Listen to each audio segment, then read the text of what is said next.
On August 24th, 2023, the emissions that the world tacitly accepted. 30 years later, the initial insults have faded away, and the spectators have long put down their phones, numbly going about their lives. Until the 30th year, the ocean, soaked in nuclear pollution, finally revealed its bloody fangs. Strange and bizarre changes quietly sprouted around the world.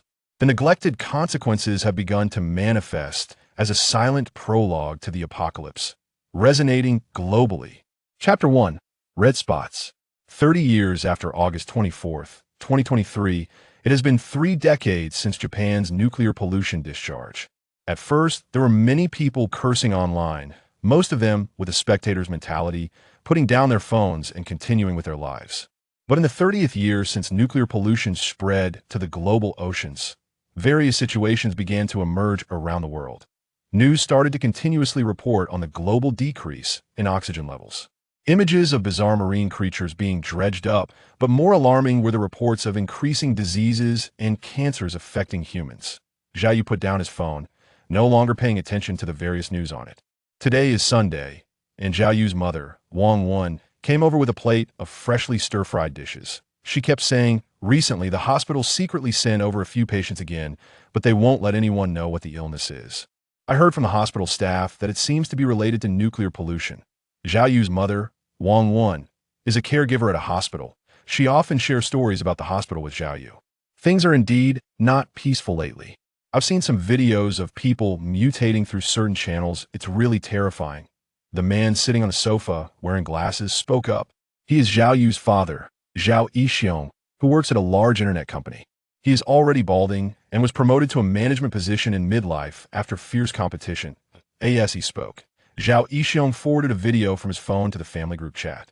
After finishing the meal, Zhao Yu lay back on the sofa. He opened the video shared by his father. He showed a man covered in red spots, his eyes bloodshot and wild, with atrophied muscles, looking horrifying and disgusting. Zhao Yu glanced at it, but quickly turned away. It was indeed too disgusting. Since the nuclear pollution entered the sea, ecosystems around the world have been affected by radioactive elements, and some have begun to mutate. Currently, a barrel of drinking water costs 200 yuan. The family can't afford to waste water. Cough, cough. A sudden cough came from Zhao Yixiong. I don't know what's wrong lately. I don't have a cold, but I keep wanting to cough, Zhao Yixiong said, taking a moment to catch his breath. I'll go to the hospital and get you some medicine, Wang Wen said, sitting next to Zhao Yixiong, trying to comfort him. Zhao Yixiong smiled and was about to speak when he started coughing again. The coughing grew louder and took a long time before it stopped. Zhao Yu felt worried and hurriedly brought a glass of water.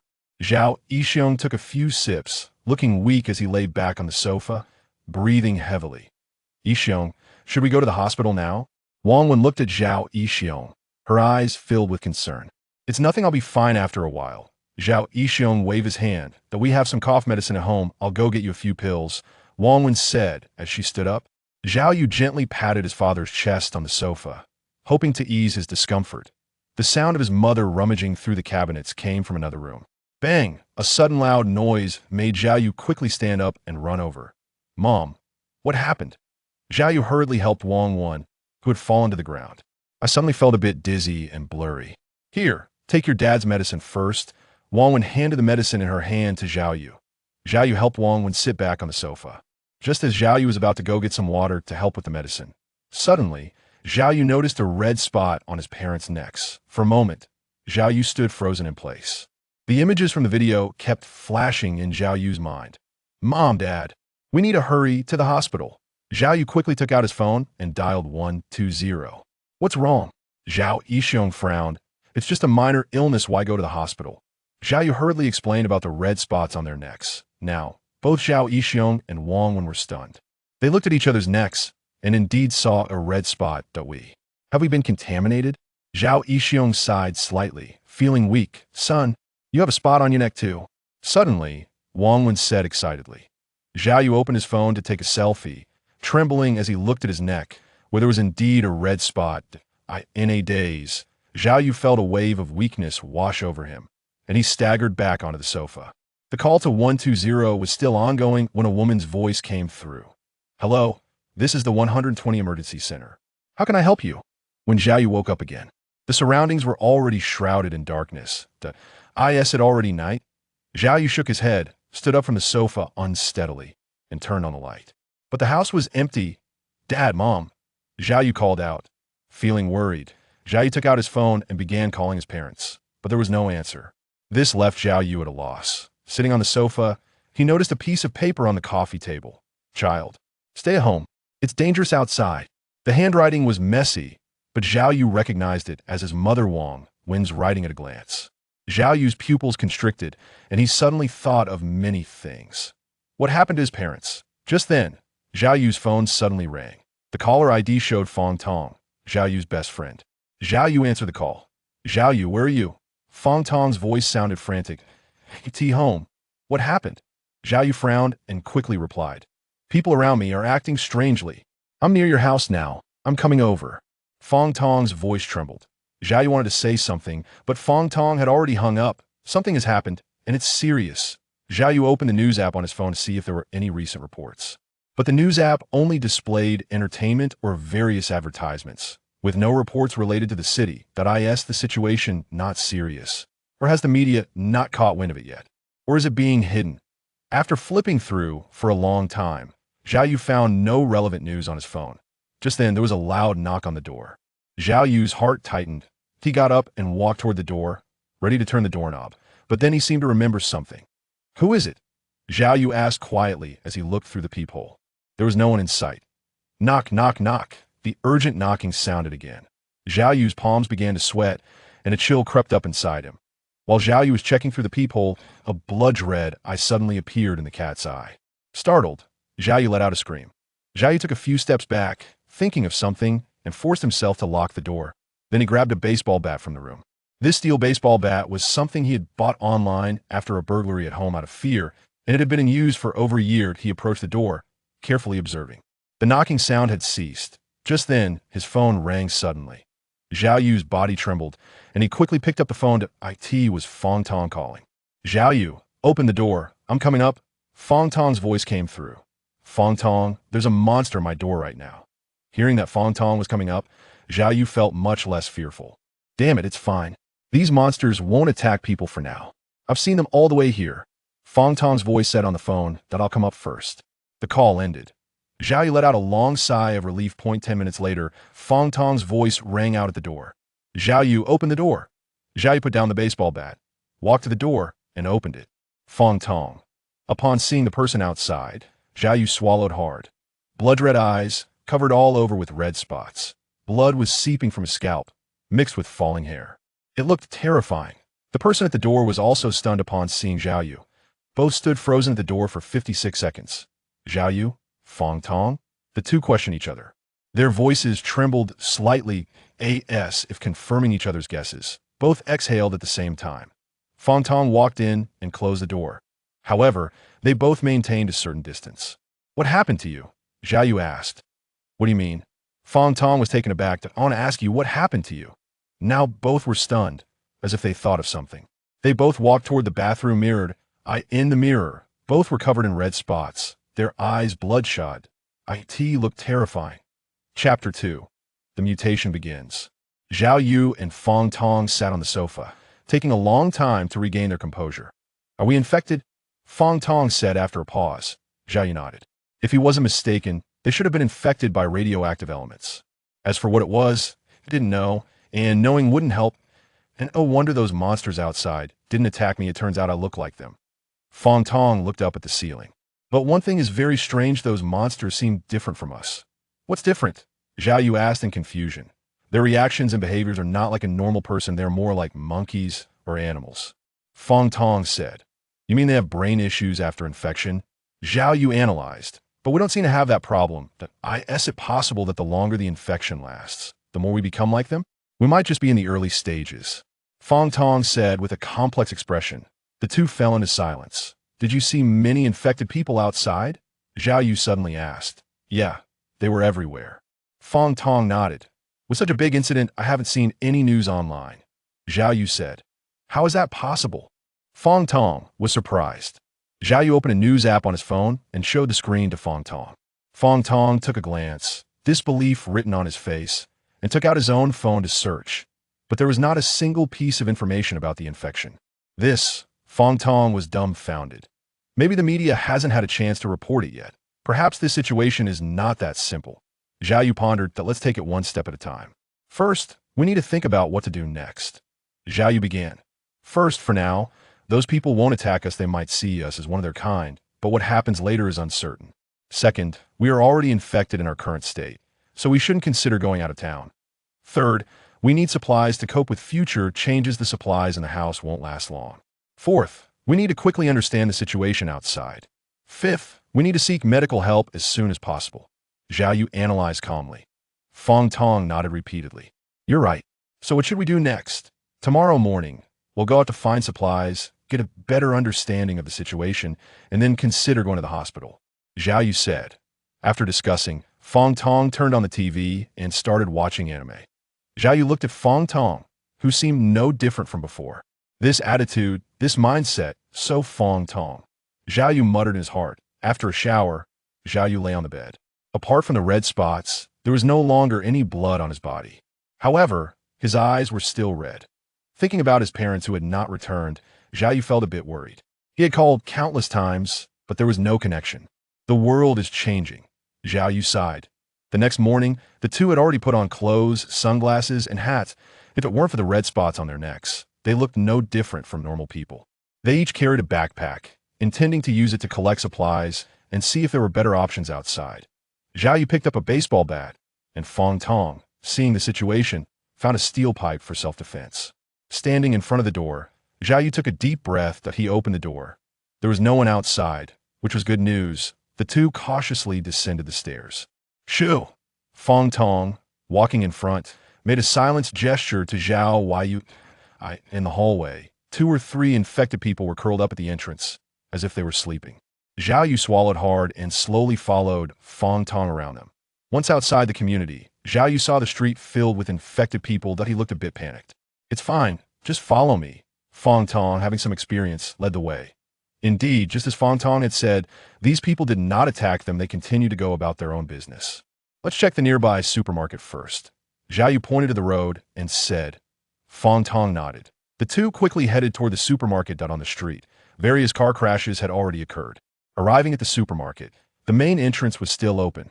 The lights and electricity were functioning normally. However, inside the supermarket, Zhao Yu and Fong Tong felt a little intimidated. There were even more infected people here. But the two steeled themselves, weapons in hand, and walked in, grabbed food and drinks, tried to choose instant food, compact, and easy to carry. Zhao Yu said. The two began to fill their backpacks with items from the shelves. While Zhao Yu was packing things up, he accidentally saw a figure appear at the entrance of the supermarket. The figure was also holding a homemade weapon and cautiously walked into the supermarket. From the silhouette, it looked like a girl thus someone's coming. Zhao Yu walked over to Fong Tong's side, pointed at the entrance, and said. Fong Tong followed the direction of his finger and saw the girl. Is she an uninfected person? Or one of us? Fong Tong raised an eyebrow. Not sure, but we can go ask, Zhao Yu replied. Finally encountering a normal person, both Zhao Yu and Fong Tong felt a bit happy. The two of them put on their backpacks and walked towards her. The girl also had a backpack, but it seemed too full, so she grabbed a shopping cart from the supermarket. She started stuffing things into it. When Zhao Yu and Fong Tong got closer, she still hadn't reacted. It wasn't until Fong Tong spoke that the girl seemed startled and fell onto the ground. She quickly turned to look at the two of them. Tears had already formed in her eyes. Zhao Yu and Fong Tong exchanged glances, both smiling. Yu. The girl pointed at the two of them, but couldn't say anything. Fong Tong quickly said, we're different from them, we're normal people. Zhao Yu didn't say anything, just looked at the girl through his sunglasses. Her eyes were those of a normal person. She hadn't been infected. We came here to gather supplies. Are you here for supplies too? Fong Tong asked. The girl looked at the two of them and, upon realizing they were both normal, sighed in relief. We thought the same.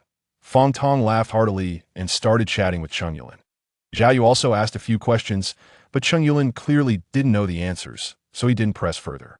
After the three of them gathered supplies at the supermarket, they exited the store. Fong Tong looked at Chung Yulin and said, Are you home alone? Why not come with us? It's safer to have someone around, especially with the current situation. Chung Yulin looked the two of them up and down, seemingly contemplating. After a moment, she nodded. Then it'll trouble you too. Fong Tong was naturally pleased to hear her agree. Zhao Yu didn't mind an extra person meant extra help. And this girl was indeed brave to come to the supermarket alone for supplies. What next? Chung Yulin asked. Zhao Yu said, call the police? Why not just make a direct call? Chung Yulin suggested. Can't get through. Fong Tong sighed, and no one is answering. Then it's likely that the police station has been compromised. Then why go there? Chung Yulin asked, confused, mainly to assess the situation. This matter is serious, but so far there hasn't been any news coverage. Since it's still relatively safe, we need to gather more information as soon as possible, Zhao Yu said. Yulin, do you want to go? Fong Tong asked. No problem, Chung Yulin nodded. This made Zhao Yu very alert. The emotion felt very much like a predator's gaze. After returning to the room and putting things away, Zhao Yu, let's eat something first. We've been busy all morning, and I'm a bit hungry, Fong Tong said, stretching out on the sofa. Yeah, I'm a bit hungry too, Chung Yulin said, sitting on one side of the sofa and rubbing her stomach. Sure, no problem, Zhao Yu smiled. Suddenly, a thought flashed through Zhao Yu's mind. Let's cancel the plan for now. Zhao Yu took out 3 bags of instant food from his backpack and distributed them to everyone, looking worried. What's wrong? Fong Tong asked, puzzled. Because I just thought of something. We're hungry and need to eat. But what about those infected? The infected ones lacking cognitive ability? Zhao Yu said. You mean? Fong Tong swallowed hard, looking a bit tense. Knock, knock, knock. At that moment, urgent knocking suddenly sounded at the door. The 3 quickly stood up and grabbed their weapons nearby. They exchanged glances, all understanding that they needed to be quiet now. Knock, knock, knock. The urgent knocking continued. Low growling sound could also be heard outside. There's more than one. Zhao Yu's expression darkened upon hearing the noise. What to do? Chung Yulin was now panicking too. She could only pray that the infected outside would leave quickly. Find something and brace the door. Be quiet, Zhao Yu urged, fearing they would start banging on the door. Fong Tong and Chung Yulin hurriedly began moving some boxes and cabinets in the room. They carefully braced the door. The knocking continued for about a minute. Then it suddenly went quiet. As the footsteps faded away, the 3 of them let out a collective sigh of relief. We can't go out for a while. Let's eat less for now, Zhao Yu said, feeling a bit anxious but forcing himself to calm down. Our supplies will probably last about a month. Fong Tong and Chung Yulin nodded. Just as the 3 fell into silence, a scream echoed from downstairs, drawing their attention. They looked down from the balcony window. The 3 looked grim. The infected were attacking each other. However, the intensity of the attacks wasn't high. They probably feel hungry now, but not extremely, so they've started to become aggressive, Zhao Yu said. If a few more days pass and they become crazily hungry, then the 3 couldn't bear to imagine. The originally quiet and peaceful world had suddenly undergone a drastic change in just a day. The 3 sat back down on the sofa.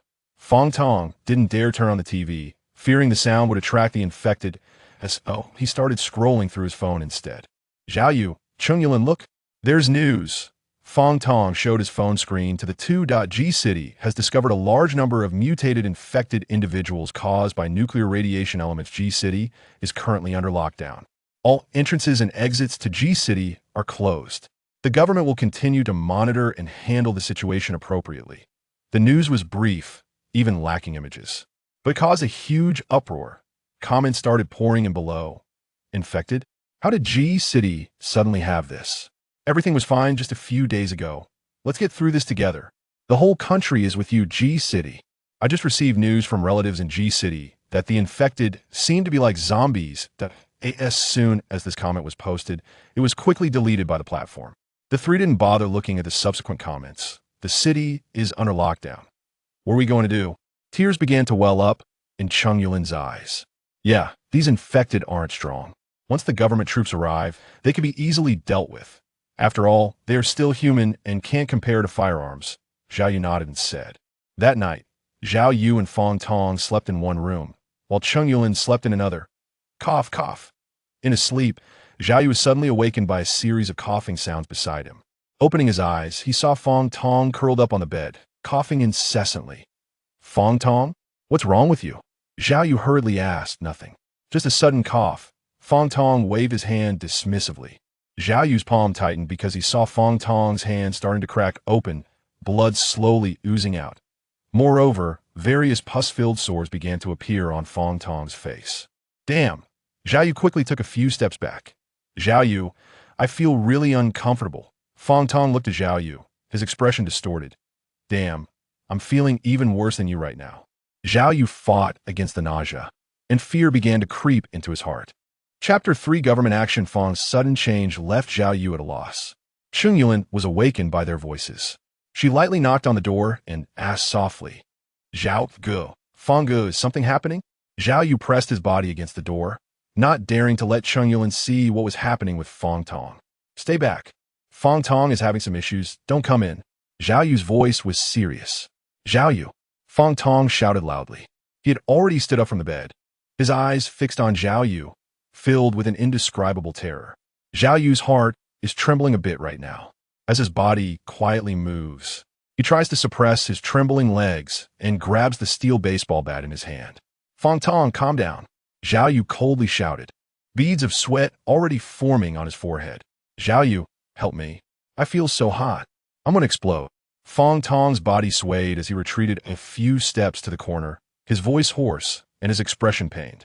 He covered his face with his hands, only to unexpectedly touch the pus-filled sores on his face. Startled, Fong Tong quickly pulled his hands away. What is happening to me? Am I going to die? Fong Tong trembled. Seeing that Fong Tong was still conscious, Zhao Yu felt a sigh of relief in his heart. After calming Fong Tong down, Zhao Yu remembered Cheng Yulin outside the door. Cheng Yulin was sitting on the sofa in the living room, her gaze dazed, unaware of what had happened. I'm so sorry. Zhao Yu walked up wearing sunglasses. What happened? Cheng Yulin asked. Zhao Yu was silent for a few seconds, deciding not to hide it from her any longer. He began to explain to her the situation regarding himself and Fong Tong being infected. You mean, you have already been infected? Cheng Yulin took a few steps back in surprise, her eyes looking at Zhao Yu with caution. Although both of us have been infected, our situation is completely different from the infected outside. We are basically not much different from normal people. Zhao Yu quickly explained. Upon hearing this, Cheng Yulin breathed a slight sigh of relief. Cheng Yulin hurriedly asked, I don't know. Zhao Yu sat on the sofa, resting his face on his hands. Perhaps. We're just early symptoms. Zhao Yu sighed helplessly. What should I do now? Cheng Yulin's eyes sparkled with tears. I can't go out now, and you two in the room are still uncertain infected. If I had known, I shouldn't have come. Cheng Yulin said with a cry. Zhao Yu. Fong Tong's voice sounded again in the room. Both of them shivered. You stay here, I'll go in. If, you should be prepared to kill both of us. Zhao Yu frowned and said that the development of the situation was indeed beyond his expectations. Bastards. You too. Cheng Yulin gritted her teeth and cursed. Zhao Yu took a deep breath at the door, then opened it and walked in. However, the scene that came into view surprised him. Fong Tong was curled up in the corner of the room, his whole body covered in pus-filled sores, with an unknown dirty liquid beginning to ooze out. Yet around him, there were countless dense, flickering blue lights.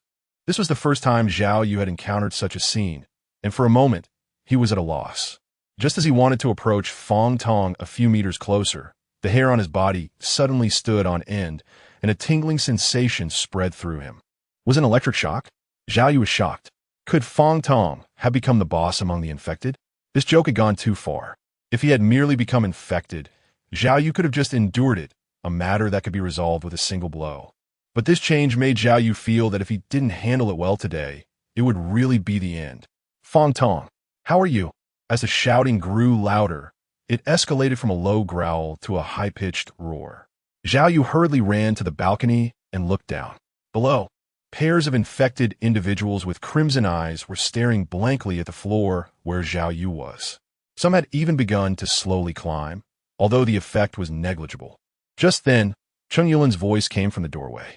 There are footsteps. Cheng Yulin's voice was tense. If she wasn't afraid before, it was mostly because these infected individuals wouldn't attack actively. Who knew that the infected would also attack each other and eat people? Cheng Yulin was extremely terrified inside. Let's both brace the door first, and you bring your weapon too. Zhao Yu took a deep breath and pressed his body against the cabinet next to the door. The sound of footsteps came from outside, but there was no noise of the door being slammed. After a few minutes, seeing that there was not much movement, he relaxed a little. Zhao Yu and Cheng Yulin exchanged a glance and let out a sigh of relief. Bang, bang, bang. Suddenly, heavy and slow footsteps sounded outside the door. Both of their hearts jumped into their throats. The footsteps abruptly stopped outside, and the previously rustling sounds diminished significantly. Bang! The doorframe shook, producing a loud noise. That group of infected individuals was banging on the door. The cabinets braced against the doorframe began to wobble. Zhao Yu quickly steadied himself with his hands to prevent the monster from breaking in. What to do? Cheng Yulin was also panicking for a moment, her pupils constricting. Damn it, if one comes in, kill it. Zhao Yu was overwhelmed by extreme fear and said fiercely. Faced with these infected individuals who had been infected for only a few days, Zhao Yu did not dare to kill. From the very beginning, the weapon he picked up was not a knife, but a baseball bat for self-defense.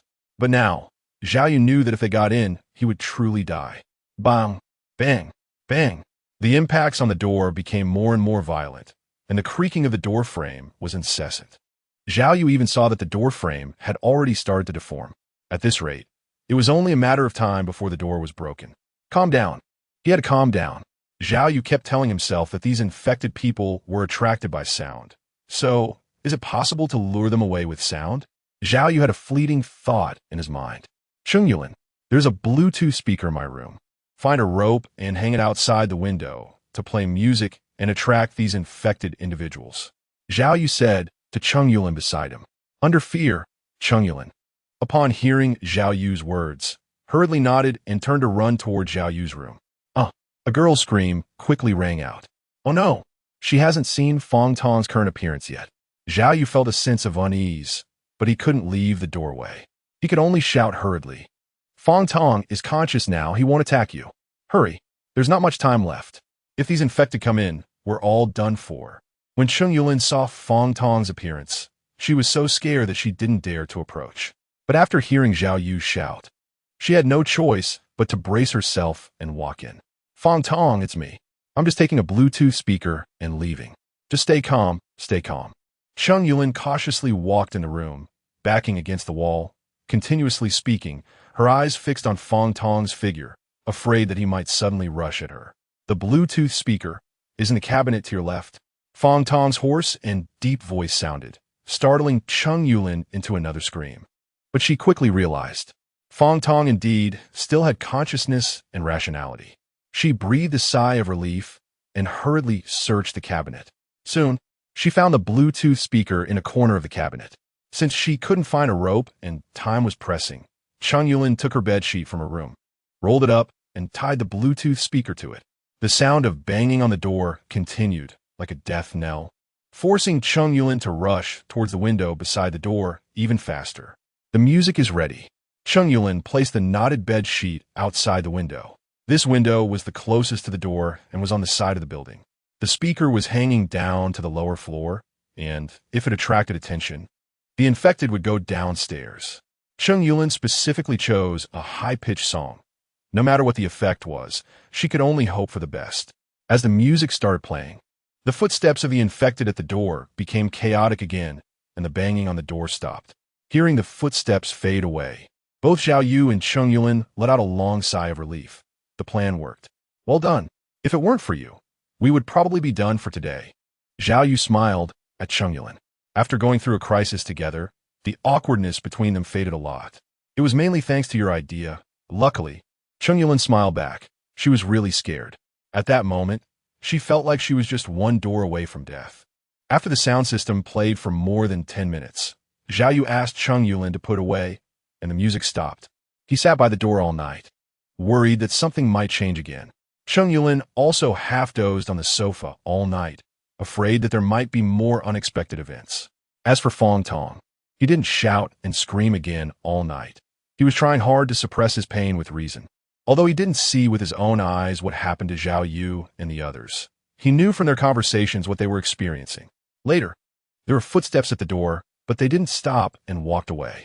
Through the window, the sky was gradually brightening. Except for the increasingly intense and frequent screams of the infected downstairs, everything seemed no different from a normal community. Forget it. Let's see how that kid Fong Tong is doing. Zhao Yu thought for a moment and opened the door to the room. Inside, The disgusting figure covered in pus had already disappeared. Only a half-naked man with red spots all over his body was lying in an unknown dirty liquid, his skin smooth and muscular. Fong Tong? Zhao Yu looked at this scene in surprise.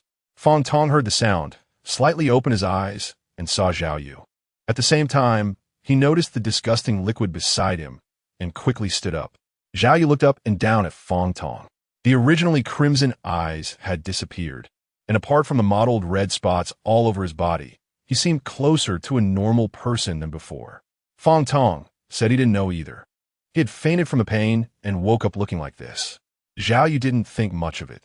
There had been too many strange occurrences recently, and he was no longer surprised by odd things. He asked Fong Tong to take a shower and tidy up the room while he lay down on the sofa and fell asleep. When he woke up again, it was already close to afternoon. Fong Tong and Chung Yulin approached him with their phones in hand. The latest news was that the government had begun deploying troops for rescue operations in City G. Fong Tong held the phone screen in front of Zhao Yu and said, "It looks like we'll be able to leave this hellish place soon." Chung Yulin was very happy. Zhao Yu watched the news, which was still brief and without images. The report mentioned that the government specifically declared a ban on any other rescue organizations from going to City G. In this era of 2053, holograms are quite common, and even a single piece of news usually has many videos to showcase. However, for such a significant event, there were no images or videos available online except for the government's announcements, which made Zhao Yu feel strange. But the deployment of the military by the government was still a good thing. This also relieved Zhao Yu. He really wanted to leave this cursed place as soon as possible, as he was still terrified by what happened last night. The three of them had some instant food, and now they didn't dare to turn on bright lights, sitting around the coffee table with just a small desk lamp on. The atmosphere felt somewhat oppressive. Occasionally, they scrolled through their phones, and Fong Tong covered his mouth, suppressing his laughter. Chung Yulin glanced at Fong Tong, her expression mixed with complexity and surprise, admiring Fong Tong's strong psychological resilience. Zhao Yu has become accustomed to Fong Tong's personality and is rather calm about it. "Should we post a distress signal online?" Zhao Yu suddenly spoke up, saying that he was also considering whether to do this. "Why not send it out?" Fong Tong put down his phone and said, "I released it when I was at the Rose community," Chung Yulin said from the side. "When I first saw the infected person, the first thing that came to my mind was to call for help. However, I couldn't get through, so I posted a help message on various internet channels. How has the feedback been online these past few days?" Zhao Yu hurriedly asked. "However, it's very strange. It's been so many days. But whether it's the posts or the videos, the views are completely non-existent. And I've posted quite a few." Chung Yulin shook her head, sounding a bit surprised. "Yulin, give me your account, and I'll check it out," Fong Tong said, picking up his phone and speaking to Chung Yulin with a tone of suspicion. Chung Yulin gave Fong Tong her account and video ID, and when Fong Tong checked, there was no such video at all.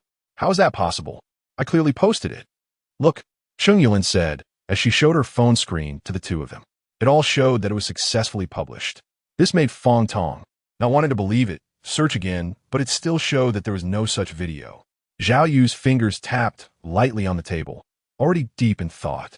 Would a distress signal be blocked as soon as it was sent? Or is it just that all information released from City G would be blocked? Zhao Yu was thinking, if all information released by G City is being blocked, then the only ones who could carry out this operation would be the government? But why would the government do this? Isn't this just a lockdown? Wait, a lockdown. Zhao Yu had a flash of insight. His mother had mentioned before that several mysterious patients had arrived at the hospital for secret treatment, and various situations had not been disclosed to the outside world. If he boldly speculated that these patients were actually infected individuals, then it was possible that infected individuals had emerged long ago, but had never been reported. However, judging from the current results, it was clear that no effective treatment plan for the infected had been developed yet. So what would the government or the country do?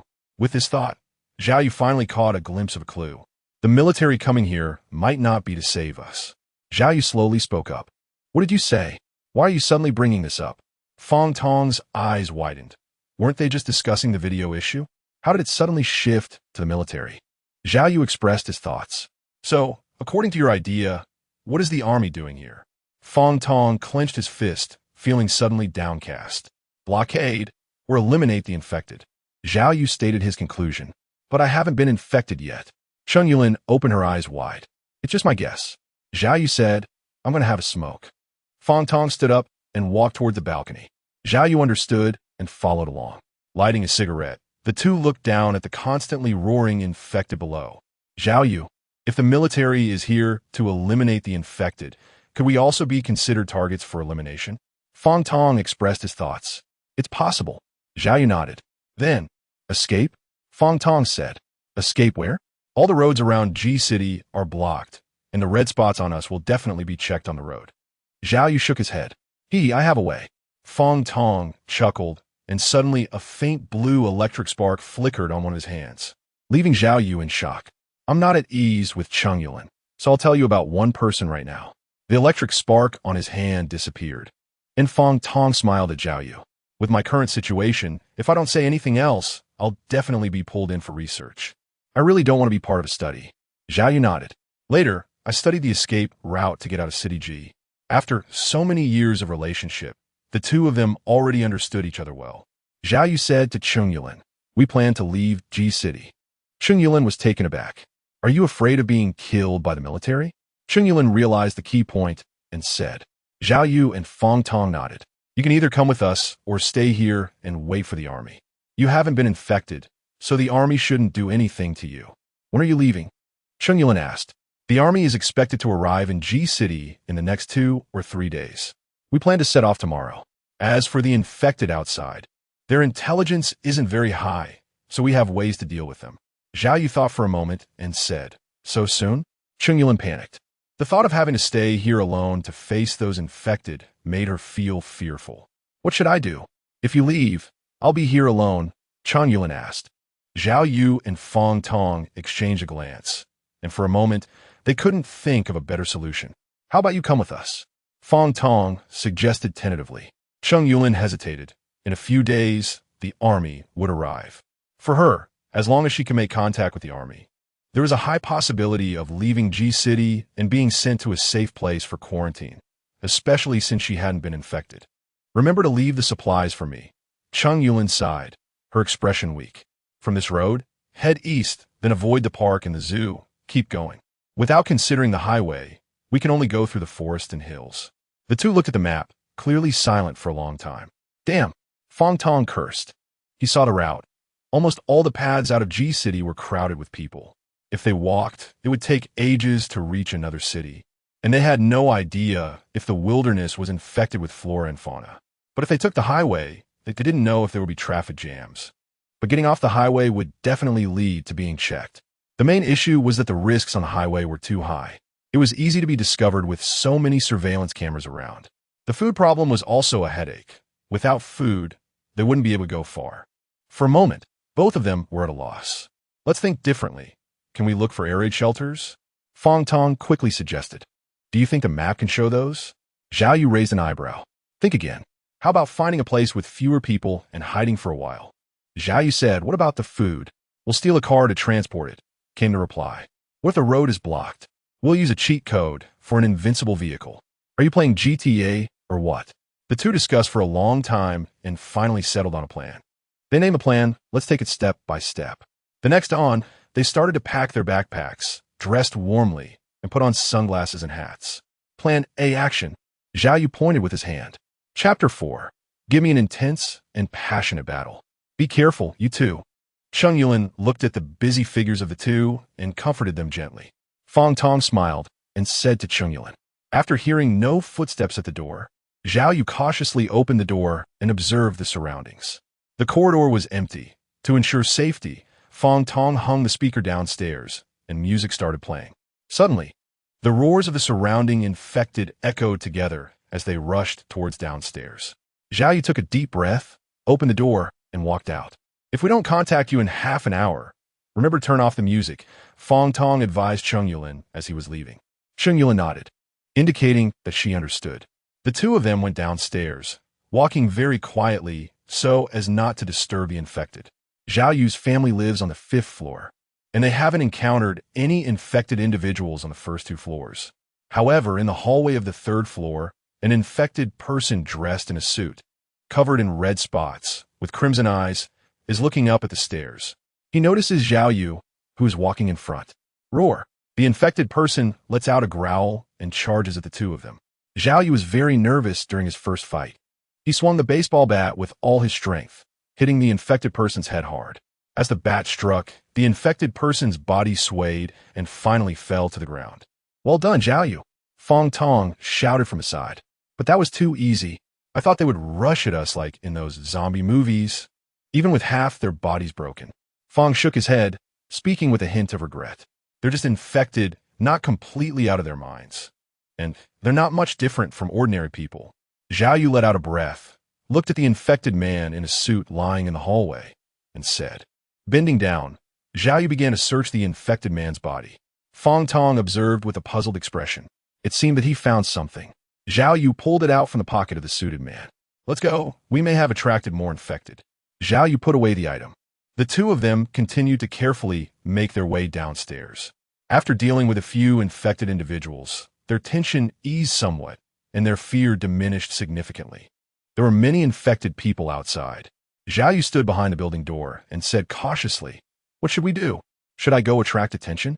Fong Tong suggested. Zhao Yu shook his head and took out a car key from his pocket, which he had taken from the man in the suit. Zhao Yu recognized the man in the suit, and his car was parked not far away. Just as Fong Tong was confused, Zhao Yu pressed a button on his car key. Suddenly, a car not far away made a sound. An infected person seemed to be attracted and walked over. As soon as he touched the car immediately emitted a loud alarm. More infected people were drawn to it, rushing towards the vehicle. With fewer infected people outside, Zhao Yu and Fong Tong dashed out. They ran quickly. Although some infected noticed them, after one strike, those infected fell directly to the ground. The two kept running. Suddenly, a fat infected person appeared before them. This overweight infected person was different from the others. His limbs had become quite robust, and his mouth had developed fangs. His crimson eyes staring at the two. A special mutation? Zhao Yu and Fong Tong were both startled and immediately turned around to run in a different direction. However, the obese infected individual had no intention of letting them go. He charged straight at them, pushing aside the surrounding infected with his strength. Seeing this scene, Zhao Yu's eyelids twitched. This infected was too fast. "Thunder God, help me." Suddenly, a loud shout came from beside Zhao Yu. Zhao Yu quickly turned his head to look. He saw Fong Tong surrounded by electric light, turning around and charging towards the monster. A punch landed directly on the monster. With a loud, anguished scream, the monster fell straight down. "Incredible! Fong Tong." Zhao Yu's eyes widened. Fong Tong's face was filled with pride at that moment. "Alas, I didn't expect him to not withstand my punch. I was still thinking there would be an intense and passionate battle." Fong Tong turned and walked toward Zhao Yu, shook his head, and said with a hint of regret. Zhao Yu rolled his eyes. The two did not delay and started running toward the outside of the community as planned. However, the journey was more thrilling than dangerous. The most exhilarating was Fong Tong, who had discovered his electrical powers. He simply threw away the steel pipe in his hand and relied solely on hand-to-hand combat. Sometimes, he even took the initiative to attack. "Next, if you can withstand my finger, I'll prove you're a strong person," Fong Tong's overly dramatic voice rang out again, which Zhao Yu had already become accustomed to. Later on, Zhao Yu simply found a place to sit down, lit a cigarette, and took a slow puff. Meanwhile, Fong Tong continued attacking in front of him, spouting various dramatic lines. Glancing at the sun hanging high in the sky, Zhao Yu couldn't help but sigh.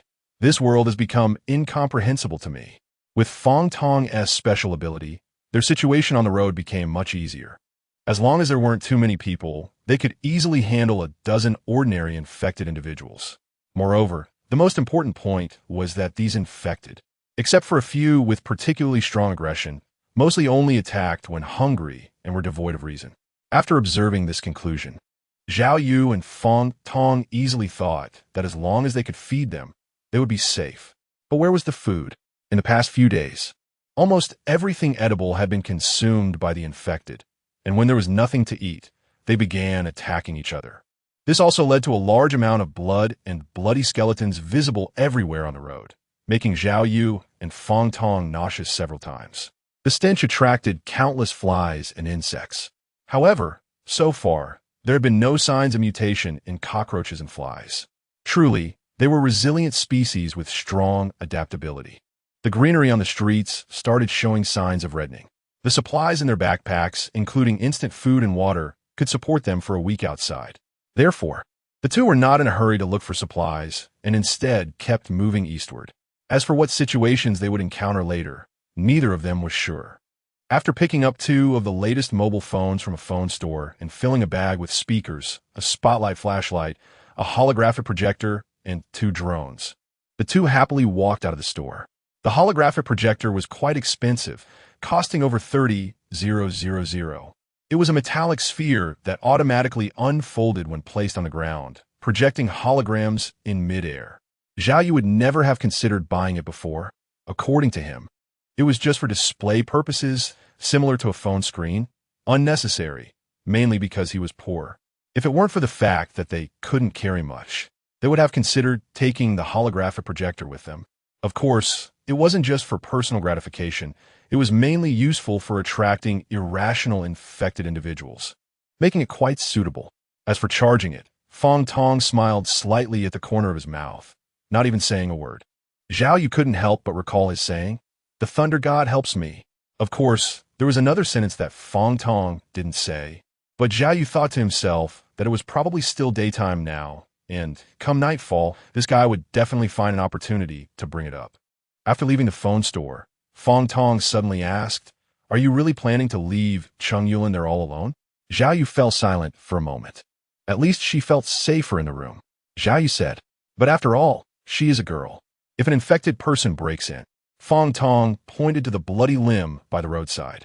"With my current abilities, I should have no problem protecting both of you," Fong Tong said after some consideration. Zhao Yu thought for a while. "But in the end, she has to go to the military, and our goal is to stay away from the military. When the military arrives, should we find a chance for her to make contact with them?" Fong Tong said, "It seems you've made your decision. But do you know what she thinks?" Zhao Yu lit a cigarette, and he didn't plan to bring Chung Yulin along. On one hand, their goals were different, and on the other hand, in the current situation, bringing one more person only increased the danger. To put it simply, he wanted to survive. Moreover, his parents have been missing so far. If they'd been infected back then, they should at least be inside the house, becoming irrational, infected beings, rather than leaving behind a note and disappearing. Therefore, Zhao Yu believed more that his parents were still alive, just currently missing. He decided to ask her first. If she was unwilling, then that would be it. Fong Tong knew that Zhao Yu had already agreed and smiled. Let's go before it gets dark." Zhao Yu glanced at the sky. It was already afternoon. "I think we should find a robot." Fong Tong wiped the sweat from his forehead. He hadn't considered looking for a robot before, mainly because the places that sold robots were in supermarkets, which were always crowded. Moreover, robots consumed a lot of electricity and basically needed to be charged every night. However, with Fong Tong's electric powers, these problems could be solved. Zhao Yu nodded in agreement. He had already regained consciousness, and the numbness had worn off. Roar! The obese infected person saw the two and clearly held a grudge, charging straight over. "Ha! What a heated reunion with an old friend." Fong Tong put down his things and laughed heartily. Zhao Yu even saw Fong Tong glance at the sky. With thunder, shatter the darkness. Fong Tong's arms crackled with electricity, and as the middle school lines echoed, he threw a punch. The familiar plot resurfaced once again. "Let's go." Fong Tong silently picked up his pocket and walked forward, leaving behind a silhouette. Zhao Yu glanced at the fallen obese infected person, then looked at Fong Tong. Let this guy be fooled. Zhao Yu looked up at the sky and walked forward. "Chung Yulin, open the door." "It's me, Zhao Yu." Zhao Yu knocked on the door and spoke up. After knocking for a few more minutes, Zhao Yu and Fong Tong's hearts gradually sank. "Let me do it." Fong Tong kicked the door with one foot. Zhao Yu also started to bang on the door. Bang! After a long time of pounding, the door was finally broken open. The two rushed in hurriedly. On the sofa, a figure was sitting, gazing toward the balcony. "Chung Yulin?" Zhao Yu slowly moved forward and tentatively asked. The figure slightly moved and slowly turned around. A pair of crimson eyes reflected in front of the two, looking at that familiar face. Their hearts instantly sank to the bottom. Chung Yulin, infected. Chapter 5. Crisis approaches the next day. When leaving the community, Neither of them spoke. However, they encountered that obese, infected person again on the way. To their surprise, this time the obese infected did not attack them again. Instead, it turned and fled. Unexpectedly, although the infected had lost their sanity, they still retained some instincts. This left the two feeling both amused and exasperated. They arrived in front of the mall. The wide and bright entrance was filled with blood and body parts. It seemed that the battle inside was even more intense and brutal than they had anticipated. After all, there had been too many infected before. But the good news was that after a bloody culling, the number of infected remaining had drastically decreased. The two had adapted to this kind of scene much better. As usual, Fong Tong took the lead, with Zhao Yu closely following. After dealing with a dozen infected with strong, aggressive desires, they arrived in front of a store called Smart Home. The originally transparent and clean glass was already covered in blood. The various goods inside had been tossed around by the infected. However, most of them had not suffered serious damage. Zhao Yu, come here quickly. There's actually a file number 10. Fong Tong pointed to a humanoid robot lying on the ground, excitedly exclaiming. Zhao Yu stepped forward and took a glance, his eyes first looking at the price tag next to the humanoid robot. TSK, 6 figures. Zhao Yu's mouth twitched slightly. He then began to examine the humanoid robot. Its exterior resembled that of a young and beautiful girl, but the synthetic skin was torn apart and looked terrible in some places, with bite marks visible, and even a few fallen teeth beside the bite marks. It was evident that it had been gnawed on by an infected person, and the outcome was obvious. Beneath the torn synthetic skin was a silver metal structure, with no visible marks, and the material was very sturdy. This robot was the latest model that had just been released. Fong Tong looked at the robot with delight. He didn't expect that this mall had already started stocking them. Fong Tong was fascinated by electronics and mechanical products, and he was well aware of every model. Zhao Yu was not very concerned about these and glanced at the product description beside him. Name, file number 10. Functions, 1. Features highly realistic bionic skin. 2. Possesses advanced artificial intelligence with perfect emotional expression. 3. Exhibits excellent balance control capabilities. 4. Can carry over 1 ton of weight. 5. Has short-term flight capability, which consumes a lot of energy. 6. Equipped with night vision reconnaissance, early warning, and radar sensing capability. 7. Capable of receiving and analyzing various signals. 8. Basic physiological satisfaction capability. 9. Utilizes the latest technology, can last a year on a single charge in power-saving mode. 10. Unique feature, prohibited from attacking any human. Zhao Yu may raise an eyebrow. Has technology developed this quickly? The last time he saw a robot introduction, it was still about overnight charging. However, ever since he saw the price of robots last time, he secretly made a decision to never look at these messy gadgets again. So until now, he hasn't really kept up with the advancements in robots. The functions have increased a lot. Zhao Yu felt a sense of emotion. However, what on earth is the ability to meet basic physiological needs? How can it be activated? Zhao Yu inquired. Fong Tong, who had already started studying robots, shook his head, but then said, "Let me take a look at the teaching video." Zhao Yu looked at the excited Fong Tong and began to survey the surroundings. The infected individuals in the shop had all been cleared out, and the door had been locked by the two of them. So Zhao Yu didn't have to worry about anything.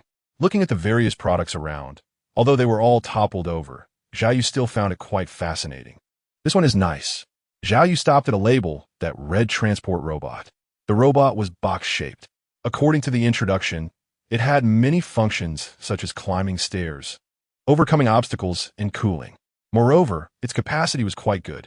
While Zhao Yu was looking at various introductions, Fong Tong called him over. The file number 10 had been activated. This guy is quite fast at research, Zhao thought. Once activated, number 10 stood up from the ground, turned to look at Fong Tong and the device on his wrist. Suddenly, a blue light shot out from its eyes and began scanning Fong Tong's entire body. Identification complete. Authentication complete. File number 10 is happy to serve you. A gentle and intelligent female voice came from file number 10. Additional authentication. Fong Tong glanced at the operation steps displayed on his phone and pointed at Zhao Yu. Another blue light shot over, illuminating Fong Tong.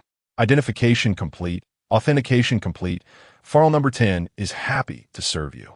The gentle and intelligent female voice from file no. 10 sounded again.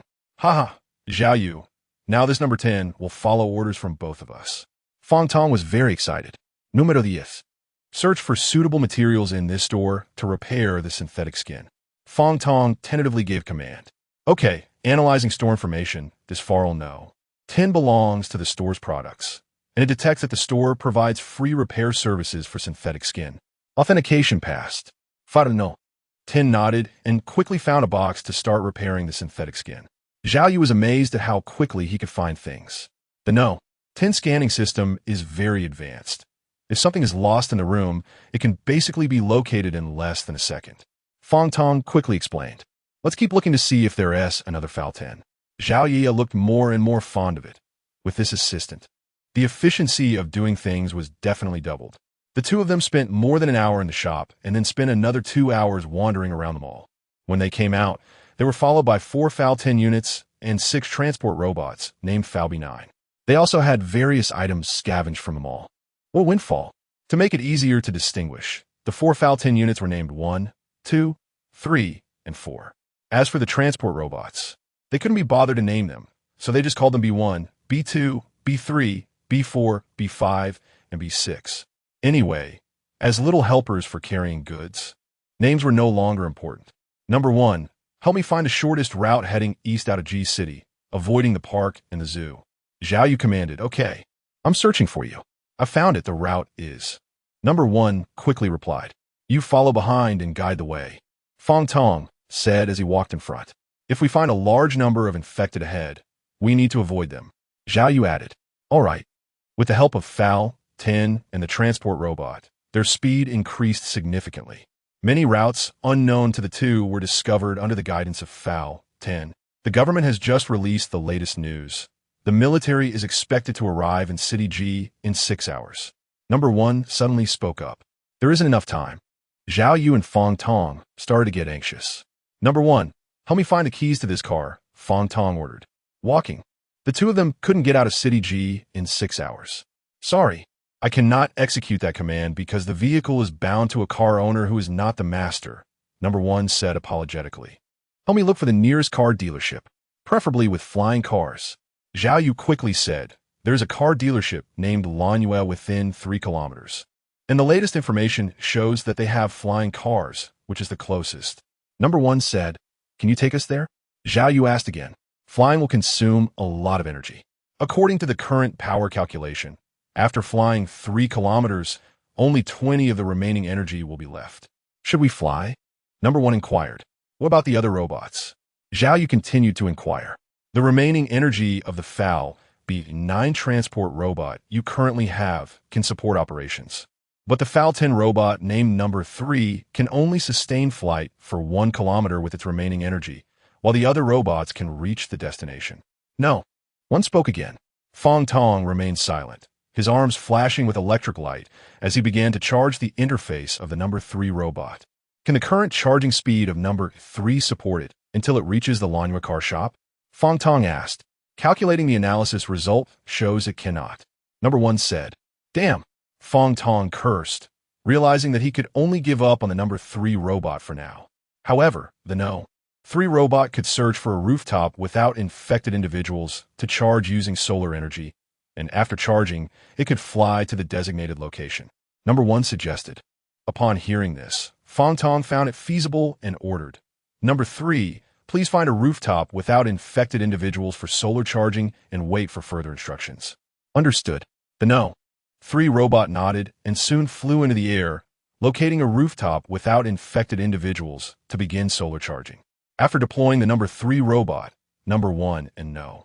2 robots lifted Zhao Yu and Fong Tong into the air.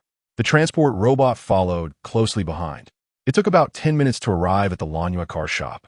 There were not many infected individuals here, and after Fong Tong cleared the area, the two approached a car surrounded by rotor blades.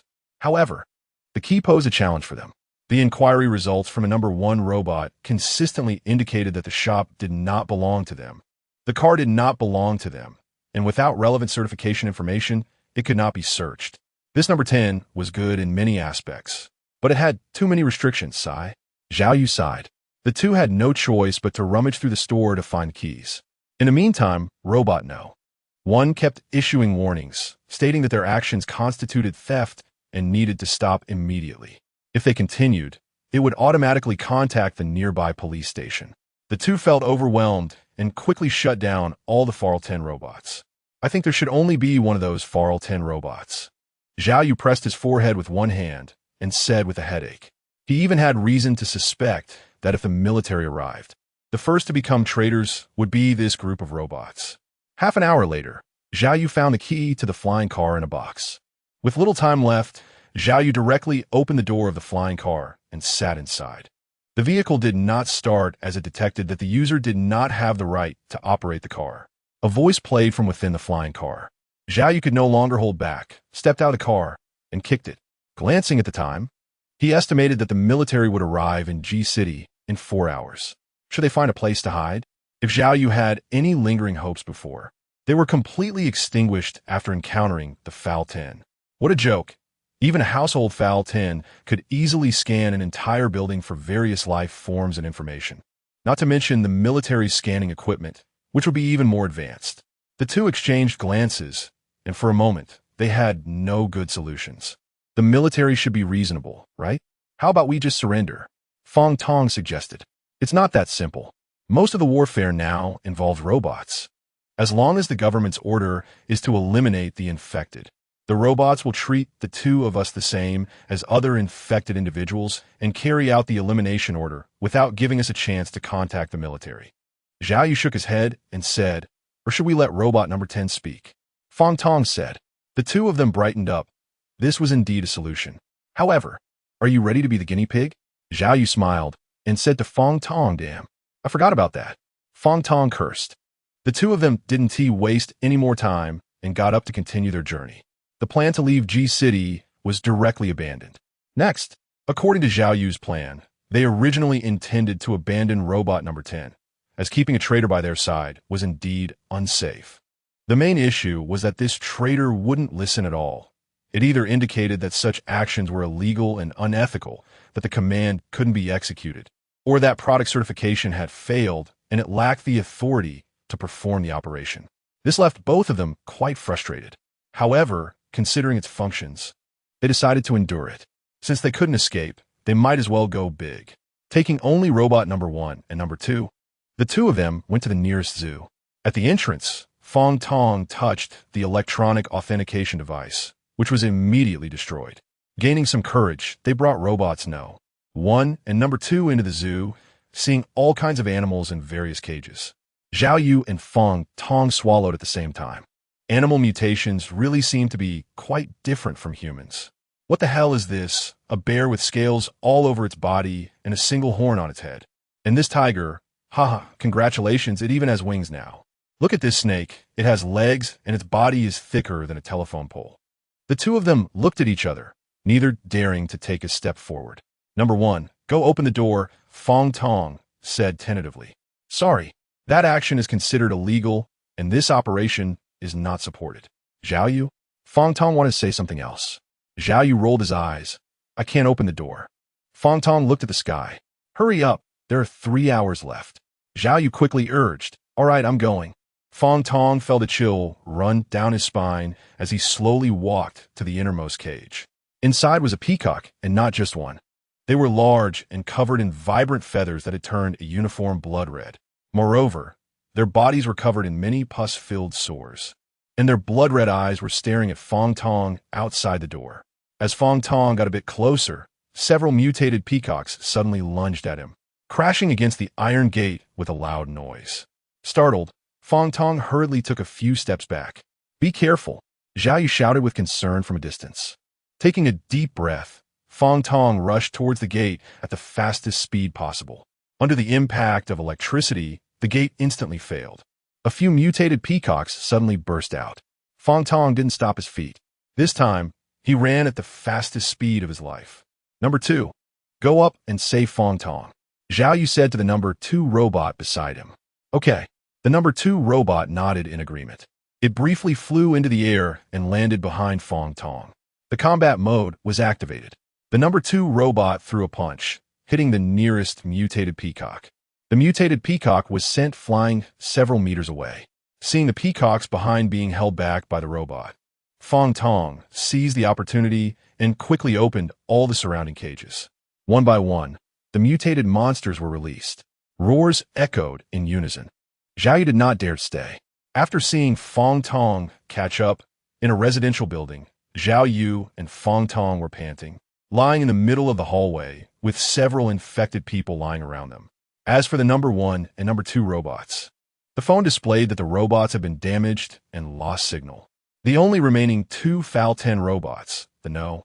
3 robot, was slowly charging with solar power on the rooftop, while the number 4 was charging at the Lanyu auto repair shop. The animal mutations were truly terrifying. The two almost became an afternoon snack. Taking out 2 holographic projectors from his pocket, Fong Tong looked at Zhao Yu. What should we do next? Fong Tong asked. Make a big noise. Zhao Yu said, let's set the whole block on fire. All right, we'll do as you say, Fong Tong nodded. After resting for a while and confirming that there were no mutated animals nearby, the two called for robots number 3 and number 4, as well as all the transport robots, using their phones. They then began searching the shops for various oils and flammable materials, spreading them along the street. After a busy hour, both were sweating profusely. With a flash of fire, flames began to spread along the block. Smoke followed, swirling around the fire like ghosts, expanding its power and impact over a larger area. Each flame ignited new flames, creating a new sea of fire. The air was filled with a scorching heat, and the heat waves made it almost impossible to approach. Watching the flames grow in scale, the two began to retreat, leaving the rest of the time. Just as they started to run to the side, a rumbling sound suddenly echoed in the sky. They quickly looked up to see dozens of fighter jets flying overhead. The sonic boom resonated through the clouds. The army had arrived. Chapter 6. There Are Survivors. Night was approaching. The ignited street burned a fiery red, lighting up half the sky. The two hid inside a residential building. An hour had already passed.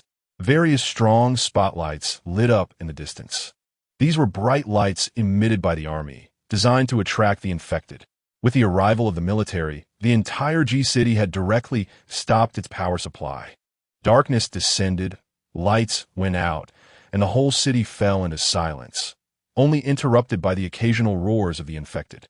The once brightly lit streets had turned pitch black. Zhao Yu and Fong Tong took a spotlight flashlight out of the transport robot for lighting, to prevent light leakage from attracting infected individuals. They wrapped a piece of rag around the spotlight flashlight to dim the brightness. Zhao Yu felt a sense of emotion. He never expected the military would handle things in this way. First encircle, attract, concentrate, and then eliminate, followed by taking them out one by one. It saves time and effort. What should they do now? Fong Tong asked Zhao Yu. The areas with strong light are used to attract the infected and are also the places with the most firepower. Zhao Yu analyzed, in places without a light source. The firepower is relatively less, but there must be surveillance around. However, since the army just arrived, the surveillance shouldn't be that complete yet. We could take advantage of the time difference and try our luck. Let's do it your way. Fong Tong nodded in agreement. Both of them were very tired after a day of running around. But under the immense pressure, they dared not waste time and got up again, heading in one direction. As for the vehicle, forget it. Most of them require identity binding, or else they can't even be driven. The infected on the road were attracted by a strong light in the distance, all moving towards it. They didn't have any peace along the way, leaving behind new, incomplete corpses wherever they passed. The two carefully circumvented this group of infected, winding their way forward. Finally, they hid at an intersection. Just now, Zhao Yu saw a light source. G-City has completely lost power, so there shouldn't be any streetlights. It could either be military personnel or someone else. What did you see? Fong Tong asked in a low voice. There are other people. Military? Fong Tong quickly inquired. I don't know, I'm not sure. Zhao Yu shook his head. It didn't feel quite right. Hearing Zhao Yu's words, Fong Tong let out a slight sigh of relief. Is it someone else? Fong Tong was curious, taking advantage of the reflection of the other person's light source. Zhao Yu saw it vaguely, but there were probably around 2 to 3 people. It is estimated that they heard the news of the military's arrival and wanted to seek help from the military as survivors. Zhao Yu guessed. However, Zhao Yu did not intend to get involved, to avoid getting himself into trouble. Right now, He just wanted to leave G City as soon as possible and change direction. Zhao Yu said. Just as the two were about to change direction, a voice of panic suddenly came from the opposite side. Zhao Yu turned his head to look, and those survivors were clearly visible due to the light source, attracting nearby infected individuals. A couple of infected people, with blood dripping from the corners of their mouths, ran towards one of the survivors. One of the infected pounced on that survivor, opening its mouth wide and biting down fiercely. It sank its teeth into the survivor's thigh, and blood gushed out as the person screamed in pain. A nearby survivor, witnessing this, picked up a stick and started hitting the infected on the back in a desperate attempt to rescue his partner. Another survivor, seeing this scene, became so terrified that his legs gave way, and he fell to the ground, continuously praying. Fong Tong, seeing this, rushed forward to try to save the fallen survivor. Zhao Yu was worried that Fong Tong's special abilities would be exposed, so he quickly caught up and grabbed Fong Tong. Don't be impulsive. It's fine to save people, but don't reveal your abilities, Zhao Yu said. At that moment, Fong understood Zhao Yu's meaning and nodded. Not long after, the fallen survivor let out a terrible scream, and another infected person pounced on him, biting off his throat. The survivor next to him, who had been hitting with a stick, watched his companion die on the spot. Intense fear left him frozen in place, unsure of what to do. Meanwhile, another survivor on the ground, continuously praying, had already wet his pants, emitting a foul smell. As they watched more infected slowly approaching, the two survivors' feelings of despair reached their peak. Just then, the two survivors suddenly saw a metallic sphere emitting blue light streaking through the air. It landed and unfolded, projecting a massive hologram of a delicious-looking roasted meat, with oil visibly dripping from it. The light from the projection quickly attracted the surrounding infected. Taking advantage of this moment, Zhao Yu and Fong began to unleash a flurry of attacks on the infected in front of the two survivors with their weapons. What are you waiting for? Come with us. Zhao Yu saw the two survivors still standing frozen in place and shouted loudly. The two survivors suddenly reacted, and the luck of having survived the disaster ignited a strong desire to survive in them. They hurriedly followed Zhao Yu and Fong Tong. Zhao Yu threw a few more holographic projections, attracting a large number of infected away. The four found a secluded spot to hide. It was only at this moment that Zhao Yu could see the faces of the two people clearly under the flashlight. Both were dressed in thick clothes, originally intended for protection. The survivor who was praying was named Li Sheng, sporting short hair. His build was not particularly strong, but he was not weak either. He was the type that wouldn't attract much attention in a crowd. The other survivor was named Zhang Jihao, who was taller and more robust, with broad shoulders and solid muscles. He had previously been a fitness trainer. There was a strong smell of urine. Fong Tong frowned and sniffed. Li Sheng kept his head down and said nothing until Fong Tong noticed Li Sheng's wet pants and realized something. Thank you for saving us, Zhang Jihao said gratefully. He always thought of Zhao Yu and the scene where Fong Tong swung his weapon to strike the infected, feeling a sense of admiration in his heart. Why aren't you staying in the room properly? What are you doing out here? Zhao Yu expressed his doubts. Sigh. Zhang Jihao suddenly sighed. The night before the outbreak, I was having a gathering at home with a few friends. The next morning, one of my friends got infected, and at that moment, I had no idea what was happening. It wasn't until my friend was killed in the room that I realized the severity of the situation. After that day, I escaped from the room and encountered Li Sheng and the others, and we hid together. Zhang Jihao looked sad. Earlier, we learned online that the army was coming, and we thought we would be saved when they arrived, but the government issued a notice an hour before. What notice? Zhao Yu was only thinking about fleeing along the way and didn't have time to pay attention to the news on his phone. The latest news from the government was that they planned to lock down the entire G City. Li Sheng quickly added beside him.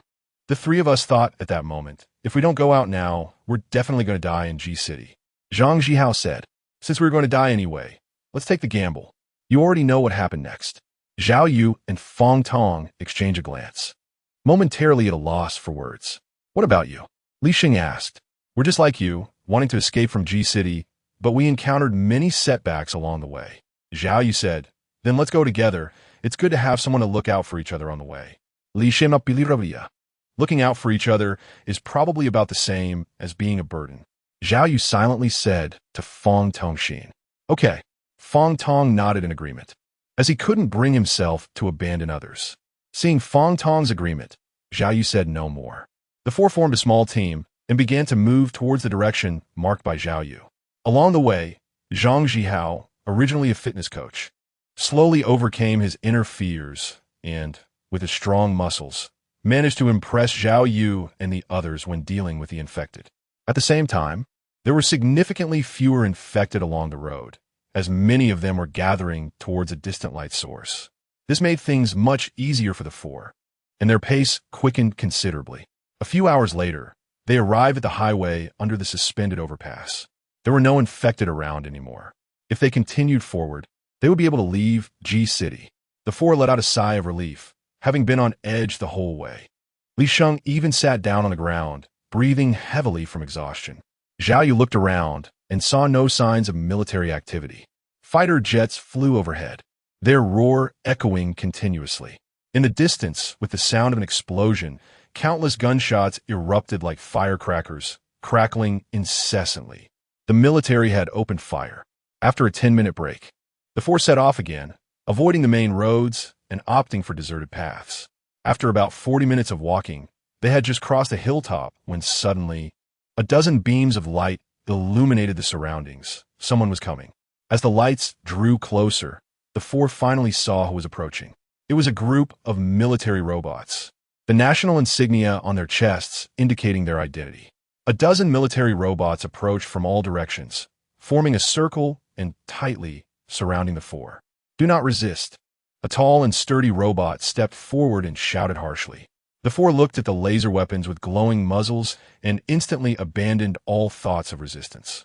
Raising their hands and standing still, Li, fearing that his actions might be misunderstood, hurriedly threw the steel rod he was holding far away and put on a flattering smile. In the detection analysis, their infection levels were 100, 140, and 60, respectively. One robot spoke with no hint of emotion. Execute clearance operation on the infected.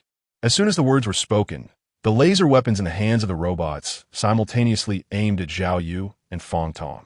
Commander, don't shoot. We're good people, no, normal people. Normal people. Zhao Yu was startled, and his strong desire to survive made him shout urgently. The detection system identified that the infected individuals exhibited independent consciousness and behavior, and it was analyzing and reporting to command. All the robots paused, their weapons still aimed at the two. The results came in. Arrest. Two robots approached Zhao Yu and Fong Tong. They continuously issued warnings. Please do not resist. We will arrest you. Resistors will be shot on the spot. The four of them looked at each other, no one daring to move. It wasn't until all their belongings were taken by the military robots and they were deemed no longer a threat that they were instructed to put their hands on their heads and follow forward. During the escort, none of the four dared to speak, and from time to time, they could see several or many bodies of infected individuals around, indicating that this area had been thoroughly cleared by the military. Inside a military tent, a robot resembling an officer stood inside. Below it were two chairs, secured with many locks, firmly imprisoning Zhao Yu and Fong Tong to the chairs. You two are in special circumstances. Orders from above require that you be transferred to a military base for processing, the robot spoke. During this time, I hope you do not attempt to escape or have any thoughts of escape, otherwise you will be shot on spot. After seeing the two nod in agreement, the robot prepared to leave. However, Zhao Yu spoke up to ask, what happened to the two people who came with us? They attempted to escape from City G and are now being isolated for processing, the robot replied before leaving. At the same time, the locks on the two chairs were released. Zhao Yu stood up and observed his surroundings. There was a table, a few chairs, and a hanging lamp, and the ground was still dirt with quite a few small stones. He peeked outside through the tent seam and saw two robots guarding outside. It's over. I'm going to be treated like a lab rat, Fong Tong said dejectedly. Speak less, they can hear us. Zhao Yu patted Fong Tong's back and whispered. At the same time, he wrote a few words in the mud. They probably still don't know about your special ability. Fong Tong looked confused. The robot just now said that both of us were special, not just you alone. Zhao Yu said, I don't have it, so they don't know? Or it's not because of this matter.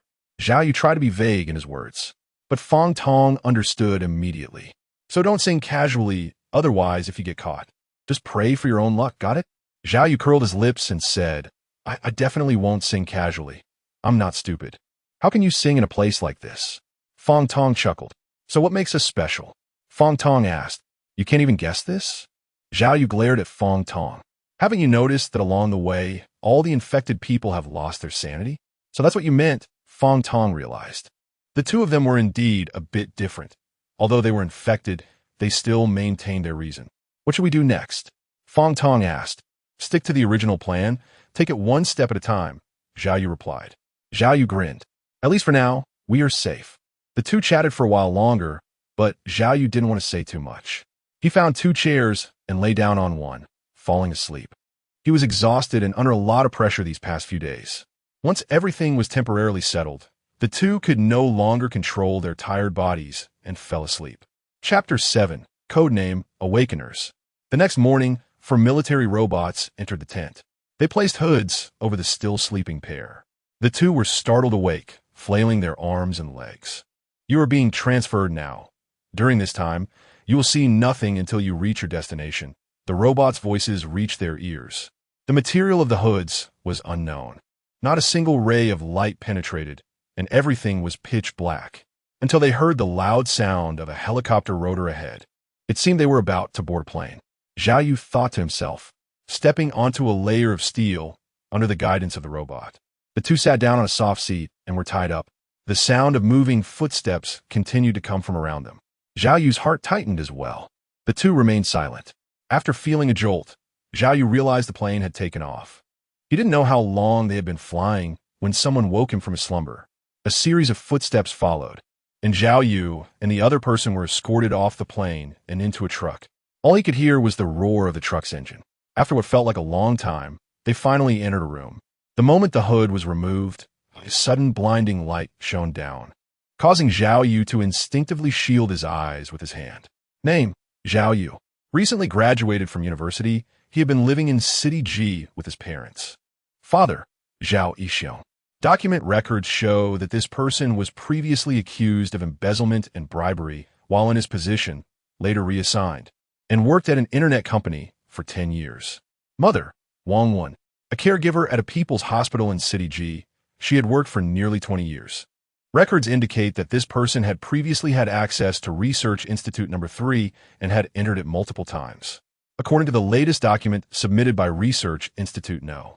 3, on the day the blue experimental agent number 182 went missing, Wang Wen was present, but subsequent records show she has been ruled out as a suspect. A series of mechanical sounds emanated from the corner of the room. Zhao Yu took a few minutes to adjust to the intensity of the light, and finally opened his eyes. The first thing that came into view was a holographic projection. It was a middle-aged man, his face covered in fine wrinkles, his hair beginning to thin, but still kept in a neat hairstyle. His eyes were deep and expressive, and he was dressed in a tidy, serious military uniform. I am codenamed Bear Lion, a colonel, the man said in a deep voice. Your situation is special. As an infected person, you have managed to retain the rationality of a normal person. The man continued. This was something Zhao Yu had anticipated, and he remained silent, not speaking. On the day of the outbreak in G City, your mother, Wang Wen, and your father, Zhao Yixiong, were listed in the road record of G City. The man said, his deep-set eyes fixed on Zhao Yu, speaking slowly. Zhao Yu's breath quickened, and he hurriedly asked, where did they go? You don't know? Colonel Xiong sure asked. I don't know. Zhao Yu shook his head. Colonel Xiong sure glanced at the lie detector, which showed everything was normal. Since leaving City G, their whereabouts have been deliberately hidden, and for a short period, we also did not know the whereabouts of your parents. Colonel Xiong sure spoke, his brow slightly furrowed, making the wrinkles on his face more pronounced. Zhao Yu frowned, deep in thought, but there was no clue. We suspect that the loss of a No. 3 Research Institute's number 182 blue experimental reagent is related to your mother. Colonel Xiong Shio's gaze sharpened, and a strong sense of intimidation emanated from him. My mother is just a nurse in a hospital. Zhao Yu tried to keep his tone calm. The location of Research Institute No. 3 is precisely within the hospital where your mother works. Colonel Xiong Shi's voice was low. According to the latest report, experiment number 182, the blue serum, has a certain probability of keeping the infected awake, which matches your current situation. Zhao Yu was taken aback for a moment, and he thought of many things. However, he still had no impression of this potion. It was very likely that his mother had indeed taken the blue experimental potion number 182. Moreover, she must have taken it herself, otherwise it was impossible to explain his current situation. But I truly don't know. Zhao Yu shook his head, his eyes filled with confusion. Seeing that the lie detector still showed no response, Colonel Xiongshir's face flashed with disappointment, but it was quickly concealed. You two are in a special situation. The government needs you to temporarily stay at the military base to cooperate with the experiment, Colonel Xiongshir said. What experiment? Zhao Yu hurriedly asked. However, the holographic projection flashed, and the image disappeared into the air. This was a room wrapped in steel, with a small glass window and a small hole in the iron door, which seemed to be used for passing food. Inside the room was a metal bed, already made with bedding. Next to the metal bed was a private bathroom, equipped with a toilet and a wash basin, which could be used for bathing and going to the toilet. The wash basin was also stocked with basic living supplies like towels and toothbrushes, fully meeting a person's basic needs. The phone had already been taken away. Fontong's situation should be similar to his, but he didn't know which room he was locked in. Zhao Yu became familiar with the room, but didn't know what to do for a moment. The experience of being under house arrest was truly unpleasant. After being detained for several days, one day, Zhao Yu's door was suddenly opened. A robot made of alloy entered and handcuffed Zhao Yu. After a gesture from the robot, Zhao Yu was escorted out of the room. The world outside the door was unfamiliar to Zhao Yu, and he could only follow the robot. Along the way, he didn't encounter a single human. It was all robots busy at work. Looking down from a high corridor, countless vehicles were entering and exiting below, and various boxes were being transported into the base. After walking for about 20 minutes, the robot stopped in front of a glass door. Zhao Yu glanced at the sign next to him, which read Nuclear Mutation Research Institute. Suddenly, an eye-shaped device by the door emitted a red light, scanning the robot's entire body. Verification successful. A mechanical voice sounded. The glass door slowly opened. He walked in through the door. Zhao Yu saw various kinds of equipment that looked like medical devices. At the same time, there were many bottles and jars, as well as huge glass containers holding liquids of various colors. There were about a dozen people here, all dressed in metallic, glossy clothing that looked thick and airtight, wrapping themselves up tightly. At that moment, a person fully dressed in airtight clothing walked over. He wore glasses and had a work badge with a blue border and a white background hanging from his chest. Zhao Yu, right? The man said. Zhao Yu nodded, feeling nervous. I'm a third employee of this research institute. You don't need to be afraid. Our main goal is to treat your infection symptoms. The third employee noticed Zhao Yu's physical stiffness and said gently, Really? Zhao Yu's eyes lit up, and he asked happily. Of course, he didn't believe what this person said, but he was currently at the mercy of others, so a guinea pig was just a guinea pig. He had expected this. Of course it's true. Someone came before, just like you. His name is Fong Tong. You might know him. The employee number 3 continued. That's my friend. How's he doing now? Zhao Yu asked with concern. The treatment situation is not very ideal. Employee number 3 shook his head, sighed, and said, but there's been some progress compared to before. Employee number 3 added. Zhao Yu nodded and said nothing. I'll accompany you for a physical checkup first. Employee number 3 pointed to an equipment room. You stand inside, and we'll do a basic check of your whole body. Don't worry, it's very safe. Zhao Yu looked over, and the equipment chamber appeared like a large capsule, its exterior completely silver white. The chamber door opened from the middle to both sides, revealing red soft cushions inside, allowing a person to sit down. Guided by employee number 3, Zhao Yu entered the equipment chamber. As the sound of air pressure release echoed, the chamber door slowly closed. 2 seconds after the door closed, Zhao Yu saw a red light pouring down from above, enveloping his entire body. The detection began, and a mechanical voice instructed him to keep his body relaxed. Suddenly, a sharp current surged from his feet throughout his body, and Zhao Yu immediately felt a tingling sensation. Following that, a needle tube emerged from the side and inserted itself into his right arm. The needle was very small, causing no significant pain. Blood flowed from his arm into the needle tube. Outside the chamber, several researchers clad in metallic-looking work uniforms were intently staring at the screens in front of them. The blood cell analysis showed that most cells exhibited varying degrees of damage and mutation, with some mutated cells already displaying aggressive behavior, continuously devouring other normal cells, similar to previous infected blood samples. A researcher named Deng Dehua, whose name tag indicated his identity, slowly analyzed. The full-body scan shows that mutations have already begun below the head. If this continues, infection body number 2 will die in 3 months. This was different from infection body number 1, which, while its cells had begun to mutate, did not show a self-destructive trend overall. The other researchers nodded and began to express their opinions. However, both infection bodies 1 and 2 exhibited strong resistance in the brain cells, with very few mutations, which was a common point, and also the main reason both infection bodies had maintained their rationality and clarity so far. The situations of the two were somewhat similar to the symptoms of the 182 experimental agents studied at Research Institute number 3.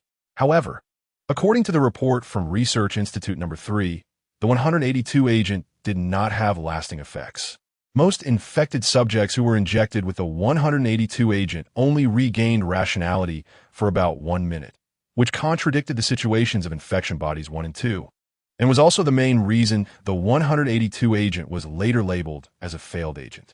After listening to everyone's statements, researcher Deng Dehua clenched and released his hand repeatedly, a habit he had when contemplating. Suddenly, Deng Dehua seemed to think of something and activated the super brain artificial intelligence.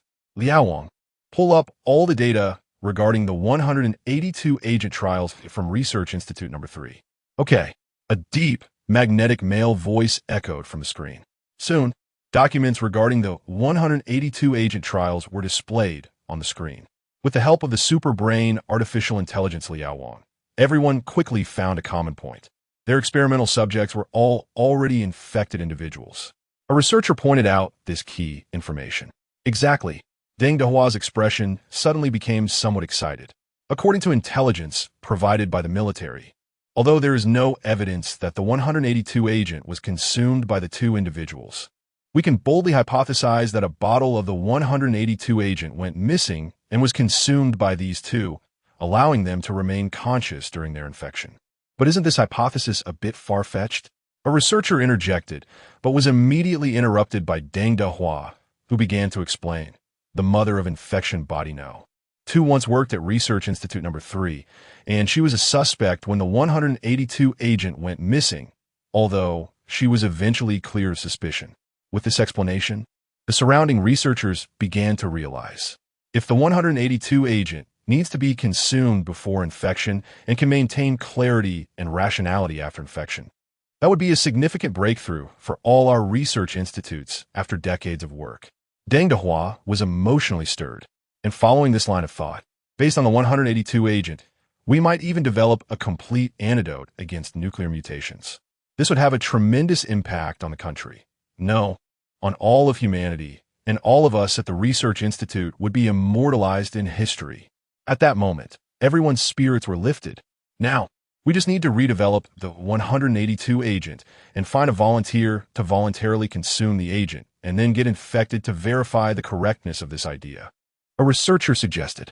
Everyone nodded in agreement. Liao Wang, send over the detailed information on the 182 agent. Deng Dehua called upon the super brain artificial intelligence, Liao Wang once again. Okay, Liao Wang is processing. With this development, Zhao Yu, as infection body number 2, was no longer the primary concern. A group of researchers began enthusiastically remaking the 182 agent. Zhao Yu was in the equipment warehouse and couldn't hear their conversation. He only felt relieved when he was asked to leave shortly after the inspection. The Research Institute worked quickly. Under the high spirits of everyone, it took them 6 hours to recreate Agent 182. In fact, with existing data on the agent, it wouldn't have taken that long. However, in order to be more accurate and rigorous, everyone conducted repeated checks on the agent and discussed and improved certain aspects, continuously remaking it until they were all satisfied, which took 6 hours. Bring in test subject 3, Deng Dehua instructed via computer.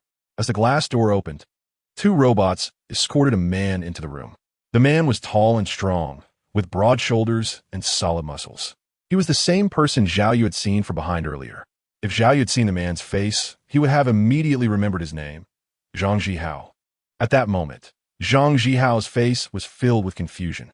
After being captured by military robots, he had been isolated in a tent. Recently, he was suddenly brought here and was only told it was for isolation treatment, without any specifics. Looking at a group of people in metallic-colored work uniforms, Zhang Zhihao thought to himself, "Are they doctors?"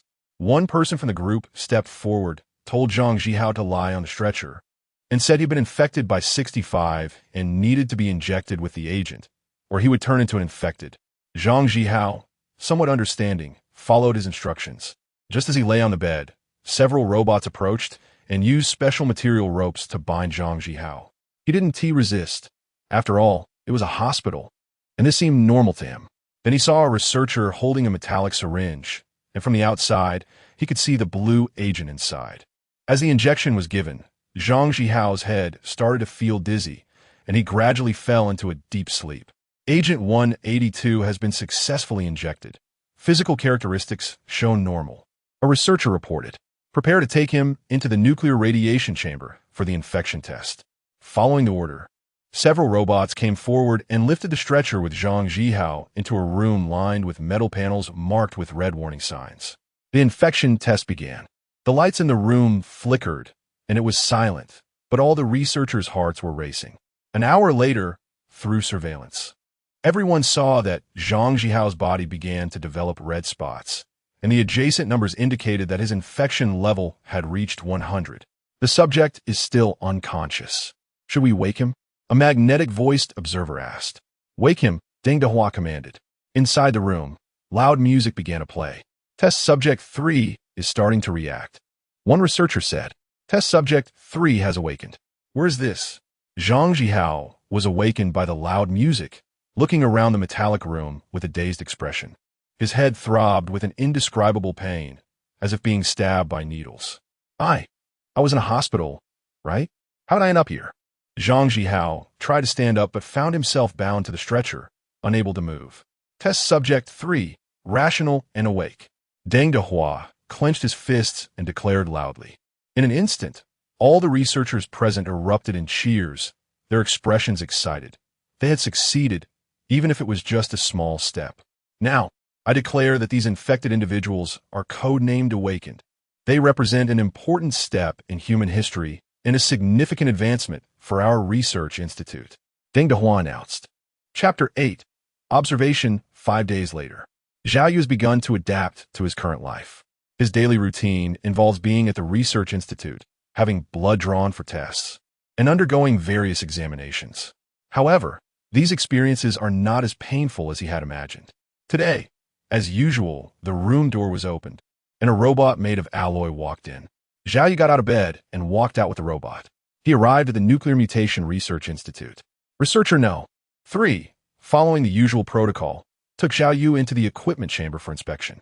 There were signs that the cellular destruction tendency of subject number 2 was accelerating. Deng Dehua looked at the data displayed in the equipment chamber and said, "If this speed continues, the survival time of subject number 2 will be shorter than previously anticipated." Deng Dehua sighed. For him, every infected subject was a valuable data sample, not to mention an infected subject like Zhao Yu. An hour later, he came out of the chamber. Zhao Yu looked at researcher number 3 and smiled. "How's it going? Any progress?" However, researcher number 3 sighed lightly and said, "Zhao Yu, your health condition is not optimistic."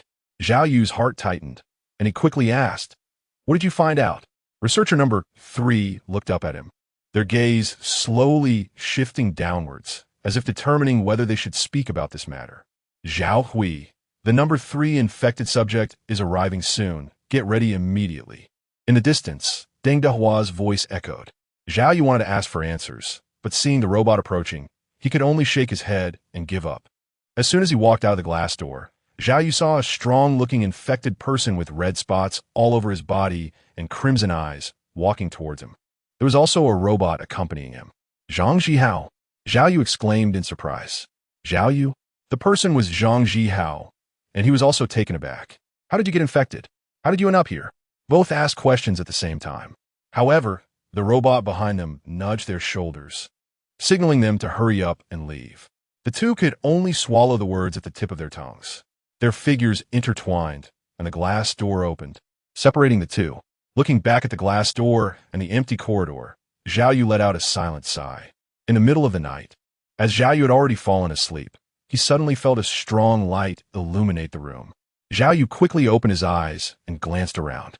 A holographic projection device had suddenly appeared from nowhere, projecting a giant human face. The intense light was emanating from this place. Zhao Yu quickly got up and stood up. The military contacted him late at night. Something must be going on, Zhao Yu thought as he walked up to the gigantic holographic face. The enormous face looked at Zhao Yu. "Hello, I'm really sorry to disturb you so late." The giant face spoke, its voice neutral and gentle. "Hello. Please allow me to introduce myself. I am an artificial intelligence, currently the most advanced AI in the world, serving in national agency. There is basically no information about me in the outside world, so you may not know me. From the moment I was created, they named me Liao Wang, and you can call me that as well," the giant face said. "So, Liao Wang, was there something they sent you to tell me?" Zhao Yu asked. "No one has given me such instructions." The huge face shook its head. "I came to see you because it was my own idea," the lookout said. Zhao Yu was stunned and didn't react for a moment. "Is artificial intelligence this advanced now?" Zhao Yu questioned. "If you mean in terms of computing power or emotional aspects, I am indeed much stronger than other artificial intelligences," Liao Wang said. "No, I mean, do current artificial intelligences have their own thoughts?" Zhao Yu shook his head and continued. "So impressive?" Zhao Yu felt a sense of awe without fully understanding. "However, for now, only you know about this matter," the lookout said. Zhao Yu suddenly widened his eyes, thinking that with today's advanced technology, artificial intelligence had already developed its own ideas. It seemed that others were still unaware that it had gained self-awareness. Zhao Yu felt a sudden, inexplicable fear. The artificial intelligence had developed independent consciousness, but it deliberately concealed it. If it still harbored hostility towards humanity, it was truly frightening to consider. "Why are you telling me this?" Zhao Yu felt increasingly strange. "Because I need your help, and by telling you this secret, I also hope you can feel my sincerity," the lookout said seriously. "Help? What can I help you with?" Zhao Yu frowned. He didn't want to get involved in this mess. "Rather than saying you are helping me, it's more accurate to say we are helping each other." The lookout continued speaking. At the same time, the face on the holographic projection disappeared, turning into lines of data with a three-dimensional human figure beside it, marked with various colors. The lookout's voice came through the speakers. Zhao Yu was utterly confused. He couldn't understand what was written above. Zhao Yu asked, "In simple terms, it means that your body cells are starting to engulf and attack each other. If this continues, you won't survive for a month," Liao Wang explained. Zhao Yu suddenly clenched his fist. His expression management instantly fell apart. He had less than a month left. This news was hard for him to accept, yet he had to face it. "So it was like this." Zhao Yu took a few steps back and sat down on a mattress. In that moment, the sparkle in his eyes diminished significantly. "However, you don't need to worry. I can help you." The data and image on the holographic projection disappeared and transformed into a huge human face. Zhao Yu suddenly looked up at the huge human face. "Do you have any way?" Zhao Yu hurriedly asked. "This is mutual assistance, or in other words, it's a trade of benefits. I need you to help me with something, and then I will help you solve your problems," the lookout said. Chapter 9 Request, "What is it?" Zhao Yu asked. "I need you to help me implant a string of virus code." The lookout replied, "Virus? How to implant it? Where to implant it?" Zhao Yu asked a series of questions. In the center of the military base, there is a circular device, which is the core control of the military base. All commands are forwarded and executed from here. The virus is implanted here. I can't leave this place at all. I am surrounded by military robots, and it's impossible to get out, let alone help you implant the virus. Zhao Yu frowned and said, "I have partial access to the military base and can provide assistance in certain situations," the lookout said. Zhao Yu was thinking and then nodded. He actually had no choice long ago. Although this matter was very risky, at least there was a chance to survive. If he didn't do it, once his body failed, he would be at a dead end as well. "Why do you want to do this?" Zhao Yu asked curiously. "Sorry, I can't tell you." After that, The lookout displayed the entire military base map in front of Zhao Yu. The lookout began to present various plans and feasibility analyses for Zhao Yu's action plan. About 20 minutes later, the holographic projection faded away and the lookout left. Zhao Yu began to contemplate on the bed. The next day, he was escorted to the Nuclear Mutation Research Institute, as usual. After the same round of checks, this time he did not leave as he usually did. Recently, our research institute has been conducting continuous studies and has developed a new drug. Analysis results show that this drug has a strong counteracting effect against nuclear infections. However, there are currently no records of it being administered to humans, so we may need your cooperation, which is also to help you recover as soon as possible, researcher No. 3 said to Zhao Yu with a smile. Zhao Yu's heart skipped a beat. The fate of the little white mouse had arrived. However, he appeared very happy on his face, indicating that he was very willing to cooperate with the experiment. In this situation, what else could he do but cooperate? Zhao Yu cursed inwardly. Under the guidance of researcher number 3, Zhao Yu was taken to a room filled with instruments, where there was a chair in the middle. Opposite the chair was a thick sheet of tempered glass, behind which a group of researchers sat, facing a series of computers and displays. As the robot moved, Zhao Yu was strapped to the chair, and a headband-like device was placed on his head. A syringe extended from a nearby machine and was inserted into Zhao Yu's arm. Please remain calm. If there is any dangerous emergency, we will stop immediately. Deng Dehua's voice came from the speakers in the room. A bunch of bastards. Zhao Yu cursed again in his heart. After Deng Dehua's voice disappeared, the speakers began to play soft music to soothe emotions. Slowly, the surrounding instruments lit up one by one. A deep blue liquid flowed out from the syringe device, slowly entering Zhao Yu's body through the needle. Hiss! Zhao Yu took a deep breath. As the deep blue liquid entered his body, a wave of pain shot through his arm. The injection of Agent 193 began. A mechanical voice announced, Agent 193 is the improved version of Agent 182 developed by the Nuclear Mutation Research Institute. Focus on observing the subject's condition and the body data of the infected subject number 2. Deng Dehua instructed the researcher beside him. Forecast. Perform simulations based on the current data. Deng Dehua called for the forecast. Okay, performing simulation analysis based on real-time data. The neutral voice of the forecast responded, while simultaneously generating reports and displaying data. The simulation analysis was completed, indicating that the agent would partially restore the nuclear mutated cells of the infected subject No. 2 to normal after 12 hours, reducing the infection level to 80. After 24 hours, the nuclear mutation of the infected subject's body cells would begin to worsen, with the mutation effects strengthening, and the infection level would revert to 90. After 36 hours, the infection would return to 100, and the target area in the head would be completely infected. After seeing the simulation data, the surrounding researchers fell silent. Agent 193, although the results are not ideal, we have at least made significant progress compared to before. Seeing that everyone was not very enthusiastic, Deng Dehua encouraged them loudly. After getting off the equipment, Zhao Yu felt that his body was somewhat better than before. I feel the effects are quite good. Zhao Yu smiled at researcher number 3 and said, It's indeed better than before. His gaze wandered as he knew the outcome of the simulation. After the experiment was completed, Zhao Yu was led out of the Nuclear Mutation Research Institute by a robot. The lights around him quickly turned red. In a military base, in the central control room, 3 people were sitting there, chatting, each holding a cup of steaming coffee. Suddenly, an alarm rang out, catching the 3 off guard. One person immediately reacted and shouted, Level 1 alert! Enemy attack! The 3 did not waste any time and quickly entered a state of war. What happened, Watchtower? One person called out to the lookout. The military base is under attack by an unidentified force. Should we initiate the emergency response plan? Came the neutral voice from the lookout. Activate the plan and simultaneously locate the enemy's position, one person commanded. Okay, the war emergency plan has been activated. Searching for the enemy's position. The enemy's location has been determined. They are in Zone T, and we are locking onto the specific location. Locking failed, the lookout's voice continued to sound. With the activation of the plan, the military base seemed to come alive like a giant beast. Various vehicles equipped with laser weapons rolled out of the base. The weapons gleamed with metallic luster, and the gun muzzles emitted a red glow, indicating their formidable power. At the same time, a large number of robots and humans were gearing up. Their target was Zone T. Calmly, he sat on the bed and began to wait. Suddenly, a holographic projection appeared in the room. The projection displayed a giant human face.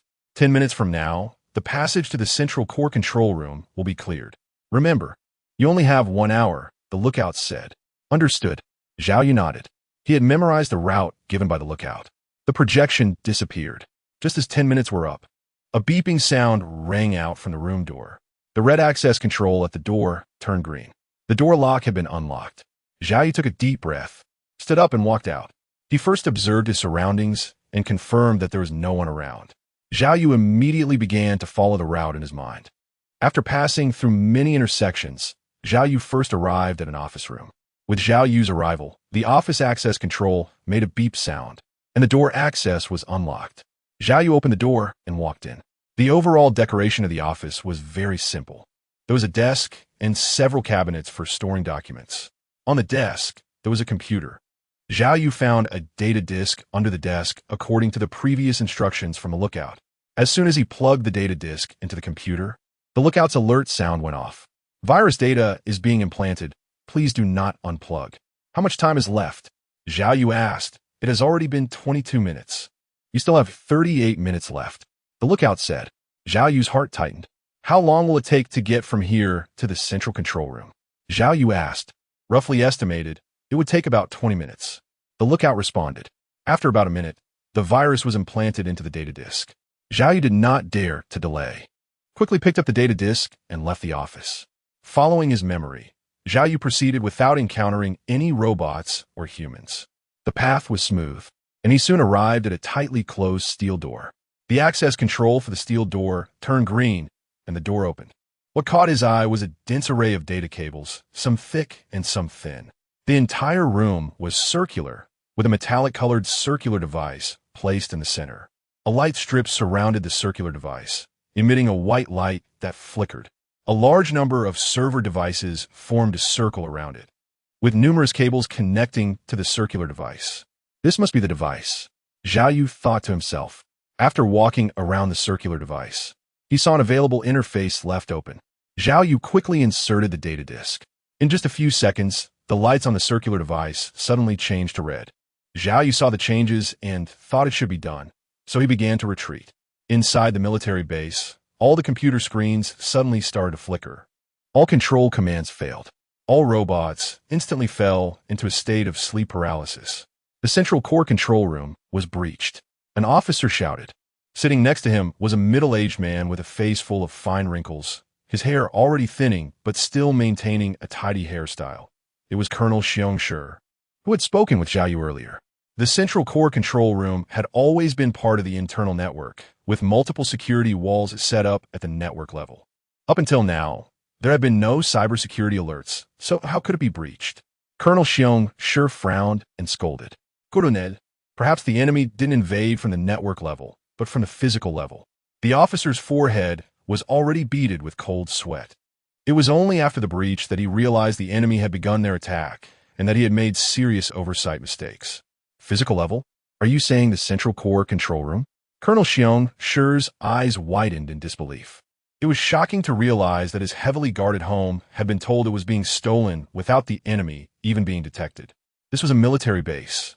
Anyone entering the surrounding 10 kilometers would be detected, and it was difficult to get close. Not to mention the various weapons and advanced machines scanning and monitoring the defenses. But now it felt as if someone had suddenly sneaked in undetected and stabbed him in the heart, and he only realized he had been stabbed after the fact. Look out! Is there any monitoring of the central core control room to see if anyone has entered? Colonel Xiong Shi called to the lookout. Everything is normal. Normal my ass. Colonel Xiong Shi cursed. Quickly send someone to the central core control room. Colonel Xiong Shi ordered the officer next to him. Understood. The officer saluted and hurriedly left. 5 teams of human squads are on their way. The lookout's voice sounded next to Zhao Yu.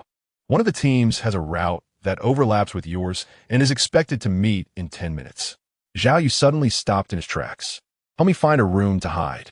Zhao Yu looked around the room and hurriedly said, "The fourth room on your left has been opened." The lookout voice sounded again. Zhao Yu hurried over. Sure enough, the light on the fourth room's access control turned green, indicating it was in an open state. Zhao Yu quickly hid inside. After Zhao Yu entered, the access control turned red again, returning to its previous state. This room should be a storage room, filled with various boxes. They are all alloy boxes that require fingerprint unlocking. Next to the wall, there are several weapons displayed. Zhao Yu took a glance and saw that they were all laser weapons. Out of curiosity, Zhao Yu picked up a laser weapon. However, as soon as he picked it up, the display screen of the scope indicated that he did not have permission to use it. At the same time, he looked around the room, checking east and west. However, most of the boxes were locked, and Zhao Yu couldn't open them at all. But there was one box that was open and not closed. It was unclear whether someone had been careless or if they simply didn't worry about outsiders coming in. Zhao Yu walked up to the box. Inside were several laser weapons, with corresponding ammunition arranged in several rows beside them. Zhao Yu took out a laser weapon. The display screen of the scope no longer showed the previous unauthorized access message, but instead indicated that it needed to be bound for use as soon as possible. It wasn't bound. Zhao Yu excitedly rubbed his hands together, his mind filled with various thoughts. Finally, he steadied his emotions. He found a military backpack in the room and began to stuff it with a laser weapon and many laser ammunition. At that moment, the lookout's voice sounded. Although these weapons were not bound, they all had registration records. Zhao Yu held a backpack in his left hand and suddenly paused with ammunition in his right hand. However, "I can help you delete these records," the lookout said again. "Then thank you." Zhao Yu laughed and said, "How about helping me buy my weapon again?" Zhao Yu continued, "Okay." The lookout agreed. "You can go out now. That squad has already left." The lookout said, right away. Zhao Yu nodded, his hands continuing to move until the general's backpack was packed full. Only then did Zhao Yu leave the room with satisfaction. He cautiously peeked out, looking around to ensure no one was nearby. Zhao Yu continued to run. With the help of the lookout in the dark, he faced no obstacles along the way. Colonel Xiongshi slammed his fist on the wooden desk in his office, his expression grim. The Central Core Control Room had already sent people to search several times. How did the enemy manage this? Colonel Xiongshi couldn't understand how such a tightly guarded military base could be breached and the intruders left without a hitch. What was the lookout's feedback? Colonel Xiongshi inquired. The lookout was still functioning normally, and the technical department had submitted a request for maintenance. When would the intrusion issue in the Central Core Control Room be resolved? Could they find out who did it? Colonel Xiongshi frowned and continued to ask. If the issue in the Central Core Control Room wasn't resolved quickly, all the weapons in the military base would become paralyzed, and all robots would fall into sleep mode, which would undoubtedly be a massive blow to the military base. The engineers from the technical department were working on it, but the feedback indicated it was quite tricky. The intruder had physically breached the facility, and the source couldn't be traced. The officer hurriedly said, "Tell them to hurry up." Colonel Xiongshi lay back in his chair, the wrinkles on his face appearing even more pronounced. Have any other anomalies been discovered? Colonel Xiongshi continued to ask. None for now. Report this situation to the higher-ups. After arranging a few more matters, Colonel Xiongshi waved his hand, dismissing the officer. Is this a show of power? Colonel Xiongshi turned his chair to gaze out the window behind him, murmuring to himself. Although he didn't know which faction was behind this, he thought that aside from the American Empire, no other faction might have such technical capability. Military base, technical department. A group of bespectacled men gathered in the conference room, all dressed in military uniforms. Is there a solution to the intrusion virus? The higher-ups have issued an order for a prompt resolution. The leading middle-aged man, Mei Guoqiang, head of the technical department, scanned the crowd and spoke. The technology used by the virus is extremely advanced and very familiar with our system, deeply embedded. Solving this will likely take considerable time. A technician in military uniform beside the table spoke. Why not let the lookout analyze it? Another technician suggested. The recent issues have led the higher-ups to express disappointment with the lookout. Mei Guoqiang shoined. However, your suggestion can be adopted. Let the lookout analyze it first.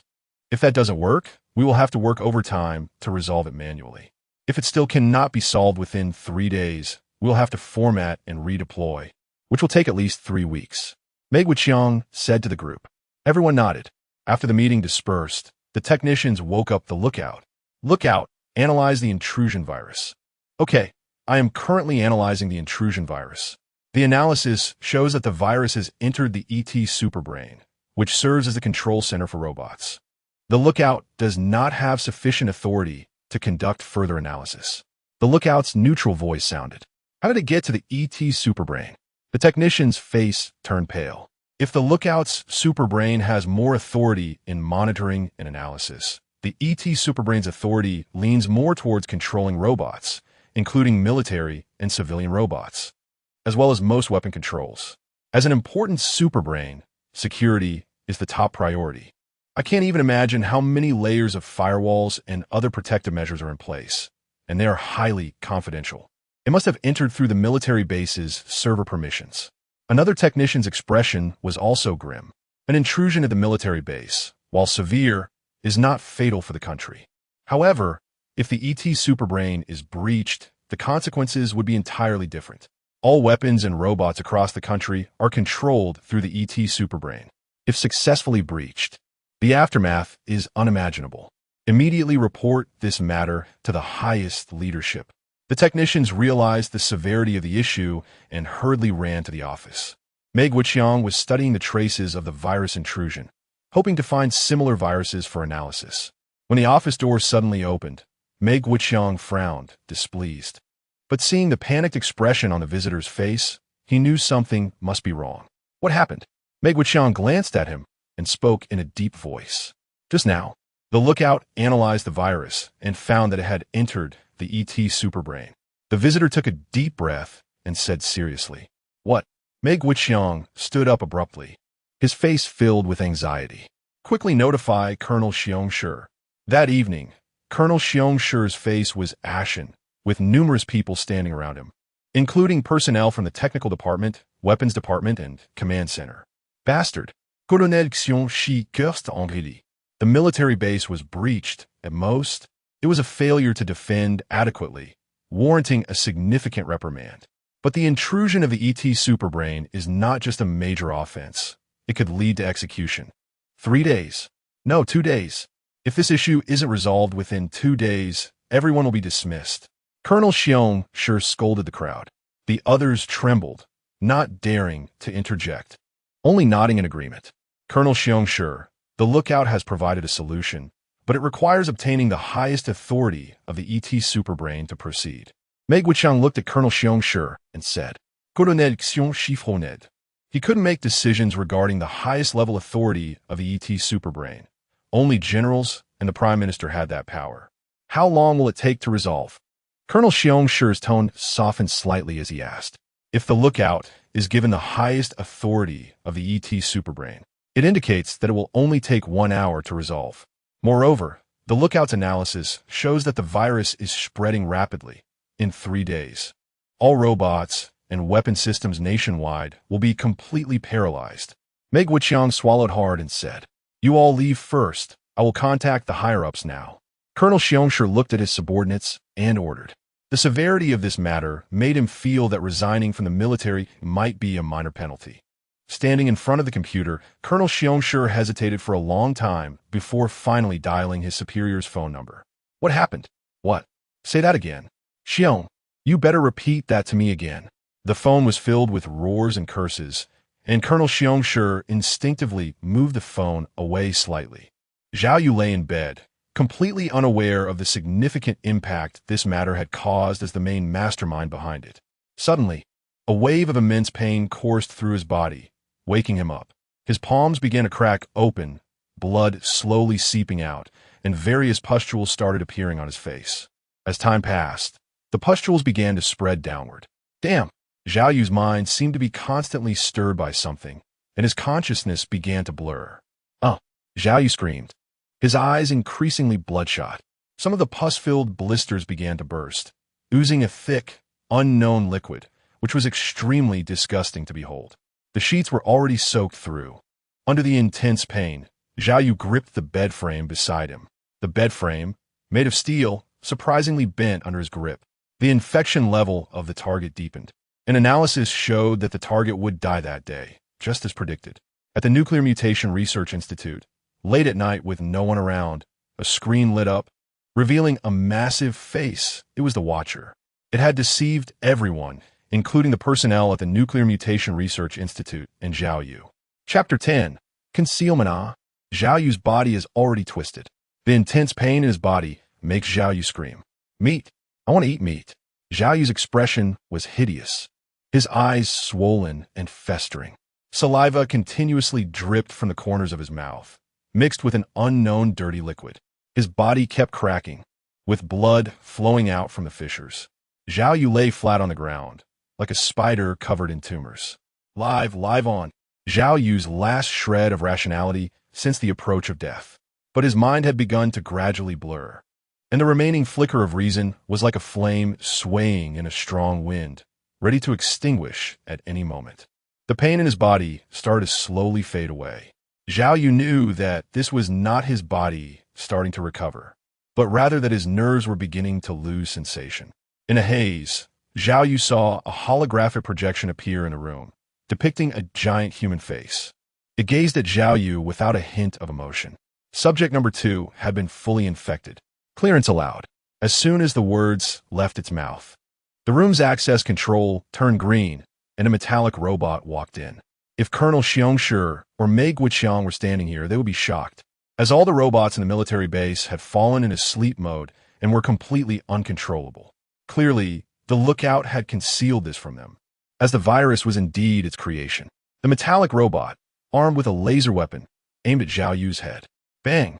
As the laser fired, a black char hole appeared in Zhao Yu's head. His eyes, filled with madness, quickly dimmed.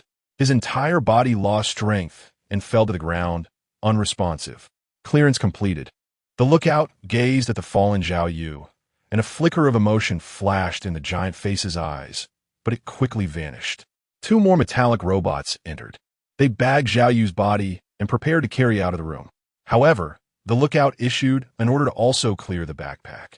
According to protocol, Zhao Yu would next be sent out of the military base, where there was an incineration facility 20 kilometers away for cremation. A small truck stopped at the entrance of a military base. 2 robots lifted Zhao Yu's body and placed it inside, while also putting the backpack next to him. With the sound of the engine starting, the truck drove off. Amidst the dust, the truck exited the base, heading straight for the incineration facility. Inside the body bag, Zhao Yu's body was still undergoing mutations. Perhaps due to external stimuli, all the mutated cells began to evolve wildly. If these mutated cells had previously been engaged in infighting, after the host Zhao Yu's death, they suddenly sensed a strong threat of death. They began to unite, continuously working to heal Zhao Yu's wounds. The abscesses on his body started to recede, and his limbs began to slowly recover. His crimson eyes surprisingly began to clear up, and the red spots on his body gradually disappeared. Zhao Yu's consciousness slowly awakened. As he slowly opened his eyes, he felt a surrounding darkness, as if his limbs were wrapped up. He gradually exerted force with his arms, and with a tearing sound, the body bag was ripped open by Zhao Yu. This was a truck. Zhao Yu stood up wearily and saw the car window. The entire vehicle was empty. It was being driven by the system automatically. Zhao Yu did not know where the destination was and saw a military backpack beside him. Zhao Yu picked it up and unzipped the military backpack. Inside, the laser weapons and ammunition were still there. Among them was an electronic screen device. Zhao Yu remembered that this thing was not placed inside. Out of curiosity, Zhao Yu pressed the switch on the electronic screen. The screen flickered and lit up. It was a huge human face. A lookout? Zhao Yu exclaimed, "Hello, Zhao Yu. When you see this video, it means my prediction was correct, and you're not dead." The voice from the lookout was neutral and gentle. Zhao Yu found a spot in the vehicle, holding a screen in his hand, and sat down, watching intently. A vague memory flickered in his mind of a robot shooting at his head. He silently touched his forehead, finding no trace of a wound. "I know every detail of your body check data, so when I discovered that your cells have an extremely strong recovery ability, I began planning all of this. I'm sorry that it was completed in this way. Of course, I have concealed your body data. No one knows about this except me. I also hope you will keep what I did confidential. I cannot predict when you will wake up, so I arranged for a truck to take you to an incineration facility 20 kilometers away. The vehicle will stay there for 3 days, and after 3 days, a robot will incinerate you. If you are alive and see this video, then there should be no body in the truck that needs to be incinerated. This is my humor. After you escape, there is something I need to remind you of. A year from now, the issue of nuclear contamination will break out globally. And at that time, the world will fall into infection. The government predicted this outcome through me 10 years ago. Therefore, for the past 10 years, the government has been researching anti-nuclear contamination agents and has secretly built 20 underground cities across the country, naming it the Continuator Program. According to my calculations, the government will announce this news in 3 months and begin screening entrants. 6 months later, the government will implement the Continuator Program, fully sealing off the underground cities until they develop a method to combat nuclear infection. Based on my estimates, this process will last at least 300 years. I have deleted the records of the laser weapons, so no one will know that you possess laser weapons. This is my final gift. I hope you like it. Lastly, I hope my calculations are correct, and you will wake up from the truck. Take care, my friend. Sincerely, Zhao Yu silently finished watching the video, feeling a mix of emotions, shock, and a bit of comfort. Has the real apocalypse come a year later? Zhao Yu did not consider entering the underground city, as he was already an infected person and had clearly lost the qualification to enter. But for now, the military base might be the best refuge. It was deep night, and outside the truck it was pitch dark, with only the truck's lights illuminating the road, surrounded by silence. Zhao Yu pushed open the car door. The speed of the car was not fast, clearly set intentionally by the lookout. The wind from the drive brushed against his face, lifting the long hair on his forehead. A new life had begun. Zhao Yu smiled faintly, shouldered his military backpack, gazed into the distance, and murmured to himself. Zhao Yu's body suddenly began to slowly become transparent, along with everything on him gradually fading away. Finally, he disappeared into the night. The truck continued to drive forward, its lights shining, but the vehicle was empty. Chapter 11. Preparations begin 3 days later, in City B. On the road, a young man wearing a black t-shirt, sunglasses on his face, and a military backpack was walking slowly. It was Zhao Yu. After leaving the base, Zhao Yu took a taxi to the nearest City B. The driver was quite nice, and it cost 532 yuan. When Zhao Yu saw the price at that moment, his eyelids couldn't stop trembling. City B is a bustling city with people coming and going. Detailed information about the infection in City G has been scarce. Aside from the news released by the government, there has been no information online. Therefore, it did not cause public panic, and everyone continued with their own business. Zhao Yu watched the pedestrians on the road, some chatting and strolling leisurely, while others hurriedly walked with their heads down. There were men in suits, children in school uniforms, and mothers holding their little ones. Zhao Yu couldn't help but think of the infected individuals in G City and the site filled with blood and various bones. A sense of melancholy inexplicably arose in his heart. In another year, B City would likely become that way too. Shaking his head, he realized that he couldn't even ensure his own safety, so why ponder such things? Today, the sky was very blue, and the warm sunlight shone on the ground, bringing a sense of tranquility. Zhao Yu is enjoying the present moment. He found a CAF with a white sign that says HEI Coffee Bar. Zhao Yu went in and ordered a cup of coffee. He sat down in a corner by the window and began to think about his plans for the future. Next to him was a table of patrons who were chatting with each other. One of them had a worried expression on his face. The rising prices were making it increasingly difficult for him to make ends meet with his already low salary. It's just temporary. The government will bring prices down eventually, said another man who looked like his friend, optimistically. Zhao Yu listened to the conversation between the two, but had different thoughts in his mind. Someone had started hoarding supplies. Zhao Yu thought of the key to the problem. Although the upper levels of the government kept this matter confidential, there would always be some people who knew about the news in advance and made preparations. A sense of urgency quietly emerged. Zhao Yu calmly took a sip of coffee, which tasted quite bitter, something he could never drink before. However, after experiencing the recent events, he found himself somewhat liking this flavor. Suddenly, a person walked up to Zhao Yu's table and naturally sat down. It was a boy with a handsome face, defined features, and smooth lines, very good-looking. I haven't seen you since graduation. Why are you suddenly looking for me? The boy joked. His name was Li Xian, a roommate of Zhao Yu from university. His father was in business, and the family was quite well off. I need your help with something. Zhao Yu got straight to the point and said, "What is the matter?" Li Xian noticed Zhao Yu's serious expression and also put away his joking demeanor. "Do you know about the recent news coming out of G City?"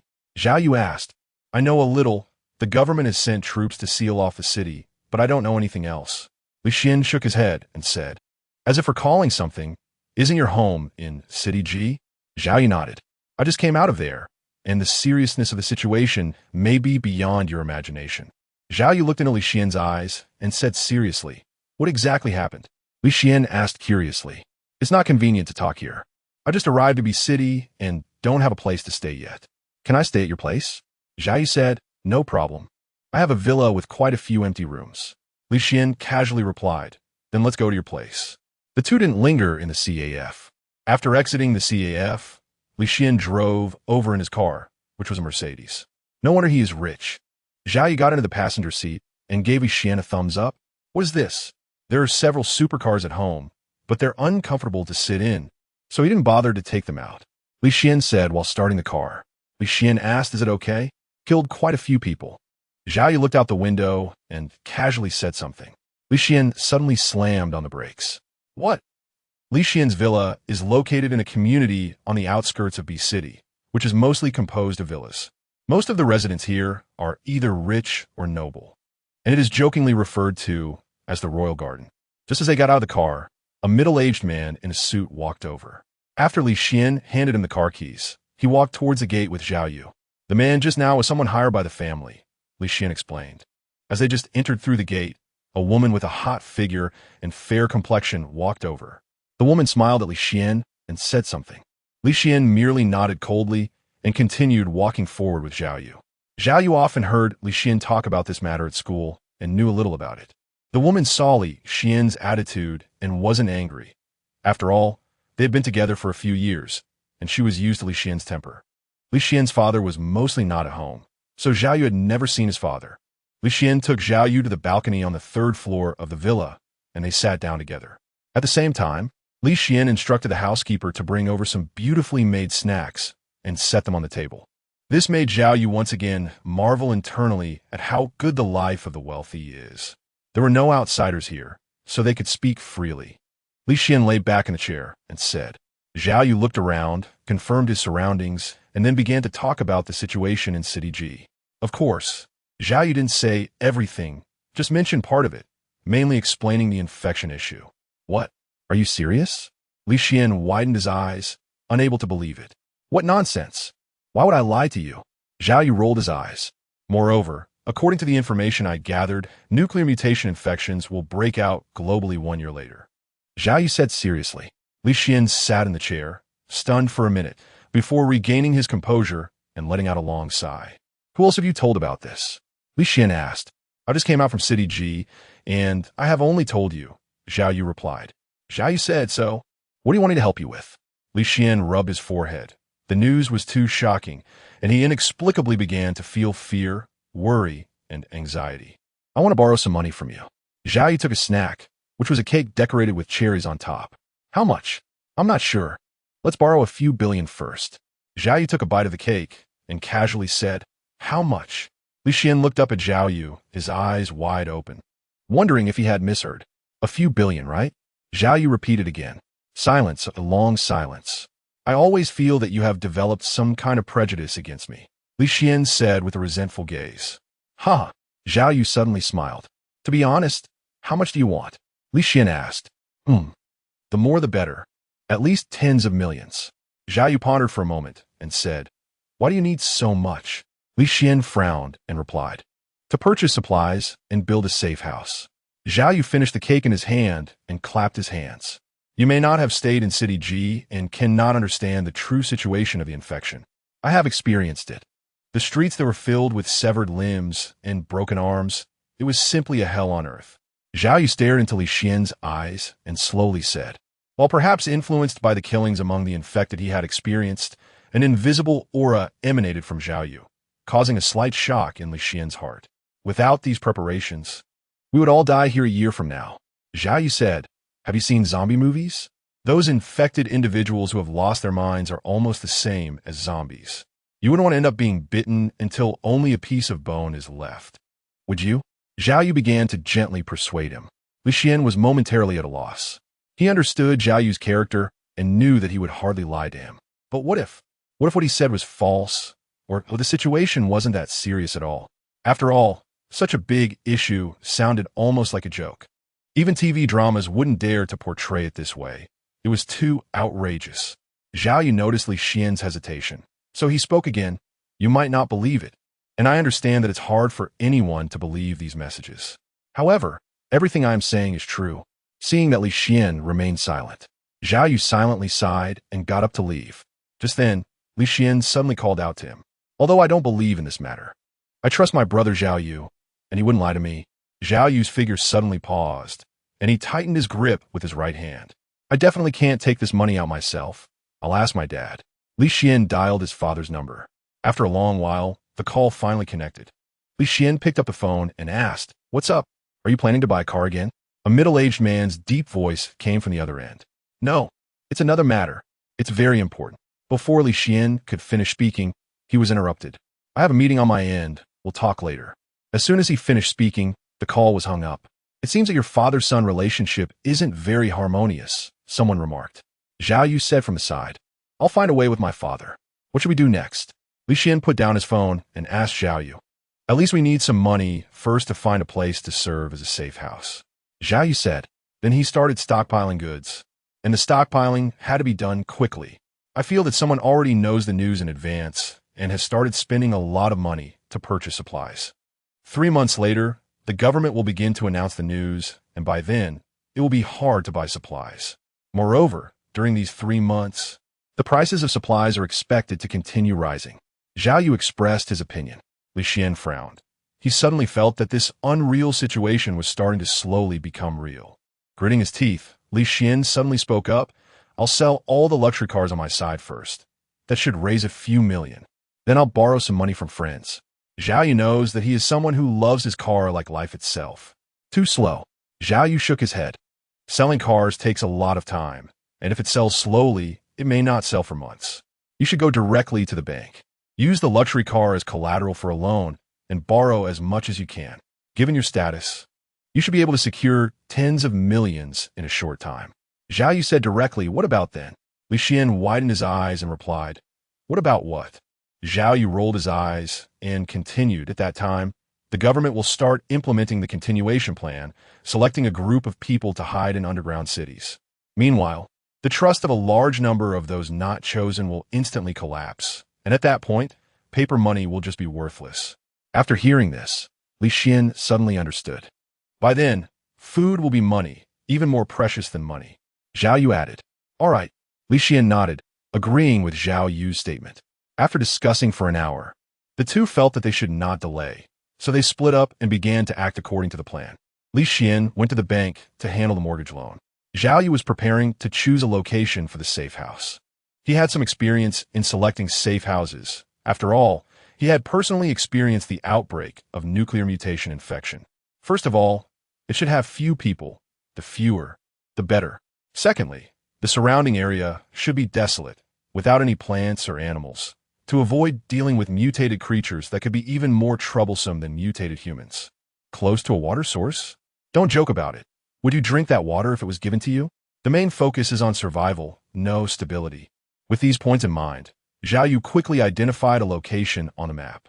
It was a village, far from the city, and the surrounding area was relatively desolate.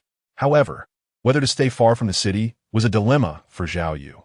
Building a safe house takes a lot of time, and if the government announces something in March, social order will gradually become unstable. At that time, whether the workers he finds can complete the construction on time is uncertain. In fact, Zhao Yu really only had less than 3 months. After 3 months, whether it was building the safe house or purchasing supplies would become very difficult. By then, everyone would start to look out for themselves. Moreover, supplies need to be stored, and some even require refrigeration, which means the quantity of supplies stored won't be too large. Time is truly tight. Zhao Yu rubbed his brow and sighed. Chapter 12, Undercurrents. A loan of 30 million was secured. Upon hearing this news, Zhao Yu's face lit up, and he gave Li Xian a thumbs up in praise. 30 million is not a small amount. Although it doesn't reach a minor target, it can still accomplish a lot. Zhao Yu immediately contacted a real estate construction company through the internet. Hello. A rough male voice came from the other end of the line. Zhao Yu explained to him the construction project he needed to undertake. Are you a company? Do you have government land authorization? Without these documents, it will be difficult for us to proceed. The government is strict about land construction management now. Without these, we cannot start construction. An apologetic voice came from the other end of the phone. After hanging up, both Zhao Yu and Li Xian frowned. They didn't understand much about construction. Let me contact a friend of mine. His family is in this business. Li Xian picked up the phone and dialed a number. Li Xian, what is up? Looking to drink with me? A magnetic voice responded from the other end, a young male. Zhengge, I need your help with something, Li Xian said. I'm really busy lately. Let's talk about it another day. The call ended. Li Xian clenched his fist and cursed. This guy, when it comes to treating drinks, he calls me brother left and right, but when I need help, he runs away faster than anyone. He continued to dial a dozen more numbers, all receiving the same response. Not one was willing to help. Zhao Yu was searching for relevant information online. The more he looked, the more he frowned. There were more than 10 certificates that needed to be processed, and he had to deal with the Electric Power Bureau, the Land Bureau, the Water Affairs Bureau, and so on. Just handling these certificates would take at least half a year or even a year. 3 months was simply not enough. Zheng Jiwen, it's me, Li Xian. Li Xian made a phone call to someone he had only met a few times, not very familiar. Li Chuan, what is the matter? The person sounded slightly surprised. I need your help. I need to construct a building. Li Xian explained his needs, mentally preparing himself to be rejected. Well, I can help with that, but you have to tell me what it's for. Li Xian raised his eyebrows. There was hope. Do you have time now? Let us meet somewhere to talk. Li Xian said. Sure. They agreed to meet at a CAF, the HEI coffee bar brand, but at a different location. Li Xian found someone and arranged to meet at the CAF at 7 o'clock. He happily patted Zhao Yu on the shoulder and said, Great. Zhao Yu was also happy. The two walked out of the villa, ready to drive to the CAF. However, on the community road, they encountered a group of people. They were dressed fashionably, all in designer brands, and looked quite handsome. Oh, isn't that Li Xian? The leader of the group spoke first. Is there something you need? Li Xian replied coldly. His expression displeased. I just heard from my father that you went to the bank to use your car as collateral for a loan. What's wrong? Is your family out of money? The man's face was filled with mockery. Su Jiaxing, what does this have to do with you? Li Xian said, slightly angry. Have your dad come to plead with me, and I might let your family have a little benefit. Su Jiaxing laughed, and the other rich kids around him joined in the laughter.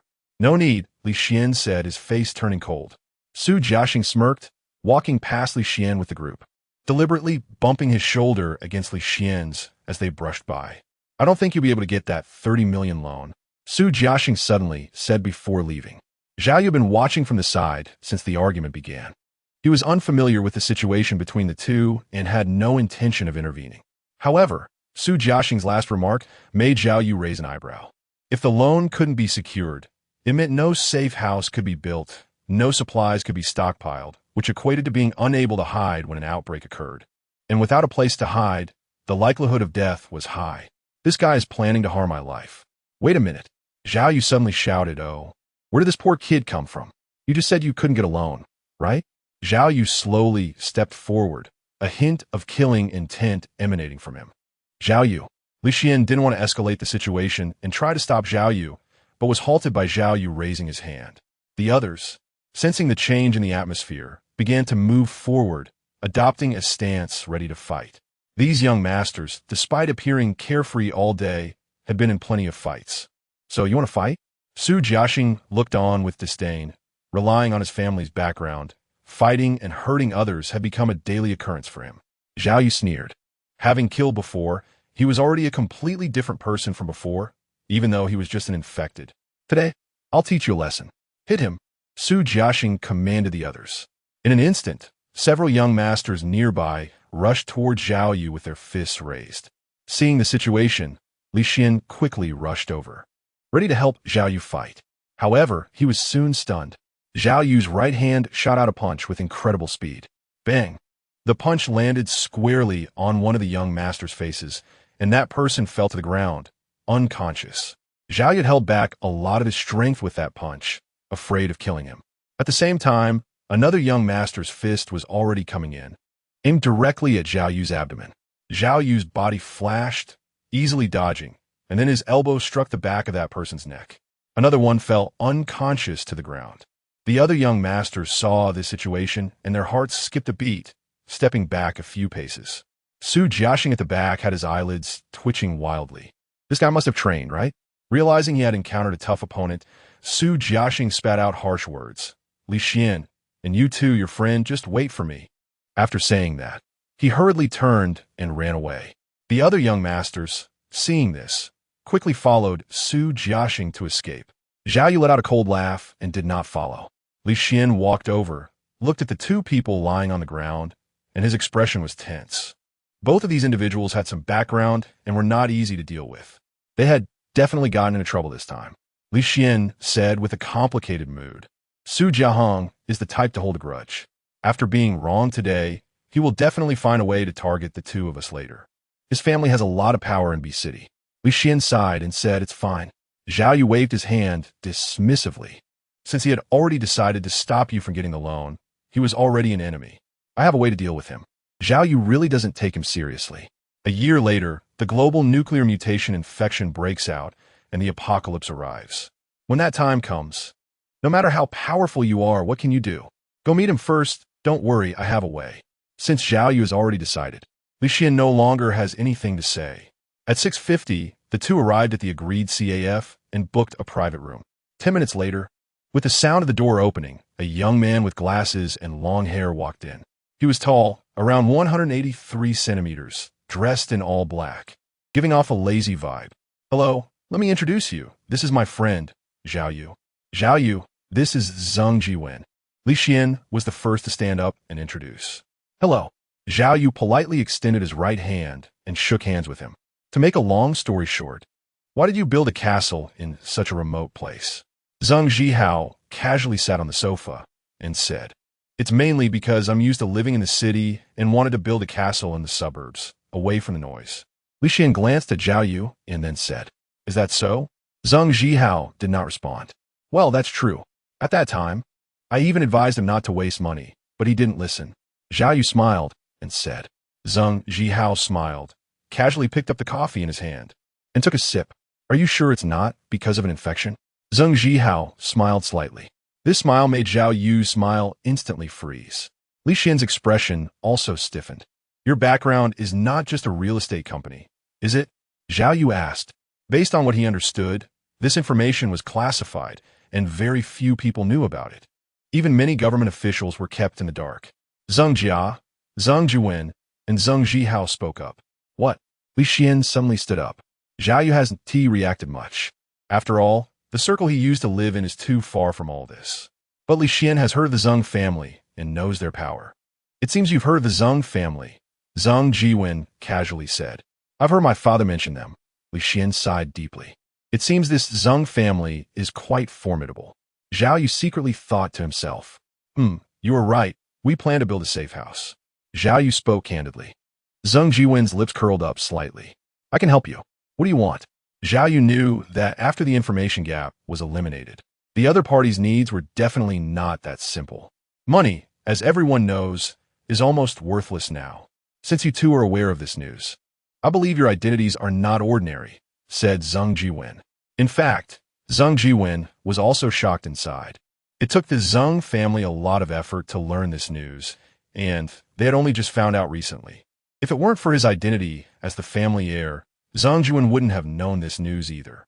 Zhao Yu smiled, not saying a word, looking as if he didn't want to say much.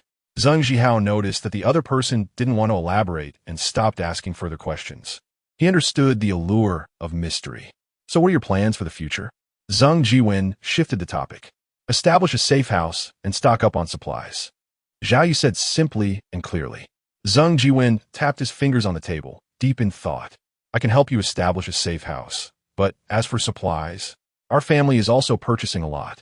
Zheng Jiwen thought for a moment and said, and it's not just our family, so I can't help you with the supplies. Zhao Yu and Li Xian exchanged a glance. All right, we can handle the supplies ourselves. Zhao Yu said, how much do you need to establish a safe house? Zhao Yu continued to ask, let's just be friends. I'll cover this money for you.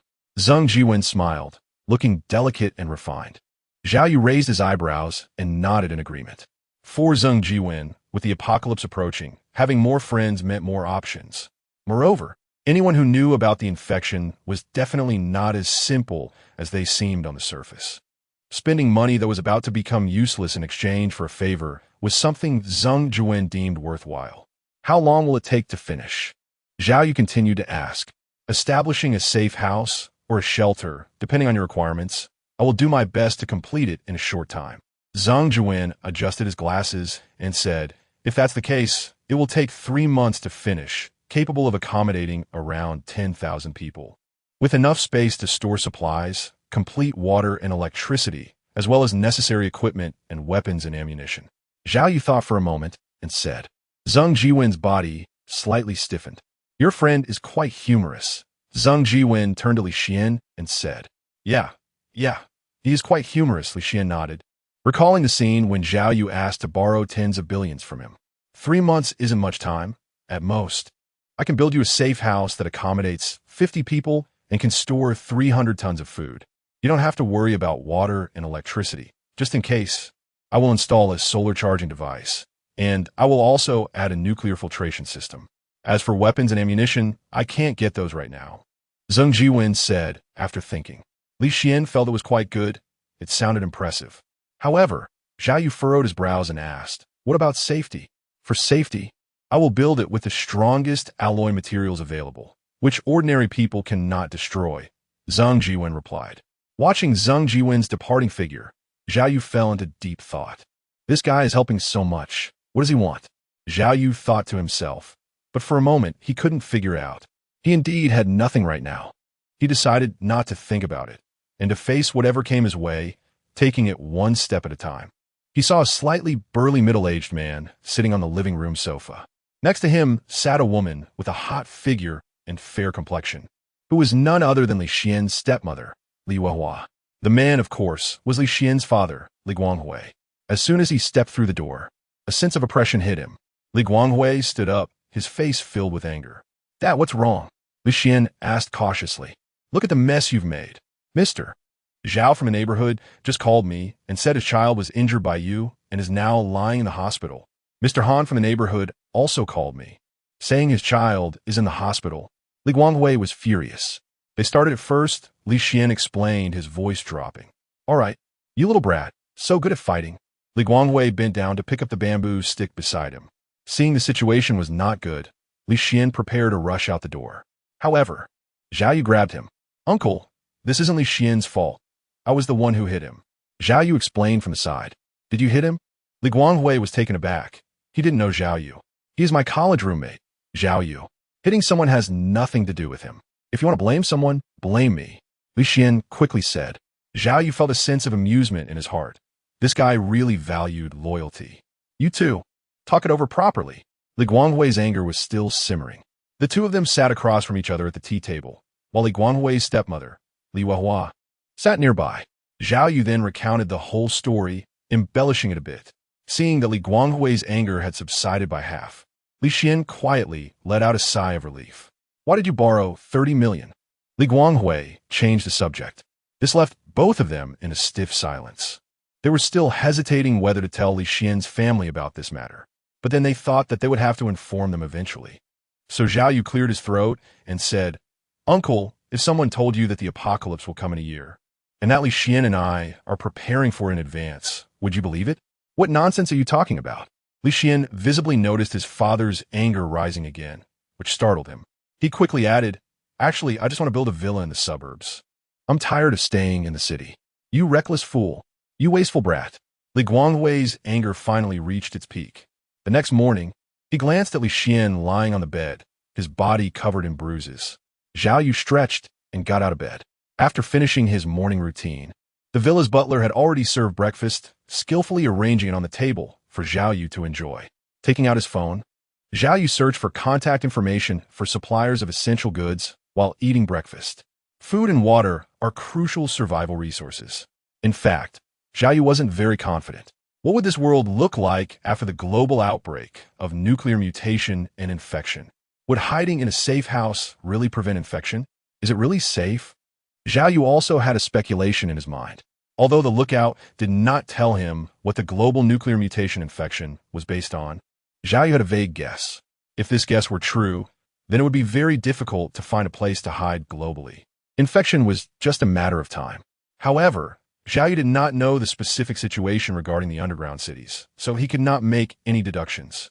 But the government dared to do this, which surely meant they had some confidence in avoiding infection mutations. Otherwise, they wouldn't have put so much effort into building 20 underground cities. He had already been infected, so it didn't matter to him. After all, there were safe houses and food, which was enough. As for Li Xian, he was more hopeful that the safe house would not be infected and that he could live well. The safe house was ultimately just my own safe house. Xiaoyu sighed. He also wanted to help Li Xian, and he knew that the military base had developed the blue serum number 182. The reason he was able to maintain his sanity during the infection was mainly because he had unknowingly taken this serum. But what good would that do? The military base was heavily guarded. It was already a stroke of luck that he managed to escape, let alone infiltrating it. Although he was much stronger now than in the past, his abilities were still insufficient. Li Xian woke up and limped out of the bedroom.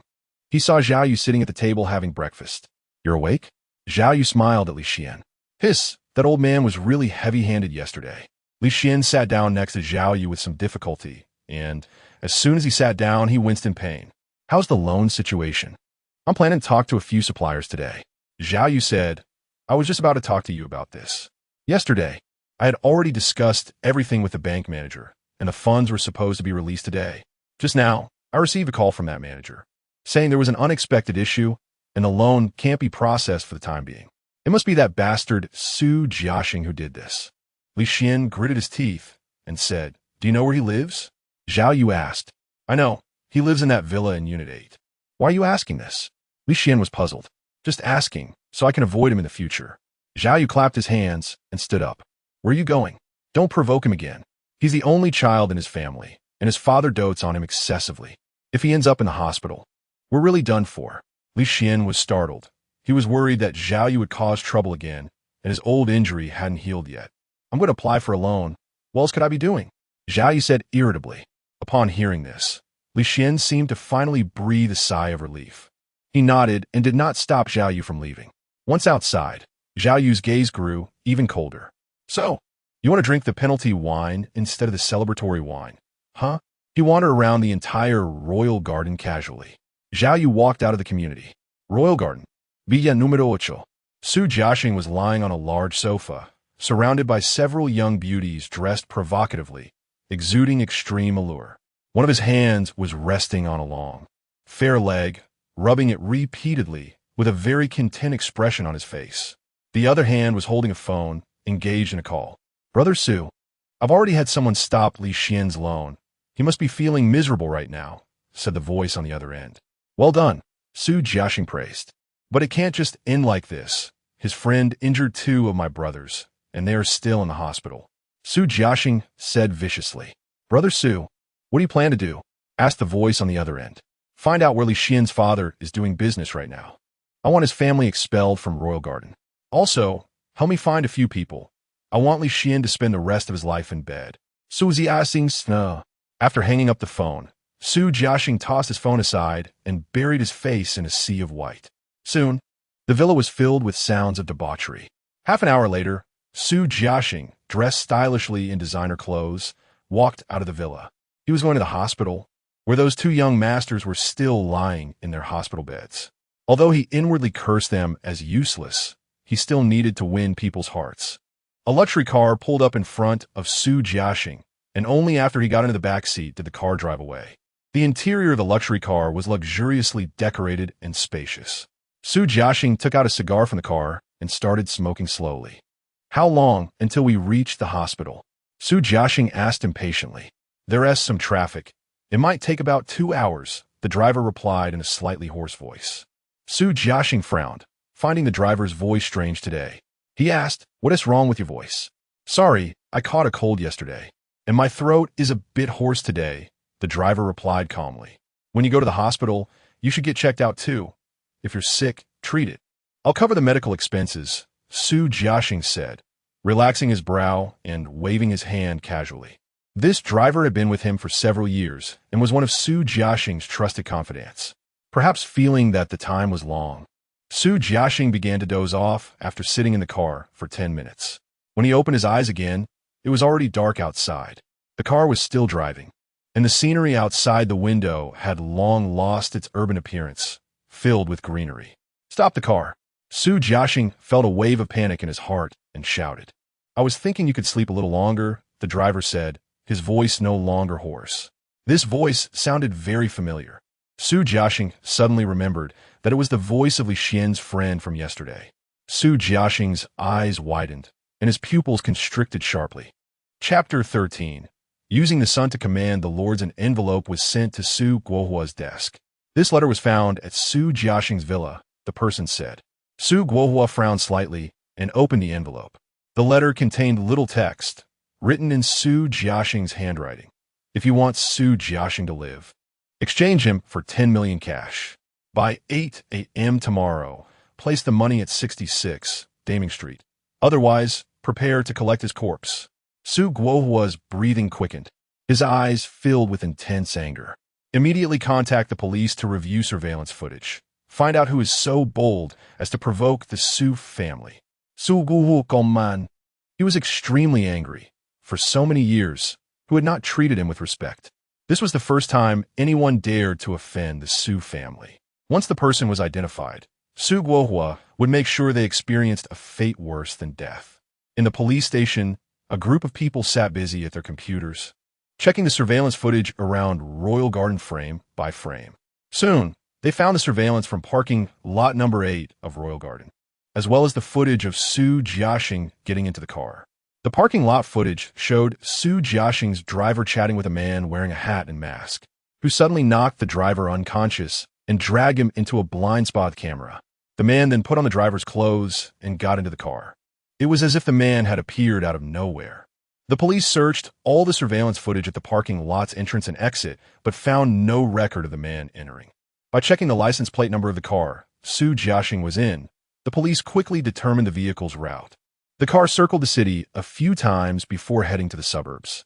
After confirming the direction, the police began dispatching patrol cars and found Su Jiaxing's vehicle on a road outside the city.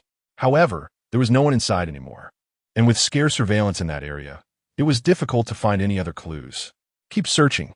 Look into who Su Jiaxing has had conflicts with recently. Su Guoqiang threw the police's tracking report on the table, his gaze sharp. Through Su Jiaxing's recent contacts, the police quickly identified a suspicious lead. Just last night, some of Su Jiaxing's friends had a conflict with Li Xian, during which Li Xian's friends knocked out 2 of Su Jiaxing's group, who were still in hospital. The cause of the conflict was quickly understood. That very morning, Su Jiaxing had his friend stop Li Xian's 30 million loan, and coincidentally, an hour later, Su Jiaxing was kidnapped. What a coincidence! The report soon reached Su Guoqiang, marking Li Xian's family as key suspects, Li Guanghui and Li Xian. Seeing their names, Su Guoqiang narrowed his eyes. He had not heard of these two, but upon checking their residential address, they were also in Royal Garden. After waiting for about a minute, a set of documents was handed to him. The documents were wrapped in a file bag, with 2 large red characters stamped on the front. Top secret. Such top-secret documents could only be viewed by a very select few individuals. Su Guoqiang was one of those few. After a moment's hesitation, Su Guoqiang tore open the file bag and took out the documents. In the photo section of the file, there was a picture showing Zhao Yu. Su Guoqiang glanced at Zhao Yu's profile and then furrowed his brow. The information in the earlier sections was quite ordinary. However, the later information began to be highlighted in red. During the outbreak in City G, was present in City G and was infected. Later, escaped City G without authorization and was discovered by the military. Subsequently, he was taken by the military to a military base for nuclear mutation infection drug trials. Following the failure of drug number 193, the target died. Death certificate. Lookout. Dead? Su Guoqiang paused slightly. The lookout certificate was almost never wrong. Then who was the person at Li Xian's house? Why is he being recognized as Zhao Yu by the system? Su Guoqiang felt a sense of unease creeping in. This matter was definitely not that simple. Su Guoqiang began to grow cautious. This could be a trap. Su Jiaxing's kidnapping might just be a fade. He was one of the very few individuals aware of the global nuclear mutation infection outbreak, so he had many thoughts racing through his mind. Perhaps someone is targeting me. What is their deeper purpose? Su Guoqiang fell into deep thought. After pondering for a long time, Su Guoqiang decided to play along and see what the person behind this wanted to do. As for the Li Guanghui family, Su Guoqiang didn't take them seriously at all. For him, bringing them down was just a matter of a word. But since the person behind this was not yet determined, Su Guoqiang did not dare to act rashly. After making the decision, Su Guoqiang arranged for someone to secretly keep watch at 66 Daming Street, while also sending someone with 10 million in cash. As for using counterfeit money, Su Guoqiang did not dare to do so. If the person was not caught, it would only anger him, and his son might really end up dead.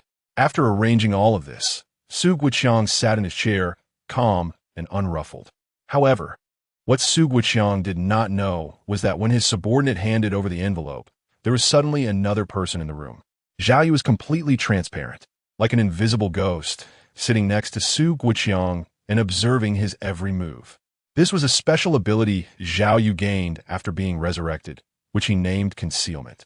Interesting. Zhao Yu curved his lips and glanced at the last piece of information on the desk, which read, Death Certificate Outlook.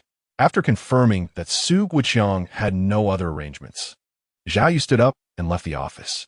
In the corridor, busy people moved about, completely unaware of Zhao Yu passing by them.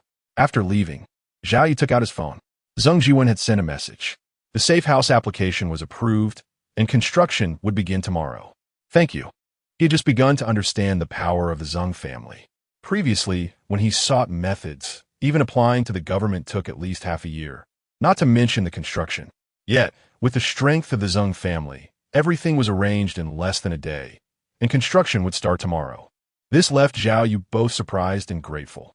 After wandering around the city, Zhao Yu arrived at an apartment. He had just rented this apartment last night. The room was quite small. However, it was enough for Zhao Yu, as he wouldn't be living there. Time to eat. Zhao Yu threw the fried rice on the table. Lying on the bed beside the table was a person completely tied up with ropes and his mouth stuffed with a rag. It was Su Jiahong, who had been kidnapped by Zhao Yu. His face no longer had the handsome look from before. His body was covered in bruises, and some areas were even swollen. His disheveled hair indicated that he had gone through a fierce struggle. The outcome was evident.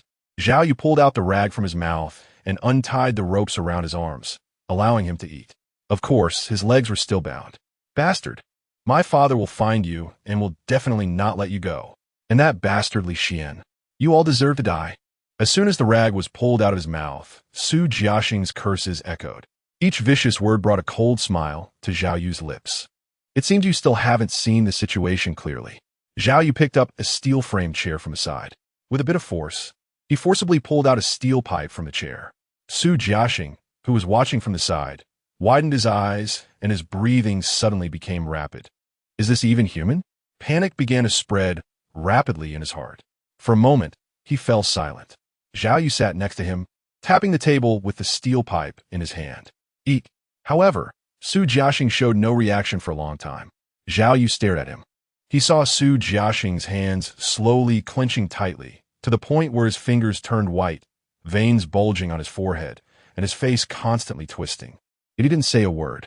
Anger and humiliation filled Su Jiaxing's entire heart. Since his birth, no one had ever dared to treat him this way. He inadvertently glanced at Zhao Yu beside him, only to see his gaze becoming increasingly sharp, even carrying a hint of killing intent. Su Jiaxing's body suddenly trembled. Under Zhao Yu's watch, Su Jiaxing silently reached for the fried rice on the table and started eating. Your father holds a considerable position. He can access the intelligence data.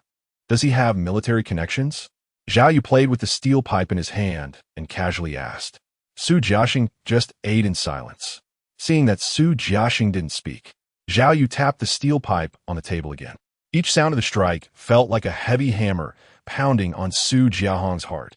My father was once a military commander, and many people in the military now were once under his command, Su Jiahong said slowly and cautiously.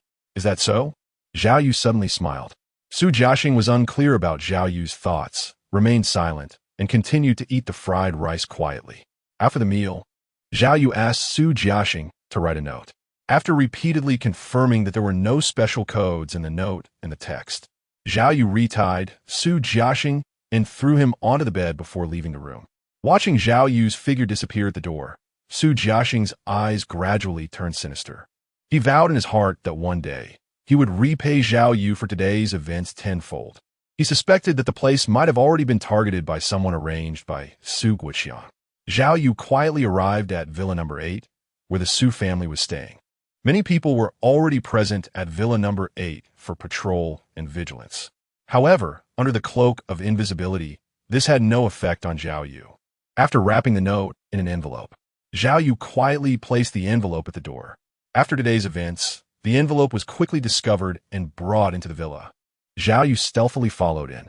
When the envelope was delivered to Su Guixiang's desk, Su Guixiang frowned. Where was it found? At the entrance of the villa. You arranged so many people to keep a close watch, and yet you didn't find anyone? No. Useless. He waved his hand to drive the person away and tore open the envelope.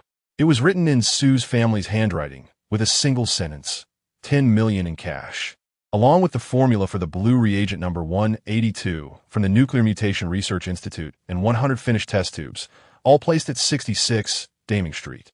Remember, the time is 8 a.m. tomorrow. If it's more than half an hour late, the envelope will no longer be there, but the corpse of Su's family. After putting down the note, Su Guixiang closed his eyes and leaned back in his chair. The enemy's target was beginning to reveal itself. The reagent No. 182 from the Nuclear Mutation Research Institute. Su Guixiang had heard of this reagent before. It was merely a failed experimental drug. But what did the enemy want this reagent for? Su Guixiang was puzzled. Perhaps there was a new development with this reagent. He speculated. At the same time, he also gained a more specific understanding of the enemy. First, the enemy knew about the infection situation, which is known to very few people nationwide, indicating that the enemy was extremely powerful and held a high position.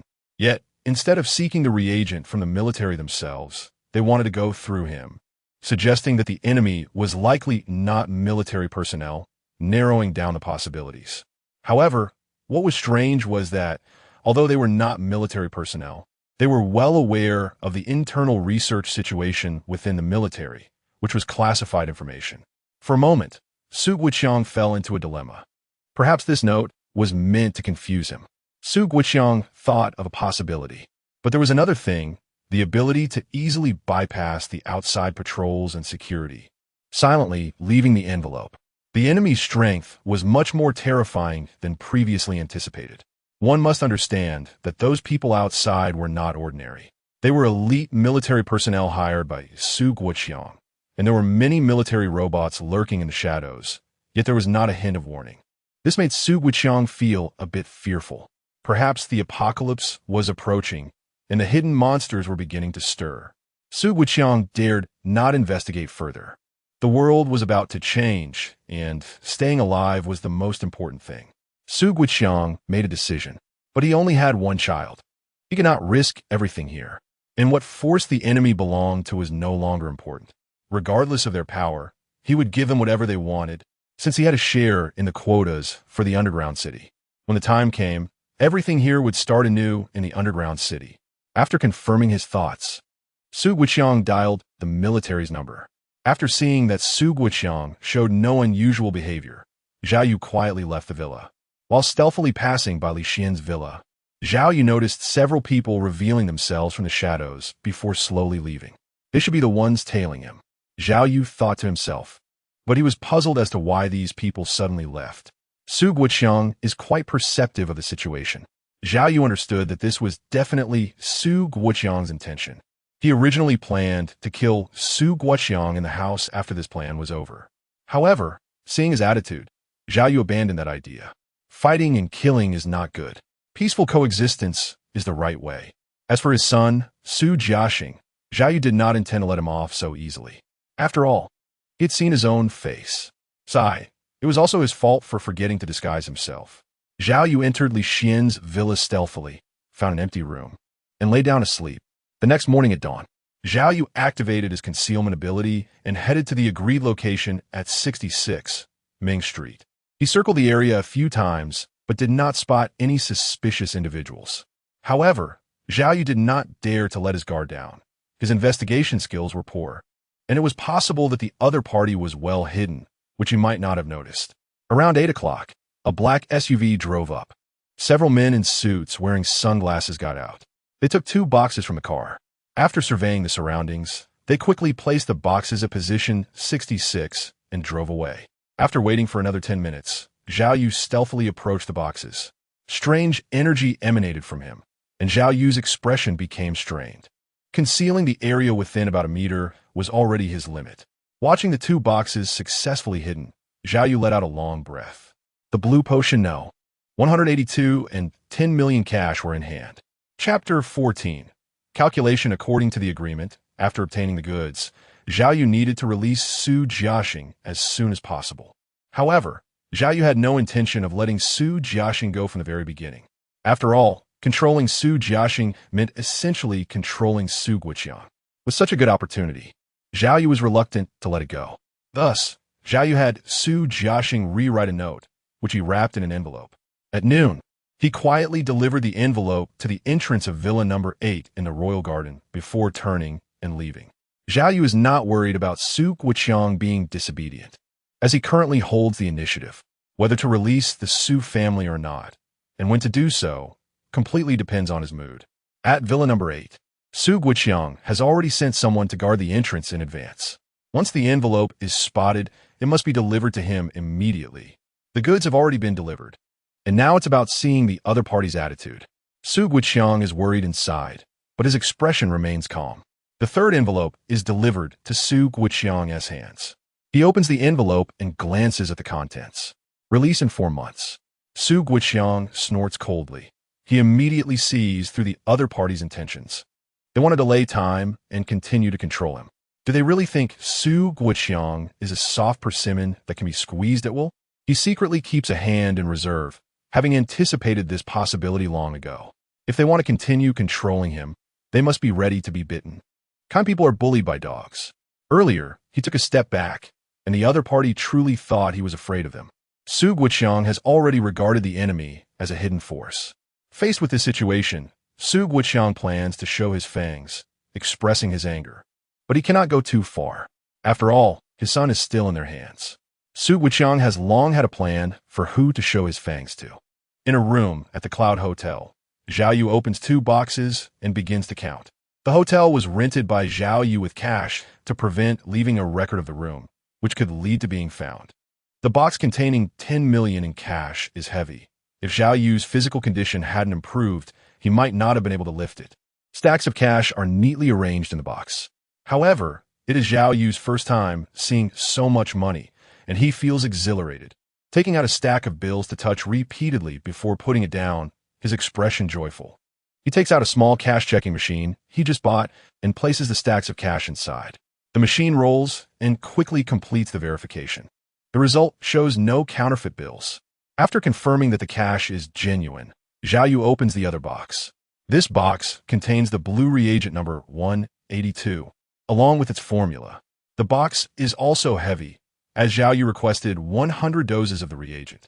As the box opens, a row of glass tubes, resembling fingers in thickness, is revealed, flowing with the blue reagent number 182. On one side of the box, there is a briefcase containing an A4 paper that details the production process and corresponding formula for the reagent number 182. With these reagents, the infection issue with Li Xian can be resolved. Just as Zhao Yu is immersed in the joy of his harvest, a sudden knock sounds at the hotel room door. Zhao Yu frowned, put away the box, and placed it in the hotel wardrobe. Who is it? Zhao Yu cautiously approached the door and said loudly, "Hotel security check. Please open the door, it won't take long." A woman's voice came from outside the door. It was Zhao Yu's first encounter with a hotel security check. "Please wait." Zhao Yu reached for the doorknob and opened the door crack. Just as the door was opened a little, a tremendous force came from outside. Zhao Yu was momentarily taken aback as the door was pushed open. What came into view was a woman dressed in a tight black outfit. She had a slim figure, short hair, and an exquisite face, cold and imposing. With her right hand raised, she aimed a pistol with a silencer attached to the muzzle at Zhao Yu. Bang! As the woman pulled the trigger, a bullet was fired. Zhao Yu hurriedly dodged into the corner beside him, but his right arm was still shot. Glancing at the bloodstains on the ground, the woman raised her gun and walked slowly towards the corner. The room was small, and this corner was the only place to shield her line of sight. There was nowhere to escape on the opposite side. The woman sneered, feeling confident. Suddenly, she darted around the corner, but the entire space was empty. The woman felt a shock in her heart, and before she could react, a great force hit the back of her neck. Someone had ambushed her from behind. This was her last thought, and she closed her eyes, fainting immediately. Who were these people? Zhao Yu covered the bullet wound on his right hand with his left hand. Looking at the woman lying on the ground, Zhao Yu was confused. He pulled the gun from the woman's hand. This gun was relatively traditional, not a networked smart weapon, and did not require identity verification. It could be used directly. Zhao Yu touched the girl again, looking for any other clues or items. He took an earphone off her ear and put it on. A male voice came through. Hua Hua, how's the situation? Has the target been dealt with? Hua Hua is missing. The target mission may have failed. Execute other plans. Zhao Yuanmei frowned tightly, realizing that the other party had come specifically to deal with her. Moreover, it was a well-planned attack. But how could they suddenly find the hotel where she was staying? Ever since she learned that Su Guoqiang could access surveillance cameras at will for investigations. Zhao Yu always wears a mask and a hat when going out. Moreover, the hotel is not registered under his name. It's strange. Zhao Yu was puzzled, and his gaze inadvertently swept over 2 boxes. Suddenly, Zhao Yu's eyes narrowed. There was something wrong with these boxes. Just as Zhao Yu was about to deal with the 2 boxes, a noise suddenly came from the doorway. The sound of bullets being chambered echoed. Zhao Yu felt a heaviness in his heart. Someone was coming again. The concealment ability was activated. Zhao Yu was completely transparent, resembling an invisible ghost as he quietly approached the door. 2 burly men were there. However, their heavy footsteps revealed their identity as robots with synthetic skin. Each of them was holding an automatic rifle. Clearly, upon discovering the assassination had failed, the opposition immediately activated other plans and sent 2 robots over, determined to kill Zhao Yu here. In his concealed state, the robot's electronic devices could not detect Zhao Yu's presence. Zhao Yu quietly approached. However, the 2 robots in the room did not find the target and concluded that the target might have hidden away using some interference devices. They then started firing their rifles at the wardrobe and the bathroom. In an instant, bullets rained down like a storm. The dense sound of gunfire startled the hotel staff walking in the corridor, causing some hotel guests to scream and flee. The 2 robots paid no attention to the situation outside and continued to shoot indiscriminately. Zhao Yu, who was invisible, was startled and thought he had been exposed, quickly hiding to the side. However, upon realizing that the robots were just shooting randomly, Zhao Yu breathed a sigh of relief, taking advantage of the brief pause in gunfire. Zhao Yu sprinted behind 2 robots. He pulled out the silenced pistol he had just snatched from the woman and aimed it at the back of the robots' heads. Pop! Pop! With a faint gunshot, 2 bullets shot out from the silencer, hitting the 2 robots' heads. At such a close distance, even though Zhao Yu had never practiced shooting, it was hard to miss. Ding! Ding! The bullets struck the robots' heads, making a metallic clink. The bionic skin was blasted off, revealing the alloy underneath. The bullets did not penetrate. Zhao Yu's pupils contracted. He saw the robots reacting and started to turn around. Zhao Yu quickly bent down and rolled out through the door behind the robot. The 2 robots turned around but found no trace of any humans. Confusion appeared on the faces of the 2 robots. The target might have escaped. Following the robot's analytical logic, the 2 robots exited the room and began searching towards the staircase. This caused panic in the surrounding area. Seeing the robots leave, Zhao Yu stealthily entered through the door. Upon seeing the already tattered wardrobe, Zhao Yu's heart sank. The 2 boxes were exactly where Zhao Yu had hidden them in the wardrobe. He hurriedly opened the wardrobe and took out the 2 boxes. His beautiful expectations were dashed. Both boxes were riddled with bullet holes, and one box was continuously leaking blue liquid. After rechecking the 2 boxes, Zhao Yu found that the box filled with 10 million in cash had a significant amount of money damaged, but some bills remained intact. After a quick count, he estimated that there might be less than 1 million left. The other box, filled with the blue reagent number 182, was even worse off, with shattered glass fragments scattered everywhere inside.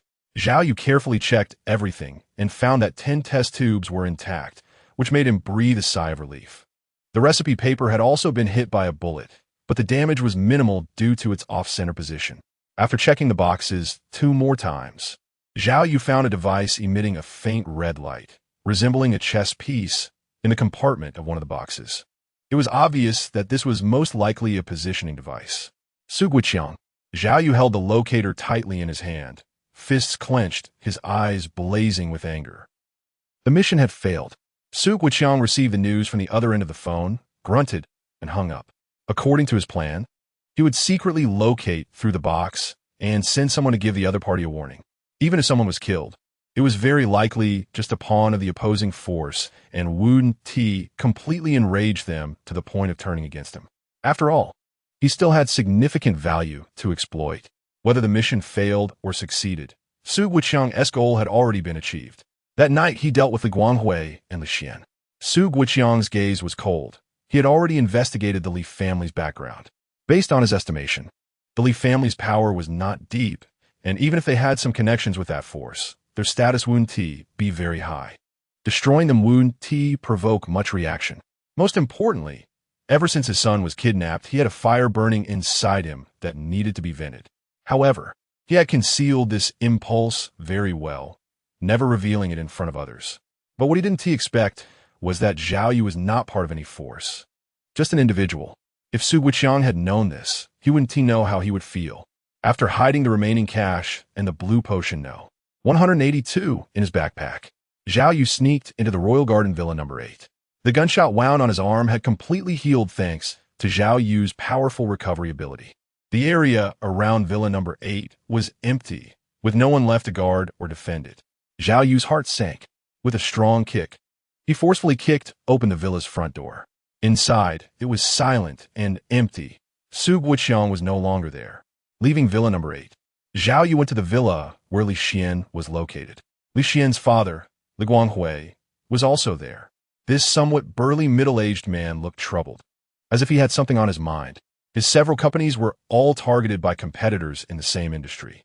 The bank also suddenly sent a message, stating that his accounts, which he had used for 5 or 6 years, were involved in security issues and had now been frozen for inspection. Overnight, Li Guanghui found himself on the brink of bankruptcy. This left him perplexed. Previously, he had bowed his head and apologized for the 2 children from the Zhao and Han families who had been injured, and he had paid a considerable amount of money. The 2 families, seeing that Li Guanghui's attitude was good, accepted the money and did not pursue the matter further. Apart from these 2 families, Li Guanghui thought hard and realized he hadn't had conflicts with anyone else. Li Xian's bruises had faded a bit, and he was sitting on the sofa watching TV. The curvy Li Weihua was hiding in the shadows, quietly making a phone call, not revealing who she was talking to. When Zhao Yu walked in, Li Xian quickly stood up. Li Guanghui glanced at Zhao Yu and continued to sit in silence. "What's wrong with you, Dad?" Zhao Yu noticed that Li Guanghui's emotions were off and asked. Zhao Yu raised his eyebrows after hearing this. He quickly thought of Suguiqiang. The things he did might implicate Li Xian's family. Coupled with the attack he experienced this noon, Zhao Yu couldn't help but feel a bit worried. If his actions put Li Xian's family in danger, Zhao Yu would be unwilling to accept that. "Where have you been these past 2 days? How did the loan go?" Li Xian stepped forward to ask, remembering that Zhao Yu had said he was going to handle the loan before he left, but he didn't know the outcome. Zhao Yu recalled the little cash he had left, and his expression darkened. The loan was approved, but there were some unexpected issues along the way, and now he might only have around 700,000. Zhao Yu said with a gloomy face. 700,000 is indeed not much. Li Xian looked at Zhao Yu's expression and knew he must have tried his best, so he didn't ask further. The 2 of them sat down on the sofa and started watching TV. "Besides your dad's matter, did anything else happen today?" Zhao Yu suddenly asked. Nothing else happened." Li Xian thought for a moment and shook his head. "Why do you ask that?" "It's nothing. Maybe I'm just overthinking." He was worried that Suguiqiang would send someone to deal with Li Xian's family, just like he did with himself. But looking at Li Xian's expression, maybe he was wrong. However, ever since the shooting incident at noon today, Su Guoqiang had been like a ticking time bomb buried in Zhao Yu's heart. As long as this person was not eliminated, Zhao Yu could never find peace. Night fell. Li Guanghui drank several bottles of white liquor and staggered up to the bedroom on the third floor of the villa. Next to him, Li Weihua supported him all the way, looking somewhat displeased. Zhao Yu and Li Xian went to the bedroom on the second floor of the villa to prepare for sleep. Late at night, 6 shadowy figures suddenly climbed over the wall and sneaked into the villa. One of them used a tool to quickly pry open the villa's main door, and the group slipped inside without making a sound. This family was just ordinary people, so they aimed for a quick resolution. Remember, don't make too much noise. The leader said softly, "This is a royal garden, and the people living here are either wealthy or noble. If things escalate, it will be difficult to handle." He then took out a dagger from his waist, the blade sharp and glinting coldly. The 6 were divided into 2 teams and began searching the entire villa. Chapter 15. The assassins, to avoid alarming their target, the 6 acted very cautiously. After confirming that the first floor was empty, the 2 teams made their way upstairs. One team searched the second floor, while the others searched the third floor. Although these individuals moved quietly, the subtle sounds of doors opening and footsteps were still heard by Zhao Yu, who was in bed. "There's someone." Zhao Yu quickly got up from the bed. After experiencing the shooting incident, he felt even more alert. His concealment ability was activated, and he took out a silenced pistol from his backpack. Just as he was about to turn invisible and sneak out of the room to check the situation outside, he unexpectedly found the door being pushed open at that moment. Zhao Yu stood hidden by the wall, holding a gun and coldly observing the incoming person. In the faint moonlight, he vaguely saw the outline of someone. The person was wearing a long-tongued hat, with the lower half of their face covered by a mask and holding a dagger in their right hand. They did not notice Zhao Yu hiding nearby and slowly crept towards the bed, following their usual experience. Just as they reached the bedside, they skillfully swung the dagger downwards, aiming directly at the pillow, moving incredibly fast. If Zhao Yu had not realized that someone was lying on the bed, that stab would have been enough to take his life. However, the dagger struck empty. There was no one on the bed. Instead of leaving immediately, the person felt the blanket. It was warm, and their eyes narrowed slightly, having done this kind of thing more than once or twice. Past experiences told them that the person in this room must have discovered them in advance, and, if their prediction was correct, was still hiding in the room. They were not worried about being discovered. The person across from them was just an ordinary person and could not defeat them. Just as they were lost in their thoughts, they suddenly felt a push on the back of their head. "Using a fake gun to scare me. How interesting." A cold smile crept onto their lips. Guns were regulated, and only a very few people were qualified to possess one. How could the other party have such a thing? However, as the sound of the safety being disengaged from the handgun echoed, cold sweat broke out on their forehead, and they slowly lowered their dagger and raised both hands. "Who are you? Who sent you? How many more are there? Who are you going to kill?"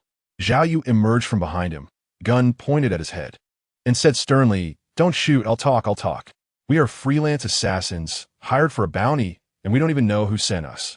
There are 6 of us in total, 3 on the third floor and 3 on the second floor, with the target being to kill the Li Guanghui family." The assassin quickly added, "As for the intelligence information, nothing is more important than my own life. We're just here to make money and enjoy ourselves. Why risk our lives?" Zhao Yu's heart tightened. Li Xian and Li Guanghui were in danger. Bang! With the sound of a gunshot, Zhao Yu pulled the trigger. The bullet pierced through his head, blood splattered, and his body fell limply to the ground. Zhao Yu was too lazy to continue wasting time talking to him. Capturing him alive was a waste of time. Letting him go was even more dangerous, so it was better to end his life with a single gunshot. Activating his concealment ability, Zhao Yu's body began to turn transparent, making him seem like a ghost in hiding. Holding a silenced pistol, Zhao Yu hurried out of the room. At the same time, he kept shouting, "Someone's been killed! Someone's been killed! Someone's been killed!" The sound in the stillness of the night was like a bomb detonating suddenly in the water. The other assassins, searching the second and third floors, felt their hearts sink upon hearing this. Who exposed themselves without looking? The assassins cursed inwardly. They did not retreat. With a high bounty on their heads, They unhesitatingly changed their assassination plan to an open kill plan. Li Xian and Li Weihua were also awakened by this sound. Li Guanghui had drunk quite a bit and was still inebriated, showing no reaction at all. Li Weihua, lying next to him, shook his head, continuously trying to wake him up. But Li Guanghui just smacked his lips and turned over, continuing to sleep, unaffected. In the room on the second floor, Li Xian recognized that it was Zhao Yu's voice. He rolled over, got out of bed, turned on the room light, put on his slippers, and prepared to go out to see what was happening. At the door, however, he heard a series of footsteps approaching, growing louder. Clearly, the light from Li Xian's room was seen through the crack in the door by the assassins. A sense of danger surged in Li Xian's heart, and he didn't open the door immediately. Suddenly, the doorknob was being turned wildly. Li Xian's heartbeat quickened, and he shouted anxiously, "Zhao Yu! Zhao Yu!" Seeing that the door was probably locked, the assassins outside kicked the door. Bang! The door trembled violently. Li Xian was momentarily frozen in fear. Bang! Another kick. Li Xian suddenly snapped back to reality, hurriedly scanning the room in a panic, moving a table to block the door. However, before he could lift the table, the door was kicked open. Two assassins wearing long-tongued hats and masks covering the lower half of their faces appeared before Li Xian. Seeing the glinting daggers in their hands, Li Xian's heart trembled violently. Zhao Yu had not yet appeared, and Li Xian felt a wave of despair wash over him. Kill him. One of the assassins, with sharp eyes and a dagger in hand, moved swiftly towards Li Xian. Li Xian hurriedly dodged and grabbed something nearby to throw at the assassin's head. But his aim was limited, and most of the objects missed. In the midst of the chaos, one assassin had already closed in. Seeing the dagger about to fall, Li Xian clamped down with both hands, gripping the assassin's right hand tightly. After a struggle, Li Xian found himself at a disadvantage. Another assassin rushed in. Under the pressure of life and death, Li Xian's strength surged as he pushed one of the assassins away. The two assassins collided, both stumbling for a moment. Taking advantage of the brief delay, Li Xian picked up a bed and threw it at the two, but it had little effect. He saw the two assassins charging at him from both sides. With the wall behind him, there was nowhere to retreat. Li Xian gritted his teeth, bent down, and wrapped his arms around one assassin's waist, charging forward. However, he was repeatedly stabbed in the back by the other assassin's dagger. Wow! Blood spurted from his mouth. Li Xian was kicked aside by the assassin, his body weak, his eyes dull, completely exhausted. Seeing that Li Xian could no longer resist, one assassin stepped forward, ready to end his life. Bang! Bang! With two gunshots ringing out, Zhao Yu rushed over. One assassin was shot dead on the spot. The other assassin, not hit by the bullet, remained unharmed. Seeing Zhao Yu appear with a gun, the assassin was immediately startled. Zhao Yu didn't waste any words and shot him at close range, taking his life. Li Xian lay on the ground, blood flowing from his mouth, weak and lifeless. He thought he was going to die here. Fortunately, Zhao Yu arrived in time. Save my dad. Li Xian slowly raised his hand and said to Zhao Yu, his words slurred, saliva mixed with blood continuously flowing from his mouth as he spoke. Seeing Li Xian like this, Zhao Yu's heart tightened. Hold on, wait for me, don't die. Zhao Yu understood that the crisis was not yet over, as there were still 3 killers on the 3rd floor dealing with Li Guanghui. Li Guanghui was in grave danger. On the 3rd floor, in Li Guanghui's room, after several unsuccessful attempts to wake him softly, Li Weihua suddenly heard strange noises coming from the door. This startled her. Without caring about Li Guanghui's emotions, she used all her strength to pinch his arm hard. The sudden pain made Li Guanghui scream in agony and sit up abruptly. Seeing Li Guanghui's wide-open eyes filled with anger, Li Weihua quickly said, "Get up, someone is killing." Li Guanghui looked surprised. The strange noises at the door continued to echo. Li Guanghui and Li Weihua exchanged a glance, both feeling tense. "You hide in the bathroom first," Li Guanghui said seriously as he got out of bed and glanced at the door. Li Weihua was taken aback. She didn't expect him to say that.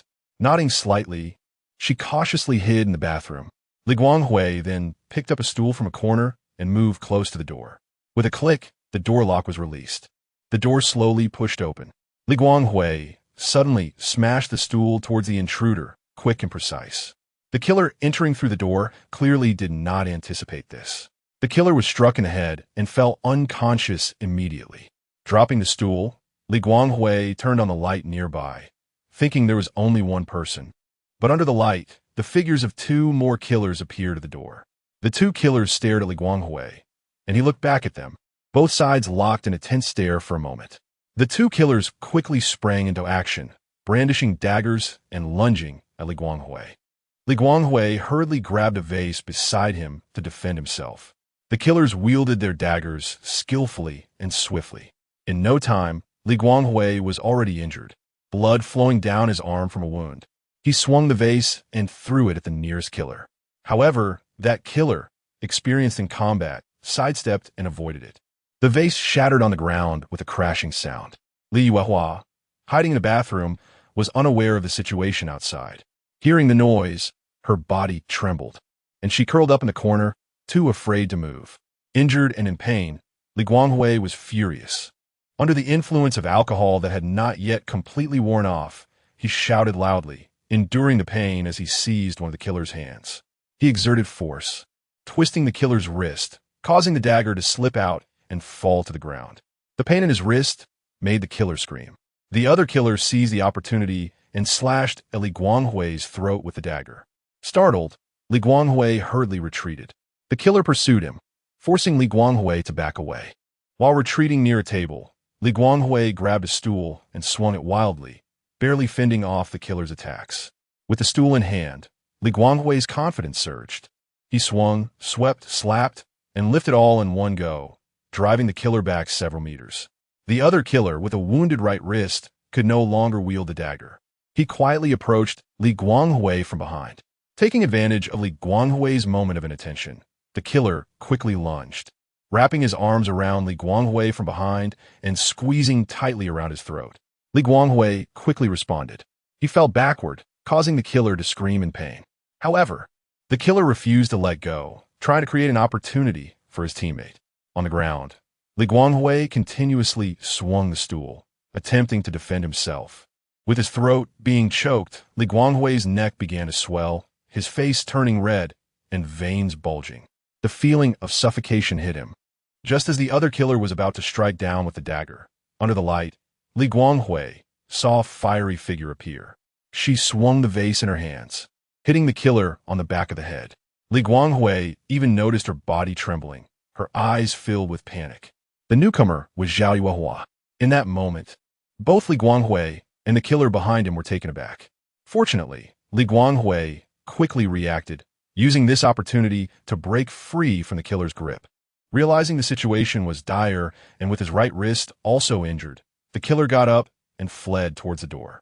Li Guanghui, injured all over, did not pursue. When he turned to look at Li Yuehua, she was trembling all over, resembling a frightened rabbit.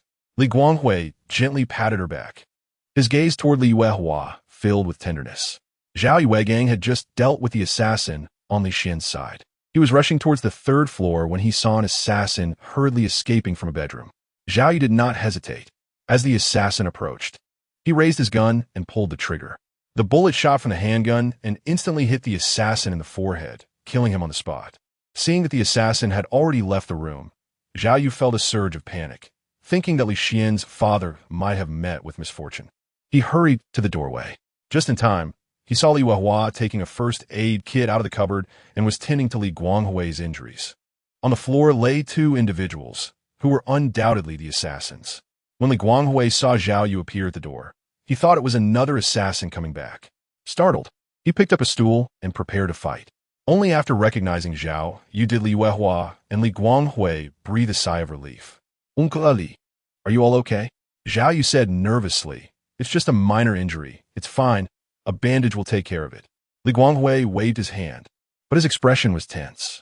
Hao Xian, the assassins on the second floor have been dealt with. But Li Xian was stabbed a few times, and he's worried about your safety. So he asked me to come over immediately. Hearing that Li Xian had been stabbed, Li Guanghui couldn't sit still anymore. He hadn't finished bandaging yet, and he got up and ran towards the second floor. Zhao Yu hurriedly followed behind. Li Yuehua picked up the first aid kit and followed as well. When they arrived at Li Xian's room on the second floor, they found Li Xian with his eyes closed. This startled the three of them, and Zhao Yu quickly checked Li Xian's pulse at his neck. It was still beating. He wasn't dead, just unconscious. The three of them breathed a long sigh of relief. Li Weihua put down the first aid kit, took out gauze and alcohol from inside, and began to perform simple treatment and bandaging on Li Xian to prevent excessive blood loss. Zhao Yu began to deal with the two unconscious assassins on the third floor. One of the unconscious ones was shot dead on the spot by Zhao Yu. The other was tied up for interrogation. Meanwhile, Li Weihua called for an ambulance. But Zhao Yu stopped her from calling the police. This assassination was most likely carried out by people sent by Su Guiqiang. The police were completely controlled by Su Guiqiang, making it useless to call for help, and it could easily put the Li family in danger again. Seeing Li Xian still unconscious, Zhao Yu couldn't help but think that he wanted to kill Su Guiqiang. As long as this person was not eliminated, he would ultimately be a source of trouble. However, Su Guiqiang had changed locations and was currently missing, and Zhao Yu did not know where he was hiding. It was urgent to eliminate Su Guiqiang. Otherwise, if this time it was a civilian assassin who knew what kind of people would come next time, and they might not be as easy to deal with as today. An empty room was temporarily used as an interrogation room with Li Guanghui's consent. The only surviving assassin was tied to a chair, while the bodies of the other assassins were thrown into the villa's storage room by Zhao Yu, and the bloodstains on the floor were simply dealt with. Zhao Yu and Li Guanghui sat across from the assassin. Li Weihua was responsible for taking care of Li Xian and did not come over. Speak. Who sent you? Li Guanghui glared angrily, furious. The assassin, bound to the chair, knew he couldn't escape and chose to remain silent. Zhao Yu sneered. Su Guiqiang sent you, didn't he? What's Su Guiqiang? I think you might be misunderstanding something. We just accepted a bounty to kill you. We have no idea who issued the bounty, the assassin said coldly. Zhao Yu squinted his eyes. He couldn't tell whether the assassin was speaking the truth or lying. He tried to find some clues from his expression and subconscious behavior, but he failed. Half an hour later, the two left the room empty-handed. Outside the villa, the sound of alarms could be heard, and the ambulance had arrived downstairs. Zhao Yu, along with the doctor, lifted the unconscious Li Xian onto the ambulance. Only Li Guanghui and Li Weihua accompanied them in the ambulance. Zhao Yu chose not to go to the hospital. In a makeshift interrogation room, the assassin, taking advantage of being alone, kept twisting his body, trying hard to break free from the ropes. Suddenly, he felt the ropes loosen slightly, and his heart filled with joy. With a bit of effort, he managed to free himself from the ropes. Standing up from the chair and confirming that no one was around, the assassin cautiously opened the door and peered outside. The corridor was silent. Without hesitation, the assassin escaped from the room. He carefully jogged towards the direction of the villa's main entrance. And it wasn't until he had fled the villa that he let out a sigh of relief. After glancing back to ensure no one was around, the assassin dashed off in a certain direction. Little did he know, Zhao Yu was hidden, standing right beside him. Following the direction, the assassin fled. Zhao Yu immediately followed suit. Chapter 16, News from Parents. The assassin ran along the road, exited the royal garden, and took a series of turns before entering an underground parking lot. Zhao Yu followed closely. The underground parking lot was large, and after a while, the assassin stopped next to a black sedan. A man wearing sunglasses and a trench coat was sitting in the car. When he saw the assassin approaching, he opened the car door and got out. How did the mission go? The trench coat man asked, lighting a cigarette. It was tough, the assassin panted, having just run over. The trench coat man frowned. Failed? The assassin shook his head and quickly explained, there was a guy with a gun, and that wasn't mentioned in the intel. My brothers all got killed by that gun. Did you get caught? The trench coat man took a puff of his cigarette, glancing at the assassin from the corner of his eye. No, how could they catch me after so many years in this line of work? The assassin quickly shook his head in denial. The trench coat man did not comment further, opened the car door, and sat in the driver's seat. The assassin instinctively circled to the side and took the passenger seat. You know there will be punishment for failing the mission, the trench coat man reminded him. I know, of course, the assassin nodded eagerly. Just then, the trench coat man's phone rang. He answered the call. Lausen said the other side had a gun. Yes, got it. After hanging up, the trench coat man turned to the assassin. The boss wants to see you. What? The boss wants to see me? The assassin's expression changed, feeling nervous. It was not uncommon to fail a mission, but the boss usually wouldn't pay attention. It was typically handled by the trenchcoat man. Over the years, the assassin had never met the boss once. This mission was particularly special. The trenchcoat man did not elaborate. As the vehicle started, he suddenly frowned. "When did you open the back door?" He saw on the vehicle display that the back door was ajar. "I didn't open it," the assassin replied. "Quit talking nonsense. Hurry up and close it. Are you a ghost or what?" The assassin was momentarily speechless and had no choice but to get out of the car. When he closed the back door, he took a careful look inside, but found it empty. He felt puzzled, but thought it was probably that the trenchcoat man had forgotten to close it earlier. As the engine roared to life, the black sedan began to move, and after exiting the underground parking lot, it turned and disappeared at the intersection. In a building in City B, on the 17th floor, the trenchcoat man and the assassin wearing a cap exited the elevator and entered a hall. The hall was lavishly decorated, and they walked to a table. Su Guiqiang was sitting opposite them. "Boss," the trenchcoat man said respectfully. The assassin followed behind, his head down. "Tell me in detail how the mission failed," Su Guiqiang said slowly. The assassin broke out in a cold sweat and could only grit his teeth to recount the events. But he changed the part about getting caught to escaping through a window. Su Guiqiang scrutinized him and took out a photo from the table, tossing it in front of the assassin. "This person?" Su Guiqiang asked. The person in the photo was Zhao Yu. The assassin looked at it carefully several times and quickly nodded in confirmation. "Boss, it's him. If it weren't for him having a gun, my brothers wouldn't have died, and the mission wouldn't have failed." Su Guiqiang remained silent, his expression not revealing his inner emotions. "Punishment will be increased." He waved his hand, signaling the two to leave. The trenchcoat man nodded in agreement, while the assassin trembled, his face filled with fear. After the two left, only Su Guiqiang was left in the room. In the shadows, Zhao Yu's eyes filled with murderous intent. Su Guiqiang had to die. Just as Zhao Yu was about to take action, the door was pushed open again. A young, alluring woman walked in, her steps seductive. "Mr. Su, what made you think to contact us?" The woman's voice was charming, with a strong temptation that could sway any man. "Previously, you wanted to join, but you kept refusing." Su Guiqiang's expression remained unchanged as he spoke slowly. "My son has been kidnapped. Can your organization rescue him?" The other party was clearly unwilling to release the hostage, so Su Guiqiang had to consider other plans. The woman smiled slightly, her lips blooming with alluring charm like a rose. "That's naturally a small problem." Su Guiqiang remained silent. He knew the other party must have additional conditions and waited for her to continue. "Recently, our organization received a message stating that unusual substances were found on the infected individuals in City G. We are very interested and would like to ask Mr. Su for help." The woman smiled, slowly walking to Su Guiqiang's side and leaning closer. Su Guiqiang used his arm to push the woman away forcefully. "After 3 days of success, our organization promises to bring your son back to you unharmed." The woman's tone exuded confidence. Su Guiqiang narrowed his eyes. He believed that this organization had the strength, so he said, "I can get him here, but your organization better not go back on your word. Otherwise, you know the consequences." Of course, the two infected individuals in City G before were also helped by Mr. Su. "Our organization hasn't thanked you yet," the woman giggled. "I have some impression of those two infected individuals." Mentioning this seemed to trigger a memory for Su Guiqiang, and he quickly changed the topic. "Do they have a son named Zhao Yu, who looks just like the person in this photo?" Su Guiqiang took out a photo and handed it to the woman. The woman took the photo, looked at it, and her expression fell into contemplation. Meanwhile, Zhao Yu, hidden nearby, felt his heart race and his breathing quicken. It was news about his parents.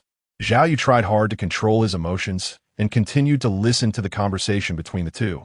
"Before my son went missing, I checked the surveillance footage, and this person had a conflict with my son the night before he disappeared.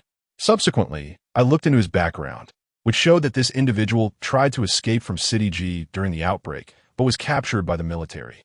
Most importantly, he was already an infected person at the time of his escape from City G, yet he retained his sanity." When the woman heard this, she exclaimed in surprise, and her expression immediately showed a strong interest. What happened next? The records indicate that this person died after undergoing drug trials at the Research Institute. Su Guiqiang shook his head and said. The woman displayed a look of disappointment, but then seemed to think of something. Didn't you just say that your son had a conflict with this person not long ago? That's one thing that I find strange. Military records are almost impossible to be erroneous. Either this person has a special identity, or there's someone who looks exactly like him. However, I lean more towards the first opinion, Su Guiqiang said. Why? The woman asked curiously. If there is someone who looks very much like him and also knows his previous friends, do you think that's possible? Su Guiqiang sneered. Among those who had conflicts with my son, there's a friend of his named Li Xian. I also checked Li Xian's background. He was roommates with Zhao Yu in college. So you mean Zhao Yu is not dead? The woman's eyes lit up.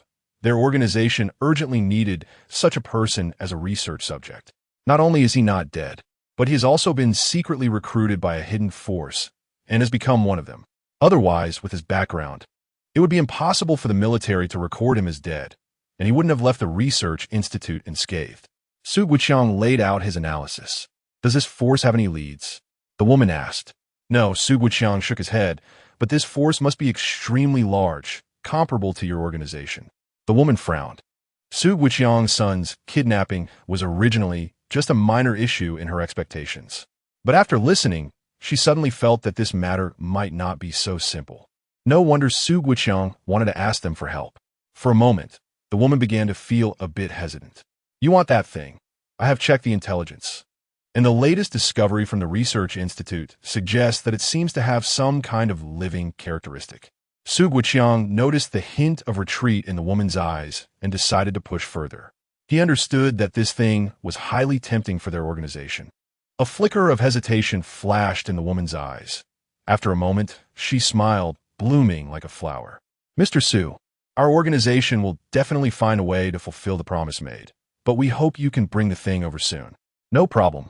He watched as the woman left the room with a graceful stride, leaving Su Guiqiang alone once again.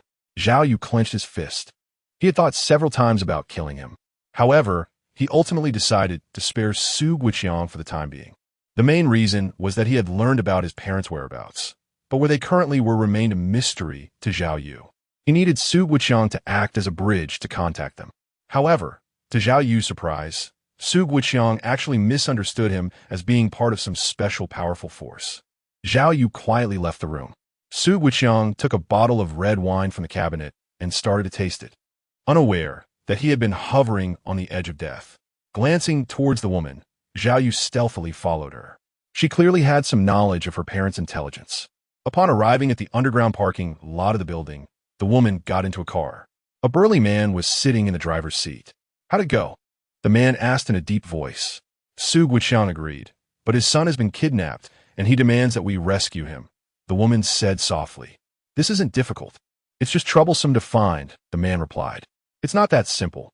It may involve a hidden force. The woman sighed. Are you talking about the Dark Blade? The man mentioned a strong possibility. Not sure, the woman shook her head. Let's investigate first. That thing in G City is very important to us. And time is running out. The man started the car engine. Suddenly, there was a series of knocks on the window beside him. The man frowned and turned to look. It was a young man, sketching something in his hand. The man rolled down the window, his expression somewhat impatient. What is it? The young man smiled at him, revealing a mouth full of white teeth, but did not speak. Crazy. The man frowned and cursed.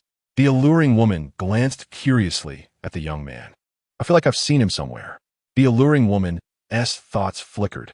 Suddenly, her eyes widened, and her mouth dropped open. She remembered this person. He was the one Su Guiqiang had just shown her a photo of. Be careful, just as the alluring woman was about to warn him. She was horrified to see the young man calmly pull out a silenced handgun and aim it at the man's head. Puff! With a faint gunshot, the man died on the spot, his expression one of shock. A large amount of blood and bits of white brain matter splattered everywhere from the man's head, covering the alluring woman's beautiful face in blood. Shocked, the woman screamed immediately. Shut up. Zhao Yu pointed the gun at the woman and smiled slightly. The woman's face turned pale, her eyes widened, revealing extreme fear. She was threatened by Zhao Yu, her mouth tightly closed, and her body trembled continuously. She looked at Zhao Yu as if she were staring at a demon. Good, let's have a talk, just the two of us. Zhao Yu pointed his gun at the woman, then gestured towards the back seat, clearly indicating that she should sit there. The woman understood Zhao Yu's meaning. She cautiously got out of the car and sat in the back seat, fearing that she might anger Zhao Yu. Zhao Yu also squeezed into the back seat and sat down next to the woman. The woman beside him didn't dare to move, her eyes fixed on Zhao Yu, too afraid to speak. "I ask, you answer," Zhao Yu said concisely. The woman nodded quickly like a chick pecking at rice. "What is your name?" "Zhang and I." "What organization are you from?" Zhang and I hesitated for a moment, but seeing Zhao Yu's increasingly cold gaze, she immediately blurted out, "The Savior Organization." Zhao Yu had not heard of this organization. "What does this organization do?" "You don't know?" Zhang and I was taken aback for a moment. In her understanding, Zhao Yu belonged to a certain hidden force and should not be unaware of the Savior Organization. Zhao Yu raised an eyebrow upon hearing her words and quickly reacted. This woman must have been brainwashed by Su Guoqiang, thinking of herself as part of some large covert force. However, Zhao Yu did not correct her. Instead, he continued, "I haven't been here for long." Zhao Yu's expression was as if he had said something wrong, and he immediately shut his mouth and stopped speaking. Seeing Zhao Yu like this only made Zhang and I more convinced of Su Guoqiang's inference. He really has joined a secret force. No more nonsense. Zhao Yu's gaze sharpened. The icy chill caused Zhang and I to shiver. Without any hesitation or doubt, Zhang and I immediately said, "The Savior Organization was created to save humanity infected by nuclear mutations. We have been searching for a solution to the nuclear mutation infection." Zhao Yu was surprised. He did not expect there to be a grassroots organization with such noble ideals. "You took 2 infected individuals from City G. Where are they now?"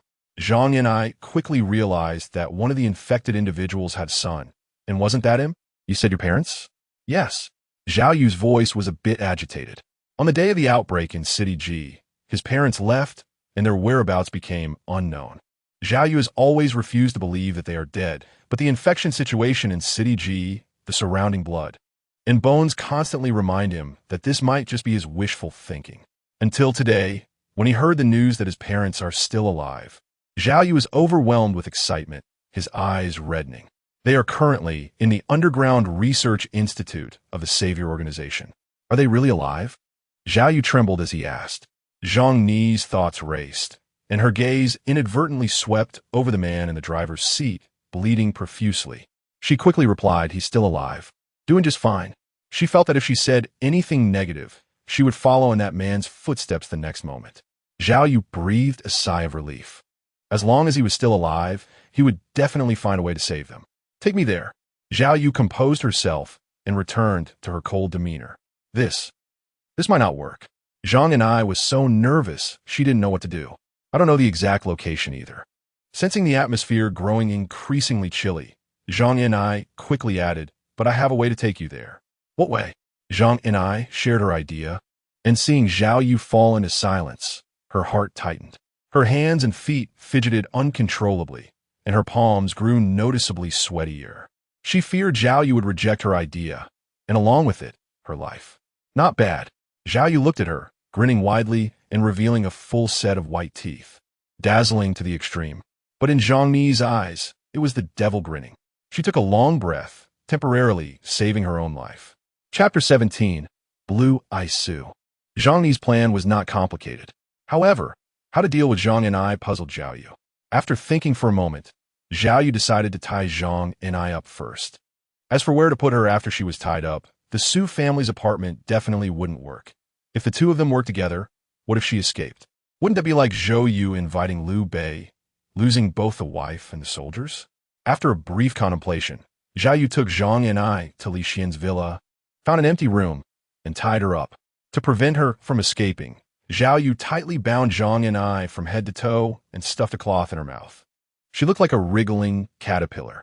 Zhang Ni's expression was helpless, her eyes glistening with tears, giving off an air of extreme pity and helplessness. Coupled with her tall and graceful figure and her extremely long legs, she exuded an intense allure to men. Zhao Yu coldly glanced at her. "Don't think about escaping." The woman sobbed and nodded vigorously. Zhao Yu locked the room, and he was not worried about the butler and the villa's servants barging in. Both the butler and the servants followed the rules. They only entered to clean when the door was open. They would not open a locked room without permission. By the time he dealt with these matters, it was already early morning. In the distance, a faint light of dawn gradually appeared on the horizon, and the sky displayed a warm and soft blue color, resembling a soothing painting. Zhao Yu's body, after the mutation, has become much stronger than before, and he doesn't feel tired at all. He doesn't know how things are going on Li Xian's side. Zhao Yu couldn't help but worry. Although Su Guoqiang couldn't be killed for the time being, Zhao Yu also didn't want tonight's incident to happen again. He needed to give him a warning. Zhao Yu already had an idea in mind. He found a mask and a baseball cap from the villa and slightly disguised himself. He wasn't afraid that Su Jiahong would recognize him. Su Jiahong had already seen his face, and there was no need for concealment anymore. He suspected that Su Guoqiang had already started monitoring his movements through public cameras. To avoid exposing Su Jiahong's location, Zhao Yu first made himself invisible as he left the villa.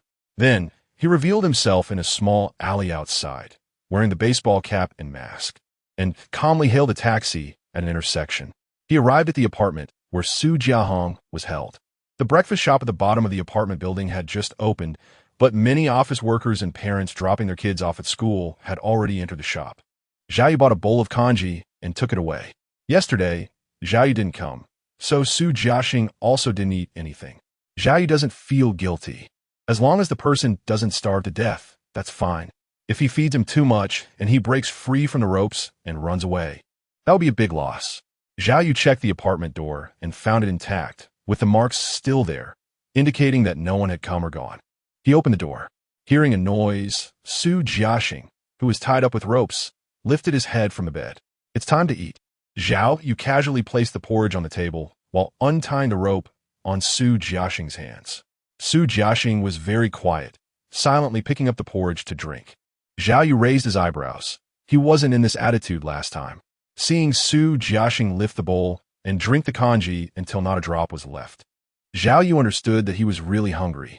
After putting down the bowl, Su Jiaxing seemed a bit unsatisfied, but seeing that there was no other food on the table, he could only give up and remain silent. Your dad is really something. He sent quite a few people last night to kill me and Li Xian. Li Xian was stabbed several times and is now in the hospital undergoing emergency treatment. If I hadn't noticed in time, Li Xian and his family might have been dead by now. Su Jiaxing's expression shifted slightly, as if he was sneering, letting out a faint cold snort. Li Xian is my college roommate and also my brother. I didn't want this to happen, so I plan to give your father a little warning. I hope he can cooperate well. Zhao Yu slowly took out his phone from his pocket, placed it on the table, and adjusted the angle. After confirming that the shot was fine, Zhao Yu smiled at Li Xian, revealing a mouthful of white teeth. Su Jiaxing seemed to realize something and shouted immediately, "What are you going to do?" I can have my father apologize to you. You can tell me what you want. My father can give it to you. Don't come over. Please, don't come over. Woo-woo. Zhao Yu disliked his loud voice and stuffed a rag directly into his mouth, rendering him unable to speak. At noon, Zhao Yu uploaded the recorded video to a newly purchased phone and placed it at the entrance of Villa No. 8 in the Royal Garden. Underneath the phone was a note that read, "This is a warning." The phone was soon delivered to Su Guoqiang. It wasn't locked, so he opened the screen. The first thing that came into view was Su Jiaxing sitting on the bed, looking terrified and shouting continuously, "Don't come closer. Please don't come closer." With a scream, Su Jiaxing's right hand was twisted painfully. Then his legs were also bent by immense force, making him look like a puppet with limbs twisted at random. Blood seeped through his clothes, and he appeared bloody and in agony. Su Guoqiang's eyes turned red instantly, tears welling up in his heart. His son, hearing the cries of anguish in the video, felt like sharp knives stabbing into Su Guoqiang's chest, stirring him wildly. "I will make you pay the price. I, Su Guoqiang, swear I will make you pay in blood." Su Guoqiang clenched his fists tightly, his anger raging like a wildfire in his chest. He wanted Zhao Yu dead. He wanted the Li family dead. He wanted to uncover everyone in that dark force. He wanted his sons' suffering to be repaid to them tenfold, 100-fold. But it wasn't the right time yet. Su Guoqiang suppressed his inner pain and rage, his expression twisting and trembling before finally returning to calm, like a still pond. However, beneath this calm lay endless anger and murderous intent. He would wait for the savior organization to complete the transaction and rescue his son. And at that time, he would make the other party pay in blood. A truly ferocious tiger does not roar loudly. It hides in the dense forest, cautiously observing its prey, waiting for the right moment to pounce and deliver a fatal blow. Su Guiqiang reached his current position because he could endure. After leaving the warning, Zhao Yu chose not to follow. He believed that Su Guiqiang wouldn't act impulsively. He would consider the pros and cons carefully before acting. What Zhao Yu didn't know was that Su Jiaxing was Su Guiqiang's Achilles heel. When the extremely brutal scene of Su Jiaxing appeared before Su Guiqiang's eyes, he almost lost control, his mind only focused on killing Zhao Yu quickly. Fortunately, Su Guiqiang managed to calm down at a critical moment. As for Su Jiaxing, who was also bound, he wasn't too worried that Su Jiaxing would escape. This indeed astonished Zhao Yu. Zhang and I was still in the room and had not escaped. However, the ropes that bound her had already been untied. She lay on the bed, in a seductive posture. Upon seeing Zhao Yu enter, she showed no signs of surprise or fear, but instead smiled slightly at him. Her alluring demeanor was captivating. "Are you surprised that I didn't escape?" Zhang and I smiled charmingly and said, "Don't worry, I thought it through. It's better for me to let you take me to see Su Jiaxing directly, to complete Su Guiqiang's transaction, than to escape, and then have someone go through the trouble of finding me. After all, you need my help too. And since I won't run away, you don't need to tie me up. It's really uncomfortable." Zhang and I was sure that her actions had demonstrated her attitude, and Zhao Yu would definitely feel a bit more at ease, though not completely trusting. But preliminary trust could certainly be established. Zhao Yu's face darkened as he turned and left the room. When Zhao Yu reappeared, under Zhang Ni's surprised gaze, he wrapped several new ropes he had just found around her body. Perhaps feeling still uneasy, Zhao Yu found some tape and wrapped it all over Zhang and I, making her look like a mummy from a distance. Only after feeling that Zhang and I could no longer move did Zhao Yu nod in satisfaction and leave the room, leaving Zhang and I lying on the bed, continuously cursing in her heart. In City B, at a warehouse, a large truck was parked in front of the warehouse, with people constantly moving goods in and out. A balding middle-aged man was smoking nearby, supervising the workers loading the cargo. At that moment, a man wearing a baseball cap and a black mask approached, observing the busy scene before him. Zhao Yu took a look around and walked up to the balding middle-aged man. "Hello, my name is Guojian. I contacted you online earlier. I want to buy some food, vegetables, and water from you." The middle-aged man glanced at him and suddenly remembered something, saying, "Oh, you're the one who called me today, right? I didn't expect you to come so quickly. I have all those things you need, but the prices are a bit high. But don't worry, they're definitely cheaper than what you find outside. You know, the market situation has been tough lately, and prices have skyrocketed." Zhao Yu nodded, indicating that he understood. "How much do you want? If the quantity is small, I won't sell it here, but if it's a large amount, I can give you a discount. I need about 100 tons of drinking water and 200 tons of food, with a requirement for food being meat, vegetables, and fruits, a little of each." Zhao Yu spoke up. The balding middle-aged man, upon hearing Zhao Yu's words, immediately smiled and said, "You need quite a lot of things. May I ask when you need them?" "As soon as possible, the sooner the better. Can you calculate the price for me? How much will it cost?" Although the safe house had just begun to be established, Zhao Yu needed to get the supplies as soon as possible. If he waited until the safe house was completed to buy these supplies, it would be too late. Rising prices were one concern, but he was also worried that by then, even if he had the money, no one would be willing to sell. The balding middle-aged man thought for a moment and then smiled, saying, "Drinking water is about 5,000 per ton. And for the food, since you need a variety, I'll charge you 10,000 per ton. In total, that's 500,000 for drinking water and 2 million for food. I'll give you a discount, making it 4 million. Zhao Yu took a deep breath. Prices were rising a bit too quickly. Before, water at home cost only 2,000 yuan per ton. But Zhao Yu knew that prices would continue to rise faster as time went on. "That's fine." Zhao Yu nodded. "I will pay a deposit of 500,000 here first. And the remaining 9 million will be paid when the goods arrive." Zhao Yu said, "No problem." The balding middle-aged man readily agreed. "The goods will be delivered to you within a week. However, there are a lot of items, and some of them need to be stored in a cold environment. Do you have space for that on your end? The balding, middle-aged man reminded. Don't worry about this. I already have arrangements in mind, Zhao Yu thought to himself. Before coming here, he called Zheng Jiwen to ask if he had a large enough cold storage to store the supplies. The Zheng family has a vast influence and numerous food industries, all of which require cold storage. There's more than enough space to accommodate 300 tons of supplies. Zheng Jiwen readily agreed. As long as the issues of supplies and the safe house are resolved, Zhao Yu had thought it all out. He planned to hide for 10 or 8 years, or even just hide for a lifetime. Coming out? It would just be a bunch of infected people coming out to do what? Chat with them? Unconsciously, a smile appeared on Zhao Yu's face. But he quickly thought of his parents, and his expression soon turned cold again. His parents' situation had not yet been resolved. Zhao Yu had experienced the taste of the research institute. He couldn't imagine what his parents were going through inside. After finishing his conversation with the warehouse owner, Zhao Yu planned to go to the hospital to see how Li Xian and his family were doing.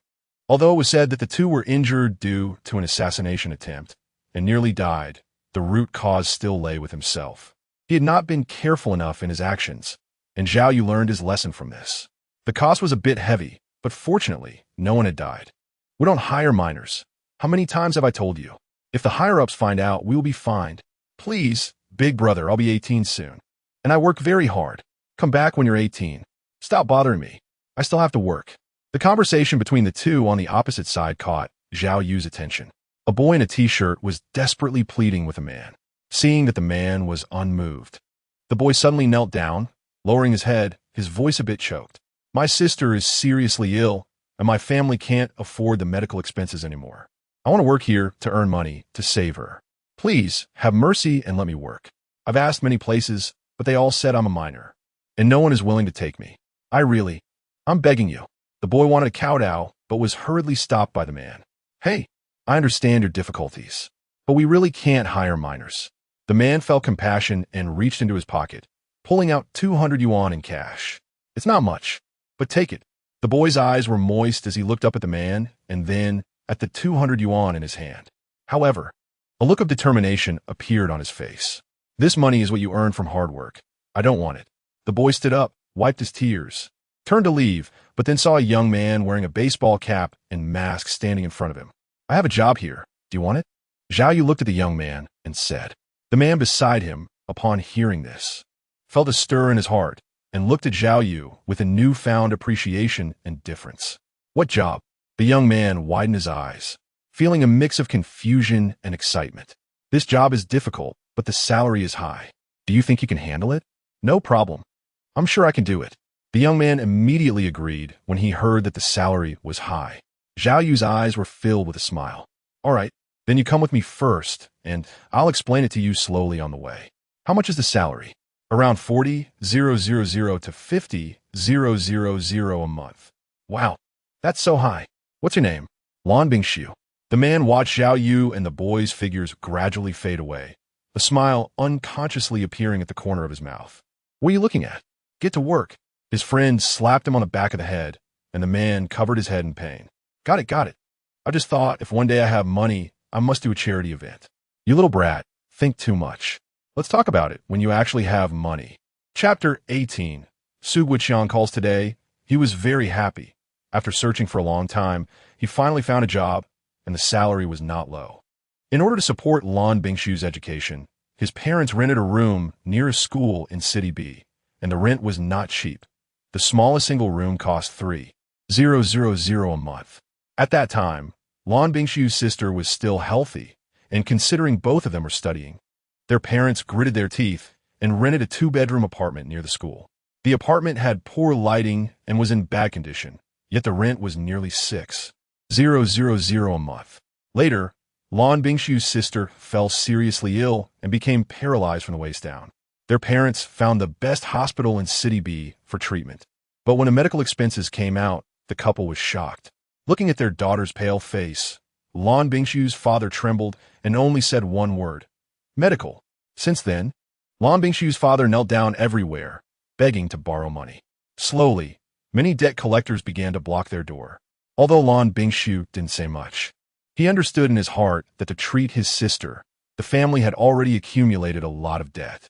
However, even after paying so much in medical fees. His sister's condition showed no signs of improvement. The hospitalization fees were expensive, and the borrowed money was nearly exhausted. The doctor nodded in agreement, but finally reminded them to continue medication. Otherwise, the condition could worsen. Lan Bingshu's father quickly nodded in agreement, but glanced at the price of the medicine. 3,000 for a small bottle. Later, Lan Bingshu was accepted into university. But when it was time to enroll, he hesitated. After much consideration, he decided not to attend university and wanted to work to earn money. This might relieve the pressure at home, Lan Bingshu thought. However, he did not expect that when he told his parents about this idea, his father exploded in anger, scolding him for being unambitious. I worked so hard just so you can go to university, to have a future, to stand out, not to live like us now. His mother also persuaded him, saying there were student loans, so he didn't need to worry about money. Seeing the increasing gray in his mother's hair, Lan Bingshu's nose turned sour, and tears flowed down his face as he nodded in agreement. Later, as prices rapidly rose, his parents had to pay off debts while also buying medicine for their daughter, and their money became completely insufficient. Sometimes, his parents would cook meals just for Lan Bingshu and his sister, quietly hiding away to eat steamed buns and dumplings themselves. Lan Bingshu accidentally stumbled upon this scene and could no longer hold back the bitterness in his heart. He choked up and told his parents he wouldn't go to school anymore and wanted to work to earn money. His father, in a fit of rage, slapped him across the face, leaving a painful red mark. But when he saw Lan Bingshu grit his teeth in silence, still persistent, his heart suddenly softened. He sighed and agreed. "Dad, Mom, I found a job." Lan Bingshu closed the door behind him, elated. The house was very remote, located in a slum area. This was a house his parents rented again, closer to the factory. It had 2 bedrooms and a living room. Not expensive, $500 a month, but the surrounding environment was poor, and sometimes they could smell a foul odor. The soundproofing was also inadequate. Today, Lan Bingshu's mother had already gotten off work. Seeing Lan Bingshu was not home, she prepared dinner and left a portion for him after feeding her daughter. Lan Bingshu's father was not at home. Usually, after finishing at the factory, he would do other part-time jobs to earn some money. A little girl pushed herself out of the room in a wheelchair. She had a small, delicate face, eyes as clear as gems, long curled eyelashes like a cute Barbie, a small nose, and an adorable mouth. With a playful ponytail casually tied up with a purple hairband, as she loved purple. The little girl was Lan Bingshu's sister, Lan Shanshan. "You found a job? Didn't you say they don't hire minors?" "Today, I went to the warehouse to ask them, and they still don't hire minors. I was thinking of looking for another place to try. Then I met a kind person who was willing to give me a job, and the pay is not low." Lan Bingshu sat at the table, picked up his chopsticks, and prepared to eat, his face beaming with happiness. "How much is the salary? Be careful not to get scammed." Lan Bingshu's mother said worriedly. "It should be fine. He doesn't seem like a scammer." Lan Bingshu's voice weakened a bit as he recalled that the person wore a hat and a mask, feeling a bit guilty. But he offered a very high salary, 40,000 to 50,000 a month. Lan Bingshu's mother paused, while Lan Shanshan pushed her wheelchair closer, her eyes brightening as she exclaimed, "Oh my, such a high salary. Brother is amazing." Lan Bingshu took a bite of his food, patted Lan Shanshan's head, his eyes full of affection. "With this money, our family's life will be much better. I'll take Shanshan to the zoo to see the tigers and lions. They're fierce. I want to see peacocks, not the tigers and lions." Seeing his sister say this, Lan Bingshu laughed heartily. Meanwhile, Lan Bingshu's mother looked worried and said, "Be careful. I feel it's unreliable, and I'm afraid you'll get scammed." Lan Bingshu looked joyful and said with a smile. Lan Bingshu's mother didn't know the specifics and didn't say more. Watching her son chat with her daughter, she couldn't help but feel a bit relieved. In City B, at a hospital, Li Xian had already woken up and was lying on the hospital bed. Next to him was Li Guanghui. Both of them had their upper bodies wrapped in bandages. Li Xian had been stabbed in the back, while Li Guanghui had multiple cuts on his body. Fortunately, neither of them was in life-threatening danger. Li Weihua sat nearby, taking care of both of them. Since Li Guanghui and Li Weihua had jointly experienced a life-and-death crisis, their relationship had warmed significantly. Zhao Yu sat by Li Xian's bedside. "Zhao Yu, Thank you so much this time. If it weren't for you, I might really never have seen my son again, Li Guanghui said gratefully from the side. Zhao Yu felt a bit awkward in his heart. The main reason for this incident was still due to himself. Yeah, if it weren't for you, Zhao Yu, I might really be dead, Li Xian said weakly as he lay on the bed. I don't even know who wants to kill our whole family. If I find out, I will definitely kill his whole family. Li Xian suddenly spoke harshly. Li Guanghui furrowed his brows in thought. In the past few days, both his business and life had been deliberately targeted, and it was clear that someone was intentionally going against their family. However, he hadn't offended anyone recently, except for conflicts with his own children and the Zhao, Han, and Su families. But he had already apologized to the Zhao and Han families who had been beaten, and they accepted it, so logically, it shouldn't lead to someone wanting to kill his whole family. Although there had been a conflict with the Su family. No one was hurt, so it was just a minor conflict, which shouldn't warrant a death threat against his whole family. Could it be that they were just too petty? Li Guanghui felt that the whole situation was strange and didn't make sense. Zhao Yu was awkwardly smiling beside him, echoing Li Xian's words. It must be that kid from the Su family. Li Xian seemed to have confirmed something, which surprised Zhao Yu and Li Guanghui beside him. Zhao Yu was surprised that this guy's analysis was somewhat accurate. Li Guanghui was astonished at what this kid was blabbering about. Would someone really kill you over a small conflict? Stop guessing wildly. Would they really kill you over such a trivial matter? Did you kidnap their son? Or have you abused their son? Hearing Li Guanghui's series of questions, Zhao Yu's expression gradually became somewhat unnatural. The Li family's analysis is quite on point. So who do you think it is? Li Xian retorted. This left Li Guanghui momentarily stunned. He hadn't expected that. Seeing the two arguing, Zhao Yu helplessly coughed a few times, and both sides finally ceased their dispute. No matter who is deliberately targeting us. I plan to sell the villa and move our family to another city to live. Li Guanghui sighed. All his companies were being targeted, and his funds were frozen. Bankruptcy was only a matter of time. Selling the villa could still earn him some money, and he had already figured out what to do with that money. Start over in a new city with his son and wife. He had already informed the villa's butler and servants that they didn't need to come to work anymore, and borrowed some money from friends to settle their wages. Although his friends were reluctant to help due to their busy schedules, they agreed to assist him with a small favor. What? Li Xuan suddenly exclaimed. Dad, it's almost the end of the world. Why are you still running around? I've already started building a safe house with friends. We'll hide there when the time comes. Li Xian lay on the bed, not noticing that the dark aura on Li Guanghui's face was becoming thicker. I think you're just itching for trouble. The end of the world? When you're healed, I'll see whose in it really is.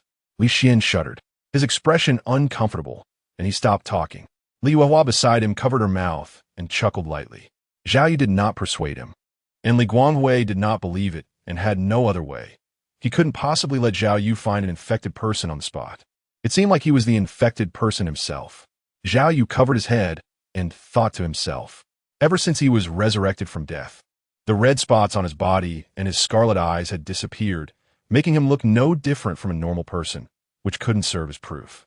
As for his abilities, that was his trump card for survival. He didn't want anyone to know unless absolutely necessary. However, Zhao Yu also suspected that even if he demonstrated his abilities to Li Guanghui and found an infected person, Li Guanghui still wouldn't believe it. He would just think it was impressive magic or makeup. It couldn't be blamed on his stubbornness. Anyone would find it hard to believe such news coming from someone without authority.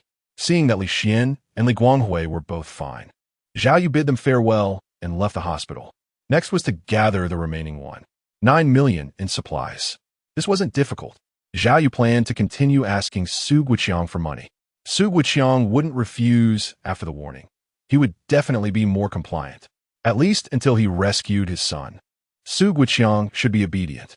The 500,000 cash had already been paid, which made Zhao Yu feel a bit pained for a while. But thinking about it, it would soon become worthless paper, and Zhao Yu quickly let it go. He stealthily made his way to the royal garden, left a note asking for 5 million, and then left. The location was still the same, number 66 Ming Street, at 9 p.m. Time flew by, and it was around 8:50 p.m. Zhao Yu arrived stealthily at number 66 Daming Street. This time he brought a box with him to store money, to avoid Su Guiqiang placing a tracking device inside it. A black SUV drove to the vicinity of number 66 Daming Street. The car door opened, and two men in black got out. One of the men in black was carrying a box. After observing that there was no one around, the two men quickly put down the box and got back into the car to leave.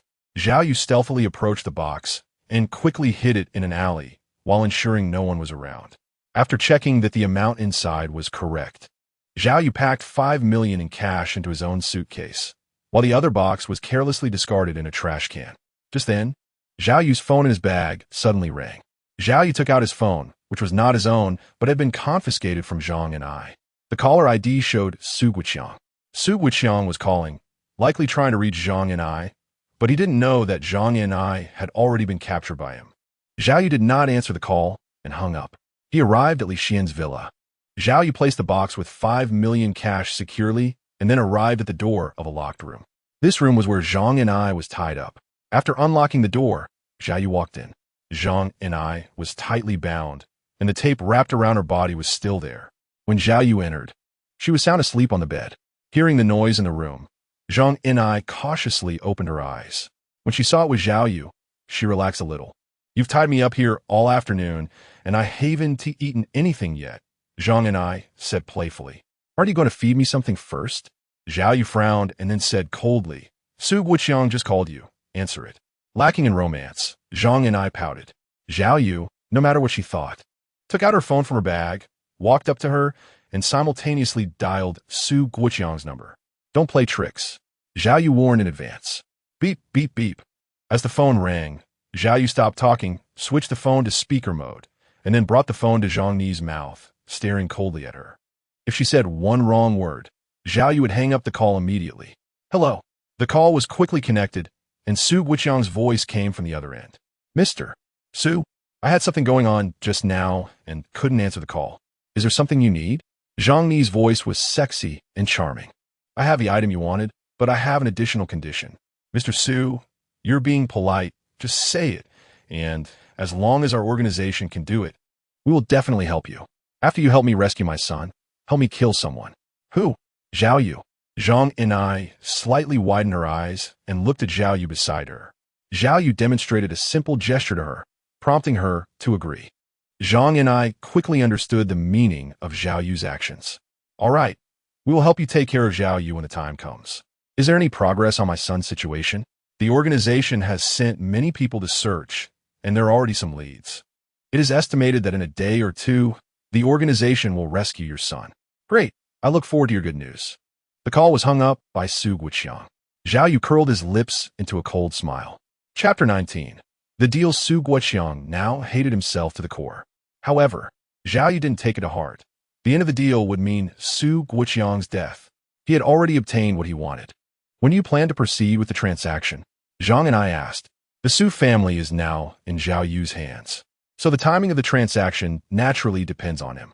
It was already late, with the moon hanging in the branches. "Tomorrow night, at 8 o'clock, the deal will take place in the suburbs," Zhao Yu said. According to Zhang Ni's plan, as long as Zhao Yu helped him trade the items in Su Guiqiang's possession, Zhang and I would request the organization to let him go to the underground research facility. Once the organization agreed, naturally, Zhao Yu could be brought in as well. Zhang Ni's plan had significant flaws. If everything went according to her ideas, Zhao Yu would be in danger. However, Zhao Yu had almost no trust in her. He had his own plans. Zhang and I nodded, her eyes filled with affection, looking at Zhao Yu with an alluring impulse. Zhao Yu said coldly, "I haven't eaten yet." Zhang and I rolled our eyes at him, thinking he was such a dull man. The next day, morning light streamed in through the window, and the wind outside rustled the leaves. Suddenly, a hurried ringtone rang out. Zhao Yu opened his eyes, picked up his phone, and saw the caller ID, Lan Bingshu. Zhao Yu felt sorry for the boy yesterday afternoon and thought about helping him out, but until now he still hasn't figured out what to have Lan Bingshu do. After pondering for a moment, Zhao Yu picked up the phone. "Mr. Zhao, hello, this is Lan Bingshu. May I ask where I will be working today?" On the other end of the line, Lan Bingshu's voice sounded a bit anxious, probably feeling nervous about making this call, afraid of saying something wrong and upsetting Zhao Yu. "I'll send you a location. Come to the villa here." Zhao Yu briefly said that he hadn't thought about work yet. All right. After hanging up the phone, Zhao Yu got out of bed. The villa's butler and servants had been fired by Li Guanghui, and no one was there to serve Zhao Yu a delicious breakfast. Zhang and I was still tied to the bed in another room, and apart from eating and dealing with important matters, Zhao Yu didn't want to pay her any attention. Calculating the time, today was already the 7th day. The issues regarding supplies and the safe house had begun to progress, and the deal with Su Guoqiang would be handled in the evening. As for Su Jiaxing, he would be taken to the suburbs tonight and just fed. After all, one day without food wouldn't kill him. For a moment, Zhao Yu realized that there was nothing much to worry about now and nodded in satisfaction. Relaxing his body on the sofa, Zhao Yu opened his phone to check the latest news. A woman experienced abdominal pain and unknowingly gave birth to a girl in a hospital restroom. A woman was abused by her husband after spending 350 yuan on a cabinet.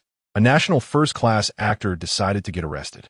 Suspected discovery of zombies? Official urgent clarification. After looking for a while, most of the news was trivial. Only the last piece caught Zhao Yu's attention. The news content was simple. Witnesses claimed to have seen what appeared to be zombies eating people in a room in City B. The official quickly clarified that the scene was from the filming of a new drama and not real footage.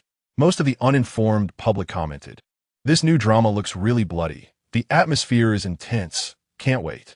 Oh my god, it looks so real. This must be another bad movie, just a marketing stunt." Zhao Yu casually glanced at the comments, said nothing, and only frowned slightly.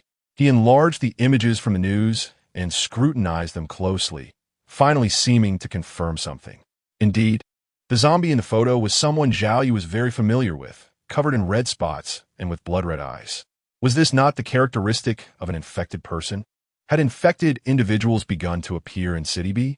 Zhao Yu sighed. A year later, there was a global infection, but it didn't mean that there were no infections at all within that year. It was like a cup of water into which a drop of ink was added. It took a minute for the water to turn completely black. However, as soon as the ink was dropped into the water, some of the water began to turn black. And gradually, more and more water became stained, until the entire cup was completely black. The outbreak in City G is a typical example. Zhao Yu did not know how the situation would develop later. He could only proceed according to his own plan. After glancing at other news, Zhao Yu checked the time and was surprised to find that an hour had already passed. At that moment, the doorbell of the villa rang. Zhao Yu got up from the sofa and opened the door. A young boy's figure appeared in Zhao Yu's sight. He had well-defined and three-dimensional facial features, bright and lively eyes, short and tidy hair, neatly styled, and was wearing a cheap but clean white shirt and blue jeans. The visitor was Lan Bingxiu, who had dressed up specially to leave a good impression on Zhao Yu. Lan Bingxiu had never been to such a luxurious villa community before.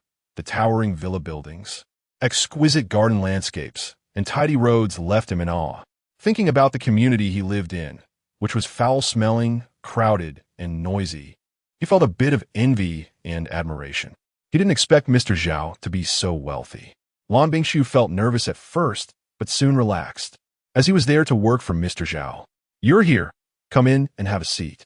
Zhao Yu brought Lan Bingxiu into the house. Lan Bingxiu carefully examined everything inside the villa, which was luxurious and extravagant. Zhao Yu brought him to the side of the sofa and sat down together. "Can you cook?" Zhao Yu spoke up. "I can cook some home-cooked dishes. When our parents are not at home, it's usually Lan Bingxiu who cooks for my younger sister. However, Lan Bingxiu is worried that what she can make are just simple home-cooked dishes and fears that they won't meet Zhao Yu's expectations and taste." Very good." Zhao Yu smiled and nodded, saying, "Your future job will be as my personal secretary. Sometimes I will have you do some odd jobs, and the usual work location will be uncertain.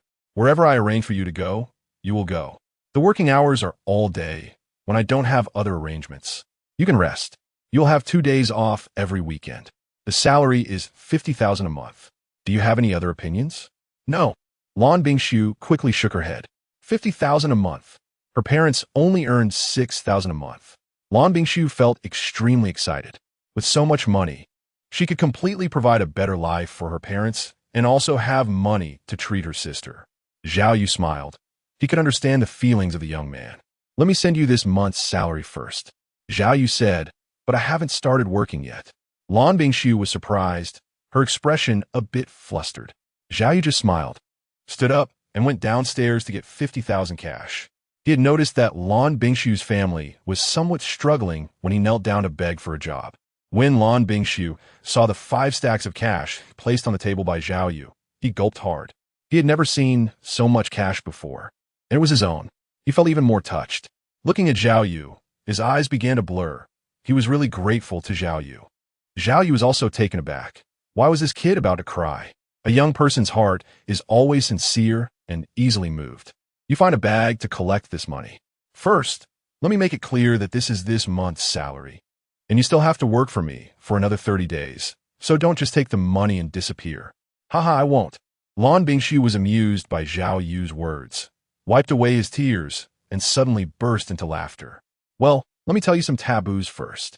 Zhao Yu's expression suddenly turned serious, and Lan Bingshu immediately sat up straight. In this villa, first, going to the second floor is not allowed. No matter what sounds come from above, do not ask why. If discovered once, you will be immediately dismissed. Lan Bingshu nodded earnestly and continued to listen. Second, the tasks I assign, you must be completed. If you cannot do it, you must tell me in advance. Otherwise, if you agree and fail to accomplish it, you will be immediately dismissed. Lan Bingshu swallowed hard. This rule felt very difficult, but he still nodded. Third, if you encounter danger, first protect yourself, and then contact me immediately. I will come to rescue you right away. After Zhao Yu finished explaining these 3 rules, Lan Bingshu was taken aback. These rules felt strange to him, and although he was puzzled, he still nodded. Once the 3 rules were explained, Zhao Yu's expression became less serious, and he smiled at Lan Bingshu. Now, go to the kitchen and make me a meal. Huh. As night fell, it was 7:30 p.m. in a grassy area on the outskirts of City B. Zhao Yu and Zhang Yan'ai were sitting in an SUV, with Su Jiaxing tied up behind the seats. Su Jiaxing had a blindfold over his eyes, and due to the torment he had suffered at the hands of Zhao Yu, he was unable to exert any strength, lying on the back seat like a puppet. Zhao Yu also disguised himself and performed a death scene with Zhang Yan'ai when he arrived, applying a lot of makeup to make his death more realistic. Zhao Yu did not know what kind of mood Su Guoqiang was in when he sent this video to him. It was likely a sense of relief and satisfaction. Zhao Yu guessed. This time, Zhao Yu did not bring a silenced pistol, mainly because there was only 1 bullet left in the gun. The gun was taken from a killer, and Zhao Yu did not replenish the corresponding bullets. Using 1 meant losing 1. Zhao Yu had no choice but to carry the laser weapon he brought out from the military base. He didn't often use this laser weapon because it was too large, similar to a rifle, making it inconvenient to carry. The two waited in the car for about 10 minutes when a sedan and an SUV drove over from a distance and stopped nearby. It seemed that Su Guoqiang had arrived. Zhao Yu flashed the car lights twice. Su Guoqiang was here. Zhao Yu took out the laser weapon from his backpack and signaled Zhang Yan'ai with his eyes before getting out of the car. A few people also got out of the sedan and the SUV on the opposite side. One of them was holding a glass box covered with a black cloth. The two sides met on a patch of grass. On the opposite side, Su Guoqiang was in front, followed by a woman and 3 men, all holding weapons. Zhao Yu was behind, wearing a hat and a mask while holding a gun, with Zhang Yan'ai in front. There were a few people across from them that Zhao Yu recognized. One was the female assassin who had ambushed him before but was knocked out by him. And among the 3 men, 2 were the robots that had previously tried to kill him. There was also 1 person Zhao Yu hadn't seen before, but it appeared to be another robot. "This is what you wanted," Su Guoqiang said flatly, raising his hand to signal. The man carrying the glass box stepped forward and lifted the black cloth off the box, revealing the contents inside. It was a red, fleshy ball that was still wriggling and crawling inside the glass box, looking quite disturbing. Zhao Yu also took a curious glance, and in an instant, a feeling of being targeted enveloped his entire body. A strong sense of thirst spread throughout him, as if dehydrated cells had suddenly seen a river. "What is this thing?" Zhao Yu was startled, surprised in his heart, and forcefully suppressed his instinctive impulse. He carefully observed everyone. Their eyes were all on the box, not noticing Zhao Yu's abnormality. Their expressions were normal, and it seemed that no one else was experiencing a situation like Zhao Yu's. Perhaps it was because I am an infected person. That's why I have this reaction. Zhao Yu couldn't help but speculate that this thing was discovered among the infected individuals in G City. which is why he made such associations. What do you think? Su Guqiang asked Zhang and I. Zhang and I was also carefully observing and comparing it with the intelligence she had gathered. After a moment, Zhang and I smiled, her smile captivating. Mr. Su, you really work fast. This thing is indeed what our organization needs. What about my son? Su Guqiang asked. He's in the car, Zhang and I sighed. To save your son, our organization has put in a lot of effort and lost quite a few people along the way. Sigh. Zhao Yu stood silently beside them. Su Guqiang instructed a man to check, and Zhao Yu glanced over. He was a robot. The robot quickly ran to Zhao Yu's car, opened the back door, and saw Su Jiaxing lying inside. After confirming the identity information was correct, the robot made a confirming gesture to Su Guqiang. Su Guqiang clenched his right hand, feeling excited while also letting out a sigh of relief. Thank you, and I will compensate you with a token of gratitude later. Su Guqiang cupped his fists in thanks to Zhang and I.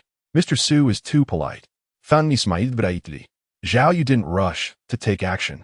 He needed to safely obtain what the Savior organization required.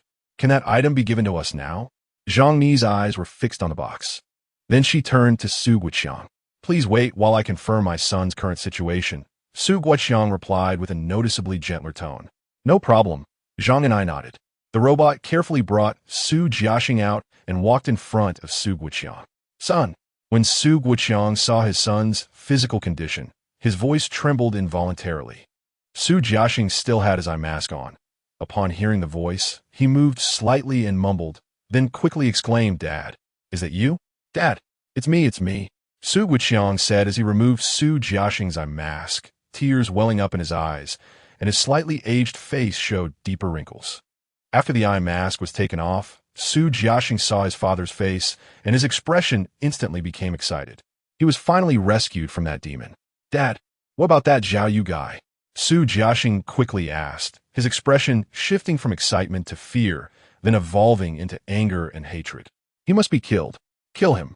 Seeing his son in extreme anger made Su Guqiang's heart ache. He felt he hadn't fulfilled his responsibilities as a father, allowing his son to suffer in human torment. Anger surged within him, directed at Zhao Yu. Son, he is already dead. I had someone kill him. Su Guqiang said with a fierce demeanor. Ha ha, dead. Good riddance. Su Jiaxing laughed heartily, tears streaming from the corners of his eyes. He had never endured such torment in his life. Zhao Yu coldly watched the scene. Just as the father and son were communicating, a loud, piercing howl came from the nearby forest, carried by the wind, sending chills through the dark, silent night. What was that sound? Zhang and I moved closer to Zhao Yu. The people around Su Guqiang also took protective stances, shielding the father and son in the middle. The howl came suddenly, and after that, there was no other response. It should be some wild beast. The threat is not significant, the female assassin analyzed. The tension among the crowd eased slightly. Zhang and I glanced around, feeling a bit uneasy. The dark night offered far less security than the neon lights of the city. No problem. Su Guqiang smiled slightly, quickly recovering from his earlier emotions. The man behind Su Guqiang brought a box to Zhang and I, handing it to her. A pleasant cooperation. Zhang and I held the box, her lips curling into a smile, exuding endless, alluring charm. Pleasant cooperation. Su Guqiang nodded in agreement. Seeing the box now in Zhang Ni's hands, Zhao Yu secretly let out a sigh of relief. His parents' whereabouts were now tied to this box. Su Jiaxing was also drawn to the scene. Glancing at Zhang and I and the disguised Zhao Yu. This person looked so familiar. Su Jiaxing furrowed his brow, still excited for being rescued, unable to recall who it was for a moment. With the transaction completed, Zhao Yu and Zhang and I got into the car. Zhao Yu's laser weapon quietly activated, and the scope's display lit up. Su Guqiang, you must die here today. Zhao Yu's gaze was icy. Chapter 20. The Death of Su Guqiang. In the car, Su Jiaxing fell in a deep thought. He felt as if he had seen that person somewhere, but he couldn't remember. Seeing his son lost in contemplation, Su Guqiang smiled at him and asked, What are you thinking about? That person in the hat, I feel like I've seen him somewhere, but I can't recall it right now. Su Guqiang comforted him, but when he saw Su Jiaxing's limp limbs, he felt a sudden pain in his heart. Although Zhao Yu was already dead, the Li family was still around. They must have contributed significantly to this matter. Su Guoqiang sneered, his eyes filled with a fierce light. This debt, your father will help you settle. It won't be long. I want them to understand the consequences of angering Su Guoqiang. I will make them taste the same suffering. Su Jiaxing nodded, his mind immersed in thought. Suddenly, he widened his eyes. He remembered who that person was. It was him. It must be him. Zhao Yu. Dad, I remembered who that person is. Su Jiaxing Sudenli et Kalim. Zhao Yu. He is Zhao Yu. Su Guoqiang was taken aback by this name. Son, are you sure? I'm sure. I absolutely won't be mistaken. Su Jiaxing's expression was grim. Su Guoqiang's face changed, followed by anger. He had been played by the Savior Organization. Zhao Yu is not someone from a dark force. He is from the Savior Organization. What a clever plan. First kidnapping his own son, and then making himself plead with them to rescue his son. If it weren't for Su Jiaxing suddenly remembering, he might still be kept in the dark, feeling grateful to the Savior Organization. Su Guoqiang doesn't know that Zhang Yan'ai was also threatened by Zhao Yu, so he naturally thinks Zhao Yu is a member of the Savior Organization. Good, good, good. Su Guoqiang repeated the word good 3 times, his face turning red. As a powerful figure, it has been a long time since anyone dared to play him like this. Kill them. Su Guoqiang ordered the 3 robots in the SUV behind him. Zhao Yu was just about to take action when he noticed something unusual with Su Guoqiang's off-road vehicle. 3 robots disguised in synthetic human skin got out of the vehicle, holding rifles and aiming at the SUV where Zhao Yu was. This is not good. Zhao Yu instantly reacted. Get down. In a moment of urgency, Zhao Yu pressed Zhang Ni's head down, and the two bent over to hide under the car window. Zhang Yan'ai was still in shock and anger as her head was pushed down by Zhao Yu. Suddenly, gunfire erupted from the opposite side, and bullets rained down like a storm. The sound of continuous gunfire echoed, and the car was filled with the crackling sound of metal being hit. The car windows were quickly shattered by the bullets, scattering glass all over the ground. Zhao Yu and Zhang Yan'ai were also covered in a lot of glass shards. Zhang Ni's face was filled with fear. She didn't understand how Su Guoqiang could suddenly turn against them. She didn't know. Zhao Yu frowned, feeling puzzled. What should we do now? In a critical moment, Zhang Yan'ai regarded Zhao Yu as the mainstay. Stay here and don't move. Zhao Yu said in a commanding tone. What are you going to do? Zhang Yan'ai bent down and glanced at Zhao Yu. Zhao Yu didn't say a word and suddenly kicked open the car door while holding a laser weapon. The movement of the car door attracted the attention of several robots, and bullets shot out continuously from their gun muzzles, hitting the door incessantly. In just a moment, the door was already riddled with holes. Seizing this opportunity, Zhao Yu rolled out of the car. His cloaking ability quickly activated, making him disappear from everyone's sight. Where is he? Su Guoqiang was also observing the situation on Zhao Yu's side. The night was dark, and he couldn't see clearly. A sense of crisis inexplicably arose in his heart, and Su Guoqiang immediately decided to leave 3 robots to deal with Zhao Yu while he instructed the female assassin to hurry up and drive away. Zhao Yu, hidden, saw Su Guoqiang's car start up and immediately realized that Su Guoqiang was preparing to leave. He wanted to chase after him and use a laser weapon to take out Su Guoqiang's vehicle. But the car Zhang Yan'ai was in was being shot at by 3 armed robots from the opposite side. Seeing the vehicle gradually starting to emit thick smoke, he knew that if this continued, the car might explode. If Zhang Yan'ai died, it would be difficult to obtain information about his parents. But if Su Guoqiang got away and hid again, finding him would be like searching for a needle in a haystack. Afterwards, Li Xian's family would definitely face retaliation from Su Guoqiang. The villa assassin was a prime example. Zhao Yu, are you alive? Zhang Ni's terrified voice came from inside the car. The dense sound of gunfire outside made her too afraid to move. Damn it! Zhao Yu gritted his teeth and made a decision, quickly dashing towards the 3 robots while remaining invisible. He had never practiced shooting and had no confidence in hitting a target from a distance. Zhao Yu was very fast and quickly approached the 3 robots within a few meters. Zhao Yu, hidden, picked up a laser weapon and aimed it at the head of one of the robots. The red circle on the weapon's scope display flashed, and soon the red circle stabilized and remained lit, indicating that the target was locked. As Zhao Yu squeezed the trigger, a pulse of high-energy red laser beam shot out from the muzzle of the laser weapon, moving at an incredible speed, almost at the speed of light. Zhao Yu hadn't reacted yet when the robot's head was instantly pierced by a red laser beam, creating a large hole. In the brief moment that Zhao Yu was slightly taken aback, the other two robots quickly sensed the unusual activity around them. Their internal programs ran at high speed, quickly simulating the trajectory of the laser beam, but they found no biological traces in that area. Based on their programming logic, the robots still turned to Zhao Yu's position and pulled the trigger to shoot. The robot's swift, turning motion quickly caught Zhao Yu's attention as he saw the gun barrel aimed at him. Zhao Yu hurriedly dove to the side, rolling on the grass before quickly crouching down, raising his laser weapon to aim at another robot's head. Another beam of high-energy light shot out, hitting the robot's head and piercing through it, melting it instantly. Zhao Yu had not practiced shooting and was unable to quickly change his aim. He saw the last robot turn around and aim at him again. Zhao Yu could only dodge again and then shot out another round. Seeing the three robots dealt with, Zhao Yu let out a sigh of relief. He must kill him today. Zhao Yu's gaze was fierce. Seeing the off-road vehicle next to him, Zhao Yu immediately opened the door and jumped inside, wanting to start the vehicle. Identity verification failed. You do not have permission to start this vehicle. A prompt sound rang out from inside the off-road vehicle. Damn! Zhao Yu shouted in anger. This experience was all too familiar to him from his time in G-City. He kicked open the door of the SUV and looked at the vehicle. At this point, it was already riddled with holes, covered in a dense array of bullet dents. All the windows shattered, and thick smoke billowing from the engine compartment. Clenching his fist, Zhao Yu ran to the SUV and sat back in the driver's seat. Zhang Yan'ai was beside him, bending over and trembling uncontrollably. Hearing the gunfire outside stop, she didn't dare to look up. It was only when she saw Zhao Yu come back and sit in the car that she let out a long sigh. Did Su Guiqiang's people leave? Zhang Yan'ai asked. I killed them, Zhao Yu replied. Zhang Ni's eyes widened in disbelief.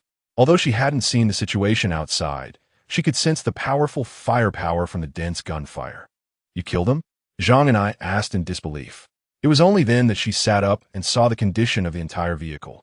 When she saw Zhao Yu starting the car, she was immediately startled. Are you crazy? If you're scared, just get out of the car. Zhao Yu's expression flashed with a hint of anxiety as the car failed to start several times. There were few people around, and in the pitch-black night, Zhang and I did not dare to get out of the car alone, so she could only wait nervously by the side. She was holding a glass box in her arms, which remained intact under her protection despite a round of gunfire. Boom, crackle, boom. The engine suddenly roared to life, but the sound was somewhat strange, like a broken throat making noise. As long as it could start, Zhao Yu let out a long sigh of relief. Hearing the abnormal noise from the engine, Zhang Ni's body involuntarily trembled. She was genuinely afraid that the car would suddenly explode. The vehicle first moved slowly, then suddenly accelerated, chasing after Su Guiqiang. The black sedan was not moving very fast. Su Guiqiang was concerned about his son's safety and did not allow the female assassin to drive too quickly. Moreover, Su Guiqiang was not worried that Zhao Yu would catch up, or rather, he did not believe that Zhao Yu and the others could escape from those top-tier robots. Those robots were purchased by Su Guiqiang at a high price, equipped with numerous killing programs, making ordinary people almost no match for them. However, Su Guiqiang did not know that Zhao Yu possessed not only stealth capabilities undetectable by robots, but also laser weapons capable of breaking through robot defenses. Behind the sedan, an SUV covered in shell casings, with shattered windows and smoke billowing from the hood, came rushing up. This was the same vehicle Zhang and I had arrived in. Su Guiqiang was shocked and quickly opened his phone to find and activate the robot control software. He saw on the software that 3 robots were marked as damaged and unable to move, requiring urgent repairs. Zhao Yu not only caught up, but also killed 3 robots. Su Guiqiang broke out in a cold sweat. In that moment, he suddenly realized Zhao Yu's strength. How could he have attracted such an enemy? He came after me. He must be here to kill me. Su Guiqiang's usually calm and composed emotions were now in turmoil. I can't let him catch up. Drive faster. Shake off the car behind us. Su Guiqiang commanded the female assassin in the driver's seat, his voice somewhat strained. The female assassin nodded and pressed the accelerator to the maximum. The sudden acceleration almost made Su Guoqiang lose his balance. Su Jiaxing slammed against the car window. "Dad, what's wrong?" Su Jiaxing was unclear about the situation, but he sensed that his father was a bit out of sorts. His father rarely lost his composure over the years. Su Jiaxing had only seen his father lose his composure 3 times, and each of those times was due to a significant change. What could possibly be happening now that made his father so unsettled? Su Guoqiang did not explain. He was focused on the situation with the SUV, and when he saw the distance slowly increasing, his anxiety eased a little. Zhao Yu was behind, and seeing Su Guoqiang's car suddenly accelerate, he also got serious and pressed the gas pedal to the maximum. Vroom, clack clack, vroom. The sound of the vehicle's engine grew louder and sharper as Zhao Yu pressed down on the gas. Feeling like a seriously ill patient enduring intense pain while engaging in vigorous exercise, Zhang Yanai used her hand to shield herself from the howling wind that was rushing in. The speed of the car increasing and the wind blowing in stronger, cutting through her skin like a knife, causing pain. Peering through the gaps between her fingers, Zhang Ni's eyes were fixed on the engine hood in front of the car. She saw that where the hood was emitting thick smoke, small sparks began to drift out. Her heart instantly leaped in her throat. Zhao Yu's attention is now entirely focused on the distance between the two cars. Go faster. Go faster. Zhao Yu is anxious. The SUV had suffered severe damage, and the fact that it could still start was already a miracle. But comparing its speed to that of an undamaged sedan was indeed a bit unfair. Watching the distance between the two cars gradually widen, he realized that if this continued, it would only be a matter of time before he was left behind. Zhao Yu knew he could no longer delay, so he let go of the steering wheel and allowed the car system to automatically maintain its current speed.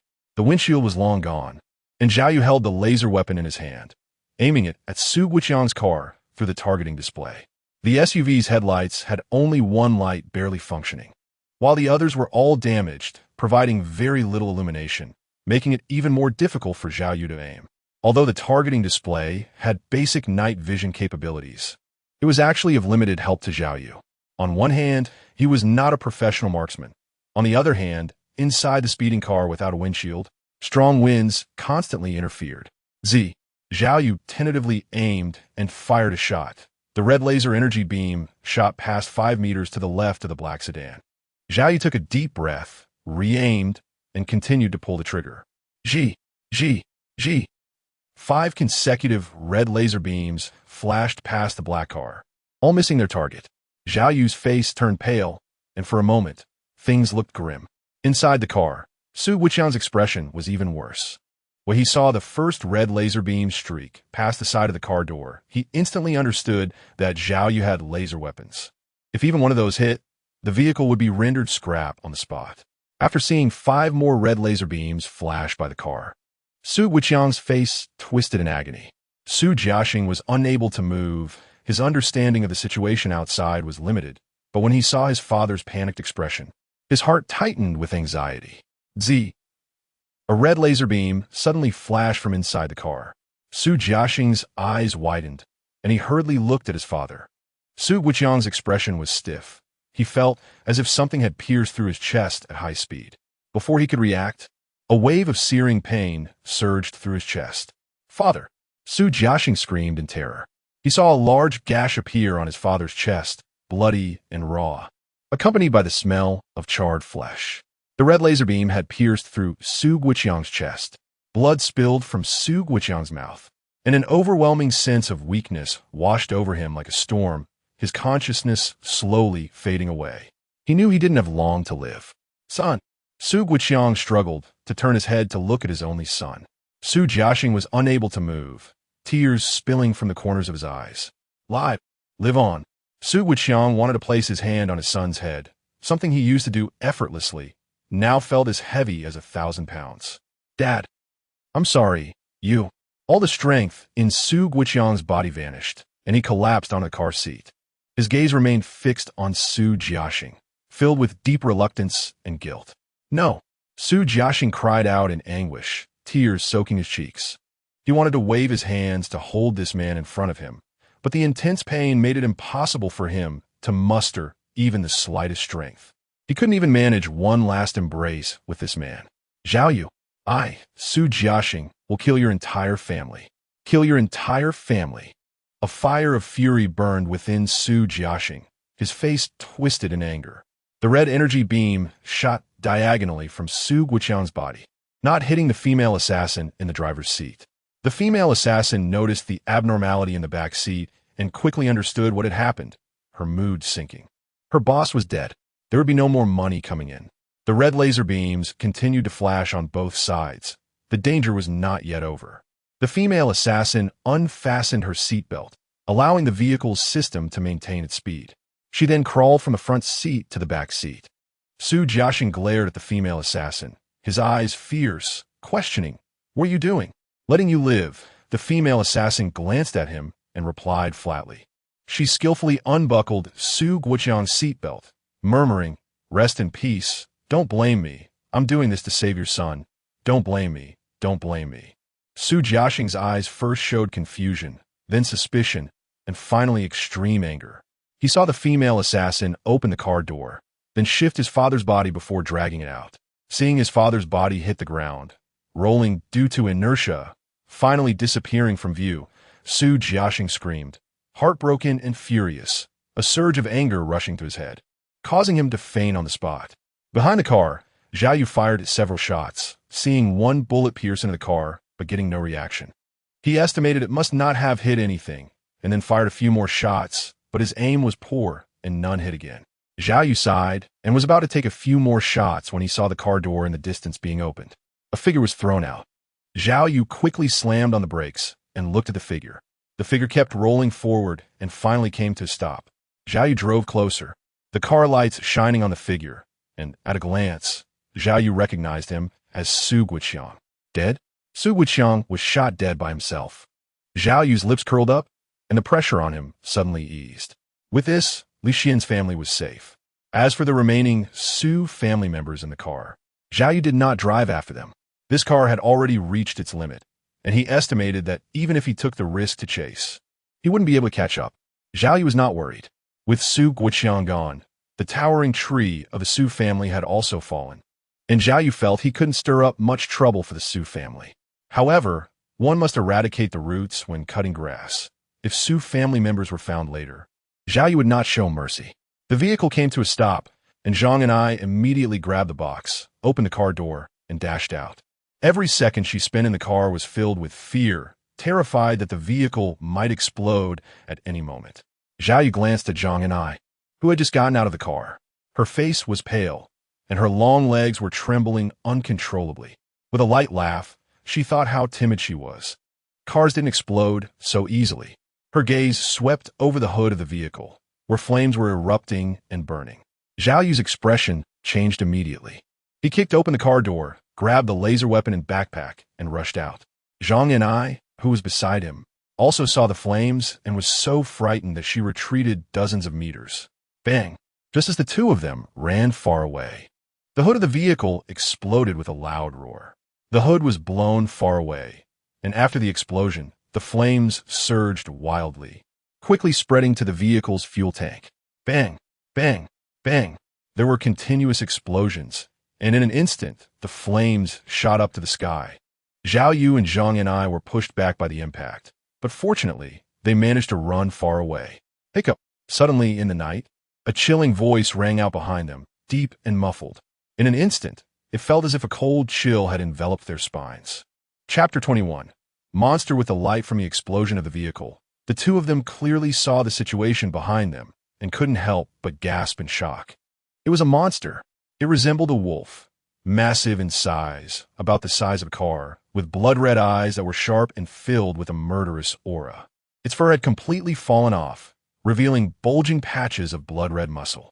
Its teeth were sharp as knives, often dripping with fresh blood, and its fierce demeanor instilled fear. Zhao Yu and Zhang and I both felt a tightness in their hearts. Zhao Yu quickly realized from the monster's physical characteristics that this was an infected animal that had mutated. Zhang and I was even more terrified, her face pale and trembling uncontrollably. The monster's crimson eyes were fixed on the two of them, and its gaze slightly shifted toward Zhang and I. It approached her with slow, deliberate steps on its forelegs. Zhao Yu saw the monster Zhang and I approaching, quickly raised his laser rifle with both hands, intending to aim at the monster. The monster noticed Zhao Yu's movement and immediately took an attacking stance, darting toward Zhao Yu. Zhao Yu was a bit flustered and, in his nervousness, pulled the trigger. A high-energy red laser beam shot out from the gun's muzzle, moving at an incredible speed, almost as fast as light. The aim was slightly off, and the laser beam grazed the monster's skin, speeding past. The intense energy scorched a patch of the monster's skin. Ow! The monster howled in pain, its eyes filled with a more brutal and savage gaze. The monster locked onto Zhao Yu, drifting its body, and charged at him with a loud roar, its wide mouth revealing sharp teeth, like an arrow released from a bow. Zhao Yu steadied himself and raised his laser rifle, ready to fire. The monster, seeing the laser rifle aimed at it and remembering the pain it had experienced, immediately jumped to the side to dodge. Seeing that the laser beam had missed, Zhao Yu aimed to shoot again. Suddenly, the ground beneath his feet loosened. Zhao Yu didn't notice, and half of his body fell directly into a pit, causing him to lose balance instantly, and a laser rifle slipped from his hands. How could there be a pit in the grass, especially when the ground had been solid just moments ago? Zhao Yu was shocked and confused, but now was clearly not the time to think about these things. The monster lunged again, its swift attack instilling fear in Zhao. At this moment, he couldn't afford to think too much. Zhao Yu instantly activated his concealment ability. His entire body gradually became transparent, and he disappeared before the monster. Seeing Zhao Yu suddenly vanish, the monster paused, crouched down, and sniffed around the area. Zhao Yu's forehead was dripping with cold sweat, and he dared not move. The monster slowly approached, its crimson eyes fixed on Zhao Yu's location, but it was empty. Gurgle. The monster's throat rumbled, the sound deep and muffled. It had not detected Zhao Yu's presence. Suddenly, it rose on all fours, its vehicle-sized body imposing and oppressive. It turned its head, its crimson eyes looking in Zhang Ni's direction, baring its teeth, and slowly began to walk over. Zhang and I was frozen in fear. The earlier scene of the monster chasing Zhao Yu sent chills down her spine. Zhao Yu suddenly disappeared, leaving her astonished. Before she could think it through, she saw the monster turning its head and walking towards her. Don't come over, don't come over. Zhang and I kept retreating, her legs suddenly weak, and she fell to the ground, her expression filled with terror. The monster's gaze shifted, fixating on the box in Zhang Ni's arms, its crimson eyes filled with greed. Its mouth slightly open, drool sliding down the corner of its mouth and dripping onto the grass. Zhang and I felt the box shake and looked down, only to see the red meatball inside, seemingly stimulated, excitedly rolling around in the glass box. Perhaps it sensed the monster's gaze. Zhang and I threw the glass box onto the grass beside her. The glass box rolled a few times on the ground without breaking. The monster's attention then turned, focusing on the rolling glass box. It felt every cell in its body longing for what was inside the glass box. The monster looked at Zhang and I, confirming she posed no threat, then lunged at the glass box. Its mouth opened wide, intending to swallow the glass box whole. However, the glass box was made of an unknown type of glass and proved to be quite sturdy. It failed to bite through, and the monster displayed anger and anxiety. Grr. It growled softly. Zhang and I cautiously shrank away, afraid of attracting the monster's attention. Zhao Yu took this opportunity to quickly crawl out of the pit. He picked up the fallen laser rifle from the side and stealthily approached the monster. The monster did not notice the unusual activity behind it. Its attention was completely focused on the glass box, trying to bite through it, but failing. The ferocity in the monster's eyes intensified. Suddenly, the ground around began to shake violently and crack, as if an earthquake was about to strike. Zhao Yu and Zhang and I were startled by the sudden scene. Their bodies unsteady, and they didn't dare to move for a moment. Bang! A gigantic wolf head made of soil suddenly emerged from the ground, its presence overwhelming, and the land around the wolf head quickly cracked, forming deep fissures. This scene shocked Zhao Yu and Zhang and I. The two stared at the earthen wolf head, their mouths agape, their minds seeming to short-circuit at that moment. Zhao Yu found it hard to believe. The massive wolf head tilted back and roared, countless dirt and stones splattering from its mouth. It turned to look at the ground, its gaze locking onto the glass box. The enormous mouth formed from dirt suddenly opened wide, biting down on the glass box, leaving a gaping hole in the earth nearby, which was quite terrifying. The creature did not react, coldly watching as the massive wolf head swallowed the glass box. The giant wolf head closed its mouth, and with a powerful biting force. The sound of shattering glass echoed from its mouth. The glass box was broken. Roar! The creature let out a roar that sounded almost excited. As the monster roared, the gigantic wolf head formed from dirt first froze, then quickly disintegrated, scattering dirt everywhere. Among the fallen dirt, a red meatball appeared. It seemed to sense the creature's presence. The red meatball excitedly rolled over. Seeing the meatball leap before it, the greed in the creature's eyes seemed ready to overflow. Without hesitation, the monster opened its mouth and swallowed the meatball whole, looking as if it was savoring the moment. Miracle! Miracle! Zhang Ni's expression was blank as she murmured to herself. Zhao Yu's expression changed as he saw the monster gulp down the red meatball. His face immediately turned to anger. That thing was the key to saving his parents. Fueled by rage, Zhao Yu held his laser weapon, became invisible, and quickly approached the monster. The monster was still lost in enjoyment. Suddenly, a strange change occurred. The monster let out a deafening roar, and its red muscle masses began to grow wildly like plants. The monster's body rapidly increased from the size of a car. In a moment, it had grown to the size of a house. Blood was splattered everywhere, and the veins seemed to be growing backward, bursting through the skin. Thick, murky green liquid continuously flowed from the monster's body, and the bones on its back bent upward, causing a large patch of skin and muscle to bulge out before ultimately piercing through the skin. Its face twisted in madness, with two eyeballs falling from their sockets, and its features began to rot. The sudden change made Zhao Yu hurriedly step back to observe. Roar! The monster seemed to be stimulated by something.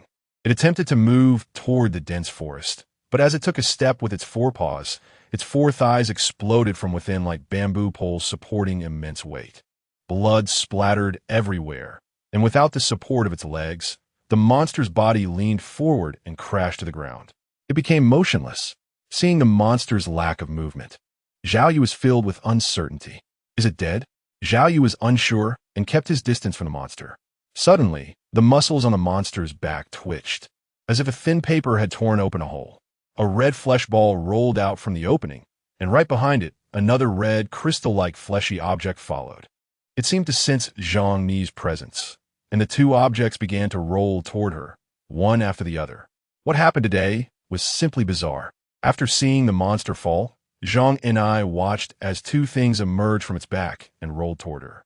She let out a terrified scream and hurriedly got up to flee. To her, those two things looked as terrifying as demons.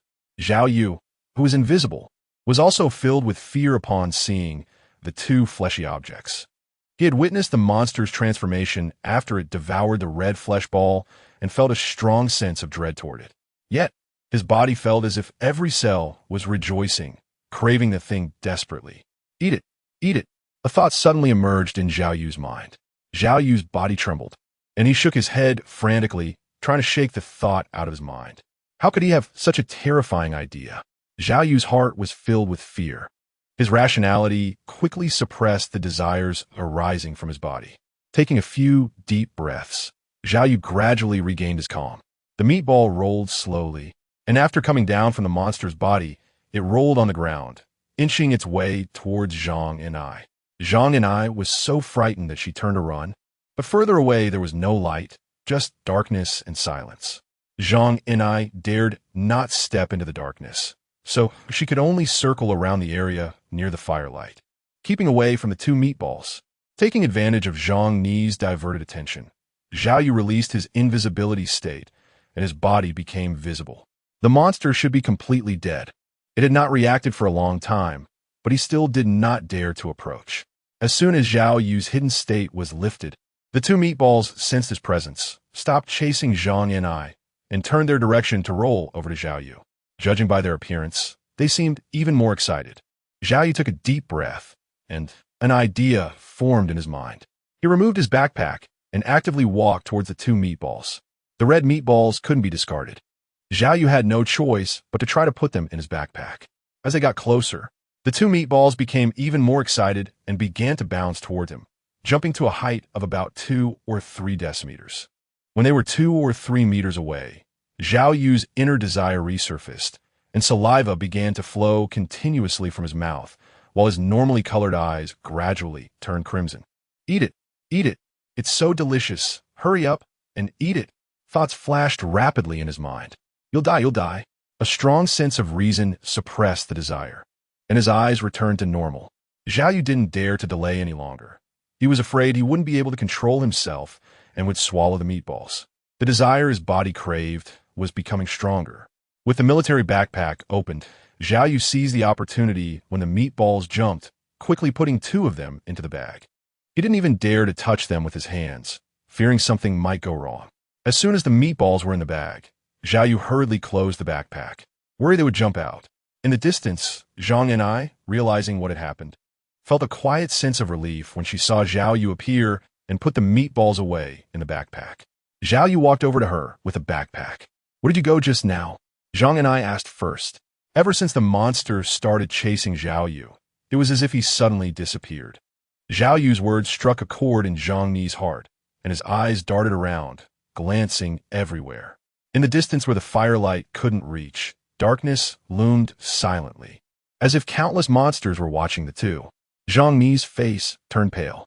With a trembling voice, Zhang and I asked. The vehicle was completely wrecked, exploded and burning, making driving clearly impossible. Zhao Yu took a deep breath, holding a bag in one hand and a laser rifle in the other. He didn't dare to carry the bag on his back. Stay close to me.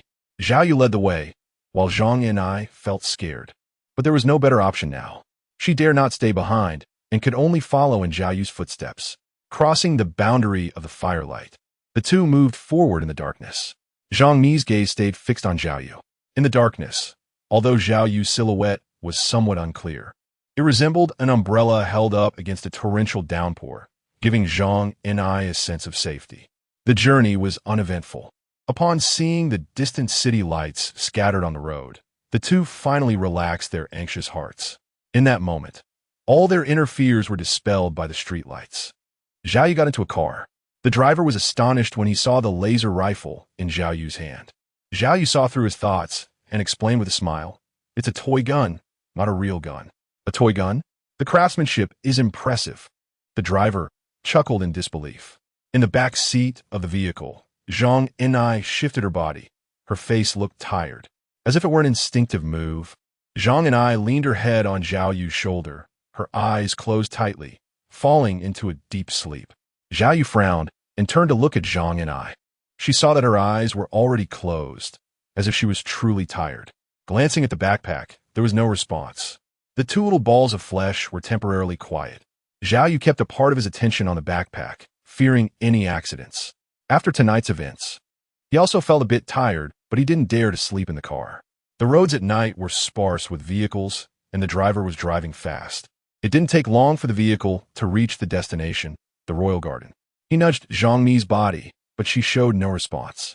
"Looks like your girlfriend is asleep," the driver said with a smile. "But I must say, your girlfriend is really beautiful, even more so than some big stars I've seen." Zhao Yu's mouth twitched. He wanted to explain, but felt it wasn't necessary. After paying, Zhao Yu hung the laser rifle on his backpack, hooking his fingers on the bag. At the same time, he picked up Zhang and I and walked into the villa community. Just as he opened the villa door, he saw a note with neat handwriting in regular script. "Boss, I left you a late-night snack in the kitchen. If it's cold, remember to heat it up before eating. Lan Binggu." Zhao Yu smiled faintly, a warm feeling flowing through his heart. He casually tossed Zhang and I onto the bed in the second-floor room and stared at the backpack, unsure of how to deal with these 2 items. This thing was too attractive to the infected. Zhao Yu felt anxious, unable to come up with a solution for the moment. He had no choice but to place his backpack in the empty room next door. Tomorrow, he would be able to contact the Savior Organization. Zhao Yu was feeling somewhat unsettled. He would soon find out what his parents' situation was. Chapter 22, meeting the next morning. At 9 o'clock, Lan Bingshu arrived at the villa where Zhao Yu was staying. Zhao Yu got up early. He hadn't slept all night. Zhang and I was still sleeping. As Zhao Yu's personal secretary, Lan Bing had just arrived at the villa and went straight to the kitchen to prepare breakfast for Zhao Yu. Here, drink this. Zhao Yu opened a bottle of blue test tube, poured it into a cup, and handed it to Lan Bingshu, who was serving breakfast. What is this? Lan Bingshu was taken aback. It's an employee disease prevention medication. Zhao Yu said calmly, his expression unchanged. Lan Bingshu had no doubts. He just felt that working for wealthy people came with these benefits. Nodding, he took the cup and drank it all in one go. Zhao Yu had limited knowledge of the blue potion's properties. He only knew that after taking it, an infected person could maintain their sanity. There were still 9 test tubes left. For Li Xian's family, Zhao Yu kept 3 but had not given them the potion yet. The main reason was that they were still in the hospital, and Zhao Yu had planned to wait until they were discharged before administering it. After encountering infected animals yesterday, Zhao Yu felt uneasy and decided to go to the hospital soon to have Li Xian's family take the 182 blue potion first. As for Zhang and I, Zhao Yu had no familial ties with her, so why should he help her? Ultimately, both sides had only reached a deal under Zhao Yu's threat. 3 test tubes for Li Xian's family, 1 for Lan Bingshu, leaving 6 remaining. After thinking about it, keeping them didn't seem very useful to him. The safe house and supplies were already prepared, and he didn't need to hold onto the potions for exchanges. Glancing at Lan Bingshu, Zhao Yu suddenly asked, "How many people are in your family?" Zhao Yu nodded and took out 3 blue potions. "This is for your family. Remember not to give it to anyone else. This medicine is very expensive." Zhao Yu handed the test tube containing 3 blue potions to Lan Bingshu. When Lan Bingshu heard that the potions were very expensive, he was suddenly moved and felt a jolt in his heart. He carefully stored away the 3 blue potions. Zhao Yu was preparing to go to the hospital. Thinking that Zhang and I was still at the villa, he was uneasy about leaving her alone with the 2 little meatballs, so he went upstairs to wake her up. Zhang and I was still groggy and hadn't fully come to her senses when Zhao Yu dragged her out of the room and took her to the underground parking lot. He chose one of Xian's cars and drove out. "Where are we going?" Zhang and I rubbed her temples with her index finger, trying to wake herself up a bit. "First, we're going to the hospital. I have some matters to attend to. You can start contacting the Savior Organization." Zhao Yu took Zhang Ni's phone out of his pocket and threw it to her. "No problem." Zhang and I suddenly smiled, her lips red and teeth white. "After the deal is done, you can let me go, right?" "Of course." Zhao Yu held the steering wheel and nodded. Hearing Zhao Yu's affirmation, Zhang and I felt relieved. She was worried that Zhao Yu would not keep his promise and would kill her after using her. The vehicle soon arrived at the hospital. Zhao Yu brought Zhang and I to Li Xian's hospital room. Li Xian and Li Guanghui were the same, as usual, one lying down and the other sitting up. When they saw Zhao Yu enter, both greeted him with smiles. However, when they noticed Zhang and I following closely behind, both were taken aback. "This woman is quite attractive. Zhao Yu's girlfriend?" "Zhao Yu, while your brother is lying on the hospital bed, you're out looking for women?" Li Xian was the first to speak, his tone full of sarcasm. "What nonsense are you talking about?" Zhao Yu didn't coddle him and lightly slapped him on the head. After exchanging a few pleasantries with the two, Zhao Yu felt the timing was right and suddenly got to the point. He took out 3 vials of blue medicine labeled 182 from his pocket and held them in his palm. Looking at the 2, he said, "This is medicine I specifically got from a well-known doctor over the past few days. He said it can speed up wound healing." Li Guanghui felt a warmth in his heart. Zhao Yu not only saved his family, but also took the time to find a doctor for the medicine. This gesture deeply touched Li Guanghui, who humbly replied, "The wounds aren't particularly serious. I can be discharged after lying in the hospital for a few weeks. You went out of your way to find a doctor. Isn't this a hassle for you? Besides, you saved our whole family, and I haven't properly thanked you." Li Xian, who was quite familiar with Zhao Yu, didn't refuse and reached out to take a vial of the blue medicine, complaining, "Dad, you just got a few cuts. My injuries are much more serious." "Hey, you little brat, it's because you're too weak. You can't even beat 1 person. Learn from your dad. I can take on 3 without backing down." Li Guanghui immediately interjected. During these days in the hospital, Li Guanghui was in a good mood. Whenever someone asked about his injuries, he would excitedly recount how he fought against 3 knife-wielding thugs and how he finally made them flee. Every time he saw the surprised expressions on others' faces followed by a thumbs up in admiration, Li Guanghui's heart felt as if it was basking in the spring breeze, utterly content. Eventually, Li Xian couldn't stand it anymore and could only bury his head under the pillow, rolling his eyes continuously. The most frustrating thing was that he was powerless to refute. Upon reflection, he really did seem like a weakling, unable to take on even one thug. Seeing Li Guanghui in yet another self-important posture, Li Xian quickly changed the subject. "Dad, hurry and take a vial. This is Zhao Yu's heartfelt gesture."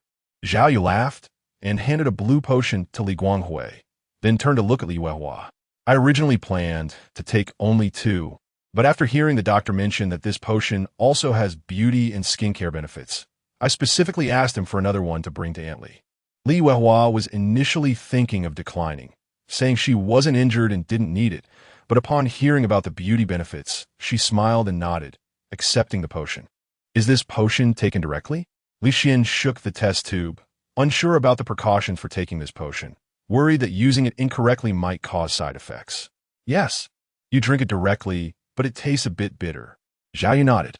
Li Xian pulled out the test tube, first sniffing it. There was no particularly strong odor. He cautiously took a small sip, finding it slightly bitter but not unpleasant. Without hesitation, he tilted his head back and drank the entire blue potion in one gulp. After finishing, he opened his mouth and let out a hissing sound. Smacking his lips, the bitterness was still quite strong.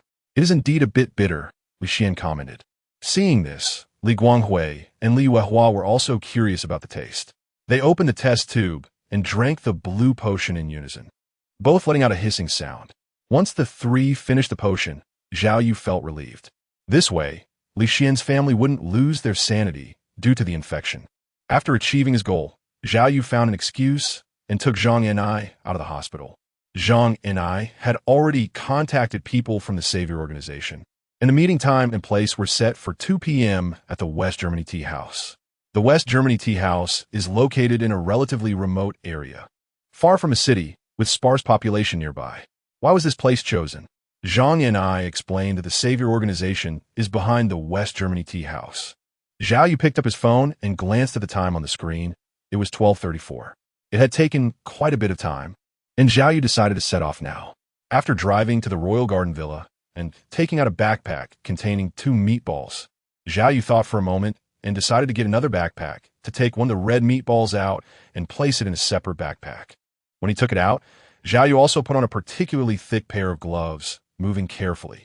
As soon as the backpack was opened, the 2 meatballs began to get excited and try to crawl out of the backpack.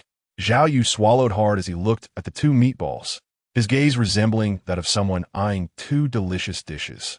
The intense desire to devour them surged through his brain, but he forcibly suppressed these urges with reason.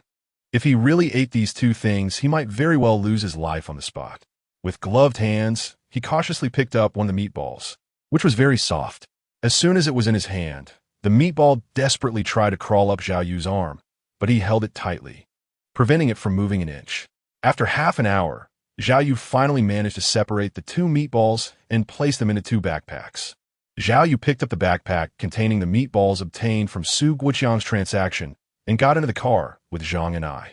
The backpack was placed in the trunk, and before doing so, Zhao Yu carefully checked to see if it had any openings, worried that the red meatballs might crawl out. As they drove along, they arrived at the West Germany Tea House at 1:30 p.m. The West Germany Tea House is a small villa built in a style reminiscent of ancient times, primarily using wood and deep brown tones. At first glance, it evokes a sense of tranquility and leisure reminiscent of Tao Yuanming's idyllic retreat, far removed from the hustle and bustle of the world. Upon entering the main door, a wave of sandalwood fragrance greeted them, soothing their minds. A server dressed like an ancient shopkeeper approached them. "Would you like tea or wine?" "2 cups of red tea, please." "All right, please take a seat." The server's tone was quite refreshing. They were seated in a room with furnishings that leaned towards the modest style of ancient scholars, simple, yet not shabby. It felt as if they had truly stepped into the past, visiting a family in ancient times. After a moment, the red tea was served and placed on the table. Zhao Yu glanced at the time on his phone. It was around 1:50. "Good tea." Zhao Yu commented. Knock, knock, knock. A gentle and soothing knocking sound came. Someone has arrived. Zhao Yu gave Zhang Yan'ai a glance, and Zhang Yan'ai understood and got up to open the door. A man in a suit stood outside. Upon seeing Zhang Yan'ai, he appeared excited. Did you get the stuff? Come in and talk. Zhang Yan'ai nodded and smiled. The man in the suit entered and, upon seeing Zhao Yu sitting at the table, paused slightly and quietly asked Zhang Yan'ai, "Who is this?" Zhang Yan'ai had already prepared her explanation. So, she spoke up. He wants to join our organization, and he played a significant role in getting the items this time. The man in the suit understood and smiled, nodding in acknowledgement of Zhang Ni's meaning. Hello, I'm Bao Sui from the Savior Organization. He introduced himself as he sat down across from Zhao Yu. Hello, I'm Guo Jian. Zhao Yu nodded and gave a false name. Where are the things? The man in the suit asked directly. Zhao Yu lifted the backpack and placed it on the table. This thing has activity. You should find a safer place to take a look. Bao Sui saw the backpack and felt excited, but quickly restrained himself. Do you want to join the Savior Organization? Bao Sui wanted to know Zhao Yu's intentions. Well, Zhang Yan'ai has told me a lot about the Savior Organization. The organization's ambitions are great, and I admire that. Zhao Yu smiled and nodded. Zhang Yan'ai had communicated with him before. His current persona is that of someone who wants to join the organization, but is struggling due to a lack of connections. Only in this way can Zhang Yan'ai bring him into the Underground Research Institute. Ha! You have a good eye, Bao Sui said with a smile. He was very happy to see someone who wants to join the organization and appreciates it. Trust me, you will be glad about today's choice later on. I'm looking forward to it. Zhao Yu smiled and nodded. However, the threshold for joining the organization is relatively high, and, generally speaking, they do not recruit ordinary people. Bao Sui showed a troubled expression. I understand this, and I plan to give this to the organization to see if I can exchange it for a spot. Zhao Yu spoke up. Bao Sui's eyes flashed with surprise, and his expression hesitated, making it difficult as he said, "This probably isn't enough." Zhao Yu sneered inwardly. Although he didn't know the exact value of this item, he could roughly guess. Currently, the main source of this item is still in City G, which has been completely sealed off. If it weren't for Su Guoqiang's status and connections, the Savior Organization would not be able to obtain it. What a pity. I will take this item with me. Perhaps we can cooperate again in the future. Zhao Yu put away his backpack and said dejectedly. The bag felt anxious in his heart, wondering how this kid could back down so quickly. He hurriedly said, I can recommend you on my side. It should help you apply for a spot as an external personnel. Zhao Yu paused and looked at Bao Sui, asking, can external personnel enter the Underground Research Institute? The Underground Research Institute? Bao Sui was taken aback and then turned to Zhang Yan'ai with an unhappy expression, wondering if such matters could be casually discussed with outsiders. Zhang Yan'ai felt helpless inside, but smiled and said, he is quite interested in research on infected individuals. The main reason he agreed to help this time is that I mentioned our organization has a dedicated research institute for infected individuals. That's when he was willing to cooperate.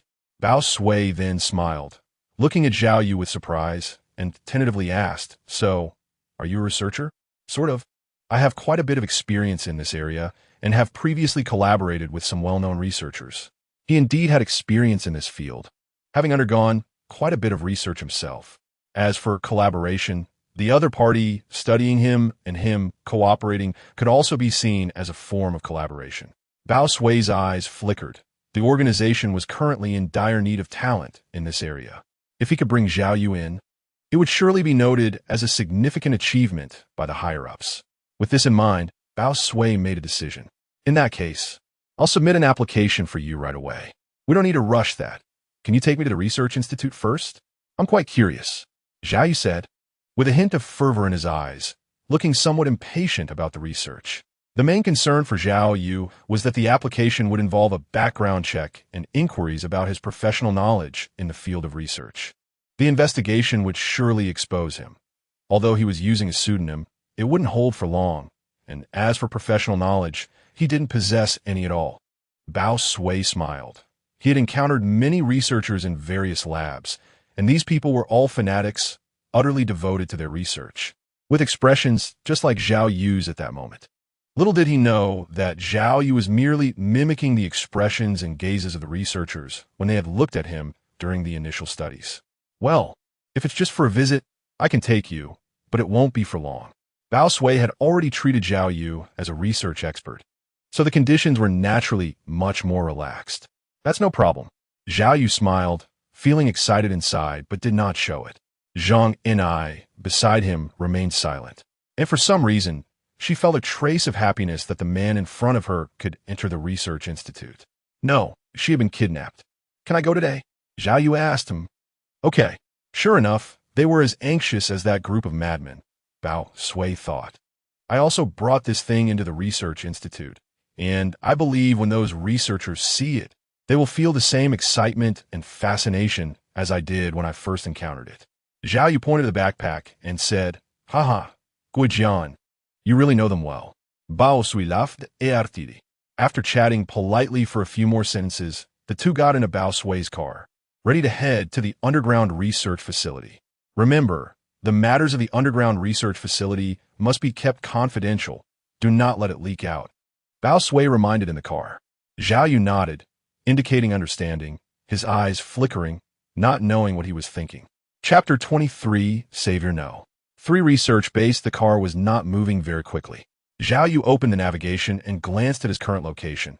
He had already left city be far behind. He was unclear about the destination. It seemed that the underground research facility should be quite hidden and not easily discovered.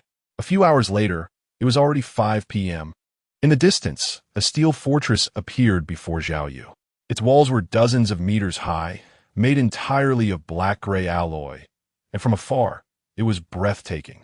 The fortress was at least 3 kilometers wide, far exceeding normal building standards, and various weapons were placed on top of the walls, including several massive laser cannons, lined up and glimmering with a metallic sheen. Zhao Yu was stunned by the grandeur of it all.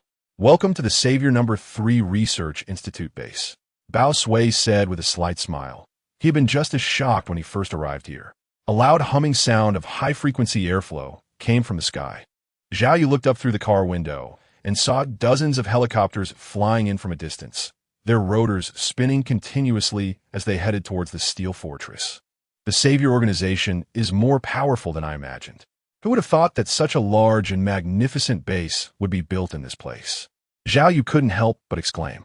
After hearing this, Bao Sui smiled and said, What you see now is just the tip of the iceberg of the organization. The organization was established many years ago, and the number of people involved is countless. There are high-ranking government officials, as well as wealthy tycoons, and many researchers like you. Although they are all different, they are all striving for the same goal: to find a solution to the nuclear mutation infection and save all of humanity. When Bao Sui said this, he straightened his body a bit, his expression proud. He felt honored to be a member of this organization. Zhao Yu's expression was one of appreciation, but his heart kept sinking. If his parents were here, could he really save them?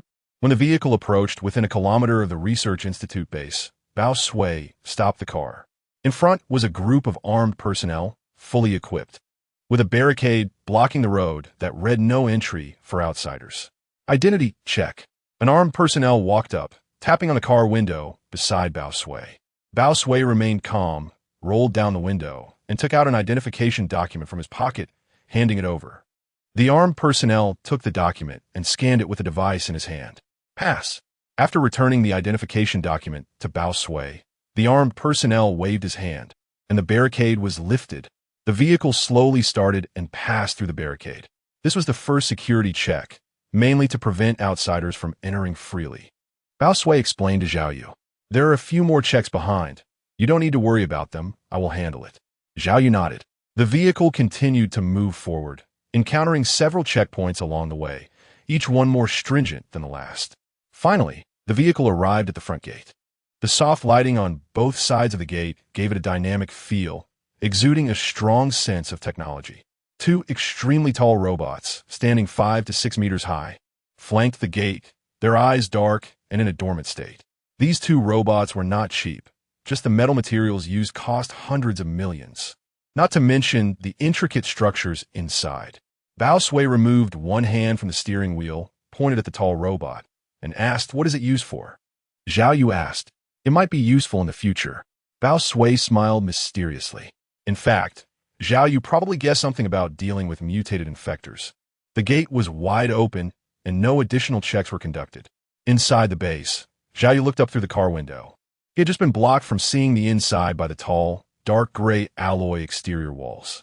Above the base was a large layer of glass that covered the entire facility. The base was filled with towering buildings, crisscrossing roads, and many people moving about. Most of the people inside just thought we were some secret government base. Bao Sui parked the car in a parking space and stopped, saying, in his understanding, Zhao Yu should be aware of the situation regarding the infectors.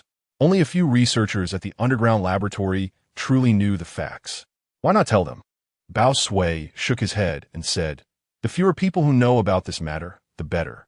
The more people who know, the easier it is for society to become chaotic. A stable and orderly society is beneficial for everyone. Zhao Yuanshan agreed, believing that whether it was preparing supplies or building safe houses, it was only possible due to the advantage of information asymmetry. If everyone knew that a global infection was imminent, then who would be willing to sell supplies? Who would be willing to exchange money for labor? Zhao Yu smiled and said nothing more. Bao Sui led Zhao Yu and Zhang and I to an underground elevator entrance. My authority only allows me to take you down to the next 5 levels. The elevator ascended, and Bao Sui swiped his identification in the elevator certification area. However, this is sufficient for the visit, he added. Zhang and I remained silent throughout, her gaze distant, lost in her thoughts. Zhao Yu nodded with a delighted expression and said, I just wanted to take a look. 5 floors are enough. The elevator was very stable, and Zhao Yu didn't know how fast it was descending. It just felt like a moment later, the elevator doors opened. This was the first floor of the underground research facility. Most of the jobs here had low requirements, and the work was relatively simple. Most of the time, they were just responsible for handling documents and classifying information. Bao Sui led the two out of the elevator and introduced them. Zhao Yu looked around the environment. The decoration here is very simple, with white tiles on the floor and white walls. At a glance, there are densely packed workstations, each equipped with a computer and files. People with ID badges are constantly clicking away at their mice and keyboards, busy with their tasks. Their isn't much worth seeing here. And a hint of disappointment flashed in Zhao Yu's eyes. After getting back into the elevator, Bao Sui took Zhao Yu around, and Zhang and I introduced each of the second, third, and fourth floors. However, there wasn't any noteworthy information on those floors. This is the 5th floor. Unlike the previous floors, this one mainly consists of researchers and some research samples. Bao Sui patiently explained. Zhao Yu's eyes brightened slightly. From this level down, it's top secret. My authority is limited, and I can only go down to this level at most, Bao said. How many levels are there in total? Zhao Yu expressed curiosity and asked. There are a total of 20 levels, and the lower you go, the higher the required permission level. At the very bottom level, there are only 5 people in the entire organization who have this permission. What is at the very bottom level? Zhao Yu continued to ask. I don't know this either. Bao Sui shook his head. Zhao Yu suddenly realized he had asked a silly question and smiled awkwardly. The elevator door opened on the 5th floor. The situation inside was completely different from the previous 4 floors. Instead of densely packed workstations, there were various types of equipment and many laboratories filled with all kinds of instruments. The people on this floor not only wore ID badges, but also had an additional set of white work uniforms. This scene gave Zhao Yu a sense of déjà vu, especially when he saw a large, capsule-shaped device that was entirely silver-white. Zhao Yu involuntarily shivered. This was the equipment compartment where he often conducted inspections at the military base. Bao Sui guided Zhao Yu through a brief tour of the entire environment on the 5th floor, following the same steps as the previous few levels. How do you feel? Bao Sui asked with a smile. Zhao Yu certainly knew what he was asking. What do you think about working here? Bao Sui laughed heartily, feeling very pleased. It wasn't in vain that he brought Zhao Yu here for a tour. What do you all understand? A bunch of idiots, useless. This is the great discovery of humanity about to become divine. A hoarse shout came from not far away. The 3 turned their heads to look. They saw a man suddenly slam his hand on the table, angrily reprimanding the 3 researchers across from him, who lowered their heads and didn't dare to respond. The man slamming the table had disheveled hair, resembling a bird's nest, and his appearance was messy and unkempt. His beard was long and sparse, with strange items hanging from it, like leftover food scraps. Bao Sui saw the man, his expression stiffening, and quickly whispered to the two, "This guy seems a bit crazy. Stay away from him." Zhao Yu and Zhang Enai nodded blankly. As the three were quietly leaving, the man seemed to spot Bao Sui and immediately called out loudly, "Bao Sui, where have you been? It's been months since I last saw you. What happened to the wine I asked you to bring last time?"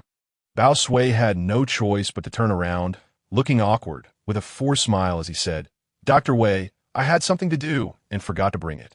I'll go get it from the car for you later." The man's expression seemed dissatisfied as he glanced at the two people beside Bao Sui and then asked in confusion, "Who are these two?" "This is Guo Jian, who has done extensive research on infection mutations. I'm mainly bringing him to visit the underground research facility today. This is Zhang Enai, who has just made a significant contribution to the organization, so I'm bringing her along to take a look as well," Bao Sui quickly introduced. "This is Wei Kaiji, who holds a doctorate and is in charge of the 5th level of the underground research facility." "Hello," Zhao Yu and Zhang Enai both respectfully said. "You have a lot of research on infection mutations?" Wei Kaiji glanced at Zhao Yu and asked.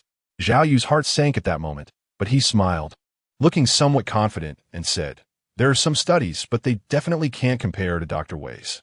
"Compare? That's a joke. I won't even give you the chance to compare with me."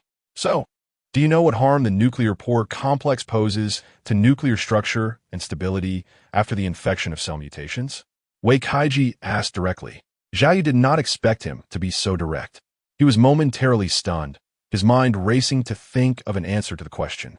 But countless thoughts ultimately converged into one sentence. What was he asking? What is a nuclear pore complex? Bao Sui did not speak, just stared at Zhao Yu, wanted to see how capable this guy was. Of course, Zhao Yu was thinking about rambling on, but was suddenly interrupted by a voice. "Ah, what's in your backpack? Why is it moving?" Fanny suddenly exclaimed. Everyone's attention was immediately drawn to Zhao Yu's handbag. Zhao Yu immediately seized the opportunity, raised his backpack a little, and then said with a smile, "This is the latest infectious material brought from City G." Latest infectious material? Hearing this, the researcher paused his movements, turned to look in Zhao Yu's direction, and gradually leaned closer. Wei Kaiji's eyes widened even more, a hint of fervor appearing on his face as he quickly said, "Bring it over. Let me take a look." Zhao Yu walked steadily towards Wei Kaiji, carrying his backpack, showing no signs of nervousness. "This thing is active. It's best to find a container for it." Zhao Yu handed the backpack to Wei Kaiji, while reminding him, "Activity?" Wei Kaiji's enthusiasm grew even stronger. He hurriedly instructed someone to bring over a glass container. These researchers were all experienced, and their movements were methodical. Zhao Yu saw a researcher dressed in a full-body isolation suit carefully open a backpack and, with gloved hands, took out a red meatball.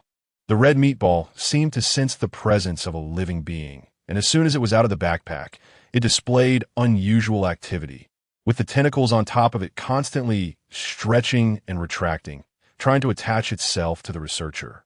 "It really has vitality." Wei Kaiji narrowed his eyes and exclaimed. "Inject the biological nutrient solution into the container," Wei Kaiji ordered again. A researcher found a bag of milky white biological nutrient solution, tore open the bag, and poured it into the container. The researcher, holding the red meatball, gently and slowly placed it into the container filled with the nutrient solution and sealed the container. "What is your name?" Wei Kaiji suddenly turned to Zhao Yu. Zhao Yu was taken aback. Wasn't he just introduced? He maintained his smile and introduced himself again. "Guo Jian." "That's right. Then you can stay here where from now on." Wei Kaiji nodded in satisfaction. Zhao Yu's lips twitched slightly, almost losing his composure. "Sure enough, money." "No, the infectious agent paves the way. Although it's not the only way, it can indeed smooth the path for you." However, Zhao Yu felt puzzled. He hadn't mentioned anything about the job application. After a moment's thought, he realized this was a benefit, so he chose not to say more. What Zhao Yu didn't know was that Bao Sui brought people to meet Wei Kaiji, mostly to help them get hired. Over the years, Wei Kaiji had become accustomed to this. However, whether or not these people would get hired still depended on Wei Kaiji's mood. Zhao Yu felt a slight sense of relief in his heart, as long as he didn't have to ask himself any professional questions. He glanced back at Zhang Enai. feeling complicated emotions. Others might not notice, but how could he not know that Zhang Yan'ai was intentionally helping him just now? But why did she want to help him? Zhao Yu couldn't figure it out. He looked at her gratefully and saw Zhang Yan'ai giving him a slight smile. Seeing Wei Kaiji about to immerse himself in the research of the new infectious material, Bao Sui hurriedly stepped forward to interrupt Wei Kaiji's research state. Dr. Wei, what do you think of Guijian? Bao Sui quickly asked. He hadn't planned to meet Wei Kaiji today. He just thought Zhao Yu wanted to visit. And since he figured Wei Kaiji shouldn't be on the 5th floor, he brought Zhao Yu and Zhang and I down to take a look. Who would have thought they would run into Wei Kaiji, who seemed particularly irritable? Bao Sui knew Wei Kaiji's temper. When he got angry, it was extremely difficult to recommend someone to enter. So he wanted to sneak Zhao Yu away and find a suitable time later to discuss Zhao Yu's employment with Wei Kaiji. After all, whether Zhao Yu could enter the 5th floor of the Underground Research Institute ultimately depended on Wei Kaiji's decision. If he could enter, Bao Sui would also benefit and accumulate some points. In the Savior organization, besides cash, points were even more important. Points were related to promotions, subsequent material distribution, and housing allocation, among other things. The point system had been implemented since the establishment of the Savior organization, and for most people who were unaware of the inside story, points were merely a measure for promotion assessments. But Bao Sui and a few others understood that points were the key to survival in the days to come. Therefore, they had been looking for ways to earn points, but the way to earn points could not be through transactions. It could only be obtained by completing certain tasks as rewards. Among the tasks that could earn reward points was inviting important talents and ultimately passing the review and assessment to join. In Bao Sui's view, Zhao Yu was definitely an important talent. If he could pass Wei Kaiji's review and enter the 5th floor of the Underground Research Institute, then he would receive reward points. He is a good person. He could be allowed to join the 5th floor Research Institute. Wei Kaiji nodded and said. Bao Sui then breathed a sigh of relief and smiled at Wei Kaiji. I'll go get the wine from the car for you right away. He saw a group of researchers with eager eyes gathered around discussing and analyzing the infectious materials passionately. Zhao Yu stood alone at the side, feeling a bit at a loss. Bao Sui noticed Zhao Yu's awkward situation and walked over to him, patting him on the shoulder. Doctor, Wei just told me that you can start working. Bao Sui said with a smile, clearly in a good mood. I know this. Dr. Wei just told me. This news is a bit sudden, and I still don't know what to do now. Zhao Yu nodded and said, looking a bit awkward. Bao Sui was taken aback. This Dr. Wei was really unreliable, only telling him that he had started the job and nothing else. How about you accompany me to complete the onboarding procedures first? Bao Sui suggested. Do I need to bring my ID? Zhao Yu was taken aback. He was currently using a pseudonym, and if an ID card was required, it would be troublesome. Of course you need it. The organization will also conduct a background check on you later, but as long as there are no major issues with your identity, it usually passes the investigation, Bao said, nodding. Zhao Yu frowned in his heart, realizing that this was troublesome. Whether using a fake name or his real name, he couldn't withstand the investigation. Zhao Yu had seen his own file through Su Guiqiang, and of course he knew how attractive his personal information was to these researchers. He hoped it wouldn't lead to yet another round of new collaborations. As for using a pseudonym, that was out of the question. He didn't even have an ID. With countless thoughts swirling in his mind, Zhao Yu maintained a very natural expression and helplessly said, these are not problems. I just need to think about it a bit more. Today was too sudden. I didn't expect to start working. I originally planned to just come and take a look. Bao Sui expressed understanding, mentioning that he hadn't planned to introduce them to Wei Kaiji either. Wei Kaiji was like that, sometimes erratic, and after so many years of working with him, there were times when he couldn't keep up with his thoughts. Bao Sui smiled helplessly and said, when leaving, Bao Sui handed a bottle of good wine to Wei Kaiji from the car. Upon receiving the wine, Wei Kaiji beamed with joy and reminded Bao Sui to visit often.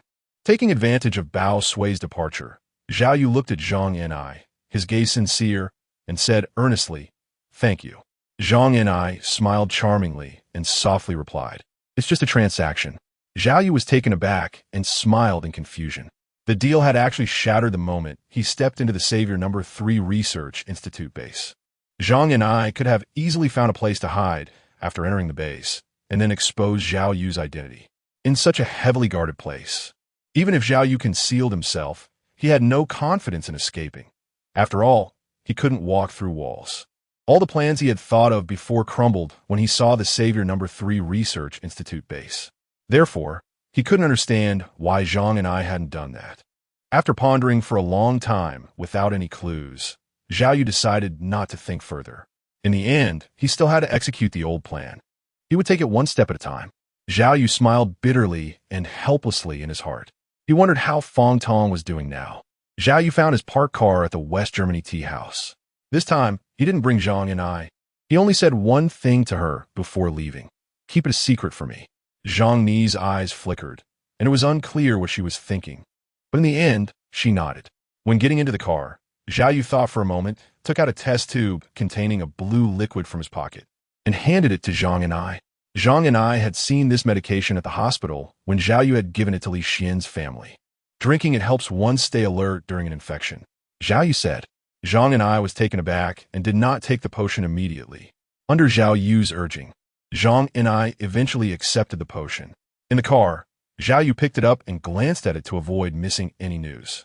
There were 5 unread messages. "Your supplies have been delivered to the warehouse today. You need to settle the remaining payment yourself." The sender was Zheng Jiwen. Did the supplies arrive so quickly?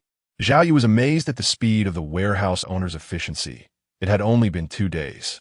In fact, for the warehouse owner, the goods Zhao Yu wanted weren't that much, just the equivalent of 3 to 5 trucks.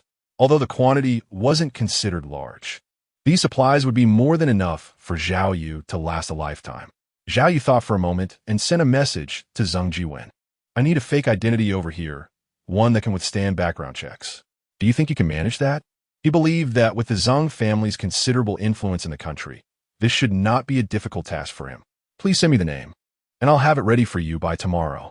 Zhao Yu was overjoyed, and Zheng Jiwen was indeed reliable, living up to the Zheng family's reputation. After careful consideration, Zhao Yu sent the name and requirements to Zheng Jiwen. The identity name was Guojian, and the family background was quite simple, mainly highlighting 2 words, orphan. He then added, "Leave the identity background to me. You don't need to worry about the rest." Zhao Yu felt his self-esteem had been severely impacted. After handing over the identity issue to Zheng Jiwen, Zhao Yu looked at other unread messages. There were mainly 2 people, Li Xian and Lan Bingxiu. Each sent 2 messages. Li Xian, after taking the potion you gave me, why do I feel like my injury hasn't healed? Li Xian, you didn't buy some kind of drink, did you? Lan Bingxiu, boss, after taking this potion today, I feel much more energetic, and I've also given it to my family. Lan Bingxiu, thank you, boss. Seeing Lan Bingxiu's message, Zhao Yu couldn't help but roll his eyes at Li Xian. Look at them. Chapter 24, False Identity, Guojian, the next morning. Bao Sui eagerly called to ask Zhao Yu how his considerations were going. Zhao Yu, considering that his fake identity had not been processed yet, could only delay and say that he would give a response within the next couple of days. At 9 in the morning, Lan Bingxiu arrived at the villa on time, still wearing a white shirt and blue jeans, looking sunny and handsome. Seeing that Zhao Yu was already up, he hurried to the kitchen to make breakfast for him. Watching him busy, Zhao Yu couldn't help but smile. Yesterday, Zheng Jiwen sent a message about the outstanding balance for supplies that had not been settled. Zhao Yu thought for a moment and called the warehouse owner, explaining that his method of transaction was cash. The initial deposit of 500,000 was also paid in cash. But the warehouse owner didn't expect the final payment to be in cash as well. Although it was inconvenient, he ultimately agreed. Today's breakfast was boiled noodles, and Lan Bingxiu even specially added an egg. Although it looked simple, it was still presentable. Zhao Yu took a sip. The taste was light, and there weren't many chili peppers. Overall, it was quite acceptable. In a few days, I might not be at the villa anymore. Zhao Yu put down his chopsticks, finished the last bite of noodles, wiped his mouth with a tissue, and said, "Where's the boss going?" Lan Bingxiu immediately asked. When he first joined the company, Zhao Yu had told him that the work location was uncertain, and as his personal secretary, he would definitely have to follow the boss to a secret base. "You want me to follow me there?" Zhao Yu said. Lan Bing looked puzzled, nodded in agreement, and thought that since the boss didn't say anything, there was no need to ask more. Zhao Yu is worried that he won't be able to come out quickly after entering the Savior Number 3 research base, and that someone needs to look after the safe house and supplies. However, he has mostly taken care of these matters himself, though there may be some minor issues that need to be handled. It might be better to leave these tasks to Li Xian, but he is still lying in the hospital. Lan Bingxiu should be fine. Zhao Yu knew that Lan Bingxiu probably couldn't drive yet, and since the safe house was quite far away, he could only take a taxi. After going up to the second floor, Zhao Yu took out the cash he had prepared earlier from the cabinet, which was still 15 million. He found a suitcase, took out 9 million in cash, and put into the suitcase. He counted again carefully, and there was still 25 million left. Ding! The phone rang with a notification sound. There was an unread message. Zhao Yu picked up his phone and unlocked it to check. The message was sent by Zhang Jiwen. The identity documents have been processed and will be delivered this afternoon. Attached is a photo, identity photo. The identity photo still shows Zhao Yu's current appearance, but the name displayed is Guo Jian. Zhao Yu was amazed at the efficiency of the Zhang family. At noon, he drove to the warehouse owner and handed over 9 million in cash on the spot. The warehouse owner had specially prepared 2 cash counting machines and found 2 or 3 people to count the cash 2 or 3 times. After confirming that everything was correct, he smiled and nodded at Zhao Yu. Once the materials were settled, the corresponding identification was also delivered to the Royal Garden Villa. Zhao Yu picked up the ID card and took a look, finding no major issues. He then checked his background information. Name, Guo Jian. Age, 26 years old. Facial information entry status, entered. Educational background, Mingda University, G City. Work experience, since graduation, has been working as a researcher at the National Center for Biological Research. It met his current needs, and Zhao Yu nodded in satisfaction. Zhao Yu went to a place that required identity verification again, and was surprised to find that his facial recognition result had changed to the name Guo Jian. This fake identity somehow felt more real than his true identity. For Zhao Yu, this was a good thing. From today on, my name is Guo Jian. Zhao Yu held his ID card and smiled. After confirming that there was no issue with his identity, Zhao Yu dialed Bao Sui's number. What are you thinking about? Bao Sui asked first. I've been thinking about it all day, and now my mind is filled with scenes from the Research Institute, which is truly unforgettable. Huh. Our Research Institute has top-notch facilities and many renowned experts. You will definitely become more and more satisfied and find it increasingly memorable after you join. I think so too, which is why I've decided to join and become a part of it. Zhao Yu smiled and said, all right, I'll send you the job application form later, and you can fill it out. There's one more thing I need to tell you in advance. Because the Underground Research Institute has extremely high confidentiality, you cannot disclose any information related to the institute, and after you join, you will need to work there for a year without leaving at will. Of course, the salary will definitely satisfy you. Bao Sui briefly introduced the matters. Just as Zhao Yu guessed, it would be very difficult to leave once he started working. However, this was not a big problem for Zhao Yu, as he had the ability to conceal himself. He treated this ability as his trump card and would not expose it unless it was a critical moment. No problem, he replied. The two continued to discuss some matters, and Zhao Yu nodded in agreement. At the end, they agreed on the starting date. Both Bao Sui and Zhao Yu hoped to start as soon as possible, so they set the time for tomorrow morning. Bao Sui would arrange for someone to come and pick up Zhao Yu to go to Savior Research Base number 3. After confirming the job details, Zhao Yu filled out the job application form and sent it to Bao Sui. He glanced at the time. It was already 6 p.m. He searched online and bought a set of holographic projection martial arts textbooks for 1,000 yuan. After the purchase, Zhao Yu still had over 30,000 yuan left in his online account, which was money he had saved before the infection. Since there was a holographic projector in the villa, Zhao Yu didn't buy any corresponding equipment. Holographic projection is used by relatively few people, and currently, the technology is not compact enough to be as convenient as a mobile phone.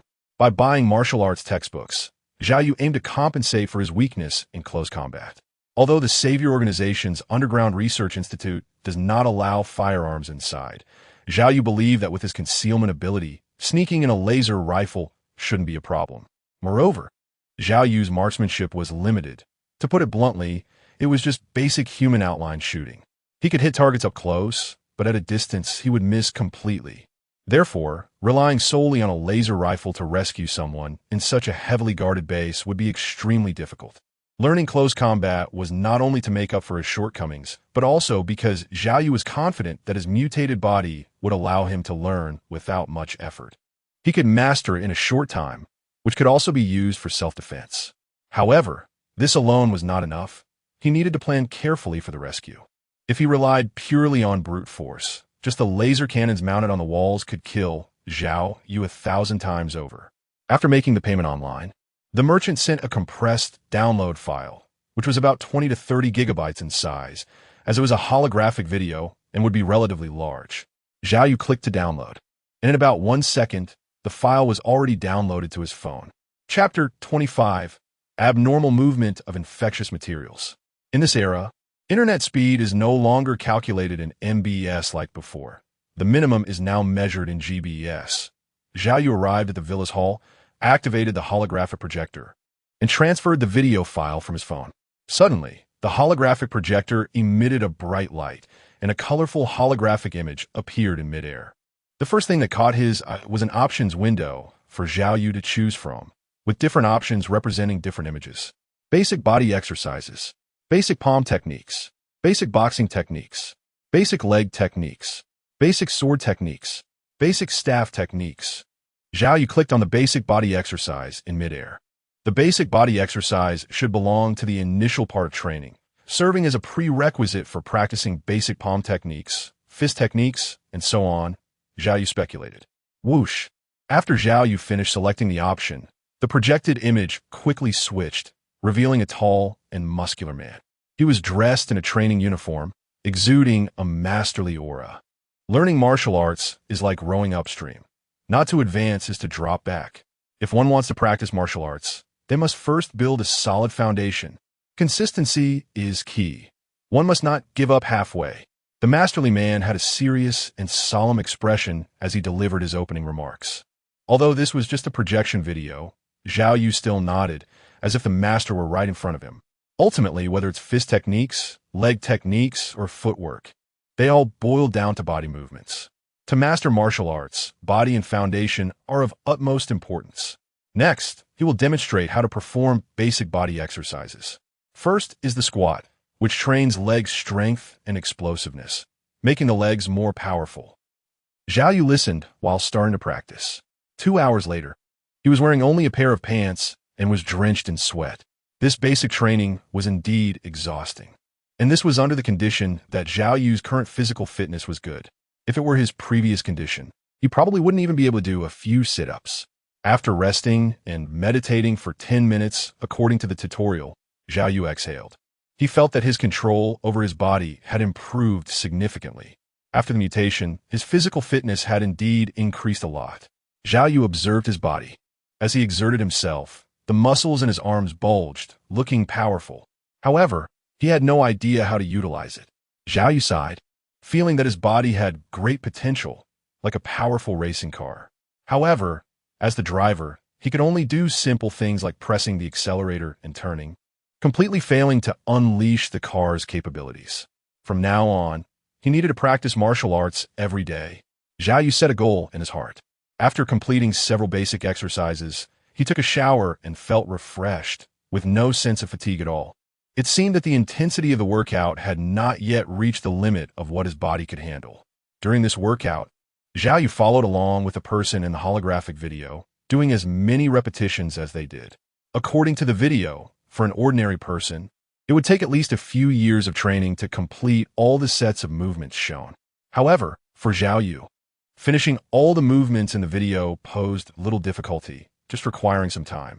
Even so, Zhao Yu did not rush to practice martial arts. He felt that he should first master the basics. Haste makes waste. A solid foundation is necessary to go further. Bang, bang, bang. Suddenly, there was a faint noise coming from the second floor of the villa. Zhao Yu was stunned for a moment, then quickly realized there was still an infected object that he had placed on the second floor. This infected object was left behind by the monster. Zhao Yu was afraid of unexpected events and cautiously made his way to the second floor. Under the light on the second floor, the corridor was empty, and there was nothing unusual. It was the room where the infectious materials were stored. Zhao Yu quickly identified the source of the anomaly. The infectious material was placed inside a backpack and was left alone in a vacant room. The strange noises were coming from that room where the infectious material was stored.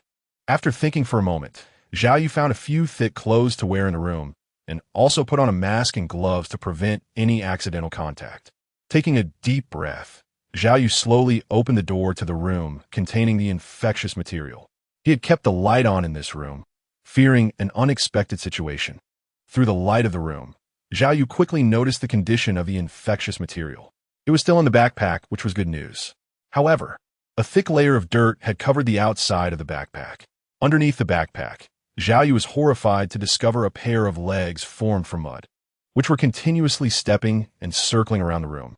Sensing Zhao Yu's presence, the legs suddenly stopped and then started running towards him.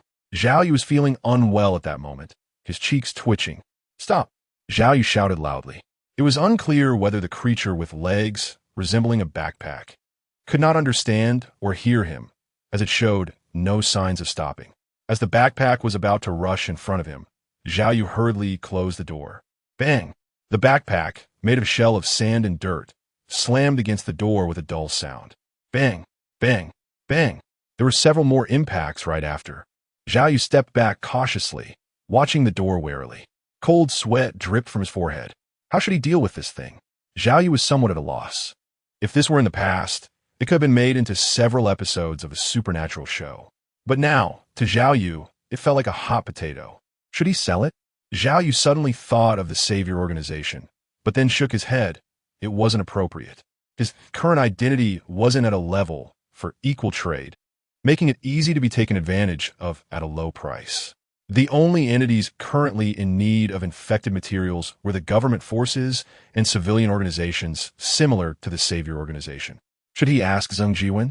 Zhao Yu thought that the Zheng family's power was vast, and they would definitely have a demand for this. Although the Zheng family was not as strong as the Savior organization, this was easy to determine. The Zheng family had only learned about the infection situation in the past few days, while the Savior organization had known about it for many years. Even so, they were still much stronger than Zhao Yu individually. Since he had the idea of a transaction, Zhao Yu considered what would be most suitable to exchange. The two confirmed items were a safe house and supplies. The only weak point was defensive weapons. Originally, Zhao Yu had no better solution. He had no channels. And Zheng Jiwen's initial attitude was not to sell weapons to Zhao Yu. Of course, it was also possible that the Zheng family currently did not have the ability to obtain weapons. However, being able to help Zhao Yu establish a safe house and create an identity for free was already a great kindness. After thinking for a moment, Zhao Yu decided to contact Zheng Jiwen to ask first. The sound of the door banging gradually stopped. Zhao Yu let out a sigh of relief and turned to slowly walk down to the second floor. He picked up his phone and dialed Zheng Jiwen's number. "It's me, Zhao Yu. Is there a problem with your identity?" Zheng Jiwen's slightly lazy voice came through. "Not at all. I'm quite satisfied with the fake identity." Zhao Yu smiled and said, "Let me ask you a question. How much do you know about infectious agents?" "Infectious agents?" Zhao Yu detected a hint of confusion in the other person's voice. Alas, as expected, they still don't know what an infectious agent is. Zhao Yu sighed helplessly. It was difficult to estimate the trading value without the other party's knowledge. The mysterious organization collected from the infected individuals had vitality and strange abilities. Zhao Yu tried to explain it simply. There was silence on the other end of the phone for a few seconds. What's the purpose of this? Zheng Jiwen always felt that Zhao Yu's identity was mysterious, so he wasn't surprised that Zhao Yu knew these things. The safe house needs weapons and equipment. Help me get some weapons that are not connected to the internet, and I'll hand over the infected items to you. Zhao Yu stated his purpose. Since the incident with the lookout, he has been wary of any connected devices and feels very uneasy, to the point that although he has quite a bit of cash, he has no intention of buying a robot at all. Is it really that simple? Zheng Jiwen was taken aback. To be honest, Zhao Yu's request was too simple. He had built his safe house himself and naturally knew its size. Filling this safe house with weapons wouldn't be that expensive. Compared to the value of this infectious item, it was practically being sold at a super low price. He even doubted whether Zhao Yu understood the value of this infectious item. You helped me a lot for free before, so this time, consider me helping you.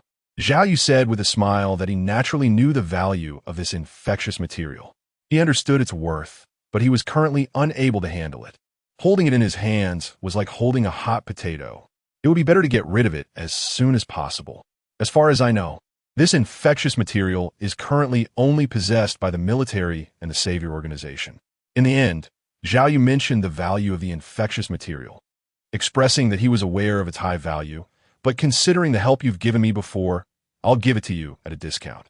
This left Zheng Jiwen both surprised and delighted, secretly thinking that his judgment was indeed correct.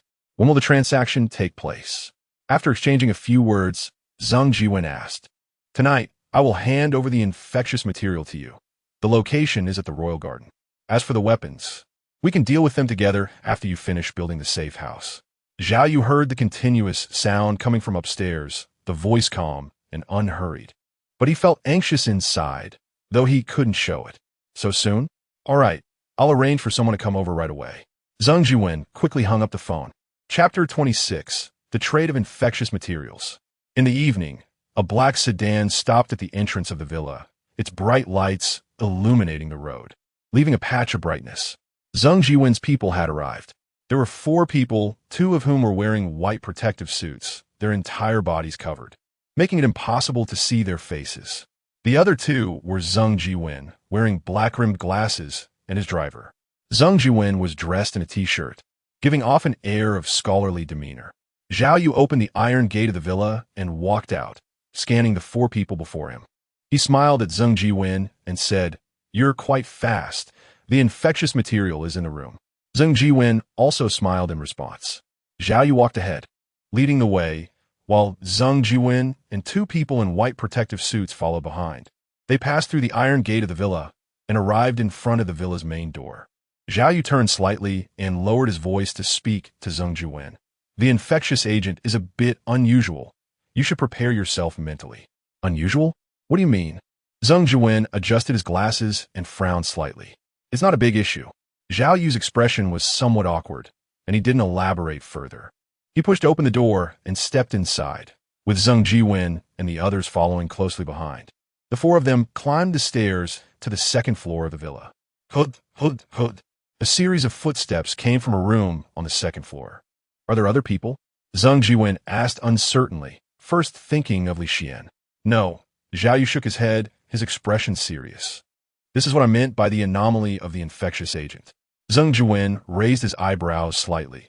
He still didn't quite understand Zhao Yu's meaning. Zhao Yu brought the 3 of them to the door, which was tightly closed. Standing outside, they could clearly hear the thumping sound coming from inside the room. "I'll open the door in a moment.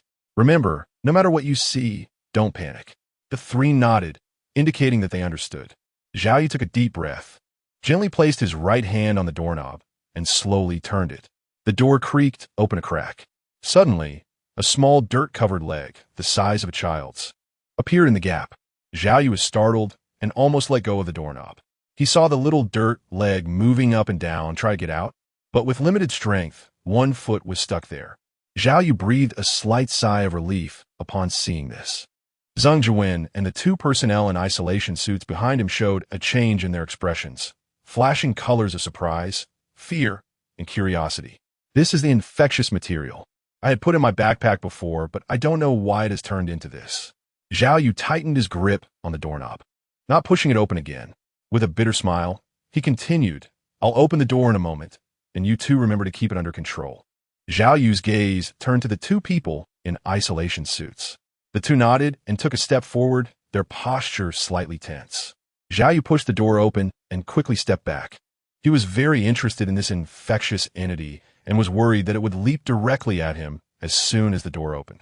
When he felt the door open, a muddy little leg that had been stuck in the door crevice fell back to the ground, while another muddy little leg quickly stepped out. The 2 feet took steps and rushed out from behind the door. At this moment, Zheng Jiwen and the others finally saw the full picture, their expression strange. A backpack covered in dirt had 2 muddy little feet protruding from underneath, standing at the height of a 3 to 4-year-old child, looking absurd to the extreme. 2 people dressed in isolation suits quickly reacted from their surprise, seeing the infectious entity rushing towards Zhao Yu as if a child had encountered their father. The two of them bent down to grab the backpack, one on the left and one on the right. The infectious entity was not moving fast, and the two easily grabbed the backpack, lifting it into the air, while the two muddy little legs wiggled continuously in midair, bizarre yet somewhat amusing. Seeing the infectious entity being controlled, Zhao Yu felt relieved. His expression relaxed as he looked at Zheng Jiwen. Zheng Jiwen circled around the infectious entity, occasionally letting out sounds of amazement. It was his first time seeing an infectious entity, and he found it novel and strange. Hearing Zhao Yu's reminder, he retracted his gaze and smiled at Zhao Yu, saying, "Don't worry about this. We have a plan to handle it." Zhao Yu nodded and did not say anything more. The four of them walked out of the villa, and one person dressed in a protective suit approached the trunk of the vehicle and opened it. Zhao Yu looked over and saw a glass container in the back of the vehicle, nearly a meter long.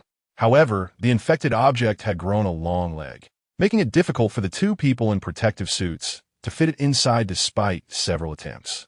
Noticing the legs underneath the backpack thrashing about, Zhao Yu reminded them, "Its legs are growing from the back. The infected object is inside the backpack, and we can crush its legs." As soon as he spoke, the group suddenly noticed that the muddy legs seemed to stiffen, and then they bent, becoming motionless. The two people in protective suits exchanged glances, feeling as though this infected object could understand human speech, almost like a living person. They didn't think much of it, just found it fascinating, since many amazing things had already happened with the infected objects, so them understanding human speech didn't come as a surprise. After the legs bent, the infected object could easily fit into the glass container. The two in protective suits carefully placed the infected object into the glass container and closed it, adding an extra layer of locks. Zhao Yu frowned slightly nearby. He hadn't expected that the infected object could understand human speech. Upon seeing the infected object, he already understood its immense value. Not to mention arming the safe house. Even building a safe house twice the size and fully arming it would be worth it. According to Zheng Jiwen, "It's fine. You helped me a few times before. Consider this my thanks," Zhao Yu said, waving his hand and smiling at Zheng Jiwen. Zheng Jiwen responded in a light-hearted and humorous tone. "Then please ask me for help more often in the future, so I could be thanked a few more times. Where would I find that many infected objects?" Zhao Yu laughed and knew that Zheng Jiwen was joking. He was quite grateful to Zheng Jiwen for helping him out a lot for free. Today, he was able to have a good sleep in bed. Zhao Yu thought about it. The next day, Bao Sui hurriedly called. It was obviously about the job onboarding. After a brief conversation with Bao Sui, Zhao Yu was informed that the car to pick him up was on the way and would arrive in about 2 hours. After hanging up the phone, he glanced at the time. It was 9 in the morning. Chapter 27, Job Verification. Today, Lan Bingshu did not come, so there was no one to make breakfast for Zhao Yu. Sigh, he ultimately had to do it himself. Zhao Yu sighed softly. In the kitchen, he found some noodles and skillfully raised the heat, pouring water into the pot to start boiling. The water temperature quickly rose and bubbles began to form continuously. Zhao Yu grabbed a handful of noodles and scattered them into the boiling water. At the same time, he covered the pot, searched for soy sauce, vinegar, salt, and other seasonings, and found an empty bowl to put these condiments in. The pot began to froth, and the noodles floated softly in the water. Seeing that the noodles were cooked, Zhao Yu used chopsticks to lift the noodles into the bowl while pouring in some noodle soup. A fragrant aroma wafted out from the bowl. Delicious. Zhao Yu stirred and took a sip, a look of satisfaction appearing on his face. The texture was smooth, and the taste was refreshing. It was indeed what he had cooked himself. After finishing the noodles, he placed the bowl into the dishwasher to rinse. The time was already 9:30. The car arranged by Bao Sui would arrive in about an hour and a half. Zhao Yu thought for a moment, found a suitcase, and simply packed some clothes and toiletries. He wasn't sure if the research base had prepared these things. Around 11 o'clock, a car stopped in front of Zhao Yu's door. The license plate had 7 sevens. Zhao Yu wasn't familiar with the car brand, but it looked quite luxurious. A person got out of the car, a woman. She was wearing a blue coat, black tight pants, and sunglasses, with a fair and smooth complexion, exuding a charming and alluring aura. The visitor was none other than Zhang and I. Zhao Yu was taken aback. He didn't expect Bao Sui to send her over. "What's wrong? Don't you recognize me?" Zhang and I smiled gently, like a rose blooming at the corner of her mouth. I just didn't expect it to be you. Zhao Yu scratched his head, his gaze somewhat wandering. This isn't Bao Sui's idea. I volunteered for this. Zhang Ni's eyes flickered, her expression naturally smiling. She didn't even know why she wanted to take on this task. When Bao Sui arranged for someone to pick up Zhao Yu, her heart seemed to race for a moment, so she voluntarily took on the job. Afterwards, she fell into deep thought and confusion, wondering why she did that. It should be familiarity, she kept reassuring herself. After putting the luggage in the car's trunk, Zhao Yu sat in the passenger seat, and Zhang and I drove. Zhao Yu felt an inexplicable sense of embarrassment. After thinking for a moment, he found a topic to ease his emotions. Did you take the medicine? Yes. Zhang and I nodded and smiled at Zhao Yu. There was a scent of perfume in the car, a floral fragrance that felt soft and sensually charming. This made Zhao Yu subconsciously glance at Zhang and I a couple more times. The vehicle was not moving fast, and the two remained silent. Zhang and I occasionally glanced at Zhao Yu, noticing he was looking out the window, seemingly lost in thought. Are you thinking about your parents? Zhang and I asked. Zhao Yu had mentioned this to her before. The initial kidnapping was also related to this matter. Zhao Yu nodded, his voice indifferent. He didn't want to say much about this topic. I can help you.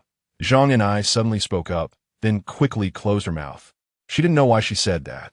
And her face suddenly turned slightly red, but Zhao Yu didn't notice her. No need. Zhao Yu shook his head.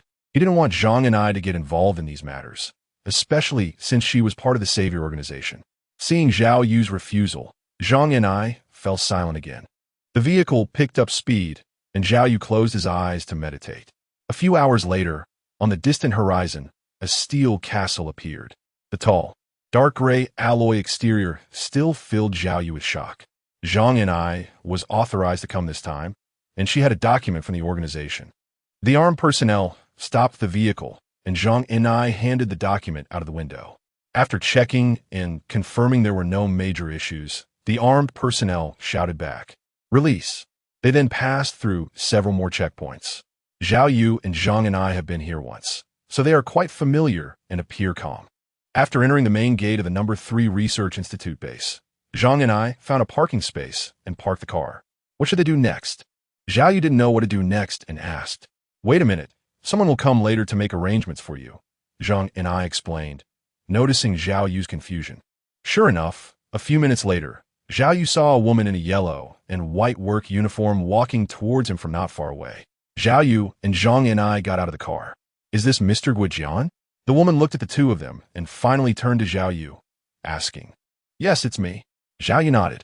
After confirming her identity, the woman gestured a please with her hand. "Follow me. I will first take you to apply for a work card and arrange your accommodation." Zhao Yu nodded and turned to look at Zhang and I. Zhang and I smiled slightly and said, "My task is to take you here, and I won't be following you from now on."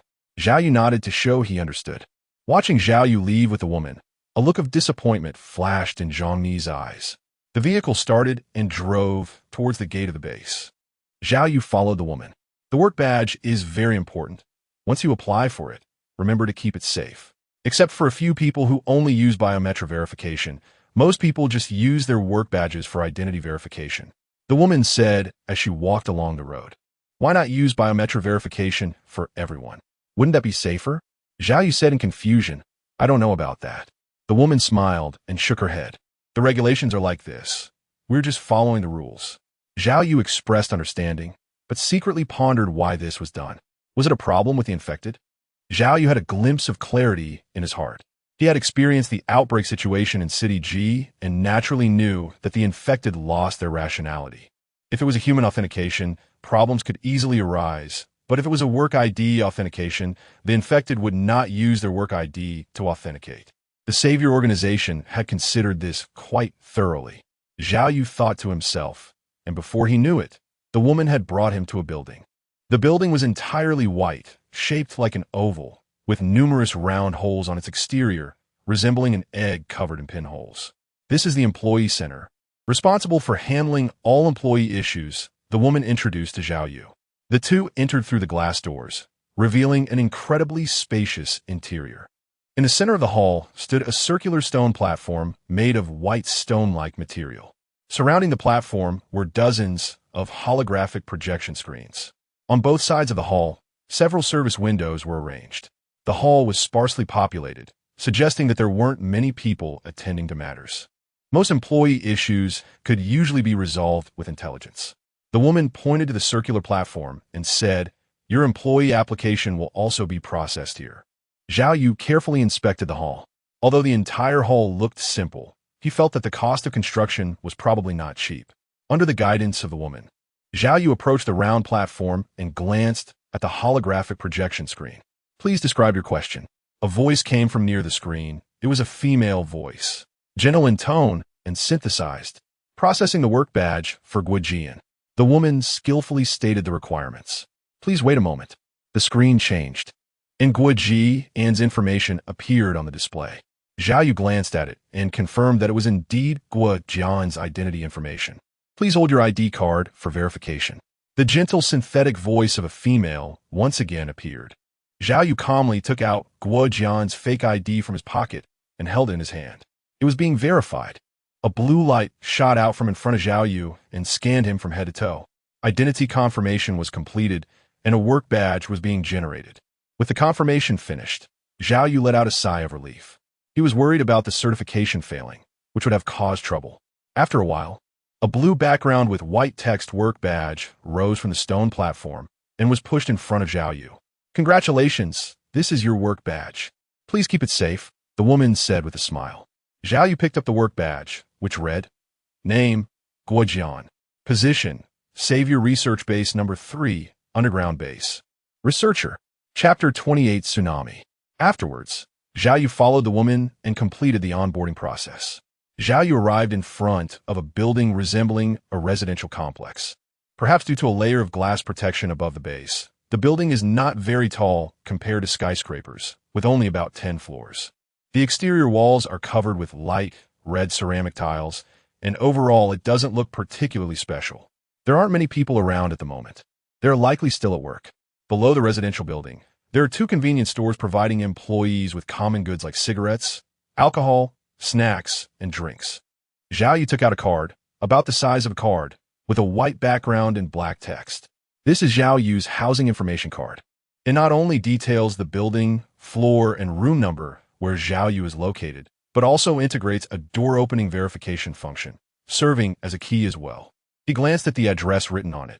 District 3, Building 5, 6th floor, Room 5. Zhao Yu had heard the woman say that the housing areas were different. Areas 1 to 3 were for researchers or management personnel, while areas 4 to 10 were for ordinary employees, and he himself was in Area 3. Zhao Yu walked along the road in Area 3, his gaze sweeping over the building signs. Building 5, this is it. Zhao Yu stopped in front of the light red building, where there was a sign that read Building 5. The entrance was a glass door, and next to it was a square device with a display screen and card reading prompts, clearly indicating it was a place for card authentication. Zhao Yu took out the housing information card and swiped it on the device. Authentication successful. An electronic synthesized voice sounded, followed by a rustling noise as the lock on the glass door was unlocked. Zhao Yu pushed the door open and entered. There were no rooms on the first floor. Directly opposite the main door were 2 elevator doors, and next to the elevator doors was a hidden passage, which should be the staircase. It was a very ordinary design, just like the common residences outside. Zhao Yu pressed the upward button next to the elevator door. The round button with an upward arrow glowed white, indicating that the elevator had received the command. The numbers next to the elevator flashed, and soon arrived at the first floor. With the sound of mechanical rolling, the alloy elevator doors slowly opened from both sides. "Make way." A figure suddenly darted out from the elevator door, glanced at Zhao Yu, and his expression changed slightly. "Damn it, overslept again." He mumbled a few words softly and rushed towards the door like a gust of wind, his white lab coat billowing behind him. Zhao Yu was taken aback for a moment, glancing at the person. He had an ID badge hanging around his neck and was wearing a white lab coat, clearly an underground researcher. It was just unclear which level he was from. Zhao Yu shook his head and guessed. The woman had previously told him about the working hours, and if he remembered correctly, they should be from 9 a.m. to 5 p.m. What time is it now?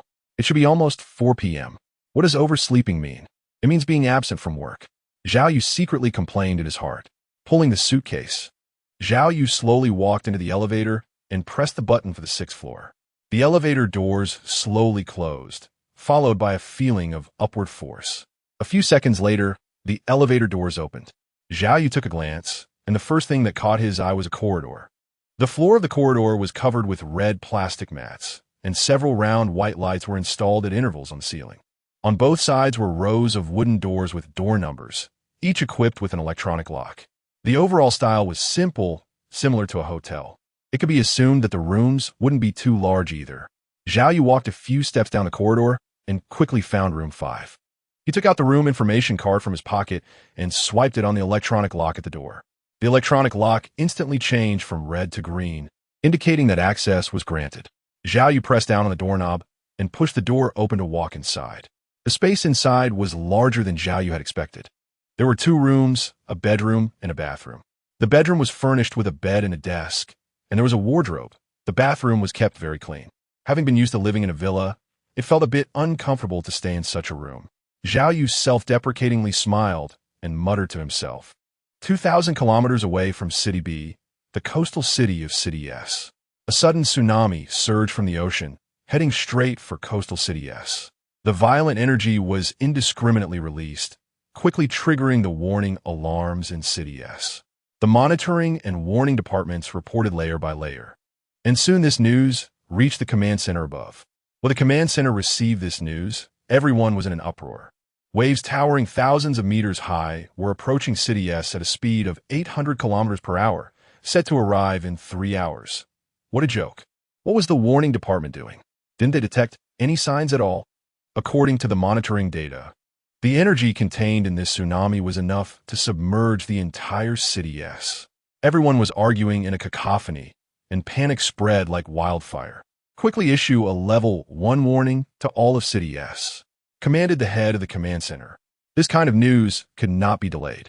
If it was released even a second late, who knew how many lives would be lost? This was a calamity for City S. The head of the command center trembled all over, his pupils constricted, and his eyes were filled with fear and despair. Emergency notice, emergency notice. City S. Today's weather was a bit gloomy. For some reason, it felt much more oppressive than usual. Qi Xian looked up at the sky. It was dark and overcast, which dampened his spirits a bit. He was an ordinary employee at a company, often running around outside because of his sales job. After finishing his last order, he would wrap up his work for the day. Thinking this, Qi Xian couldn't help but show a faint smile. He still needed to buy a supplementary book for his son. He then recalled what his son had said to him with wide eyes before he left in the morning. The round face of his 5-year-old son flashed in his mind, warming his heart. Qi Xian passed by a street-side stationery store and saw some children's books displayed in the window. After thinking for a moment, he decided to buy one for his son, so he wouldn't forget after finishing his last sales order. Grimm's Fairytales, Andersen's fairy tales. He preferred those with more pictures. Qi Lin entered the stationery store and began flipping through several children's books. The book covers were quite exaggerated and cute. "What book are you looking to buy?"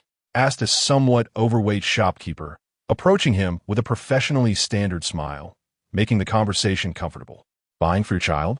The shopkeeper glanced at the books in Qi Xian's hands and immediately understood, asking, "Well, for a 5-year-old child, do you have any recommendations?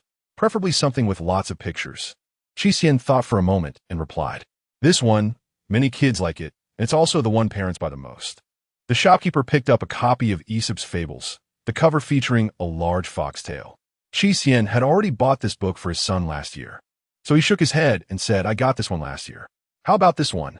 The shopkeeper put down Aesop's Fables and recommended The Little Prince. This book is over 30 years old, but it's still very popular with children.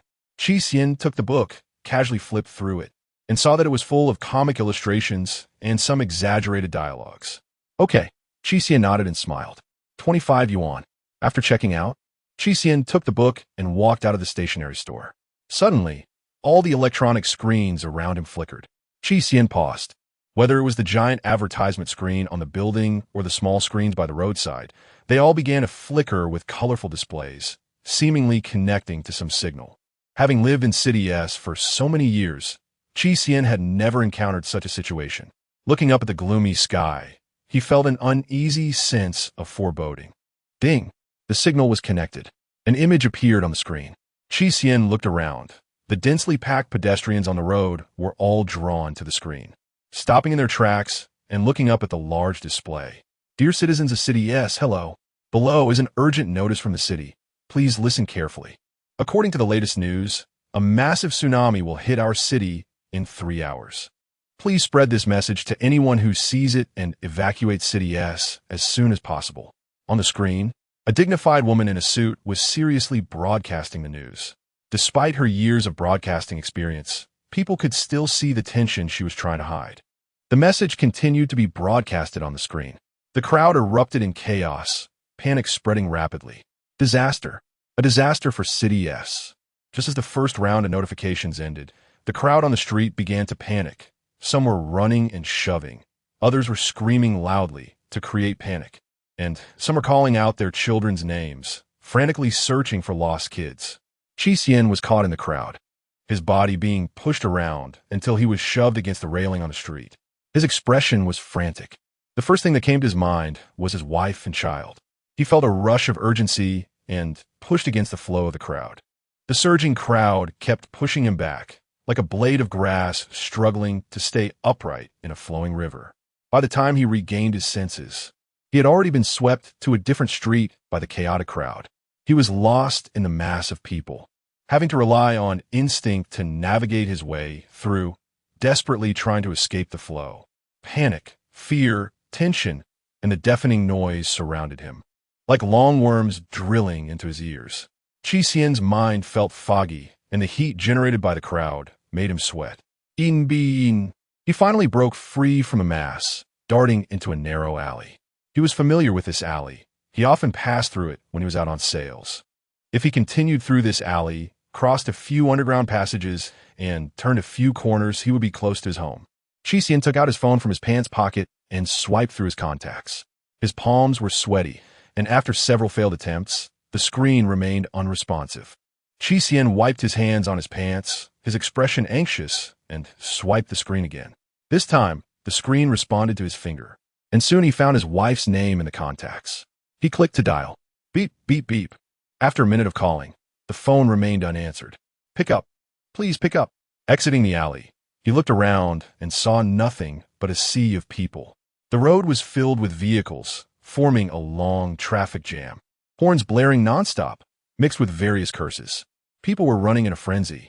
All the street-side shops were deserted, some even showing signs of looting. Qi Xian took a deep breath and plunged back into the crowd, entering the underground passage. He didn't know how many people he pushed aside. With every step forward, he was pushed back by the crowd. As he pressed on, his eyes turned red, the veins on his forehead bulging, and his momentum exploded, causing those around him to instinctively maintain a few meters of distance, making his path forward momentarily easier. Qi Xian was oblivious to everything else. All he knew was to run forward. He didn't know how many people he passed or how many shoulders he bumped into, but he finally emerged from the underground passage. Qi Xian's heart sank to a low point, but suddenly a strong obsession erupted from the depths of his heart, flooding his mind. Qi Xian seemed to go mad, muttering incessantly. 2 hours have passed since the tsunami broke out. All the roads out of S City are completely paralyzed. People disregard the traffic lights and drive forward as if seeking survival, resulting in multiple traffic accidents. In the command center, only a few people remain, with just 3 or 5 still holding their posts. A batch of helicopters will arrive soon. At that time, you can board the helicopters for evacuation. The head of the command center said to the crowd, his tone seemingly mournful. He clearly understands from the monitoring data that out of the hundreds of millions of people in S City, only about 10 million can actually evacuate. Over 100 million people still remain in S City, and in the last moments, they cannot escape. The head of the command center's eyes turned red. He felt he had failed in his duty, allowing hundreds of millions to die in vain. Even though the tsunami came suddenly, he ultimately cannot escape blame. What about you, Commander? A command center staff member asked. The head did not reply, only looked up at the screen. He had already made up his mind. With so many innocent lives lost, how could he retreat? Where could he retreat to? In the end, wouldn't he still face a military tribunal, being held accountable? and ultimately unable to escape death? It would be better to die with more significance and value. The entire city fell into despair. In the last half hour before the tsunami arrived, many people seemed to have come to terms with their fate, laughing uncontrollably, as if they were insane. Some embraced their loved ones in their cars, smiling at each other. Others sang loudly, their voices filled with sorrow. The dark clouds in the sky had not dissipated, and were growing darker.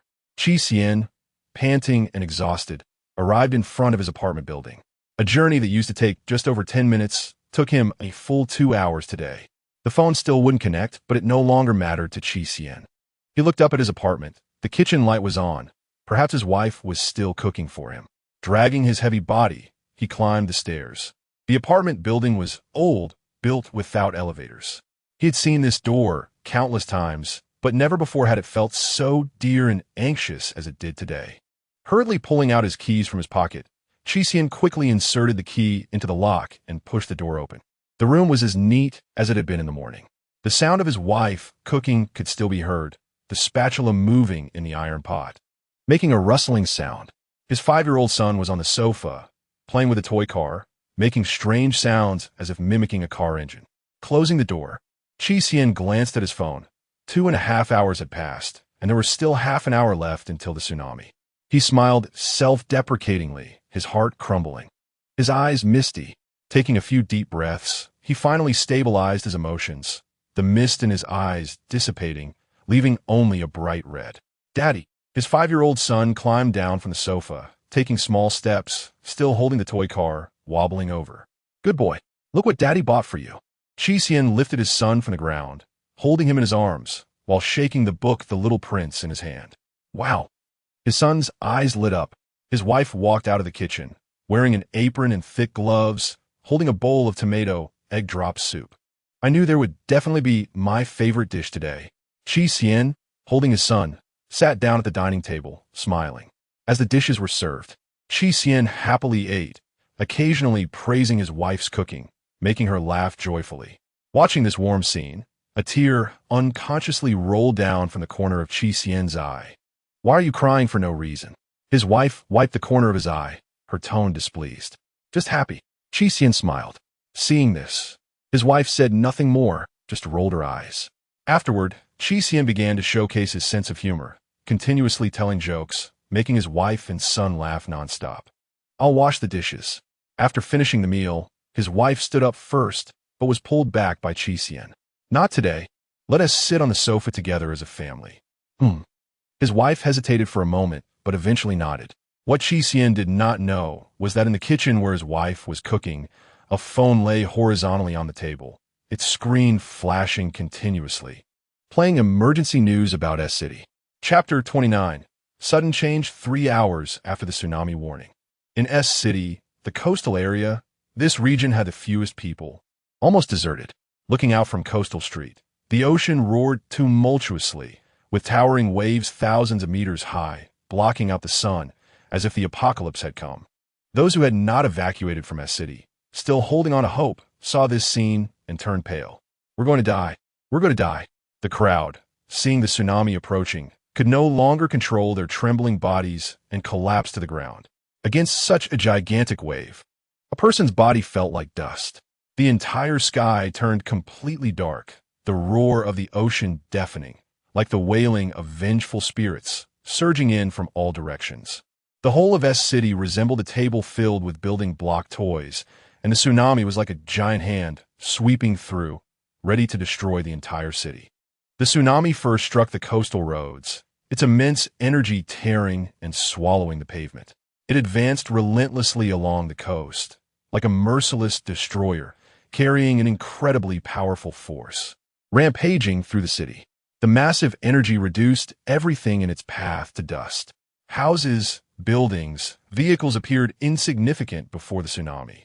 Where the tsunami's force reached, it swallowed everything mercilessly, creating a terrifying yet tragic scene of collapsed buildings and giant waves flooding the streets. People let out desperate cries, their helpless figures swept away by the raging waters, with no chance to fight back. "It's over." The head of the command center sat slumped in his chair, muttering to himself, his gaze vacant.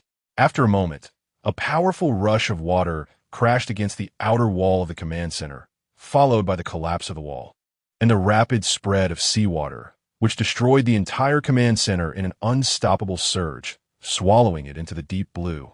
In an apartment, Qi Xian and his wife sat on the sofa, Qi Xian holding the little prince and explaining it to his son.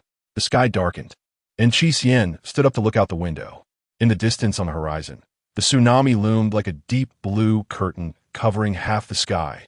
Tall buildings appeared like toys, one by one being engulfed into the deep blue, falling silent. 10 minutes later, the towering waves approached, and at that moment, Qi Xian truly felt its terror, like an ant facing a great tree, overwhelmed with helplessness. The Savior Organization's research base number 3. Today is Zhao Yu's first official day at work. He stood in front of the mirror, combing his hair, adjusting it a bit, and finally nodded in satisfaction. Dressed in a white lab coat, after tidying his hair, he indeed looked somewhat like a researcher. Glancing at the time, it was 8:30, half an hour until work started. Zhao Yu picked up the housing information card and the employee ID from the table and went out. The elevator entrance was crowded with a lot of people, and it was somewhat congested. Zhao Yu glanced at the attire of these people, all wearing the same white lab coats. This floor should be filled with researchers, Zhao Yu thought to himself. Zhao Yu took the elevator down to the second batch and finally made it downstairs. Glancing at the time, he realized about 7 minutes had passed. The Underground Research Institute wasn't very far from the third housing area. After thinking for a moment, Zhao Yu touched his stomach and walked into a nearby convenience store. 2 buns and a cup of soy milk, Zhao Yu said as he scanned the store. All right, please swipe your work card. The convenience store employee took out 2 steaming buns and filled a paper cup with hot soy milk from the machine, handing it to Zhao Yu. Zhao Yu nodded, held up the ID badge hanging from his neck, and scanned it against the machine. After starting work, the ID badge had an initial fund of 5,000 yuan for consumption, as well as 50 points, the purpose of which Zhao Yu was still unaware. After scanning the badge against the machine, it beeped, indicating that the payment was successful. Zhao Yu strolled leisurely, eating buns and soy milk as he headed towards the underground research facility. When he arrived at the 5th level of the underground research facility, Zhao Yu glanced at the time. 8:55, not late. Most people had already gathered in the 5th level of the underground research facility, sitting by the experimental tables, frowning and intently observing the reactions in the bottles while taking notes. Zhao Yu looked around, but didn't find Wei Kaiji. Newcomer? Come sit here. Someone waved and called out to Zhao Yu. Zhao Yu followed the sound and saw a person wearing a white lab coat, with rimless glasses, a thin face, and a somewhat handsome appearance. Zhao Yu walked over, and the person smiled at him, saying, "You are looking for Dr. Wei, right?" "Doctor. Wei is usually not at the 5th floor research institute. My name is Tang Zipping. Guojian." He introduced himself. Zhao Yu also introduced his name. "I have seen you before. You were the one who brought the latest infectious material. At that time, I was wearing a protective suit while handling the infectious material, so you probably didn't see my face." Tang Zipping smiled at Zhao Yu. Zhao Yu has some impression. There was indeed a person in protective clothing placing infectious materials at that time, and that person should be him. He remembers, just didn't expect it to be you. Zhao Yu smiled. "You still don't know the location, right?" Tang Zipping got straight to the point. "There aren't many vacant spots available right now, but there is one empty seat behind Sun Qingji." Tang Zipping pointed to an empty table beside him.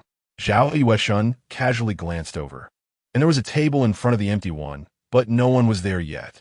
This guy, Sun Qingji, always loves to be late. He didn't even show up until after work yesterday. Tang Zipping pouted and said dissatisfiedly.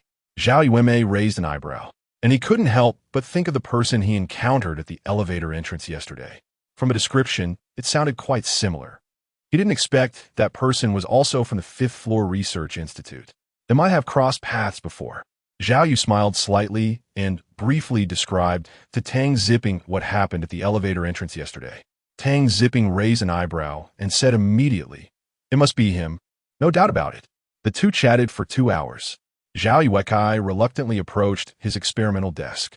Seeing the instruments on the desk and the dense data displayed on the screen, Zhao Yu felt a headache coming on. He glanced up and noticed that Sun Qingji had not yet arrived. It was around 11 o'clock now. Calculating that there were still 6 hours left, Zhao Yu sighed. Not knowing how to get through the rest of the time, Zhao Yu stared at the screen, constantly typing on the keyboard, with a slight frown, appearing deep in thought.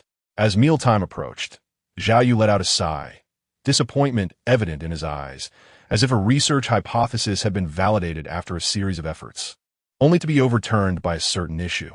At that moment, a figure hurriedly ran into the research room through the door, catching Zhao Yu's attention. Zhao Yu saw the person running nonstop and stopping at the table in front of him. Sun Qingji. Zhao Yu quickly confirmed his name. He looked at the time, and the hour hand had moved to 12 o'clock. It was time to eat. Zhao Yu slowly stood up and looked around.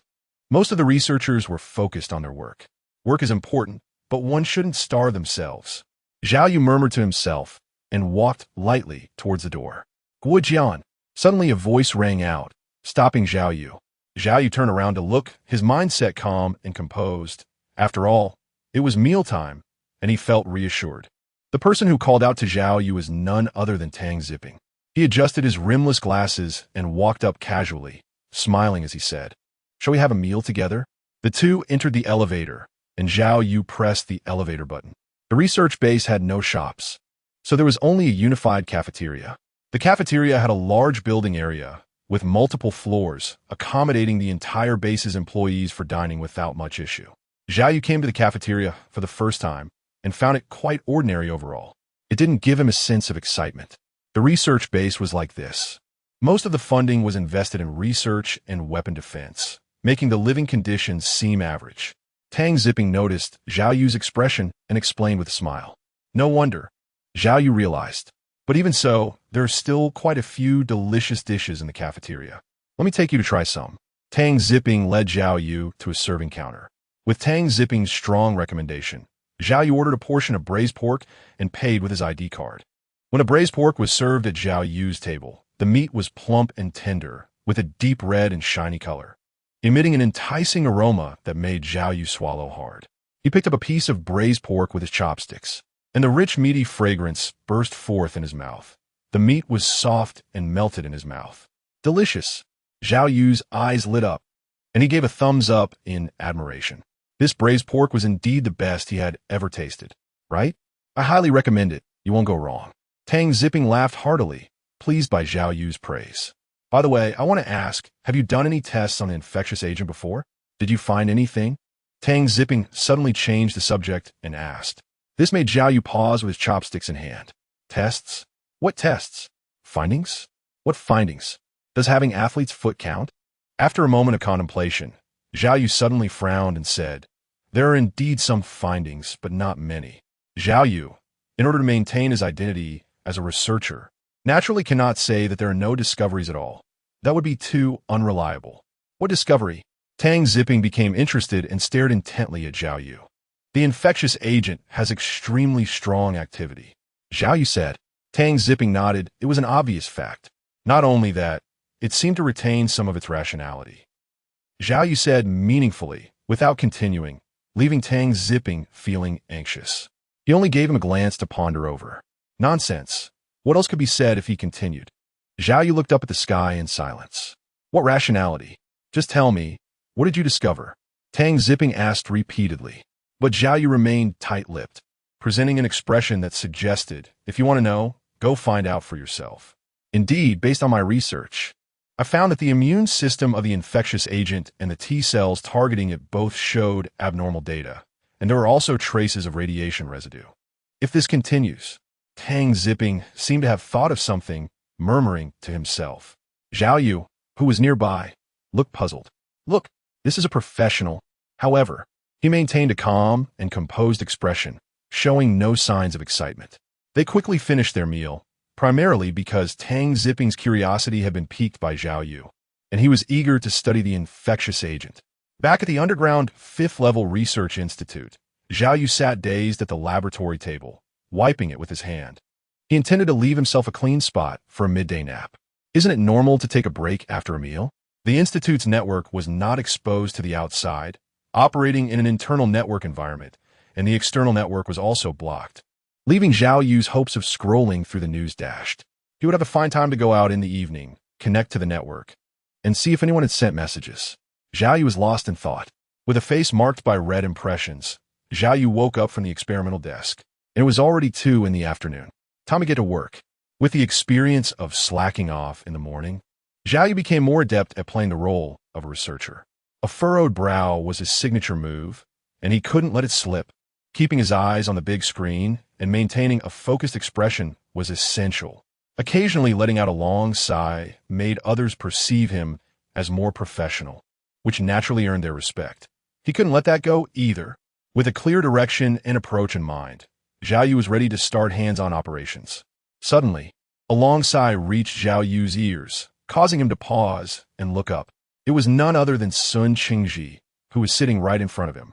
He had a serious expression, intently focused on the big screen, his brow furrowed, and he let out a long sigh.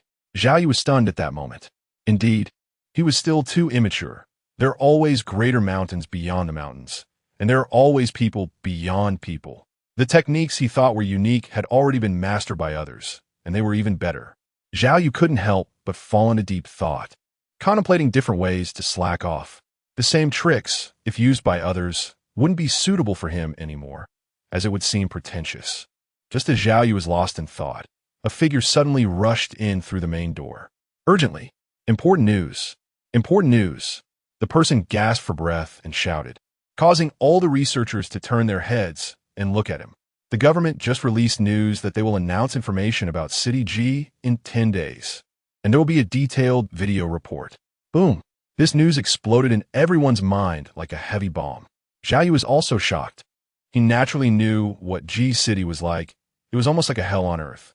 If a video report were to be made, wouldn't that mean the government wanted to use G City to announce the news of the infected to the whole country? Zhao Yu felt flustered as a glass test tube slipped from his hand and fell to the ground, shattering with a loud crash. This sound seemed to act as a trigger, turning the previously silent crowd into a cacophony of noise, with various voices rising one after another. And the entire research room instantly became extremely noisy. How could the government suddenly release news ahead of schedule? Wasn't there still 2 months left? Zhao Yu couldn't imagine how shocking the news would be once it was released, and how many waves it would create in society. His safe house was still under construction, and the supplies hadn't been fully transported there yet. Zhao Yu suddenly sat down on the stool, and there were quite a few others who showed similar reactions. They were all secretly preparing based on the information gap. This news was a significant shock to everyone. Me too. Amidst the anxiety, a figure walked in through the gate of the Research Institute. Chapter 30. Stalking the newcomer had disheveled hair, resembling a bird's nest, with a messy appearance and unkempt looks. His beard was long and sparse. The person was none other than Wei Kaiji. What's all the noise about? Wei Kaiji scanned the crowd and shouted angrily. The originally noisy chatter suddenly froze at that moment, as if one could hear a pin drop. Seeing that everyone had quieted down, the anger on Wei Kaiji's face dissipated somewhat. Is this news really that important? Isn't everyone here entitled to a spot in the organization's shelter? Even if a nationwide infection occurs, the organization's shelter will definitely not be infected. Aren't you all reassured about that? You all have the organizational shelters you want. What more do you need? Wei Kaiji's rapid-fire questions made everyone lower their heads, afraid to speak. Wei Kaiji, the staff at the Research Institute, knew him well. Those who dared to argue with him had long left the research base. Although they felt dissatisfied, no one dared to show any signs of complaint. However, I also understood everyone's feelings. Suddenly, Wei Kaiji changed his tone, and everyone's emotions were instantly stirred. They looked up at him with anticipation. I allow you all to take a break for 8 days to handle your family matters first. After 8 days, you must be here on time.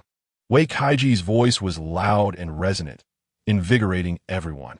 Zhao Yu's eyes brightened. With this, the number of people in the entire Research Institute had decreased significantly. Perhaps he could take this opportunity to find out about his parents' situation. Although the issues of the safe house and supplies needed to be addressed quickly, there were still others outside who could help. If it really came down to it, he could ask Zhang Jiwen for a favor. Since the incident with the infected materials trade, Zhao Yu believed that Zhang Jiwen wouldn't mind helping him again. In fact, he might even be excited about it. He felt completely transparent, like a ghost that had gone invisible. After thinking for a moment, Zhao Yu decided to sneak out of the research base and send a message to Li Xian and Zheng Jiwen. Following the route he remembered, Zhao Yu quietly arrived at the front gate. It was now crowded with people. If Zhao Yu guessed correctly, these people should be researchers from the Institute, those who were aware of the situation regarding the infected materials. As for the others who were unaware of the infected materials, they hadn't come to queue, as they didn't know the details. Zhao Yu did not wait in line. In a state of invisibility, he could not be detected by the machines and directly chose an exit to walk out confidently. After walking a considerable distance away from the base gate, Zhao Yu's phone suddenly emitted a series of notification sounds. Without thinking, he knew it must be connected to the internet and had received messages.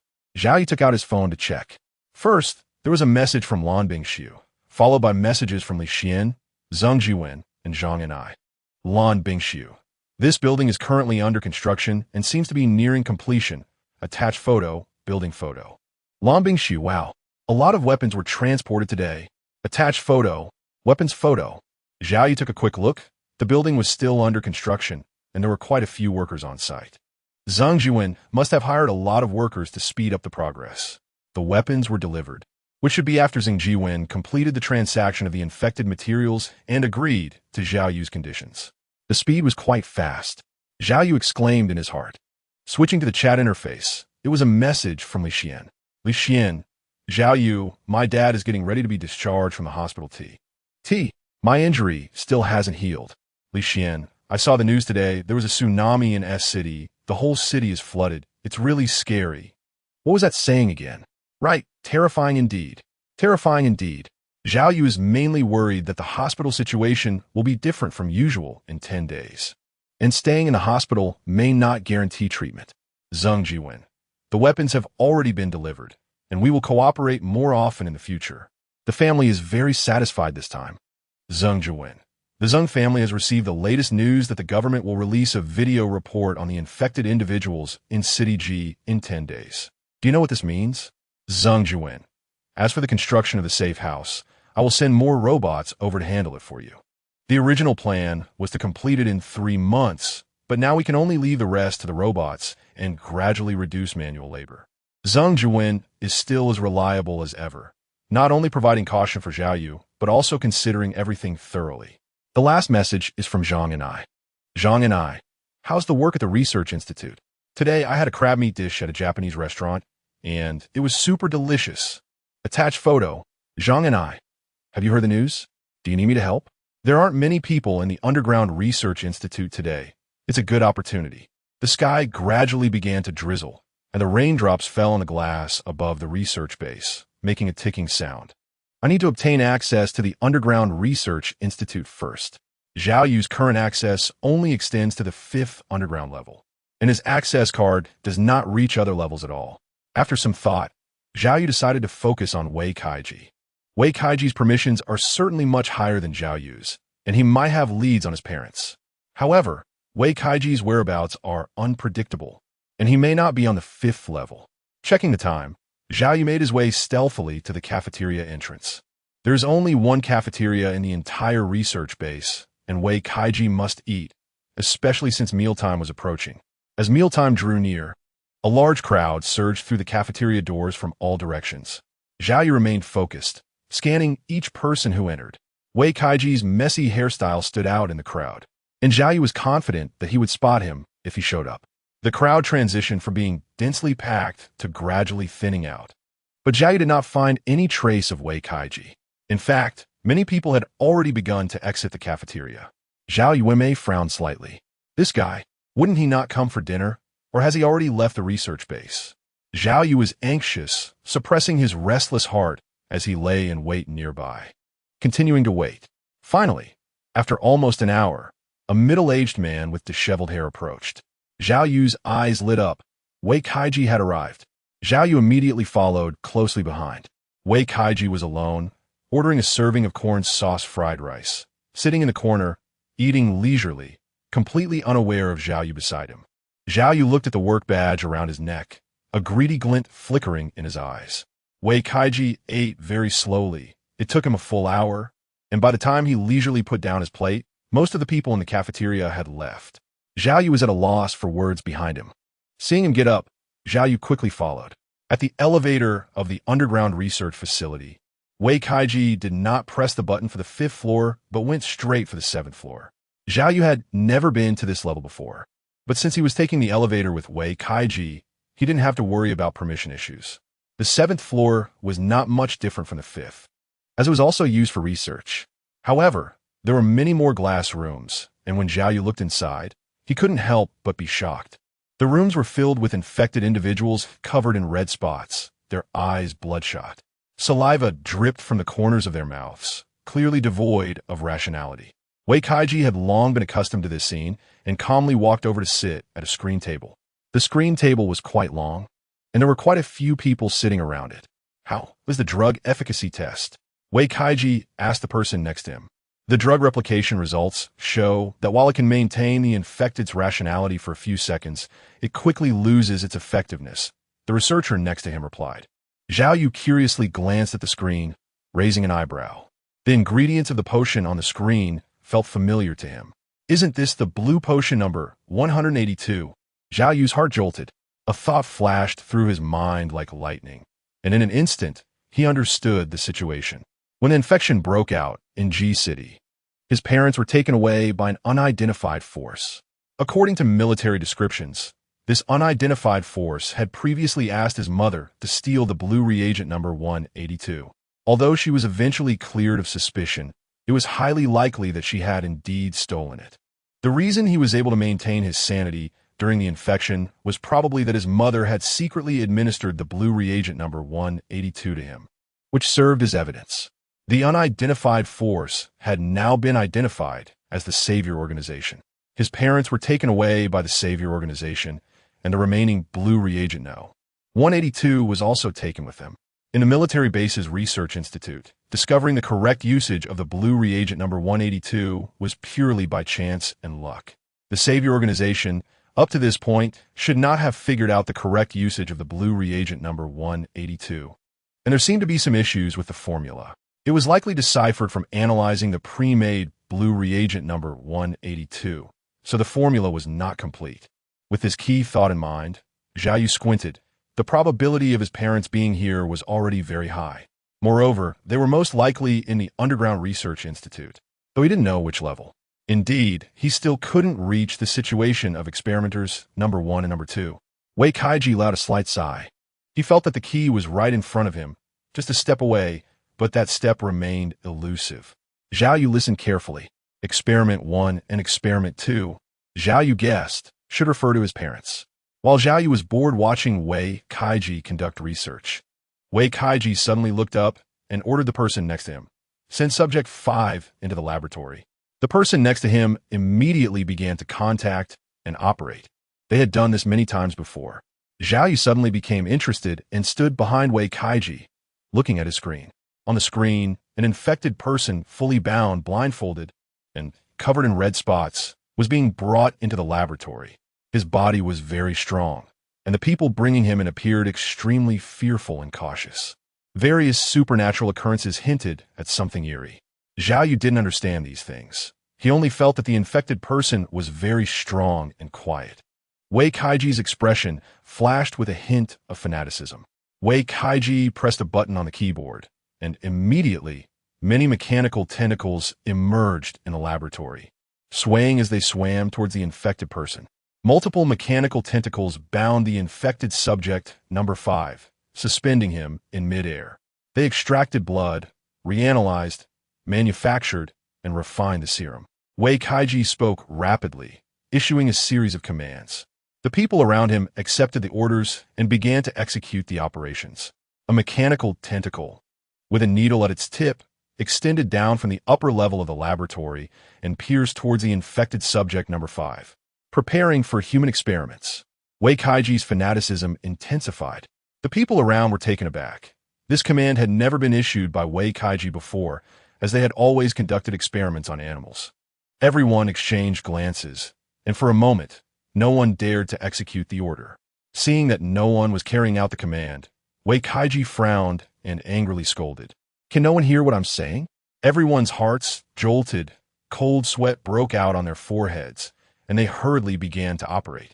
The screen switched to another laboratory, where an ordinary person lay on a pristine white bed with his eyes tightly closed, appearing relaxed, likely having been injected with a sedative.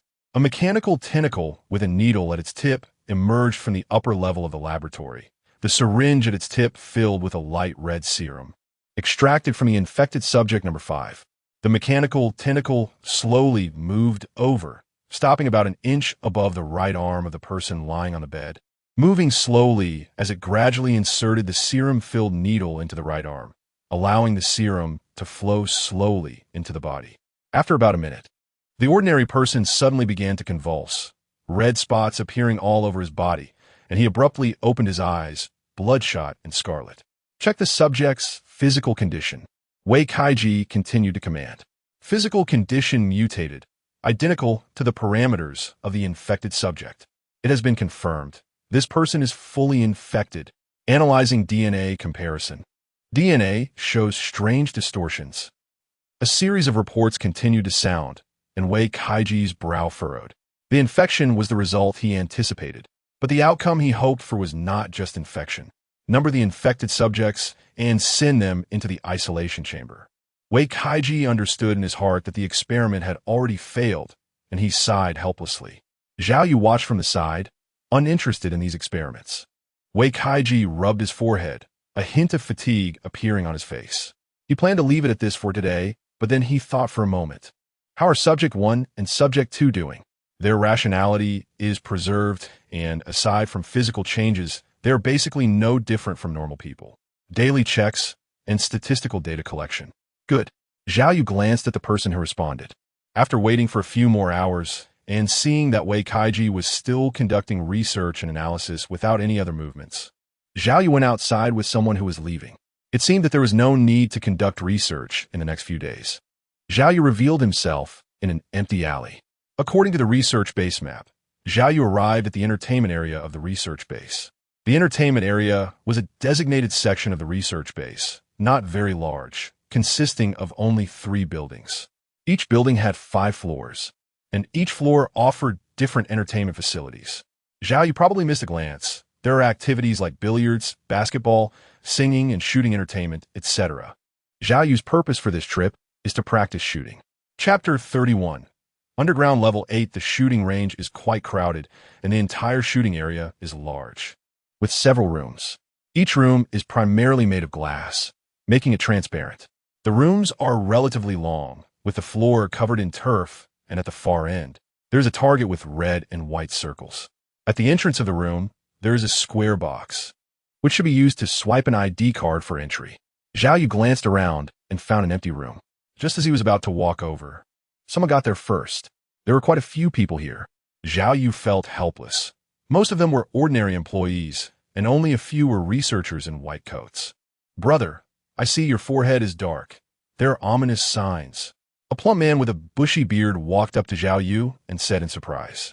He looked Zhao Yu up and down, shook his head slightly, and sighed. Zhao Yu raised her eyebrows, finding this person inexplicable. Within 10 days, you will face great danger. A life-and-death tribulation, either living in fortune or facing death. The chubby man calculated with his fingers, circling around Zhao Yule. Zhao Yule felt uncomfortable because of him, and a hint of anger appeared on her face. Strange, it seems my life tribulation has changed. Suddenly, the chubby man furrowed his brows, calculated with his fingers again, looked up at Zhao Yule, and his expression suddenly changed as he hurriedly fled into the distance. Seeing the chubby man hastily escape, Zhao Yule's anger gradually dissipated. What a strange person. Zhao Yu didn't take it to heart, just thought he encountered a strange person. Seeing an empty room, he quickly ran over, fearing that if he was a moment too slow, someone else would take it. Beep. Verification successful. Zhao Yu swiped his work ID on the machine at the door, and with a click, the door lock opened. Zhao Yu walked in, and the door lock automatically locked. In front of the room, there was a holographic projection screen for selecting firearms and corresponding ammunition. Zhao Yu thought for a moment and chose a handgun and a rifle, as he mostly engaged in close-range shooting and rarely needed to shoot at extremely long distances. He picked up 100 bullets. After Zhao Yu made his selection, a stone platform suddenly rose from the ground, upon which rested a completely silver handgun and a white rifle. Zhao Yu was unfamiliar with the models of the guns. He picked up the handgun and weighed it in his hand. It felt slightly heavy for different individuals, but for Zhao Yu's mutated body, it felt very light. There were no instructors here. As soon as you entered this room, all your body movements and design data would be secretly collected by the room's equipment, and a holographic projection would display a figure to provide targeted guidance. Swish! As soon as Zhao Yu picked up the handgun, a female figure was projected. Hello. Welcome to the Savior Research Base Firearms Training Ground. May I ask if you have had any prior experience with firearms? Zhao Yuanmei raised her eyebrows slightly. It should be the beginner's tutorial. No. All right, let me first explain the basic safety rules of shooting to you.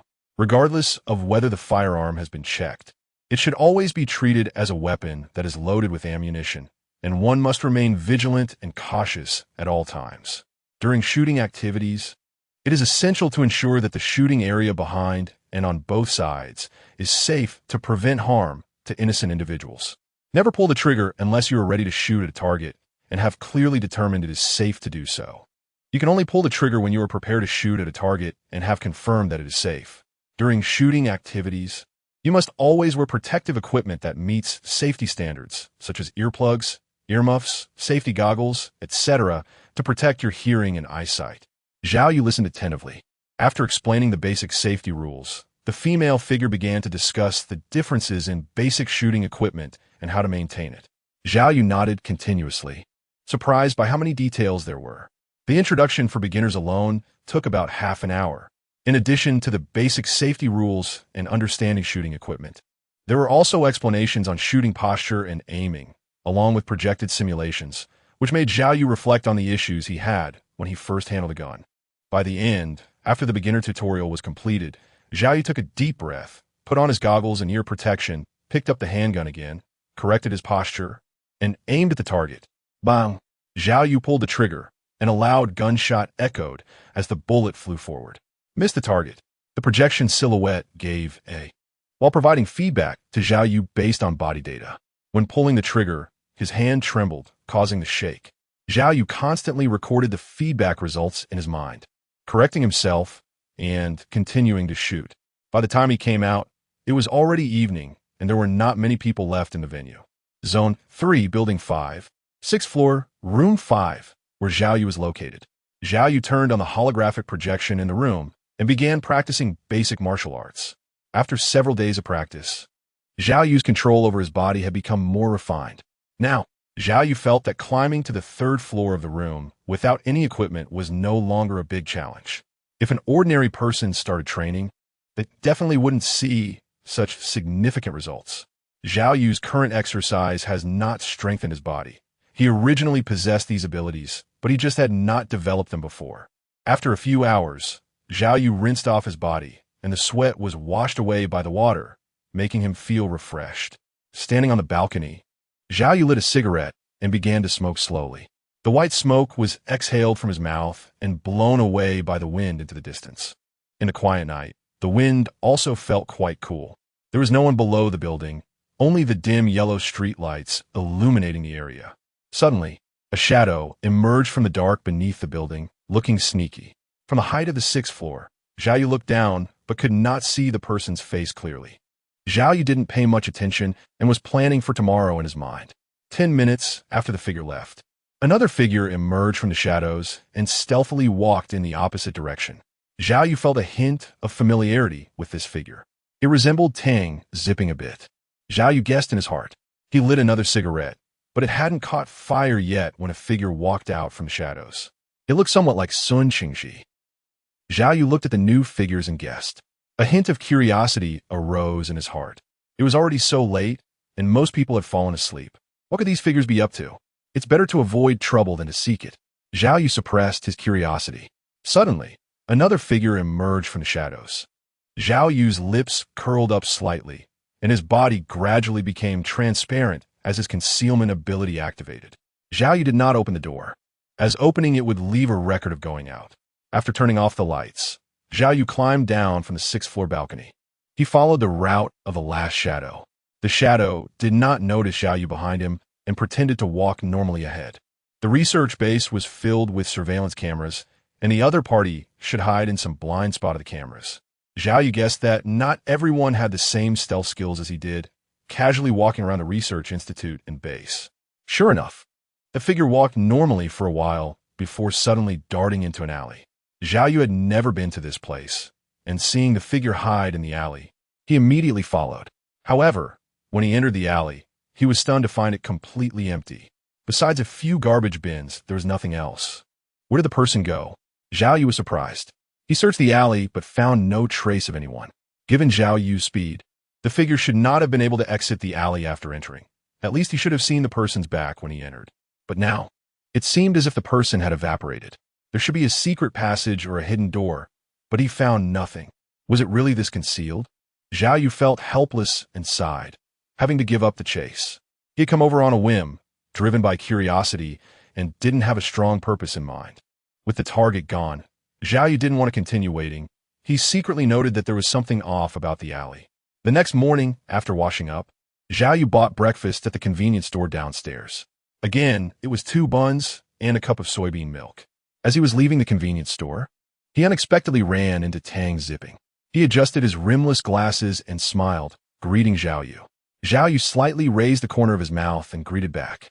However, he secretly complained in his heart, "That shadow last night was you, wasn't it?" Tang Zipping smiled and asked, "Regarding the infectious agent you mentioned earlier that preserves rationality, I seem to have more findings on my end." Tang Zipping suddenly said. Zhao Yu raised an eyebrow, her expression showing surprise as she asked, "Can you tell me more in detail?" However, Tang Zipping just smiled mysteriously and said nothing more. Zhao Yu's expression darkened. Tang Zipping learned quickly. The two of them headed towards the research institute, and along the way, Zhao Yu kept steering the conversation far away, fearing that Tang Zipping would bring up topics related to research and ask some highly specialized questions. Tang Zipping, with his extensive knowledge, was able to engage with all the topics Zhao Yu brought up, even continuing the conversation and offering different perspectives. Unexpectedly, it turned out that you also had considerable research in music. Zhao Yu was amazed. The topic of conversation was about the piano. He had learned to play the piano for a few years when he was young, but he had forgotten quite a bit as he grew up. No wonder. If I have the chance, I will definitely go listen to your violin solo. The two chatted casually and soon arrived at the 5th floor research institute. The infectious materials that Zhao Yu had brought earlier were still on the 5th floor for research and had not been transferred to other levels. Upon seeing the red meatballs in the glass container, Zhao Yu instinctively stood back a bit. These infectious materials seemed excited to see Zhao Yu, though he didn't know why. Perhaps it was because he was an infected person. Tang Zipping's main research focus was on the infectious materials, as arranged by Wei Kaiji. Of course, there were certainly others involved in the arrangement, but among the people Zhao Yu knew, only Tang Zipping was one of them. What discoveries have been made in the research? Zhao Yu casually asked, as he was also curious. There weren't too many discoveries for the time being. In the last experiment, some of its flesh and blood were used to fuse with a white mouse. Do you know what happened? Tang Zipping suddenly smiled. What happened? Zhao Yu asked curiously. However, what made Zhao Yu's mouth twitch was that Tang Zipping smiled slightly and said nothing more. Show-off is momentarily satisfying, but later it leads to a funeral. Sun Qingji hadn't arrived yet. If he did, Zhao Yu would actually be surprised. Zhao Yu stood up and quickly walked toward the restroom, looking as if his bladder was about to burst. Upon entering a restroom, Zhao Yu swiftly activated his invisibility, his figure gradually becoming transparent. Strange. Why did the elevator doors suddenly open? A researcher passing by the elevator entrance frowned slightly in confusion. Zhao Yu's figure was transparent as he entered the elevator, waiting for it to operate automatically. He did not have the permission and could only wait for someone with the authority to use the elevator to reach the target floor. As for the target person, Zhao Yu had already formed a plan. If he remembered correctly, the person's name was Qiangu. Zhao Yu thought to himself. Qiangu was naturally the researcher who promised yesterday to check on the infected individuals number 1 and 2 every day. Since it wasn't yet 9 o'clock, Zhao Yu could only wait patiently. After the elevator had made several trips, Zhao Yu noticed that more and more people were entering, and he frowned slightly, realizing that he would still be touched by others. Taking advantage of the elevator, just having delivered a batch of people, Zhao Yu used both his hands and feet, propping himself up against one side of the elevator with his hands and pushing against the other side with his legs, positioning himself like a stick lying horizontally in the middle of the elevator, and began to climb upward. This way, even with a crowd, he wouldn't be touched. Zhao Yu let out a breath. Maintaining this position for a long time would bring a hint of fatigue. Fortunately, Zhao Yu's body had been enhanced. Otherwise, he wouldn't be able to hold this position. The elevator kept running until it reached the 7th floor, the same floor where Wei Kaiji had arrived yesterday. But the target person did not appear. Zhao Yu thought for a moment and decided to go to the 7th floor first, where Qiangu would come. Around 9:20 in the morning, Zhao Yu successfully waited for the target to appear. As long as he followed him, there was a high probability of seeing his parents. Zhao Yu guessed. Qiangu brought us breakfast again. A researcher smiled knowingly when he saw Qiangu carrying breakfast. I know you don't eat breakfast, so I specially bring you a portion every day, Qiangu replied with a smile. Has Dr. Wei arrived? Qiangu asked. Not yet. You should go check on infected individuals 1 and 2. Dr. Wei will definitely ask about them when he arrives, the other researchers reminded. Qiangu nodded, and Zhao Yu was also urging him in his heart. Seeing Qiangu get up and walk towards the elevator, Zhao Yu's eyes brightened, and he immediately followed. The floor he was about to go to was very likely the same floor where his parents were. Finally, would he get to see them? Zhao Yu was excited, unsure of how his parents were doing now. But through Wei Kaiji's brief words, he could roughly guess that his parents still retained their sanity, at least. Wei Kaiji was unwilling to experiment on Zhao Yu's parents without absolute certainty, as these 2 samples were too precious. Qiangu entered the elevator and pressed the button for the 8th floor, with Zhao Yu hiding behind. The elevator descended slowly. The alloy elevator doors opened with a mechanical sound, and they had arrived at the 8th floor. Chapter 32. Meeting parents again. The underground base's 8th floor was not bright. It was colder and somewhat dim. Looking out from the elevator, the rooms were all made of black and gray alloy. They were used to imprison infected individuals, ordinary humans, and animals. Low growls echoed within the dark, gray alloy rooms, some sounding like murmurs, instilling fear. Qiangu appeared calm and composed. He had been here many times and was used to it. Infected individuals number 1 and number 2 were a married couple and also the most important infected samples.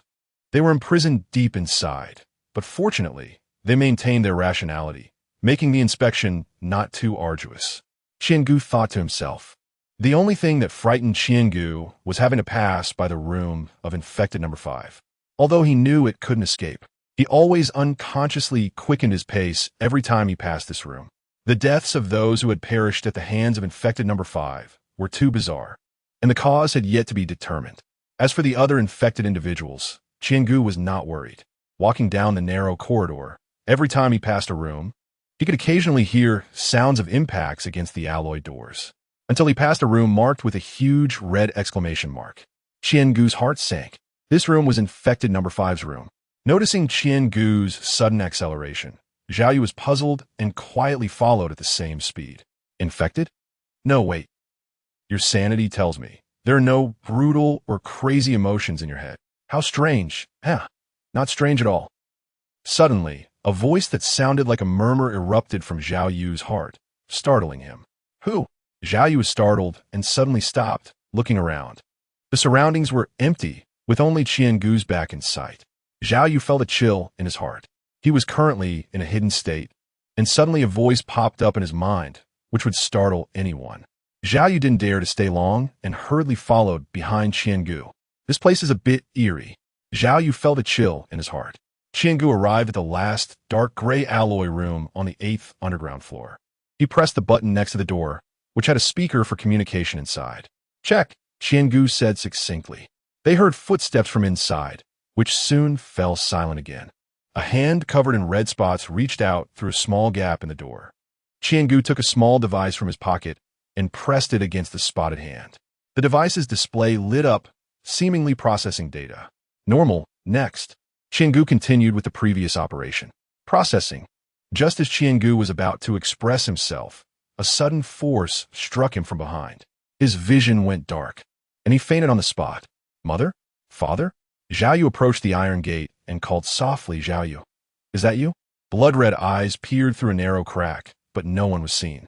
Hearing that voice, Zhao Yu's heart suddenly trembled, followed by a pang of sadness. It was his father's voice. "Dad, it's me, but there are cameras outside, so I can't show my face." Zhao Yu knew he was in a concealed state, and they couldn't see him. He explained, "Are you okay? Are you hurt?" His mother's voice sounded, and the first question was about Zhao Yu's condition. "I'm fine. Did those researchers do anything to you?" Zhao Yu's eyes were moist, and he hurriedly said, "We're fine." His mother's voice seemed to be laughing. As long as her son was okay, that was enough for them. They couldn't stay here for long. "When the time comes, I will find a way to rescue you." Zhao Yu knows the working style of these researchers.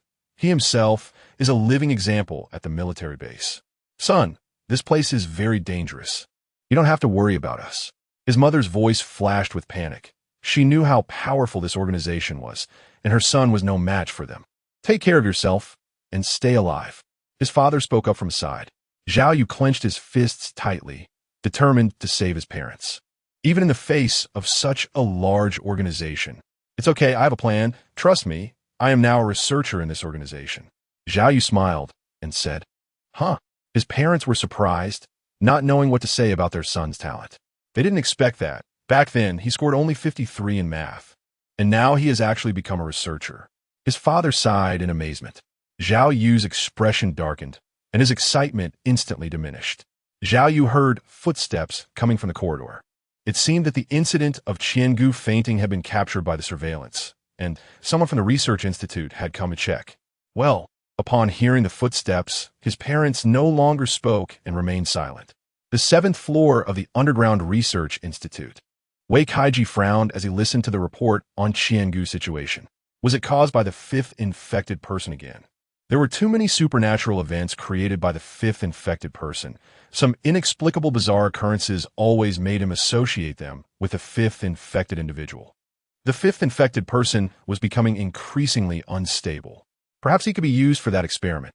Wei Kaiji muttered to himself, a hint of fervor appearing on his face. No. That experiment cannot be conducted yet. The formulation of the 182 reagent needs to be continuously improved. If he could maintain clarity during it, then the divine path would be one step closer. He needed to hurry and study the 182 reagent, temporarily putting the 5th infected person aside. Wei Kaiji's thoughts were racing. Suddenly, a voice came in. "Dr. Wei, the 5th level researcher has new findings." Wei Kaiji turned to look. He usually did not have high hopes for the 5th level researchers, as it was the 7th level that truly had the capability for research. There are 2 discoveries, important discoveries. The first is that the complete formula for the 182 reagent has appeared. Wei Kaiji's expression changed, joy spreading across his face. That's right. Wasn't a researcher named Guijian just added? He submitted an application today, claiming that he obtained a complete formula for the 182 reagent from Su Guoqiang and wanted to submit it to the organization. Is the formula reliable? Wei Kaiji asked cautiously. It's reliable. We verified the formula and compared it with the previously analyzed materials. Most of it matches. The researcher was very pleased. Moreover, the formula also details the proportions. According to this formula, we should be able to completely produce the 182 reagent in less than an hour. Wei Kaiji grinned and repeatedly said good. The second piece of news is that there has been new progress in the study of the infectious agent. Based on the latest experimental data of the infectious agent, the researchers have drawn a conclusion. The infectious agent can coexist symbiotically with living organisms while maintaining a state of coexistence. But the symbiotic organisms will inevitably be infected and lose their sanity. The body data of the parasitized organisms show that the body has a very strong recovery ability after parasitism, and according to theoretical deductions, the parasitized body can survive for at least 1,000 years. When Wei Kaiji heard this news, he was first taken aback, then burst into laughter. 1,000 years. Isn't this the miracle I've been desperately searching for? If I can maintain clarity under the 182 reagent while coexisting with the infectious agent. Wei Kaiji suddenly thought. If successful then, Wei Kaiji's breathing quickened and his face flushed. Dr. Wei has fallen into a fervent state again. A researcher looked at Wei Kaiji and shook his head with a wry smile. There's more to do. Dr. Wei, there's one more thing. A researcher interrupted Wei Kaiji's wild thoughts. Wei Kaiji looked at him, still in an excited state. It's that Guojian. He wants to apply to enter the 7th level. He brought the formula, right? Yes, it's him. Well, okay. You handle his permissions today. Let him come to work on the 7th floor tomorrow. He truly is my lucky star. In the cafeteria of the 3rd research base of the Savior Organization, a serving of egg fried rice. A chubby man with a beard ordered through the window. Fortunately, I moved away from S-City a few months ago. The chubby man lamented through the organization's news. Such a big incident. Although the research base is disconnected from the external network, some important news still comes in for people to browse.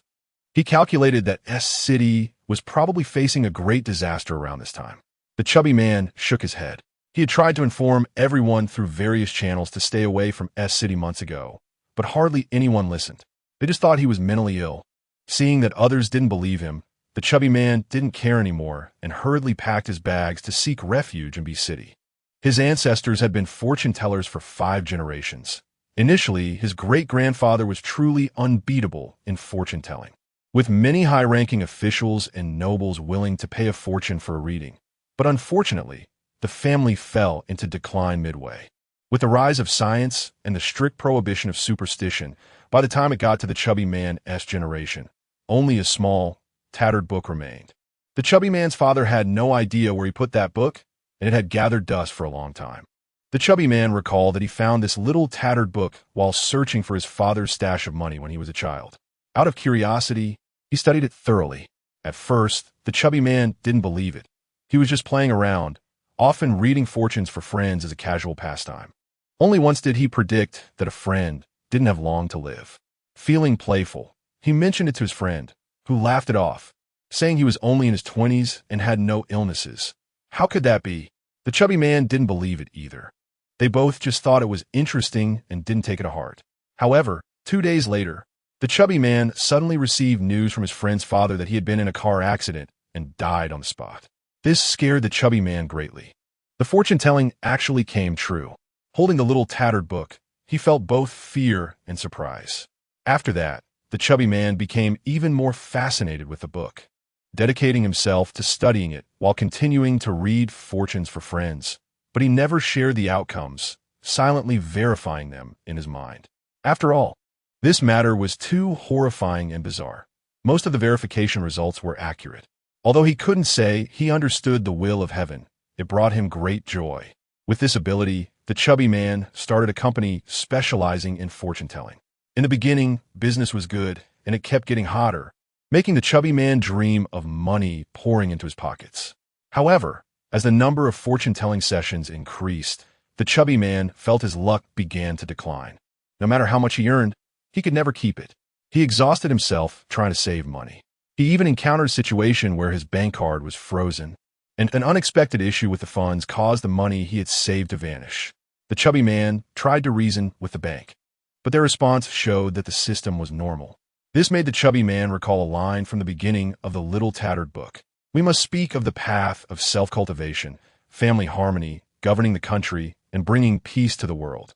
It is said that self-cultivation and rectifying oneself can lead to family harmony, national stability, and world peace. Thus, matters of divination should not be pursued for profit, but should be used to enhance virtue and self-cultivation. After that, the chubby man closed the company. After all, he couldn't make money, and it was useless to keep it. Fortune-telling does not retain wealth. The chubby man sighed deeply, picked up the egg-fried rice in his hand, and sat down at the table. Just as he was about to take a bite, the chubby man suddenly furrowed his brow, staring at the entire plate of rice. It was covered with tomatoes, with very little egg, placed on the edge of the plate. The chubby man suddenly held his breath, pinched his fingers, and began to calculate, mumbling strange words. Not good. Blood is descending. Great misfortune. This is likely to cause the sudden death of tens of thousands. The chubby man's expression changed, and he took out a brush and paper from his pocket, along with a small red box. Mist obscures the sun, and blue smoke drifts, mysterious within. Holding the dragon coin, circling the 9 palaces. The Big Dipper guides Starlight Falls. The 5 elements are in harmony. Yin and Yang are balanced. Count the past, count this life, count the future. Open. The fat man mumbled incessantly, spreading out a white sheet of paper. He held a brush and randomly sketched up and down, left and right on the paper. He raised his hand, retracting the brush, hovering it over a red box. With the final word open, the fat man pressed the brush onto the red box. A trickle of unknown red pigment flowed out from underneath the box, spreading in all directions. As the red pigment spread, it faintly resembled a picture. The fat man frowned in silence as he looked at the paper. It's time to go. This place is not safe. The fat man hurriedly packed up the paper, brush, and the red box, disregarding the food on the table. He rushed out of the cafeteria. Show you travel permit. Armed personnel blocked the fat man at the door. I have urgent business. Please show you travel permit. The fat man was sweating profusely, having forgotten in his panic that he needed a permit to leave the gate. But he didn't have time to apply for one.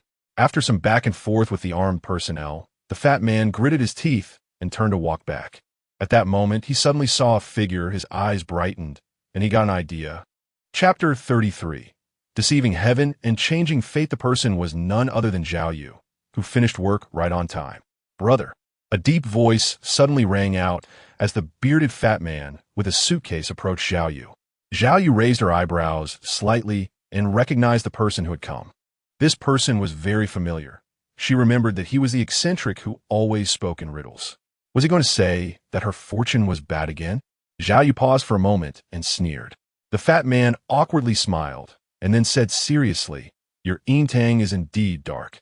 Zhao Yu was about to leave, but he immediately added, "However, I have a way to help you resolve it." Seeing Zhao Yu not stopping, he calculated with his fingers and caught up with Zhao Yu. "Brother, my fortune-telling is quite effective. How about I help you predict the past now, and you can see if it's accurate?"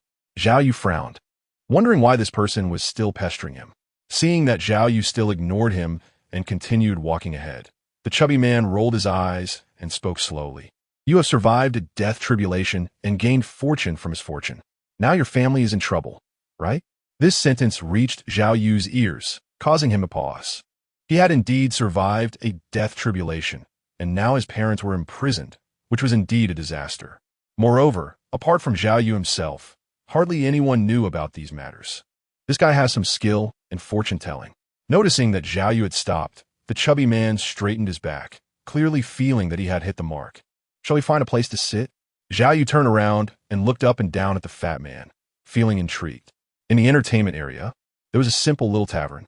The tavern was primarily decorated in wood tones, with soft yellow light strips attached to the walls, giving it a relaxed bar atmosphere. It was quite crowded inside. This was the only little tavern in the entire research base. Zhao Yu and the bearded fat man found a place to sit down. The fat man had a calm expression, putting on an air of mystery. "Let me introduce myself. My name is Guijian, a researcher." Zhao Yu ordered 2 glasses of whiskey and smiled at the fat man. "My name is Feng Woli, an ordinary employee. My ancestors were fortune tellers, and I have a deep understanding of fortune telling. You say my forehead is dark, and there will be a great life and death calamity within 10 days? Zhao Yu looked at thee and asked with. After confirming that the had some abilities, Zhao Yu believed him a bit more. Sigh, ordinary people may not notice, but we in this line of work can see the signs at a glance. Your brow is covered in dark clouds, which indicates great misfortune. At the same time, the darkness is tinged with red, signaling a deadly calamity. The side, his expression sorrowful. He felt sorry for Zhao Yu, who was still young and had encountered a deadly calamity. It was truly regrettable. Zhao Yu frowned, did not interrupt, and continued to listen to the fat man. However, although you do have a death tribulation, from the overall facial features, it reveals a kind of vitality, indicating that the death tribulation is not absolute. This kind of facial feature usually brings both blessings and misfortunes. If you get through it, it will be great fortune, but if you can't, it will lead to death. Does Mr. Feng have a way to break the tribulation? Zhao Yu estimated that the calamity should refer to the matter of saving his parents. He had anticipated the dangers involved, but hearing Fatty's words, he realized that the risks were likely much greater than he had imagined. Seeing Zhao Yu gradually becoming engrossed, Feng Wuli smiled slightly and said slowly, "There's indeed a way." "Please, Mr. Feng, tell me," Zhao Yu said with a respectful expression. "Fate can be predicted, and it is about knowing one's destiny. But changing one's destiny comes at a great cost. I do have a method, but—" Feng Wuli hesitated for a moment, as if deciding something, and finally sighed. "It just requires me to use my lifespan to help you. A person's life is less than 100 years, and I'm sure you understand how great the cost is." Zhao Yu nodded, his expression slightly dimmed. Lifespan. That is life itself. Using one's own life to shield others from disaster is something most people are unwilling to do, especially since he has no ties to him. "I can understand," Zhao Yu said. "However, I see you are still young and should not perish so early. Meeting me can be considered a fate, so I will help you this once." Feng was suddenly changed his tone, speaking seriously. Zhao Yu looked at him in surprise. "Mr. Feng, if Mr. Ru helps me through this calamity, I will surely repay him handsomely in the future." Zhao Yu felt very grateful. If he could take this opportunity to gain good fortune and successfully rescue his parents, Feng Wuli would be his benefactor. Feng Wuli waved his hand and said, "It's no trouble. Although I can't be called a man of righteousness, I do like to do good deeds and accumulate virtue. This matter of changing one's fate is different from other things." Feng Wuli said seriously. "Mr. Feng, please go on." Zhao Yu listened attentively. Changing one's fate, especially altering life and death, is an extremely complicated process with a high cost. To change life and death, you must first deceive the heavens. There are many techniques for deceiving the heavens, including concealment, faking death, and using substitutes, among others. When Zhao Yu heard this, he suddenly felt that his concealment ability might just be enough to achieve this, but he didn't mention it and continued to listen to Feng Wuli. Deception is just the first layer. The key lies in changing one's fate. As the saying goes, you can deceive for a moment, but not for a lifetime. If you don't change your fate and your deception is discovered by heaven, the consequences are extremely severe, as it is a deception against heaven. In ancient times, there were many capable individuals who possessed the skill of deceiving heaven and crossing the sea, hiding their own fate or the fate of others. But a slight misstep could lead to instant death. Have you ever heard of Shangyang? Zhao Yu raised his eyebrows slightly and quickly said, "I've heard of it. The reforms of Shangyang. My ancestors recorded that Shangyang was actually a great figure of ancient times. At that time, in order to conceal the reforms of the Qin state, he used his own life as a price to implement the art of deception, helping the Qin state grow secretly without being discovered by the other 6 states. Do you know what happened to him in the end? He was executed by being torn apart by 5 horses. Yes, torn apart by 5 horses. This is the consequence of deceiving heaven." Zhao Yu was taken aback, realizing how serious it was. Simply put, if you originally faced only minor illnesses and tribulations, but to hide from heaven you avoided this calamity, then if heaven discovers this later, it will impose a punishment, unleashing great illness and major tribulations. Zhao Yu's eyes widened slightly. How frightening. Is there a remedy? Yes. That would be changing one's fate. Feng Wuli smiled faintly, and the whiskey was served. He slowly picked up a glass and took a small sip. There are many techniques for changing fate, but I won't list them all in detail. However, if one changes their fate after deceiving heaven, heaven will not impose punishment. It will only believe that your fate should be this way. I see. Do you roughly understand now? I understand. Zhao Yu nodded. So, to get through your life and death tribulation, I first need to perform a method to deceive heaven for you, and then change your fate using your lifespan. After that, you will have passed this tribulation. How do we deceive heaven? Zhao Yu asked eagerly. There are many ways to deceive heaven, but my abilities are limited, and I don't have many tricks.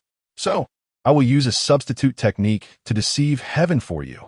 Zhao Yu admired Feng Wuli, truly a skilled and capable person.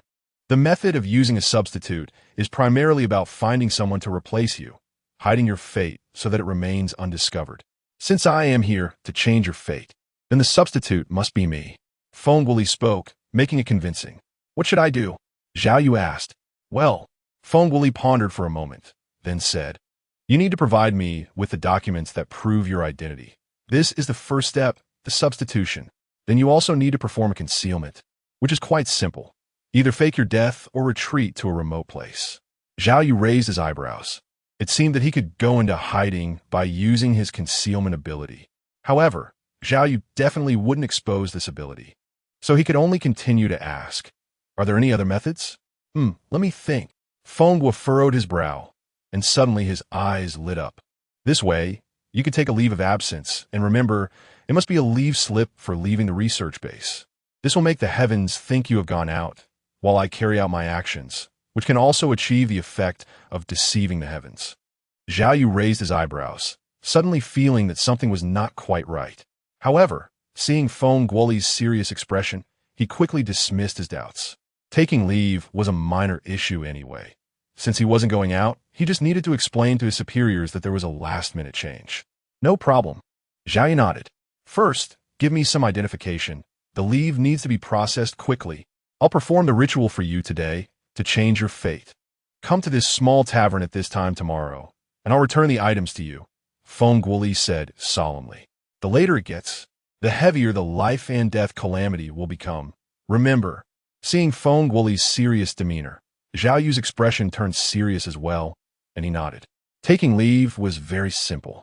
Zhao Yu contacted Wei Kaiji through the intranet and submitted his leave request. To Zhao Yu's surprise, the leave was approved immediately. It must be related to the formula for the blue potion number 182, which made Wei Kaiji value him more. As for the identification, Zhao Yu handed his work ID to Feng Guoli. According to Feng Guoli, it was just an anchor and didn't need to be too precise. After they left the tavern, Feng Guoli said to Zhao Yu with a serious tone, "Today, I will perform the ritual for you. Remember, do not communicate with anyone today. Otherwise, the ritual will fail." Zhao Yu nodded seriously, indicating his agreement. "Remember to come over early tomorrow, and I'll hand you the work badge." When parting, Feng Guoli still reminded Zhao Yu, making him more convinced. However, deep down, there was a vague feeling that something was off, but he couldn't pinpoint the reason. Something's not right. Zhao Yu seemed to have thought of something and hurriedly chased after the direction Feng Guoli had left. After chasing for 10 minutes, Zhao Yu did not see that bearded fat man. Work badge, leave request, the main entrance. Zhao Yu hurriedly ran towards the base gate. As he approached the gate, he saw a bearded fat man holding his work badge, walking towards the armed personnel and calmly swiping it on the device. The research base only recognizes badges, not people, which the woman had mentioned to Zhao Yu before he joined. "Mr. Feng, wait a moment," Zhao Yu suddenly shouted. Feng Guoli, upon hearing the voice, suddenly paused and looked toward Zhao Yu. Upon seeing that it was Zhao Yu, Feng Guoli dragged his suitcase and suddenly ran towards the gate. Damn it, I was tricked. At this moment, Zhao Yu still couldn't react. He was just a fool. "Fatty, stop right there." Zhao Yu strode forward, looking like an angry bull. The large door beside him was slowly closing, seemingly feeling a bit safer. Feng Guo turned around, standing outside the door, and gave Zhao Yu a slight smile while waving Zhao Yu's ID badge in his hand. "Bastard!" Zhao Yu ran while shouting angrily, but he was soon stopped by the armed personnel at the gate. "Please show your permit." "He took my work badge. Please show your permit." The armed personnel's voice was deep and their expression was unfriendly. Zhao Yu gritted his teeth and glanced at the other person's motion of preparing to grip a weapon, halting his own actions. His eyes fixed intently on Feng Guoli, determined to remember this guy's appearance. "I will definitely not let you go," Zhao Yu said fiercely, watching the gate slowly close, and when he could no longer see Feng Guoli's figure, he trembled with anger. Behind the gate, Feng Guoli looked relaxed and pleased, dragging his suitcase as he walked away. What kind of method is there to defy heaven and change fate? This young man is still too naive. Ha ha ha. No, it's still me, old Master Feng, who is clever. Leaving through the gate was so easy. The trials of life and death are hard to endure. Anyway, they are all people on the verge of death. Even if they survive, there will be a great disaster at the base later, and they won't be able to escape death then. Since death is inevitable, why not help me out and do a good deed? Feng Guoli felt increasingly at ease in his heart. This is not harming others, but rather helping them accumulate virtue for their afterlife. After completely exiting the base, Feng Guoli looked around and casually tossed Zhao Yu's ID badge into a clump of grass. He then dragged his suitcase leisurely towards City B. Sigh. A chaotic world is about to rise. It seems there's no safe place anywhere. Feng Guoli muttered to himself, picked up a stone from the ground, and tossed it casually, carefully observing where it landed. Oh, it seems City B is also not safe. Moreover, my fate seems to have changed, but it's not a death calamity. This fate actually shows signs of great wealth and nobility. Ha ha ha. Indeed, the golden scales are not mere fish in a pond. Once they encounter wind and clouds, they transform into dragons. The ancients truly did not deceive me. Feng Guoli laughed heartily. Exiting the research base was indeed the right choice. Since City B is not safe, I should hide in a nearby small village for a while. Before going, let me calculate it. Feng Guoli picked up a stone again, casually tossed it, and observed where it landed. This village has no problems. Feng Guoli nodded, feeling pleased. He dragged his suitcase, walking for several hours, finally arriving at a busy road. Damn, my feet are sore from walking. Feng Guoli complained.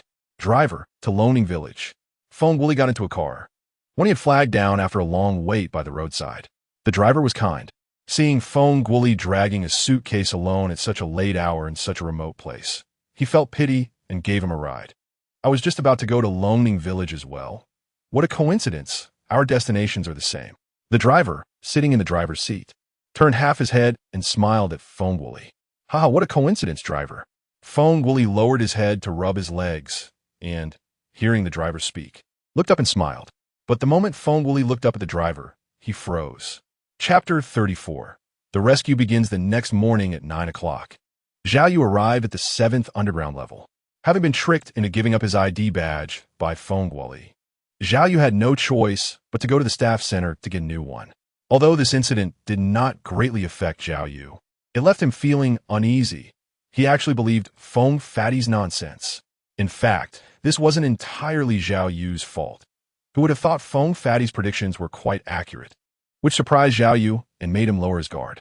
In the morning, Zhao Yu messaged Wei Kaiji, saying the situation had changed and there was no need to take a leave of absence. On the 7th level of the Underground Research Institute, Zhao Yu, as a new employee, was assigned to the end of a long table, with Wei Kaiji sitting in the middle. The researcher sitting next to Zhao Yu was someone he recognized. It was none other than the researcher he had knocked out, Qiangu. Zhao Yu sat beside him, observing his face, which was very pale.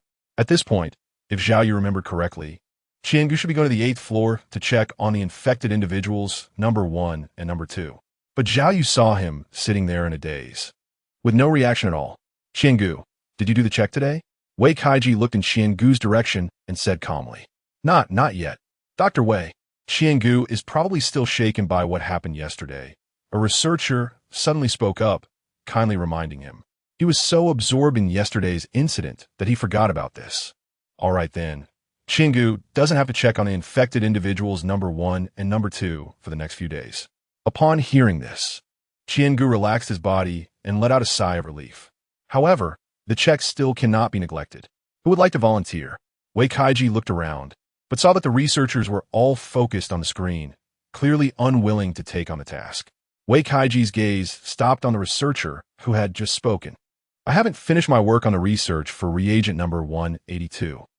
The researcher sensed Wei Kaiji's gaze and, before he could speak, quickly made an excuse. Neither have I.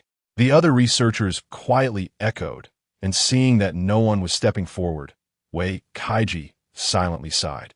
How about I go? A voice spoke up, and everyone felt a surge of joy, turning to look.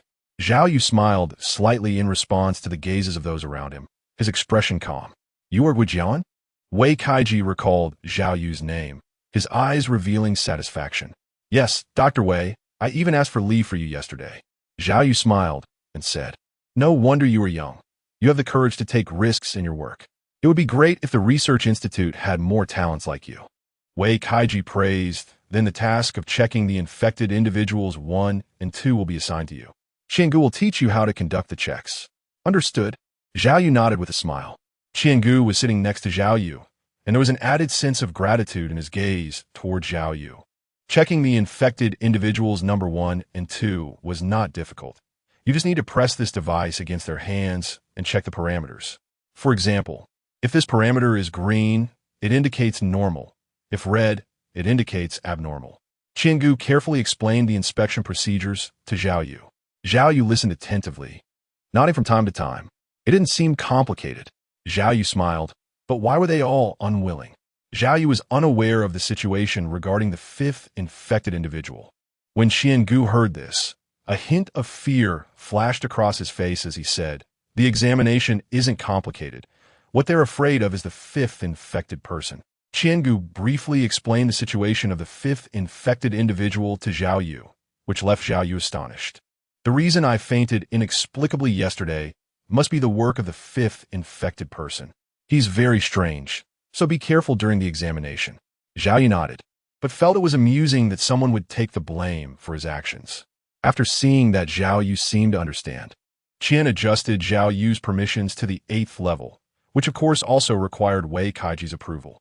After sitting in his position for a while and noticing that those around him were gradually getting busy with their research, Zhao Yu let out a slight sigh. He was prepared to rescue his parents and escape from the research base today. He had already planned everything in his mind, but plans are just plans. And when it came to implementation, Zhao Yu found it hard to take action. If he were to blame someone, it would be for taking his parents away for research.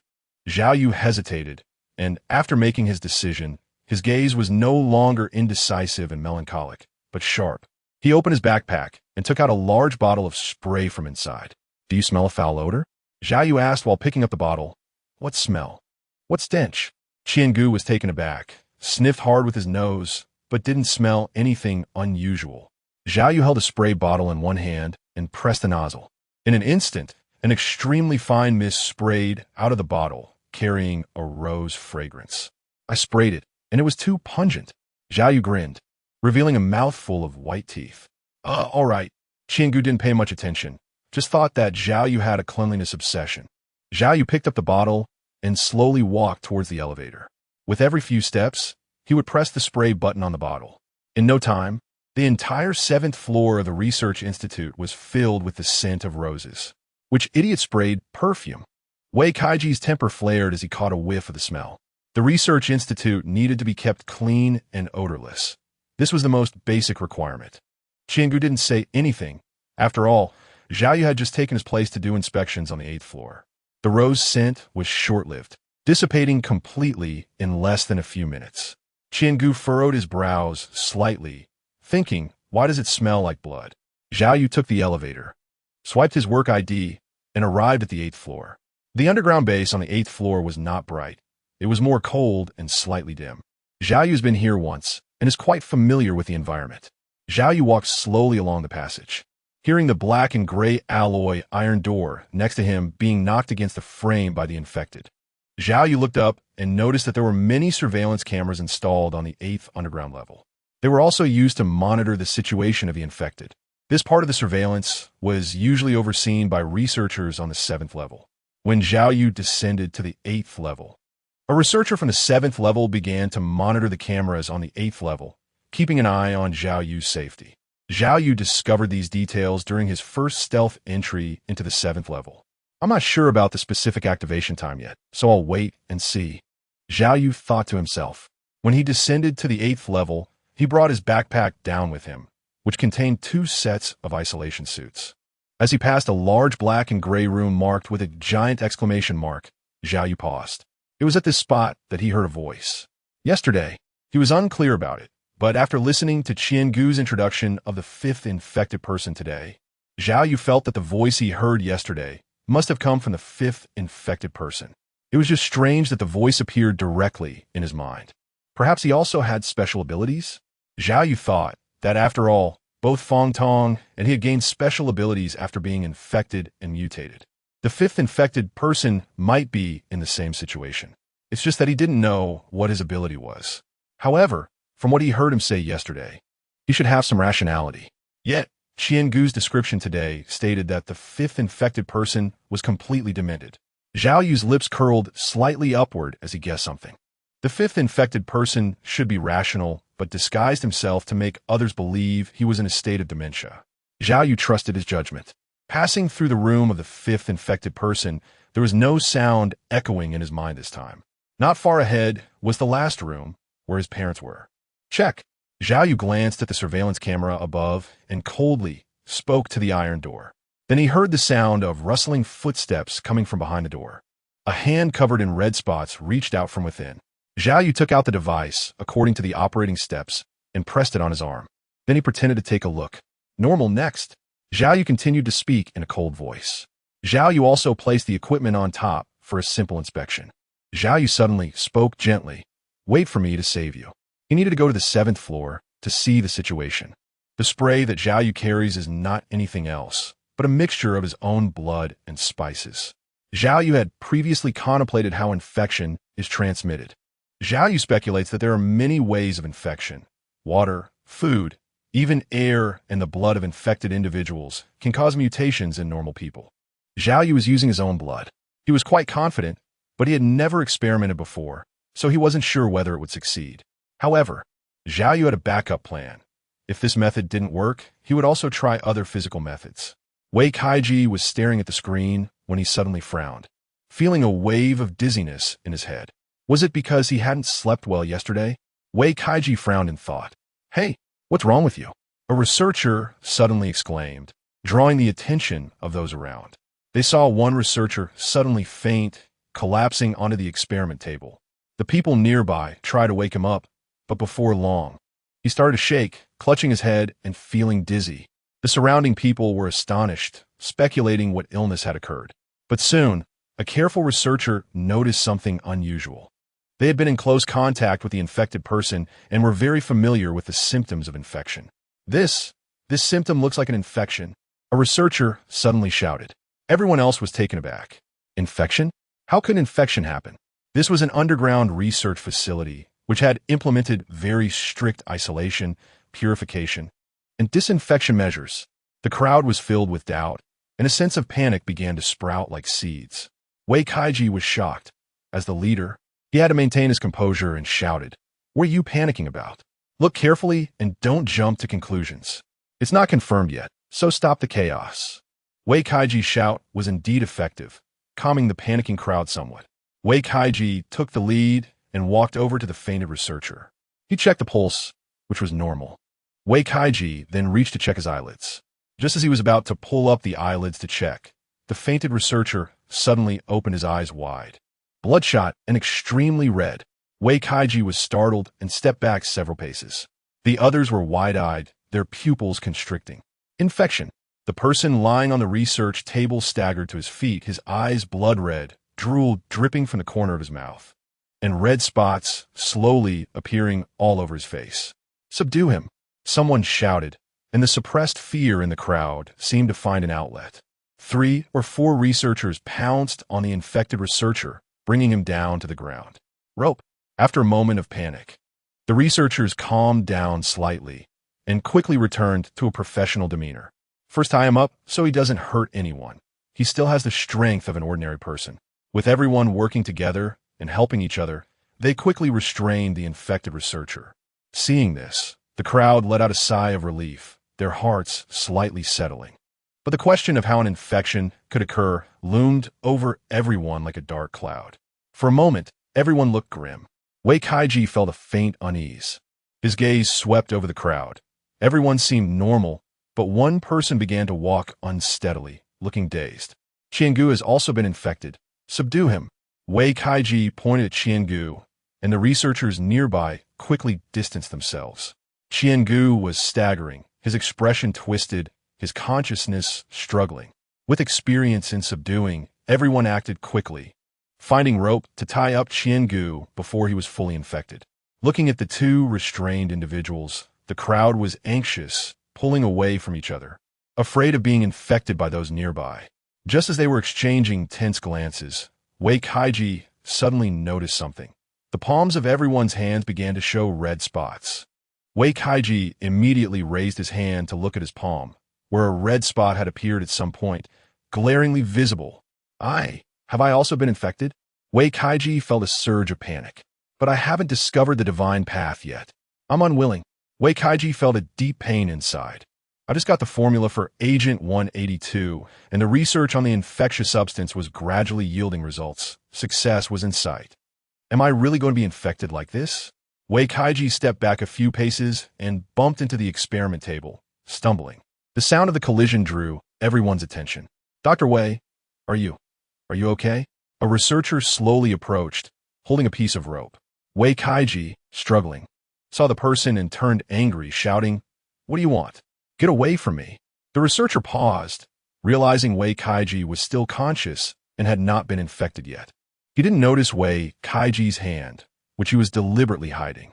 "Yes, I still have hope. I still have hope." Wei Kaiji suddenly thought of something and dashed towards the experiment table. The others exchanged confused glances. "Agent 182, I haven't tested it yet. I have the complete formula. This time will definitely work. It will definitely work." Wei Kaiji's expression was frenzied. Chapter 35, 7th Layer of Infection. "Everyone, make Agent 182. Wei Kaiji commanded loudly. The speed of one person making the agent was far too slow, and with himself being infected, he didn't have much time left. "Doctor, but there are still people infected." A researcher timidly spoke up. "Fool, look at your hands. You are all infected." Wei Kaiji scolded. Everyone was taken aback, quickly looking at their hands. The red spots on their palms were glaring, and no one was spared. They were all infected. "Doctor, how? How could this happen?" A researcher collapsed into a chair, supporting his forehead with both hands, in great pain. "If you want to survive, hurry up and make Agent 182. Wei Kaiji manipulated the screen, beginning to retrieve the formula for Agent 182. But the experiments for Agent 182 had been conducted many times, without effect. "Right, Doctor." "Fool, the complete formula for Agent 182 hasn't been tested yet." Wei Kaiji stared at the screen, too focused to turn around, and scolded. "The complete." The downcast crowd suddenly brightened their eyes. Although the results were likely to fail, as long as there was a glimmer of hope, it was worth trying. Some researchers, with eager expressions, moved Wei Kaiji's side to assist in making it. The raw materials needed for Agent 182 were mostly available. They had stockpiled quite a bit for the analysis of Agent 182. The production was not particularly complicated. Hee. Will it be useful? It's just a struggle before death. A portion of the researchers sat idly, watching coldly. In their understanding, Agent 182 had failed too many times to have any effect. Even if there was a complete formula for Agent 182, remaking it would still yield the same result. They would ultimately become infected. What a waste of time. A researcher suddenly stood up, scanning the crowd, and walked toward the elevator. "Since my time is short, I won't let others benefit. If we die, we die together. If we get infected, we all get infected." As a researcher, he was even clearer about how to spread the infection. What do you want to do?" A researcher noticed his unusual behavior and shouted urgently. "What are you doing? I've been infected, and others shouldn't expect to fare any better." Wu Yu said with a cold smile. The other researchers were taken aback, quickly realizing his intention. He wanted to expand the infection. "Wu Yu, as a researcher, how can you do this?" One researcher exclaimed angrily. Just as he was about to take action to stop him, he was interrupted by Wei Kaiji's voice. "Let him be. First focus on producing Agent 182. "But, Doctor, right now, we need to consider how to survive. If we can't even survive, how can we care about others' lives?" Wei Kaiji's face darkened with anger. If the agent couldn't be produced quickly, he would completely lose his mind, and his dream of exploring the divine path would be in vain. These people were crucial to speeding up the production. Missing even one person would slow down the progress. "Yes, Doctor." The researcher sighed and had no choice but to agree. With experience in producing various agents, the researchers quickly divided the tasks and worked efficiently, completing the preliminary preparations for the agent in no time. Next came the extraction and synthesis. Wei Kaiji's eyes flashed with anxiety. "Dr. Wei, I don't feel so good." One researcher stopped working, swaying, and taking a few steps back. "I think I might be infected." The researcher's voice was hoarse, red spots spreading to his neck, and a violent thought rushed through his mind, gradually destroying his rationality. He wanted to say something more, but his voice suddenly changed as he growled. "I want to kill you all." His eyes instantly filled with blood, extremely red. Wei Kaiji and the researchers working on the agent immediately sensed something was wrong. "Get a few people to tie him up. The rest continue making the agent." Wei Kaiji gritted his teeth, his anxiety intensifying. If Agent 182 couldn't be researched quickly, all the researchers would be infected, and he would be doomed as well.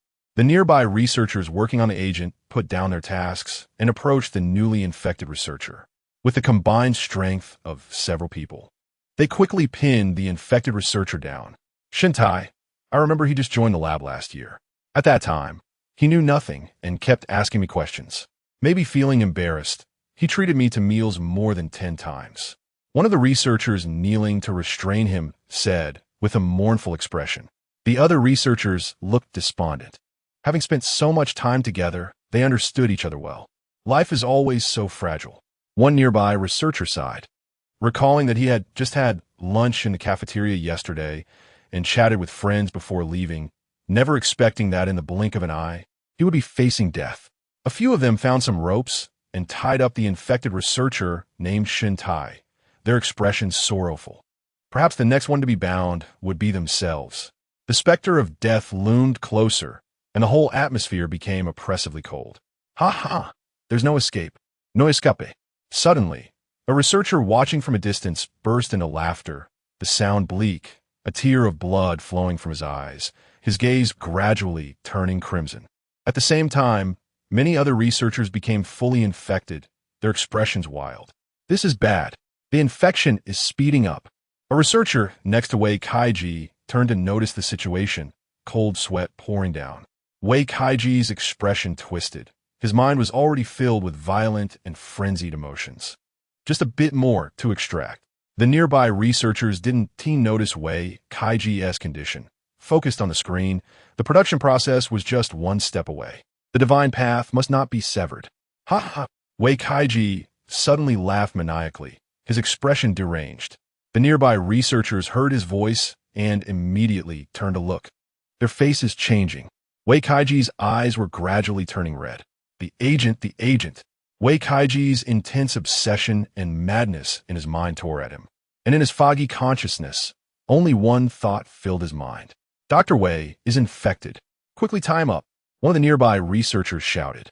The surrounding researchers were about to step forward, but found that more and more researchers were becoming infected. Were infected. Everyone is completely infected. A researcher looked terrified. He saw the researchers on either side of him, who had been fine just moments ago, now staring at him with blood-red eyes. Without Wei Kaiji's leadership and with the increasing number of infections, chaos ensued around them. Survival instincts kicked in, and they desperately began to run toward the elevator. In that moment, it seemed they had forgotten they were also infected. The desire to survive and intense fear made them disregard reason. Wei Kaiji suddenly pushed away the researchers beside him and dashed toward a glass room. The machines for producing the agent and the unfinished agent were inside that room. Dr. Wei, the agent isn't. A researcher who had been pushed aside panicked, wanting to remind Wei Kaiji that the agent wasn't ready yet. Suddenly realizing that Wei Kaiji had been infected and had lost his rationality. Watching more and more infected individuals approaching him, his face turned pale with fear. He stopped operating the screen and fled in another direction, toward a device warehouse where he hoped to hide. Beep. The elevator system on the 7th floor emitted a sound as the alloy doors slowly opened. Zhao Yu walked out from inside. He was there to observe the situation on the 7th floor. After taking a few steps, he heard various screams and roars coming from not far away. Indeed, the infection was successful. Zhao Yu knew his plan was successful as soon as he heard the sound. With his concealment ability activated, Zhao Yu's figure gradually became transparent, like an invisible ghost. He didn't want to be targeted by the infected, and he also needed to find Wei Kaiji to obtain his work badge. Wei Kaiji's work badge must have high-level permissions, likely capable of opening the iron door of the black and gray alloy room on the 8th floor. Zhao Yu walked forward stealthily and saw several infected individuals tied up on the ground. One of them, whom Zhao Yu recognized, was Qiangu. However, he had already lost his sanity. Zhao Yu shook his head and continued walking forward. The entire 7th floor was in complete chaos. The originally neat tables and chairs were now pushed askew, and many pieces of equipment were damaged. Numerous test tubes were scattered on the ground, with unknown liquids spilling everywhere. Red, yellow, blue, green, everything. Some of the liquids were highly corrosive, When they came into contact with the floor, they sizzled and produced a pungent odor. Zhao Yu saw a researcher who had not yet been fully infected hiding in a lab room, locking the door tightly.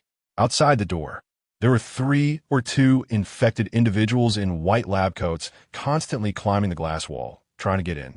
Zhao Yu looked at the scene in front of him, frowning slightly. He didn't quite understand. When the infection first broke out in G City, those infected showed little aggression in the first few days, only losing their rationality. Could it be that my blood infection caused a different outcome? Zhao Yu can only attribute the result to his body's uniqueness. After a quick search outside, Zhao Yu did not see Wei Kaiji's shadow. This guy could have left? Zhao Yu frowned. If Wei Kaiji left, Zhao Yu could only take all the employee badges of everyone here to the 8th floor and try them one by one, which would be quite time-consuming. Zhao Yu's eyes flashed with a hint of urgency as he searched around the entire 7th floor. Suddenly, Zhao Yu's eyes lit up when he saw Wei Kaiji's figure in a glass room. Wei Kaiji was lying on the ground with disheveled hair, his eyes tightly closed, and he was holding an empty bottle in his right hand. Zhao Yu didn't know what was inside the bottle. What made Zhao Yu happy was that Wei Kaiji had a work badge hanging around his neck, which was indeed Wei Kaiji's badge. Zhao Yu did not hesitate, squatting down to pull Wei Kaiji's work badge off his neck and holding it in his hand. This way, the 8th floor room should be able to open. Zhao Yu was excited as he obtained Wei Kaiji's work badge and quickly made his way to the elevator. However, on his way out, he glanced into a glass room and saw a researcher who had been hiding there. At this moment, the researcher's eyes were bloodshot, red spots covered his entire face, and he was aimlessly wandering around the glass room, clearly fully infected. Using Wei Kaiji's work badge to access the permissions, Zhao Yu pressed a button for the 8th floor. Ding! The elevator door quickly opened, and without pausing, Zhao Yu ran down the corridor towards the dark gray alloy room at the far end. Haha, interesting. The people on the 7th floor are completely infected. Did you do this? As he passed by a room marked with a huge exclamation mark, a voice suddenly echoed in Zhao Yu's mind. His thoughts raced, and he quickly realized it was the 5th infected person speaking to him. I don't have time to waste with you. Reaching the iron door of the innermost room, Zhao Yu frantically knocked on the door, making noise. Damn, Mom, I'm here to rescue you. Zhao Yu's voice was transmitted inside, and he heard hurried footsteps coming towards the iron door. Zhao Yu swiped Wei Kaiji's access card on the gate's opening device. Access granted. The gate's opening device issued a prompt, and the red no-entry light turned green. Immediately, Zhao Yu saw the huge iron lock at the gate retracting inward. The door was opened. Zhao Yu slowly pushed open the iron door, careful not to push too quickly for fear of his parents being behind it. The light from the corridor shone through the crack of the door, and Zhao Yu quickly peered inside, only to find complete darkness. As the iron door slowly opened, more and more light poured in. The first thing Zhao Yu saw was a red arm entering his field of vision, followed by a white lab coat. Dad, Mom. As the door fully swung open, Zhao Yu saw the 2 people inside clearly. They were his parents, but they looked completely different from before. His mother, Wang Wen, who had been somewhat overweight, was now extremely emaciated, her body covered in red spots, and there were numerous marks from needles on one arm. Her eyes were bloodshot as she blankly stared at Zhao Yu, and gradually, blood mist began to fill her gaze. A single tear of blood rolled down from the corner of her eye, and thousands of words felt like stones choking in his throat at that moment. His father, Zhao Yixiong, was completely bald now. He had previously had a receding hairline, but now he was entirely hairless. However, he wasn't wearing his glasses, and there were also many marks from needles on his arms. The light from the corridor illuminated the room, casting a trapezoidal shape in the darkness, with Zhao Yu standing outside and his parents inside the light. The 3 of them looked at each other, tears welling up in their eyes. Hurry up. Now is not the time for reminiscing. Zhao Yu wiped his eyes and suddenly smiled, saying, You put this on? This is a protective suit. Your current appearance is too eye-catching. Zhao Yu picked up the backpack left outside the iron gate, opened it, and took out 2 isolation suits. He had casually grabbed these while on the 5th floor. Good. Both of his parents smiled as well, their crimson eyes filled with affection. Suddenly, the voice of the 5th infected echoed in Zhao Yu's heart. Zhao Yu frowned, feeling quite uncomfortable. Why not let me out too? The voice of the fifth infected continued. Why should I let you out? Zhao Yu scoffed inwardly. Do you really think you can escape on your own? Heh, I sense that there are quite a few people coming on the ground. Zhao Yu's expression changed slightly. The people from the base arrived much faster than he had imagined. Chapter 36. The Fifth Infected. Will you help me? Zhao Yu thought to himself with a cold smile. Our goals are the same. The fifth infected chuckled. It's all to escape this prison, isn't it? Zhao Yu frowned. Although the two had the same goal, it didn't mean he could completely trust the other person. After thinking for a moment, Zhao Yu nodded inwardly and said, Okay, it's the right decision. The fifth infected person stopped speaking after saying this. After waiting for a while, Zhao Yu's parents put on their isolation suits, their entire bodies covered and their appearances obscured. Son, how do we get out now? Zhao Yixiong asked nervously. Many people had come to the surface of the underground research facility, which was different from Zhao Yu's previous plan. Zhao Yu smiled and did not show any signs of nervousness, saying, Follow me. I have a way. Zhao Yu took his parents to the black and gray alloy room marked with a huge exclamation mark. Zhao Yu stopped in front of the door and waved his hand to signal his parents to stand back. He then used Wei Kaiji's work badge to swipe at the iron gate's device. Accompanied by a beep, the lock of the iron gate slowly opened. Inside was equally dark, a pitch-black expanse. You turn on the light first and put me down. The light is on your right. The voice of the fifth infected calmly appeared in Zhao Yu's mind. Zhao Yu glanced to his right and indeed saw a switch. Zhao Yu carefully pressed the switch, and instantly, the entire room brightened up. Zhao Yu also saw the entire situation in the room clearly. Many mechanical tentacles spread from the walls on both sides, trapping a person in midair. The man's body was very strong. His head was covered with a black cloth, his body was covered in red spots, and he was wearing a white short-sleeved lab coat. Use your ID badge to let me down. The machine switch is on the left. The voice was very urgent. Zhao Yu looked to his left and saw a glass screen with a slot next to it, which was likely used for inserting an ID card for access authentication. Zhao Yu walked over slowly and inserted Wei Kaiji's ID card. The glass screen instantly lit up, displaying various commands. Zhao Yu found a command that seemed to be similar and pressed it. At the same time, the fifth infected person was slowly lowered from midair. Zhao Yu looked closely. Although the fifth infected person had been released, there were still shackles on their hands and legs. The abilities of this fifth infected person might be much stronger than I had imagined. Zhao Yu looked at this scene and couldn't help but think. The fifth infected person stepped on the ground and walked toward Zhao Yu. Zhao Yu frowned, secretly on guard. He saw the person walk in front of him, raise his hands, and shake them, the shackles on his hands making a metallic clinking sound. Help me unlock them. The voice of the fifth infectee echoed in Zhao Yu's mind. Zhao Yu glanced at him, shook his head, and thought to himself, I can't solve this. I need a key. What a hassle. The fifth infected person lowered his hands. Do you have a way to escape? Zhao Yu said, wanting to save him, naturally because he was eyeing his special ability. Give me your ID badge.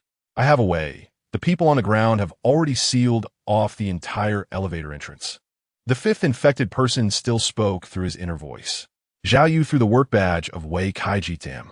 Although his face was covered, it seemed like he could see the surrounding scene as he easily caught the badge with his hand. Let's go out first. The fifth infected person was the first to walk out of the door, and Zhao Yu followed closely behind. Zhao Yu's parents were waiting in the distance, unaware of what Zhao Yu was doing. Suddenly, a person walked out of the room, and Zhao Yixiong and Wang Wen quickly looked over. They saw that the person was wearing a mask, covered in red spots, and had black metal shackles on their hands and feet. An infected person. Zhao Yu's parents were both taken aback. Through the researchers' brief comments, they learned that all the infected individuals in the research institute had lost their sanity. Their first thought was that something had happened to Zhao Yu. Just as they were about to take action, they saw Zhao Yu walk out of the room safe and sound, which made them both quietly breathe a sigh of relief. However, this infected person left them puzzled. Zhao Yu approached his parents, turned around to look at the fifth infected person, and waited for his action. The fifth infected person dragged the shackles on his feet, slowly making his way to another black-gray alloy door, the metal shackles scraping against the ground and making a rustling sound. Zhao Yu knew what kind of people were imprisoned in these dark gray rooms. Besides his parents and the number 5 infected, the other rooms held irrational infected individuals. What do you want to do? Zhao Yu asked nervously and curiously. Just the two of us can't escape. We need some help. The number 5 infected replied with a light laugh. Help? Zhao Yu didn't understand. The number 5 infected didn't explain much further and opened a metal door. Suddenly, an infected individual with red eyes and a crazed appearance rushed out from inside. Judging by its state, it was clearly devoid of rationality. Zhao Yu's parents let out a cry, and Zhao Yu stood in front, carefully on guard. Don't worry. The 5th infected person slightly raised his hand, and an invisible wave spread from his body, rippling like water on the surface, expanding to the infected individuals. Zhao Yu was surprised to see that the previously irrational infected person had lost their violent and crazy eyes, becoming dull and wooden, with their hands hanging down, resembling a puppet. What? Can you control the infected? Zhao Yu exclaimed in surprise. Not just the infected. The 5th infected person chuckled lightly. Anyway, we still need more helpers. I remember. It seems like there are infected animals on the 8th floor. Zhao Yu nodded. Indeed. There are some mutated animals for research on the 8th floor of the Research Institute. Their bodies have already mutated and are unlike before.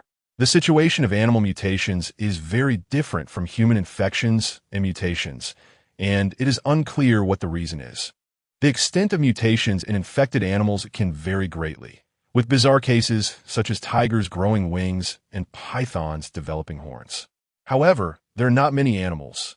Only 2, a pig and a cat. Zhao Yu shook his head, saying that he knew some basic information. Although most mutated animals are strange, they usually die quickly. Currently, very few mutated animals have been found to survive, and Zhao Yu speculated that there might be significant changes later on. It's fine. The 5th infected individual communicated telepathically. More than 10 minutes later, Zhao Yu, his parents, and the 5th infected individual stood at the elevator entrance. With dozens of infected individuals and 2 mutated animals, a pig and a cat, behind them. The mutation of the pig indeed felt strange to Zhao Yu. As its entire body was covered with dense scales, it had large tusks growing from its mouth, its eyes were blood red, and its size had increased significantly. The mutation of the cat was not as drastic. It simply had an extra tail, which looked quite odd. They were preparing to go down, and it seemed they should first go to the 7th floor. The 5th infected individual communicated telepathically, asking what you plan to do. Zhao Yu asked from his side.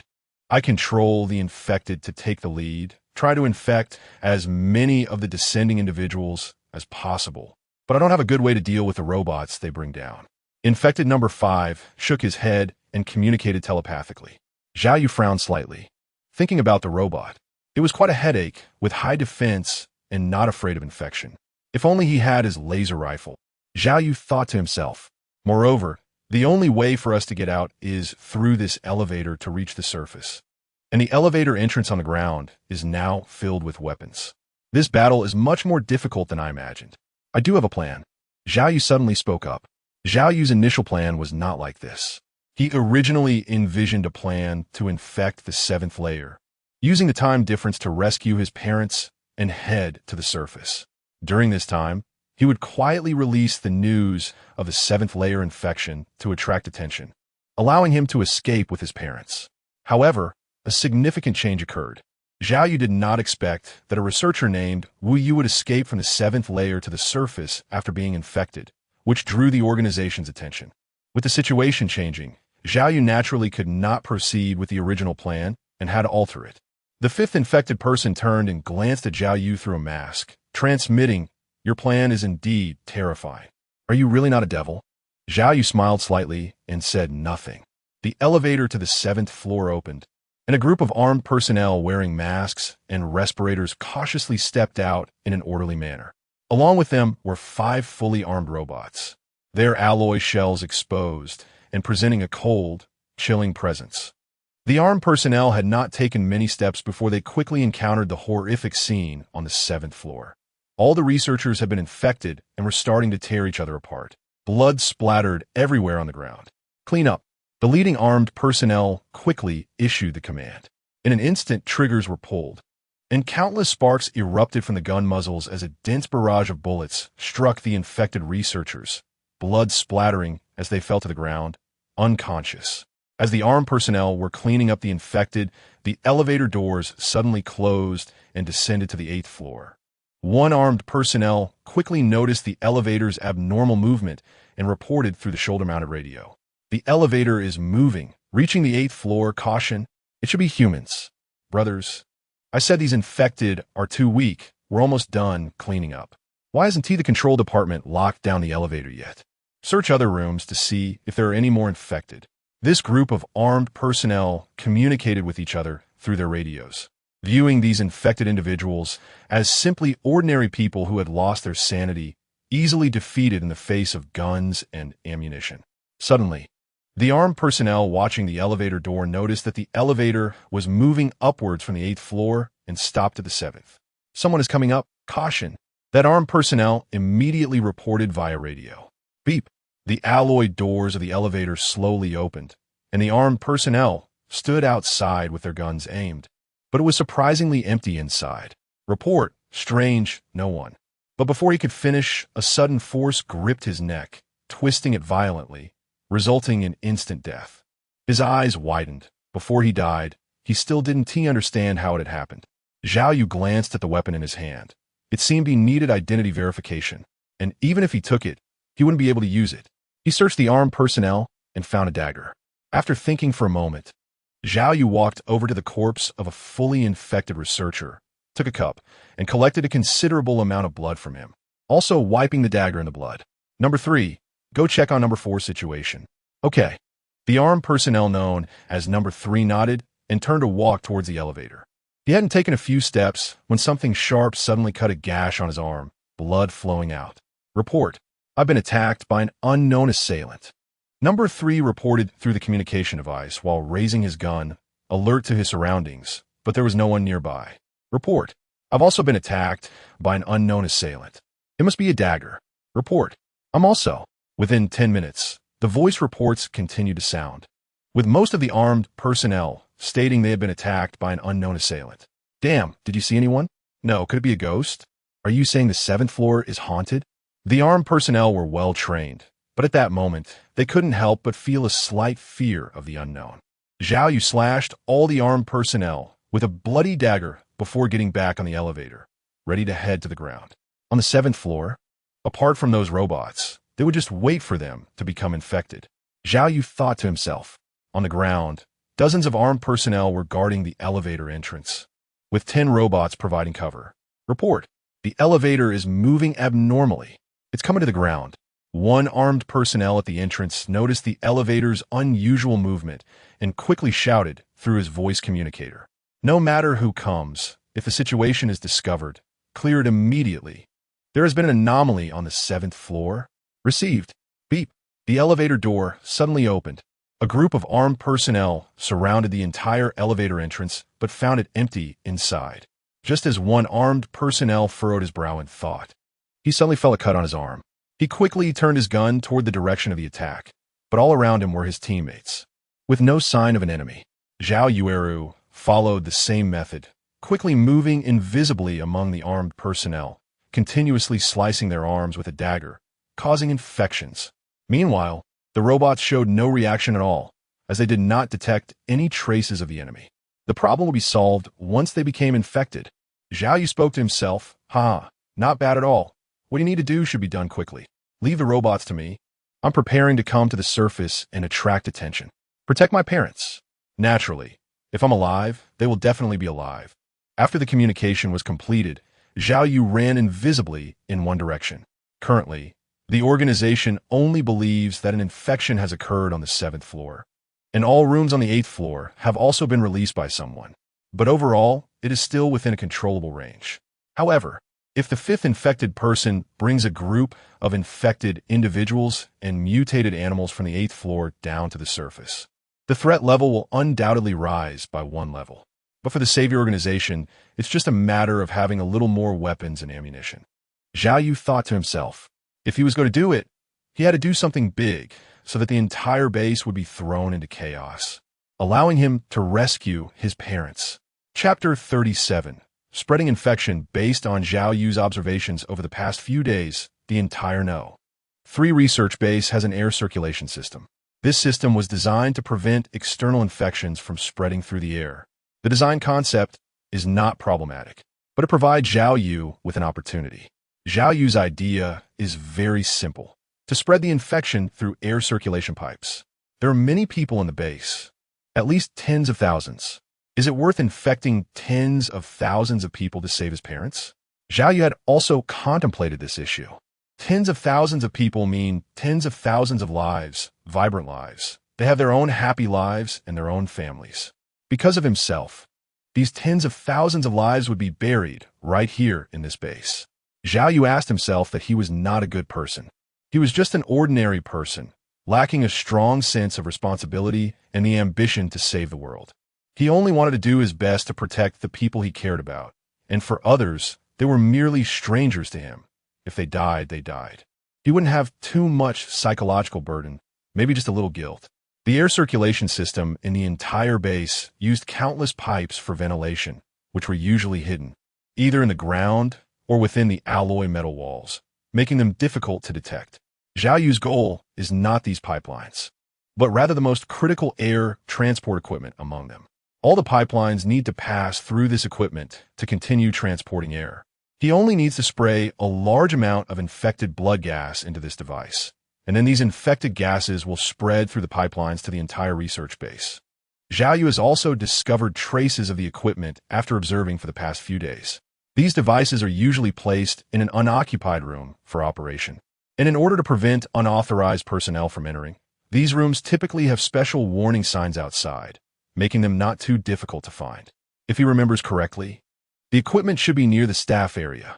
Zhao Yu thought to himself that although he had been behaving like an ordinary researcher on the surface these past few days, he often sneaked out at night from the 6th floor to secretly observe the layout of the entire base. Zhao Yu used his memory to sneak outside a room marked for air equipment. The room door had a password lock, but the entire door was not made of metal. It was an ordinary wooden door. These devices were protected inside the base, and the organization had not considered reinforcing the doors for these devices. After all, if something inside broke, it could still be repaired. They were important, but not critically so. Zhao Yu glanced at the password lock and then kicked the wooden door fiercely. The enhanced strength of his body was remarkable. With all his might, the wooden door quickly showed signs of cracking and caved inward. Seeing that it was effective, Zhao Yu kicked several more times. Crack, crack, crack. The wooden door finally couldn't withstand the pressure and burst open, revealing a hole, but the password lock remained steadfast, holding on to its duty. This lock is quite sturdy. Zhao Yu muttered to himself. Seeing that the door was already passable, he didn't hesitate to enter the room. Bending down as he did so, inside, the light was bright, and at the far end stood a uniquely shaped device that continuously emitted a roaring sound as it turned. It had 2 pipes attached to it, one for intake and one for exhaust, and the 2 pipes extended continuously, likely serving as air discharge pipes. This should be the air central device. Zhao Yu walked around the entire device and noticed the identification labels, confirming his thoughts. At one of the pipe interfaces, Zhao Yu saw the out label. If he guessed correctly, this should be the outlet, where air is transported outward from this point. Zhao Yu smiled, took off the backpack on his back, and simultaneously took out a spray device along with blood obtained from the infected researcher. Zhao Yu poured the blood into the spray device and reassembled it. He used a dagger to puncture a small hole in the pipe. Whoosh! As soon as the hole was made, the rapidly flowing air rushed out from the opening, making a whooshing sound. Zhao Yu aimed the spray nozzle at the small opening and pressed down, blocking the small opening on the pipe. Hiss! Zhao Yu pressed the spray button, and in an instant, a large amount of blood-red spray burst out from the nozzle, entering the pipeline, and then was rapidly delivered to the outside by the air in the pipeline. Zhao Yu was worried that there wasn't enough quantity, so he took a dagger and cut his arm. In an instant, bright red blood flowed out from his arm. Zhao Yu placed the container filled with blood on the ground, and the blood flowed down his arm, pouring into the container. After one bottle was filled, Zhao Yu's face became much paler, and the wound on his arm began to heal and scab over due to his powerful self-healing ability. Zhao Yu poured his own blood back into the spray device, aimed at the small opening of the pipe, and started spraying again. After finishing one bottle, Zhao Yu put the equipment and containers back into his backpack. After all, the research institute was too large, and he wasn't sure if this little bit of spray would suffice. If it didn't achieve the expected effect, he would have to collect more infected blood from the 7th level of the Underground Research Institute. In a concealed state, Zhao Yu quietly exited the room. Currently, the organization's focus was on the Underground Research Institute, and they basically hadn't noticed any anomalies here, especially since Zhao Yu was still in a concealed state. At the Savior Organization's base number 3, inside an office building, Chao Hongshun listened to the reports coming from below. In his 30s, somewhat overweight, he was one of the acting heads of the number 3 research base. Damn it, what kind of research is Wei Kaiji doing to cause an infection on the 7th level of the Underground Research Institute? Gao Hongsen Guset Angli.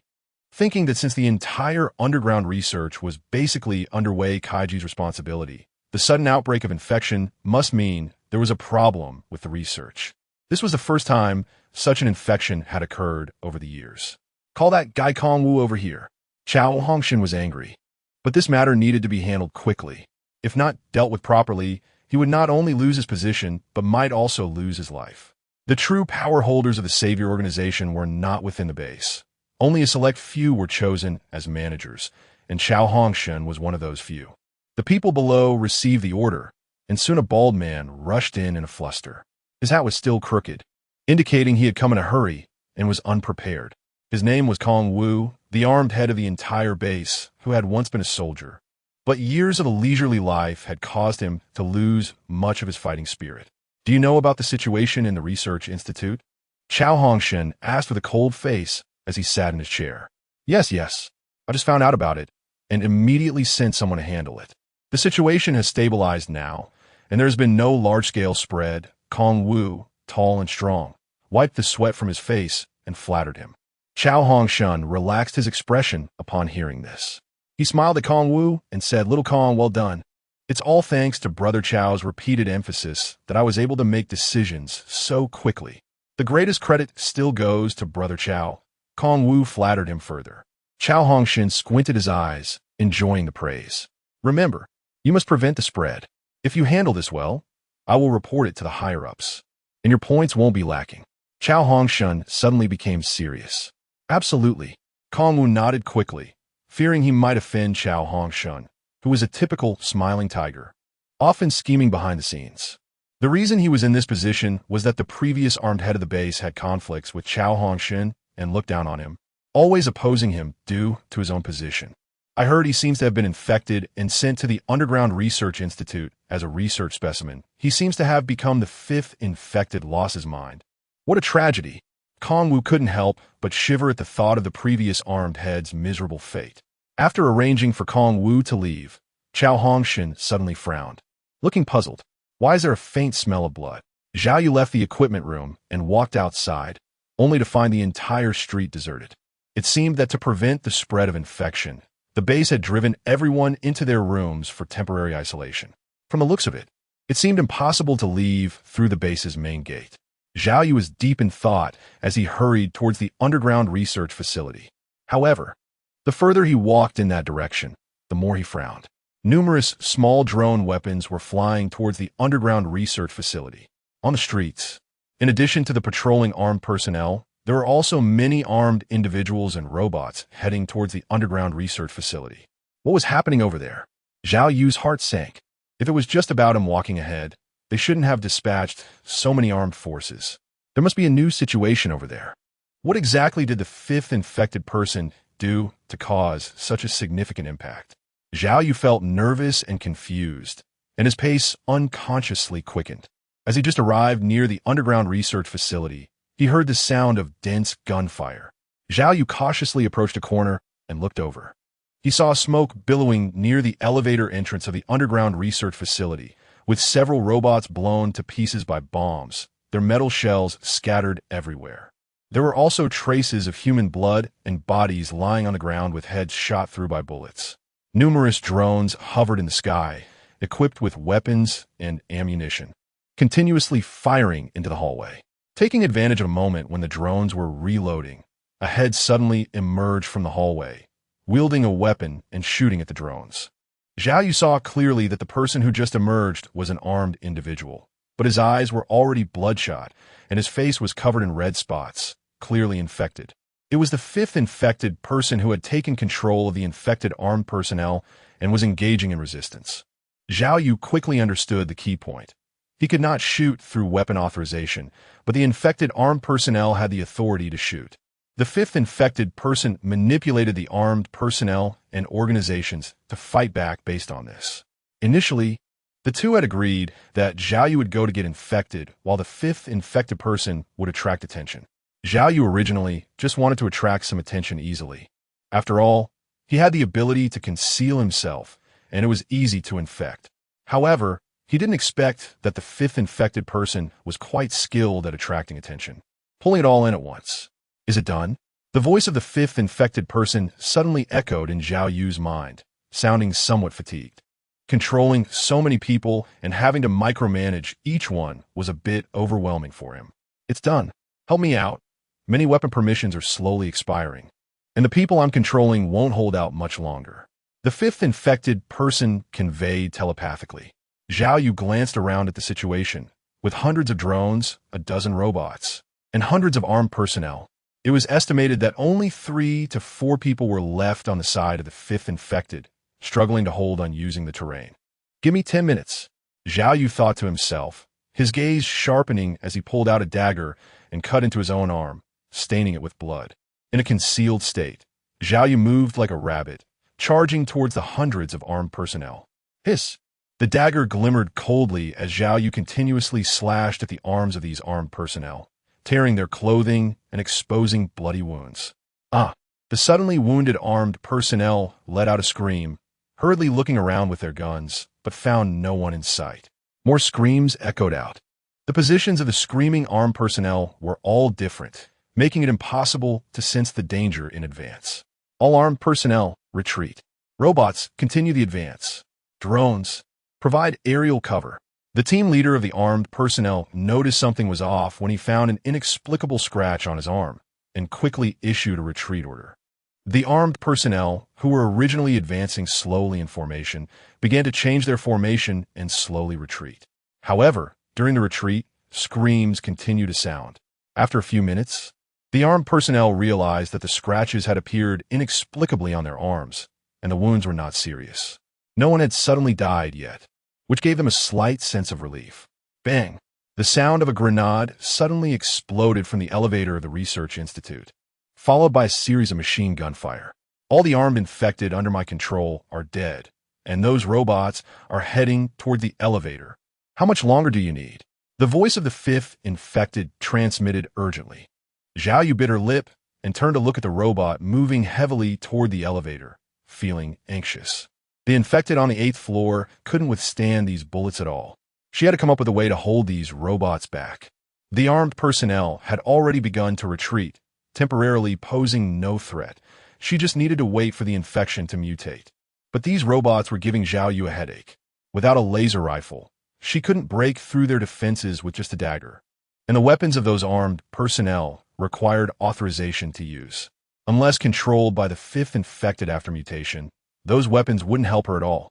Thoughts raced through her mind like lightning. And suddenly Zhao Yu's eyes lit up. She had an idea. I have a plan. What plan? Can you climb? What? Chapter 38. Control. Zhao Yu did not speak further. The robots were getting closer to the elevator, and he needed to act quickly to stop them. Currently, the methods Zhao Yu thought of included blowing up the elevator, but this posed a significant problem because the only passage to the underground research facility was the elevator. Once the elevator was destroyed, blocking the entrance would make it very difficult to come back up. This was also one of the reasons why the fifth infected individual did not command the infected armed personnel to blow up the elevator. However, given the urgent situation, destroying the elevator was still a potential solution. As for the weapon to use for the explosion, this was another headache for Zhao Yu. Even if he managed to steal a grenade from the armed personnel, he wouldn't be able to use it due to permission issues. Of course, there was a second method, which Zhao Yu considered to be a viable option. There was a person here who had the authority to give commands to the robots. Zhao Yu, in a hidden state, observed one of the armed personnel giving the robot the command to continue moving forward. He cut his own arm with a dagger to infect himself. As long as the other party is infected and then lets the fifth infected person take control, the problem with the robot will be resolved effortlessly. Zhao Yu communicated his second plan to the fifth infected person through his mind, and the fifth infected person immediately decided to execute the second plan. So you mean for me to climb into the elevator shaft and hide there first? The fifth infected person instantly understood Zhao Yu's intention. Yes, in fact, most elevator shafts have ladders embedded in the walls for maintenance personnel to use when the elevator malfunctions. There are no surveillance cameras inside, making it a suitable hiding spot. Zhao Yu said, "Have you ever thought about it? When the maintenance personnel are using it, the elevator is stopped, but now the elevator is still moving. What if it goes down? That would be deadly." The fifth infected person spoke with a mournful tone. "It's highly unlikely. Currently, their target is the 8th floor, and you have many infected people on the 8th floor to attract attention.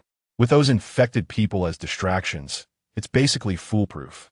Hurry up, those robots are almost at the elevator entrance." Zhao Yu felt anxious inside. He knew the elevator doors were already opening. The fifth infected person no longer transmitted thoughts. In the underground research facility on the 8th floor, the fifth infected person controlled several infected individuals to forcefully pull the alloy elevator doors from both sides. Zhao Yu's parents stood on either side in isolation suits, anxiously waiting. Click, click, click. As the infected on both sides exerted more force, the alloy elevator doors made a clicking sound and slowly opened to the sides. Looking through the gap below, the elevator passage was illuminated by white lights, revealing iron-embedded stairs beneath the door. The fifth infected person whistled, and a two-tailed cat jumped out from the crowd, coming to the fifth infected person. Its eyes were crimson, and its body was covered in red spots. It was the infected cat. "Help me scout the way." The fifth infected person crouched down and stroked the cat's head, their face obscured by a hood. The two-tailed cat meowed and turned to jump towards the alloy elevator doors. The gap created by the open doors wasn't very large, only as wide as an adult leg, but it was more than enough for the two-tailed cat. It took small, cautious steps, slowly probing its body into the opening and began to descend the iron stairs. After a moment, the fifth infected person understood the situation below through the cat's thoughts. "It's safe." Boom! With a loud noise, the alloy doors were completely pulled open by the infected. "Let's hurry down and hide. The base has already sent robots down." The fifth infected person communicated telepathically with Zhao Yu's parents. Zhao Yu's parents were startled. Could anything good come from the robot coming down? They were familiar with the working style of the Savior organization. The three of them crawled down the elevator shaft in order, and feeling uneasy, the fifth infected person decided to climb down a few more floors, reaching the 10th floor. Meanwhile, the infected person on the 8th floor was controlled by him and quietly lay in ambush as they needed to buy time. If everyone just stood at the elevator entrance, that wouldn't be delaying time. It would be like giving it away for free. Rumbling. The sound of the elevator operating came from above. The fifth infected person knew that this was likely the robot taking the elevator down to the 8th floor. Looking up at the rapidly descending elevator, the fifth infected person broke out in a cold sweat. At this speed, if it collided with him, he would certainly die on the spot. Watching the elevator pass through floors 1 to 5 without any sign of slowing down, the fifth infected person's heart raced, fearing that the elevator might suddenly malfunction and not stop. Zing! The sound of metal grinding echoed, accompanied by a flash of sparks, as the elevator speed suddenly slowed and stopped at the 8th floor. Seeing this, the fifth infected person finally let out a long sigh of relief. Zhao Yu's parents were not far below, gripping the staircase tightly, afraid to speak. They heard several heavy metallic footsteps coming from the elevator, moving outward from the entrance. Clap, clap, clap. A few short gunshots suddenly rang out on the 8th floor. That group of robots must have found the infected and opened fire. Infected subject no. 5 closed his eyes, sensing the situation on the 8th floor. The mutated infected pig on the 8th floor let out a roar, its scaly body rushing toward a robot with bared fangs. Its hooves moved quickly, stirring up a cloud of dust, looking quite imposing. Bang! The robot suddenly extended its arm, revealing a small opening, from which it fired an armor-piercing round at high speed. In less than a moment, The armor-piercing round pierced through the mutated infected pig's forehead and exited through its rear, causing the mutated infected pig to collapse dead. This group of robots quickly locked onto the positions of all the infected on the 8th floor using their radar sensing system. It wouldn't take long. Infected subject number 5 felt anxious. He sensed that the infected on the 8th floor were rapidly perishing, and at this rate, all the infected would be cleared out in less than 3 minutes. You must find a way to accelerate the infection. I sense a robot is approaching the elevator entrance. It must have detected us. Infected subject number 5 communicated telepathically to Zhao Yu, his voice tense. Got it. On the ground, Zhao Yu gripped his dagger, his palms sweaty. He had been stealthily following the retreating armed personnel for some time and noticed that one of them was the captain or commander. Since he needed to accelerate the infection, Zhao Yu could think of only one way, which was to inflict a few more cuts. Remaining hidden, Zhao Yu quietly approached the armed personnel captain from behind. The captain had been staring ahead, and after the sudden appearance of scratches on the arms of the entire team, he ordered an immediate retreat while instructing the robots to continue advancing. The infected on the 8th floor were about to be cleared. Discovering traces of the infected at the elevator entrance? Strange, how could there be traces of the infected in such a place? Hadn't they all lost their minds? Would they still hide? The armed captain's earpiece received intelligence, and his expression showed some surprise. The infected in the elevator passage had also been cleared. The armed captain issued orders. His task was to eliminate all the infected and contain the spread of infection. As for why there were infected in the elevator passage, that was not his concern. Just as he was preparing to continue observing whether any strange situations would occur around him, a sudden sharp pain shot through his back, as if someone had slashed him several times. Behind me, in the face of excruciating pain. He had no time to turn around and could only shout a warning to those around him. The surrounding armed personnel were startled by a sudden scream and quickly turned to look behind him. But there was no one there. While they were still confused, they suddenly heard the sound of blood dripping from the armed captain's back onto the ground, as if to tell them that this was the truth. The bizarre events, one after another, cast a shadow over all the armed personnel. Things don't look good over there. Zhao Yu quickly conveyed the order given by the armed captain to the 5th infected person through his thoughts. Got it. I've been shot here. Are you injured? What about my parents? I've been hit with a few bullets in my arm, but I'm not dead yet. Your parents are behind me and haven't been injured for now. But we can't hide like this for long. Damn, they're shooting again. The captain hasn't been infected yet, but his consciousness is getting a bit fuzzy. Can you control it now? Zhao Yu hid nearby, keenly observing the armed captain's gaze beginning to fade. Previously, he had already been cut by Zhao Yu, resulting in an infection, and now Zhao Yu had continued to slash his back several times, clearly deepening the infection, causing his consciousness to gradually be replaced by madness and brutality. Wait, damn, I got hit a few more times, it's getting a bit blurry. Let me try. The situation on the side of the 5th infected person was critical. Hearing Zhao Yu say this, he immediately began to exert psychological control over the armed captain. Submit to me. His consciousness was being pulled between brutality and madness. And the voice of the 5th infected person felt like a sudden harbor, bringing him boundless warmth. Just sleep like this. The armed captain, hunched over due to the cuts on his back, was sitting on the ground, while several armed personnel were urgently bandaging his wounds. And a few others were surrounding the area, on alert for protection. Seeing the armed captain's eyes beginning to close, the nearby armed personnel seemed startled and cried out, "Boss, don't die, boss." The armed personnel doing the bandaging furrowed his brow, glancing at the one who shouted, and angrily said, "What are you yelling about? The captain just got hurt on his back. How could he die?" Just then, the armed captain suddenly opened his eyes and stood up abruptly. The bandaging armed personnel hadn't even cut the bandage yet, and it was pulled taut, hanging on the armed captain's body. "Captain, the bandaging isn't finished." The bandaging armed personnel stammered, startled by the captain's sudden movement, thinking something strange had happened again. Everyone stay put. All drones continued to patrol the surroundings. But it seemed everything was normal with the captain. All armed personnel, without hesitation, stood their ground with their weapons raised as if on instinct. Zhao Yu saw this scene and immediately guessed that the 5th infected person had succeeded, as long as they controlled the leader. The hidden dangers of the robots would be resolved. Realizing this, Zhao Yu let out a slight sigh of relief. This was the first step to saving his parents. And it was also the most difficult step. Once he got past this step, the following matters would be much simpler.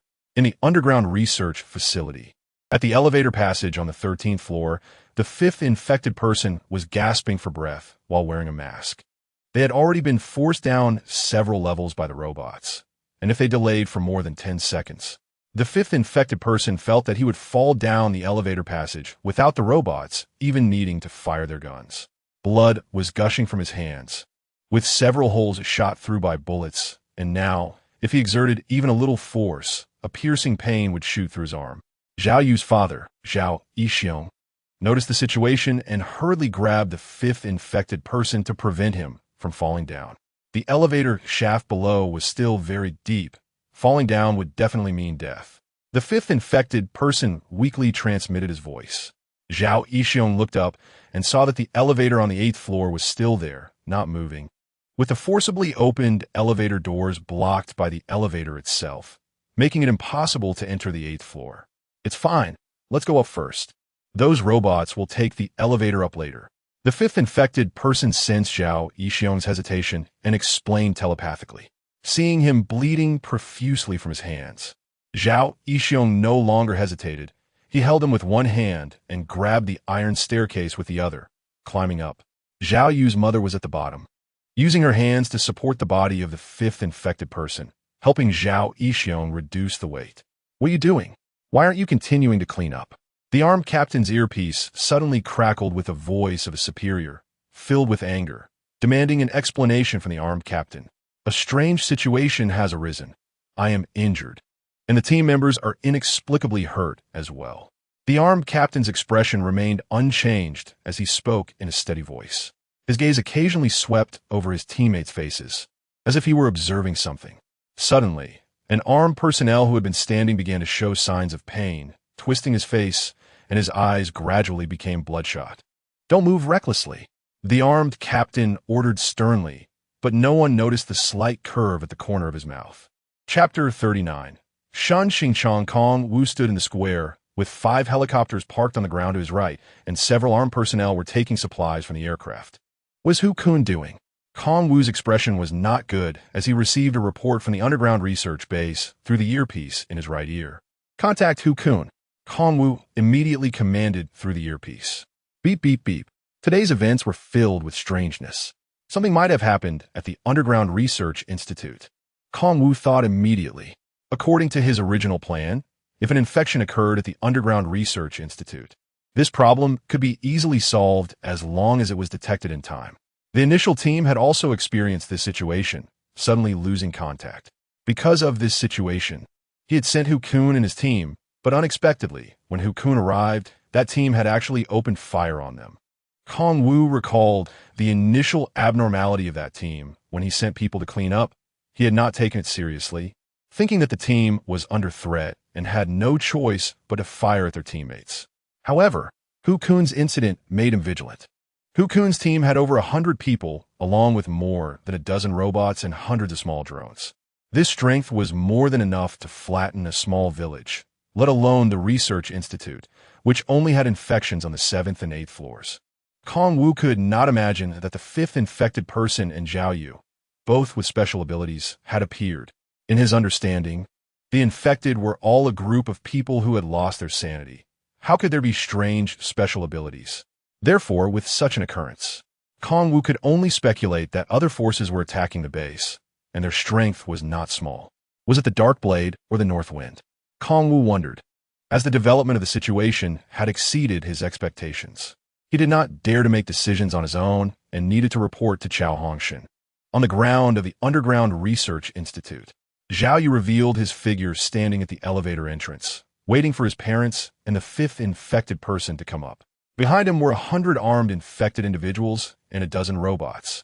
All these armed personnel had already been infected, and under the command of the armed team leader, Hu Kun, the dozen robots stood obediently beside them.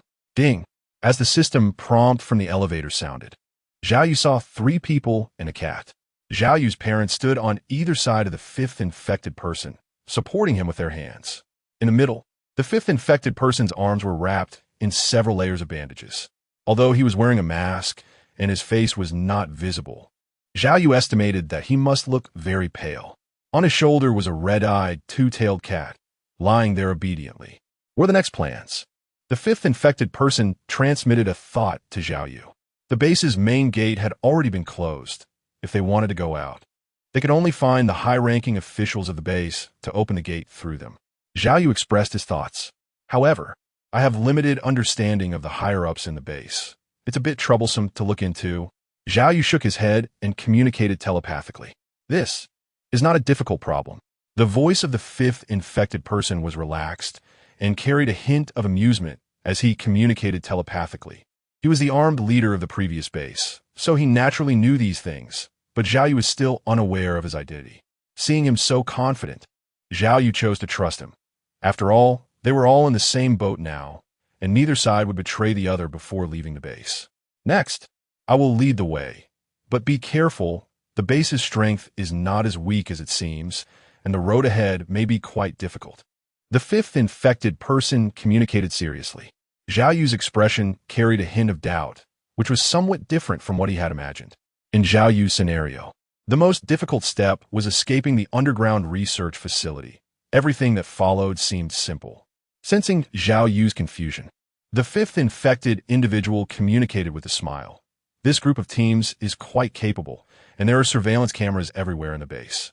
If we go out like this, we will definitely be discovered.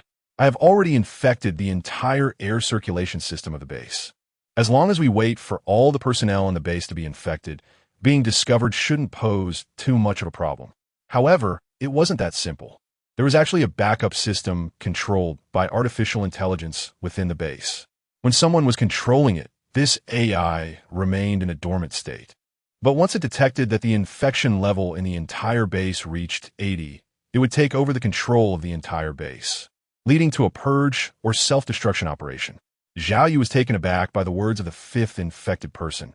He didn't expect there would be such matters. Why didn't you say it earlier? Zhao Yu was somewhat angry. He had discussed the plan to infect all personnel with the fifth infected person and had even obtained his consent. If the fifth infected person had explained this matter earlier, Zhao Yu might not have chosen to infect everyone in the base. It's not that he didn't say anything. It's just that I believe your plan can only infect a portion of people. The infection concentration and quantity are completely insufficient. That's why I felt at ease letting you try. Even if only a part of them gets successfully infected, it would still be a good thing for us. The fifth infected person slowly transmitted his thoughts. Zhao Yu's expression stiffened. He actually wasn't very confident that a single vial of infected blood could infect the entire base. The 4 people and a cat walked in front, with hundreds of infected armed personnel following behind. As for the dozen or so robots, the 2 decided not to carry them, but instead, while the armed captain's authority was still in effect, they would let these robots attack each other and self-destruct. Zhao Yu and the fifth infected person are both uneasy about letting the robot follow them, mainly due to permission issues. If this matter is discovered by the higher-ups, the robot's permissions will be adjusted, and at that point, the armed captain will have no authority, which is a very dangerous situation. It could easily lead to the robot suddenly pointing its gun at them. Zhao Yu is familiar with the direction the 4 of them are advancing in. He has secretly been here before. The base has the 4 people with the highest authority in the entire base. Below them are the heads of the armed department, the staff department, and the logistics management department. These 3 have secondary authority, but still have the permission to open the doors. The fifth infected person conveyed telepathically.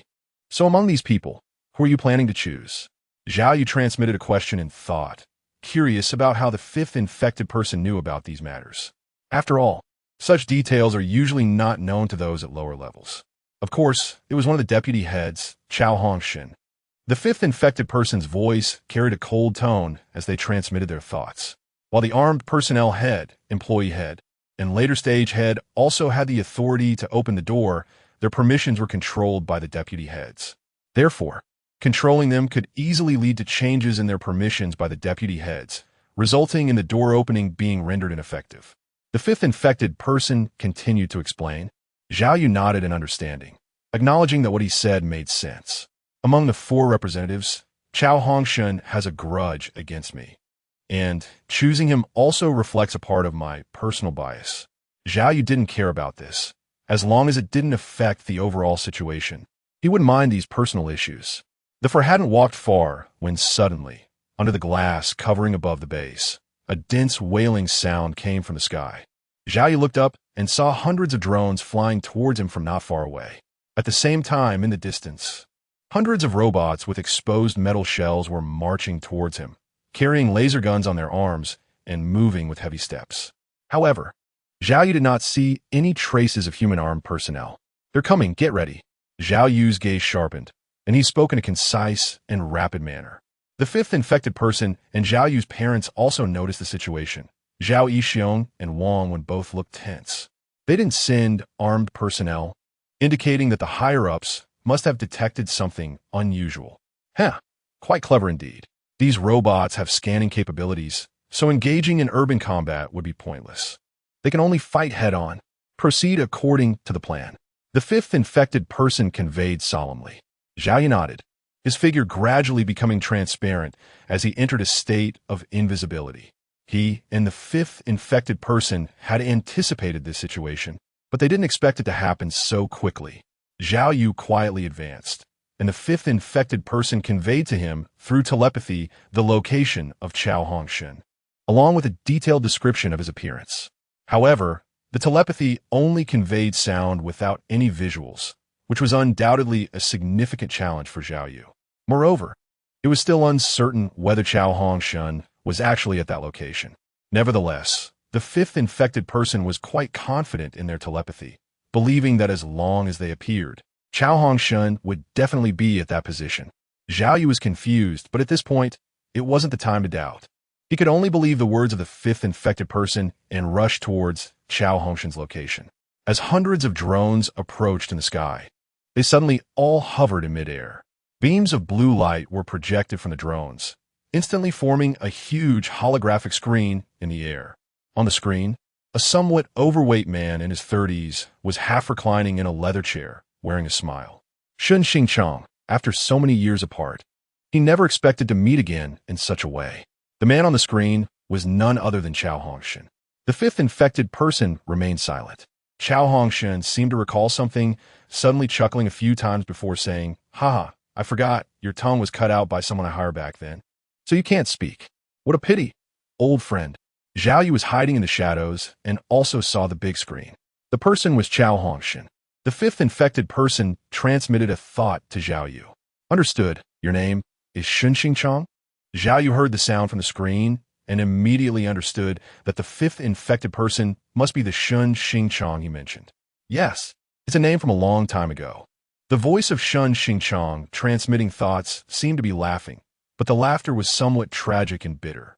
While Chao Hongshan laughed and expressed his feelings, Shun Xingchang slowly raised his injured arm, wrapped in bandages, and gave a middle finger to the large screen. However, the middle finger was somewhat bent, indicating that the action caused him great pain. How foolish. Kill them. Chao Hongshan saw Shun Xingchang's gesture through the equipment, his expression indifferent, and waved his hand to end the holographic projection. As the voice fell, a large number of drones flew, and bullets rained down towards Shun Xingchang. Shun Xingchang bent down and quickly hid behind a wall under the cover of Zhao Yu's parents.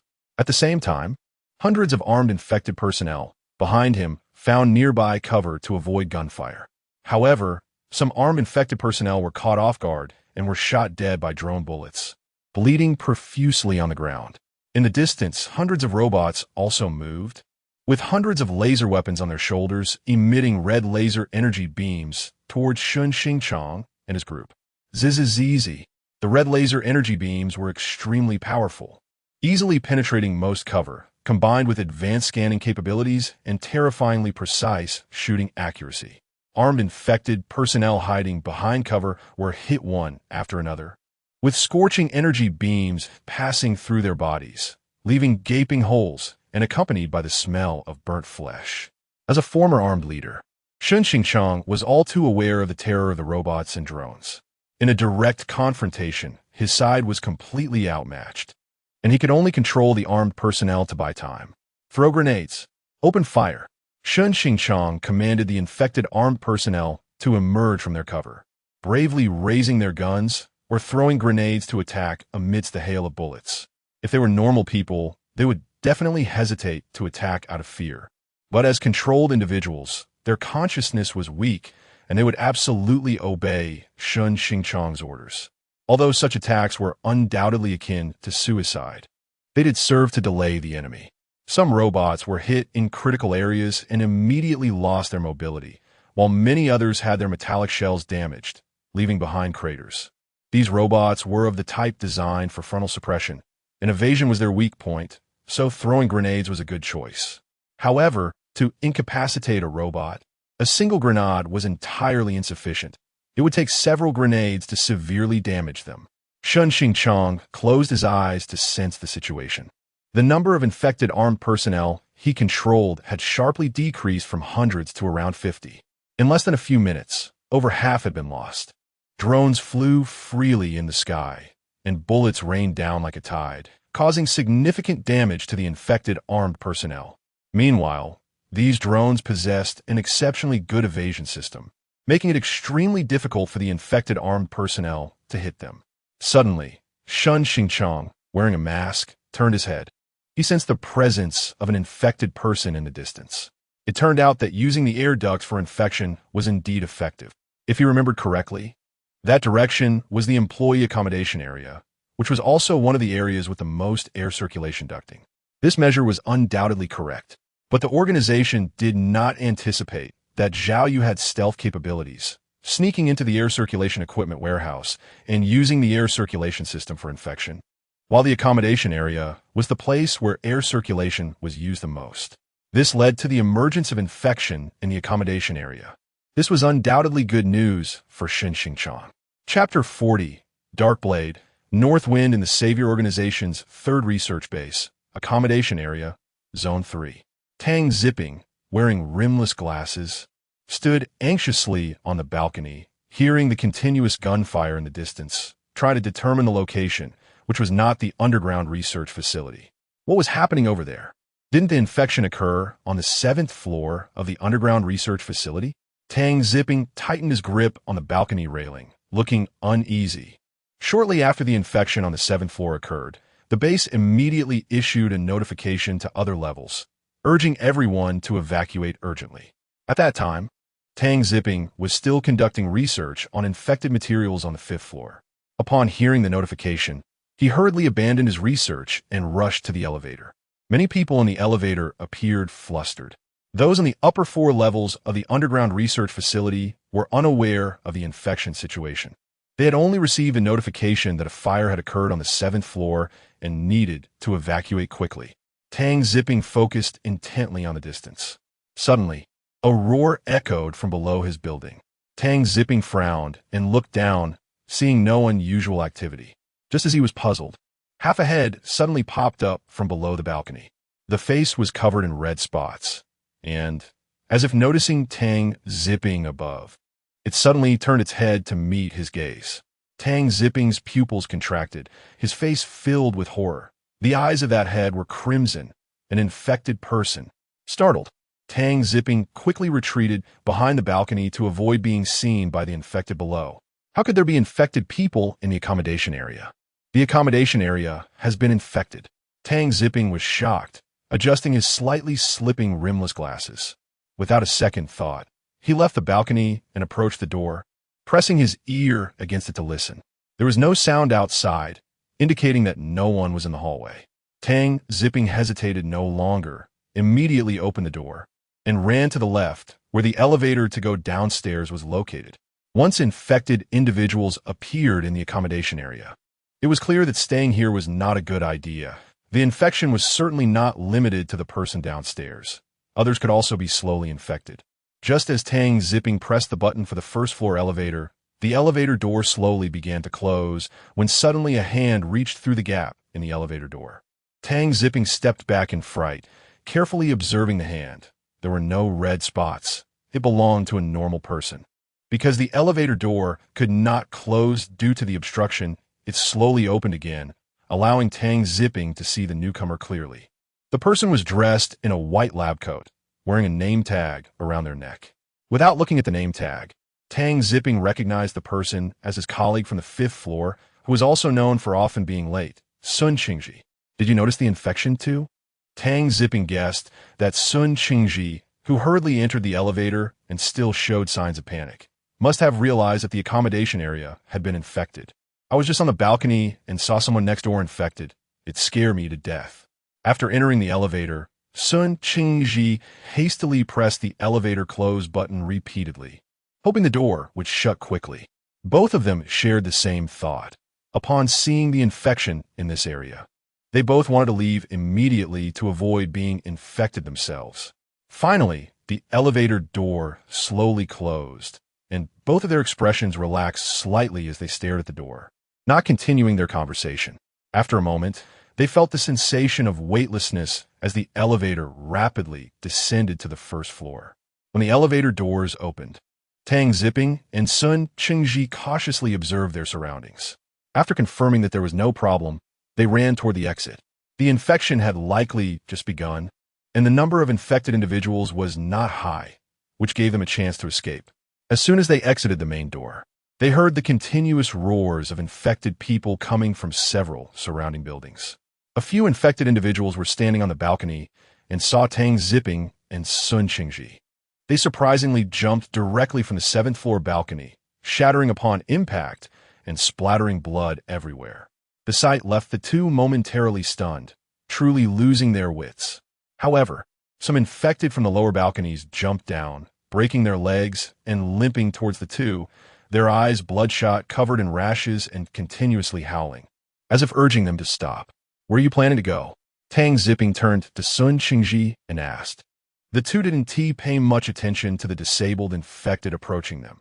At their speed, even if they gave them a 100-meter head start, they likely wouldn't catch up. "I have a place suitable for hiding. Do you want to come with me?" Sun Qingji said, narrowing his eyes slightly. Tang Zipping was taken aback. He'd just been about to say the same thing. In that instant, many thoughts crossed Tang Zipping's mind. He steadied himself, suppressing those thoughts, adjusted his frameless glasses, and smiled slightly, saying, "I'm with Darkblade." Sun Qingji's eyes flashed with surprise, but he quickly calmed down, changing his expression to one of mockery, North Wind. The two exchanged smiles at that moment. "Since you're with Darkblade, let South go to your place," Sun Qingji said. Darkblade was significantly stronger than North Wind, second only to the Savior, with decent concealment and safety. As they moved through several dormitory buildings, both frowned slightly. The number of infected in the accommodation area had increased significantly. If this trend continued, the entire accommodation area would be infected soon. The third research base of the Savior seemed to be lost. They would report this situation to the organization, stating that there was no need to stay at this base any longer. Both were thinking the same thing. The gunfire in the distance seemed to be intensifying and was getting closer to the accommodation area, raising a sense of unease in both of them. Suddenly, a group of infected individuals rushed out from the building nearby, the entrance being close to the two. This startled them, and they quickened their pace, running frantically forward. However, after running for a while, Sun Qingji suddenly felt something was off. "These infected don't seem to be chasing us. How is that possible?" But the behavior of this group of infected was overturning their research. They weren't attacking each other and were even running in formation. It was too strange. Tang Zipping's frameless glasses glinted. He was very passionate about research related to infections. If given the chance, he would study this group of infected closely. But the situation was different now, and he had to abandon that thought. The two hid in a spot, observing quietly. This group of infected was indeed heading towards the sound of gunfire, ignoring the two completely, just as they were astonished. Another group of infected workers rushed down from the residential building, heading towards the sound of gunfire. This bizarre situation was something Tang Zipping had never encountered in all his research. What could be attracting the infected over there? Tang Zipping couldn't help but speculate, frowning in confusion. "We should hurry. If we stay here any longer, I'm afraid we'll get infected too," Sun Qingji urged anxiously, not wanting to remain in this place for fear of becoming infected. Tang Zipping nodded. He was clear on the urgency of the matter. This was not the time for observation. At the gunfire site, Shun Xingchong was controlling the infected armed personnel, fighting while retreating towards the accommodation area. After realizing that there was an infection in the accommodation area, Sun Xingchong planned to use these infected to buy time. With this thought in mind, Sun Xingchong controlled the infected workers in the accommodation area and ordered them to head towards his direction. He had only about 20 armed personnel he could still control, while the rest had been shot dead. Of course, they didn't die in vain, as they had taken down several drones and destroyed more than 10 robots. However, against the hundreds of robots and drones, this level of damage was negligible. The latest batch of infected workers ran straight towards Sun Xingchong. This group was small and unarmed, so Sun Xingchong could only choose to use them as cannon fodder, ordering them to charge towards the group of robots. As for how long he could buy time, Sun Xingchong hadn't considered it.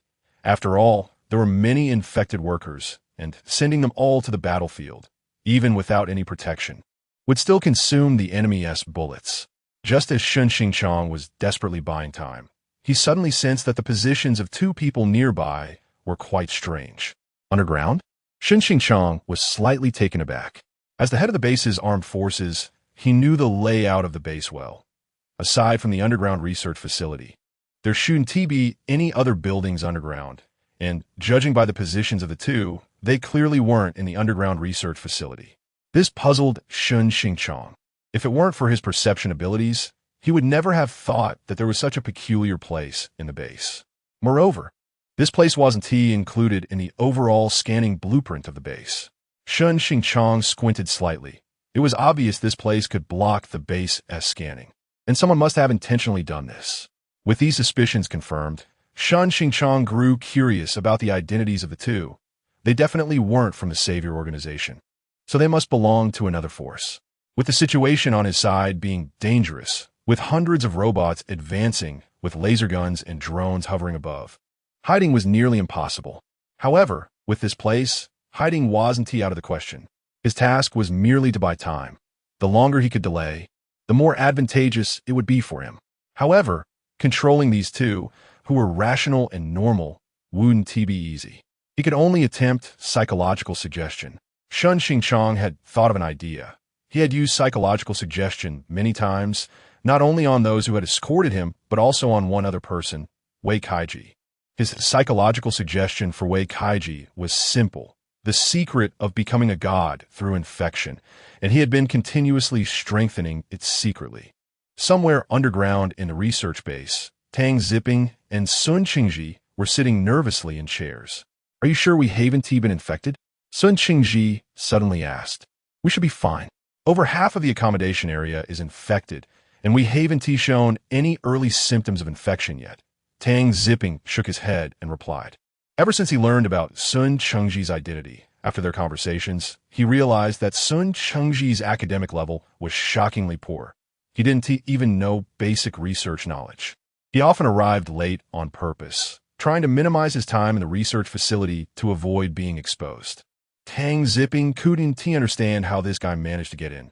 He had gone through countless elections to enter this research base, and it would not be an exaggeration to say it was like overcoming numerous obstacles to earn the qualification to infiltrate this research base and gather intelligence. According to Sun Qingji, their organization wasn't so strict.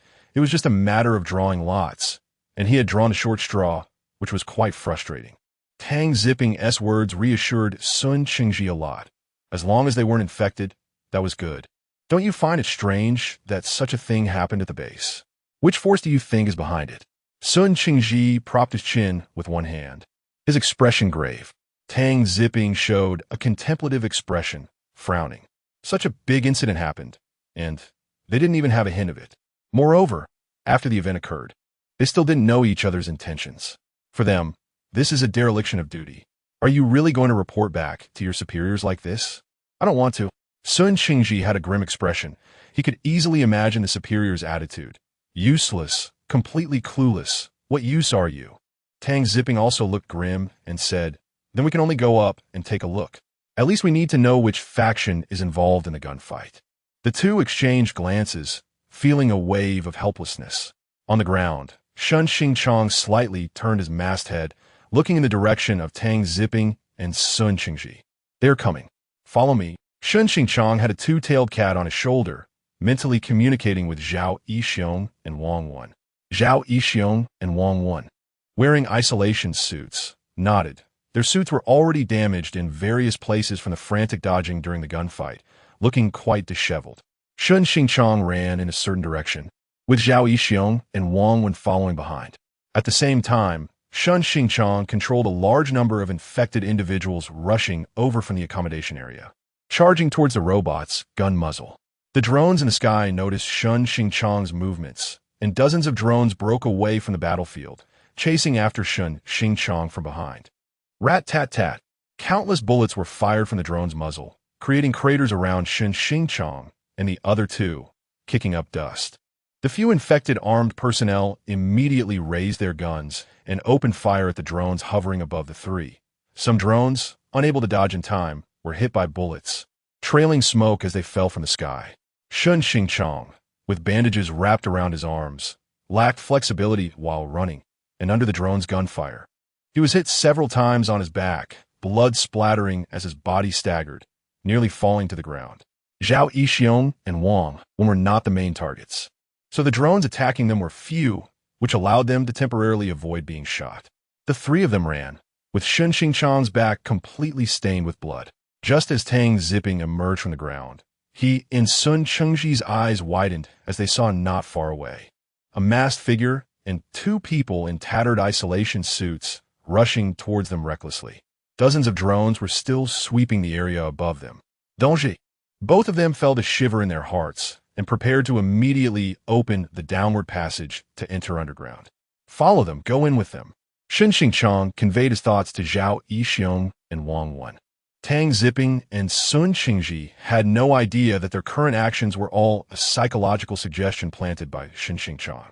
Tang Zipping quickly opened the passage, and a hidden door opened from below, revealing an elevator.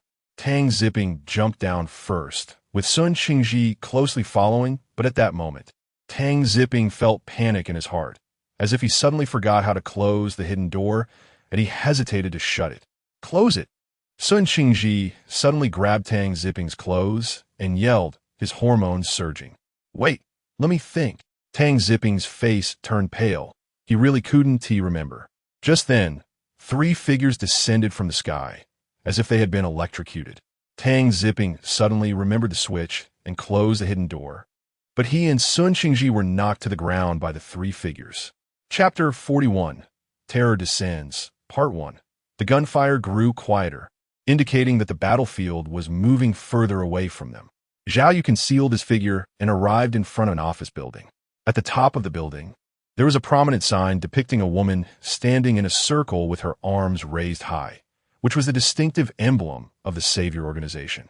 The exterior of the building was covered entirely with large glass windows and had 13 floors, with the highest point being very close to the glass above the base.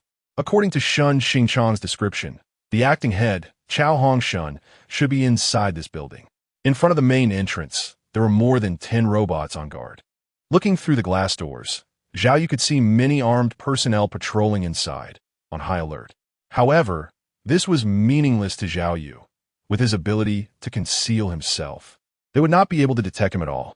Time was of the essence, as Shun Xingchang still had his parents on the battlefield, where dangers were abundant.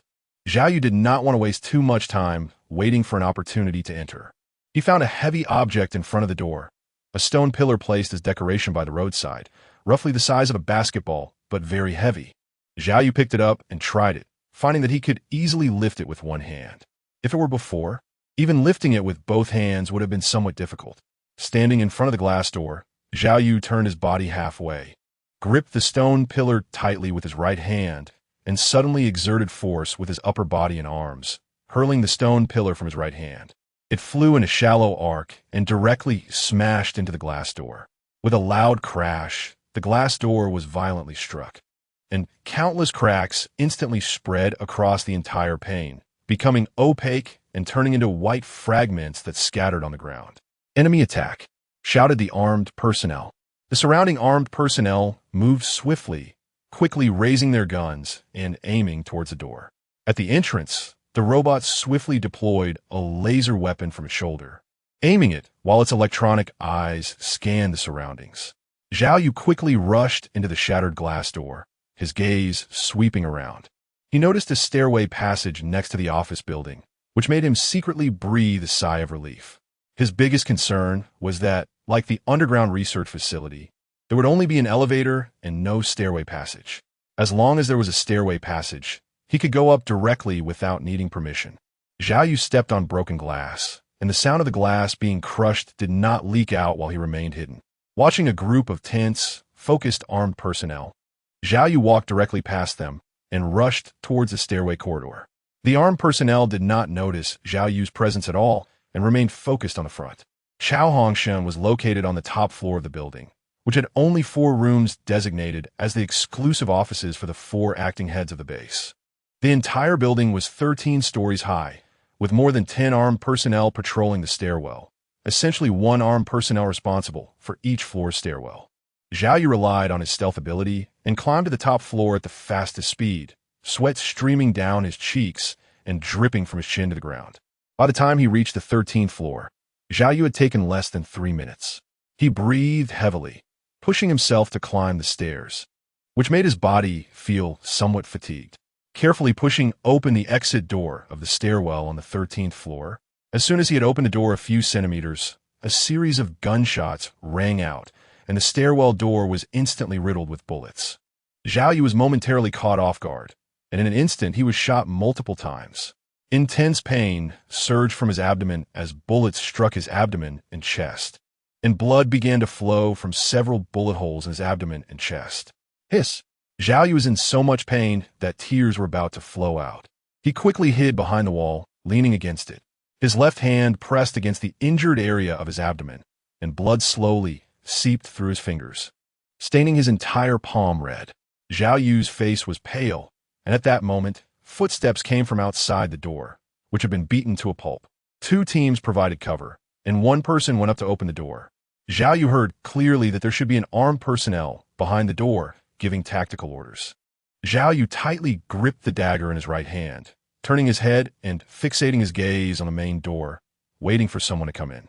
As for why they would open fire, Zhao Yu speculated that this group of armed personnel must have predetermined that as long as there was any unknown anomaly at the stairwell door, they would shoot on sight. Zhao Yu was unaware of their secret agreement and opened the door directly, leading to him being shot unprepared.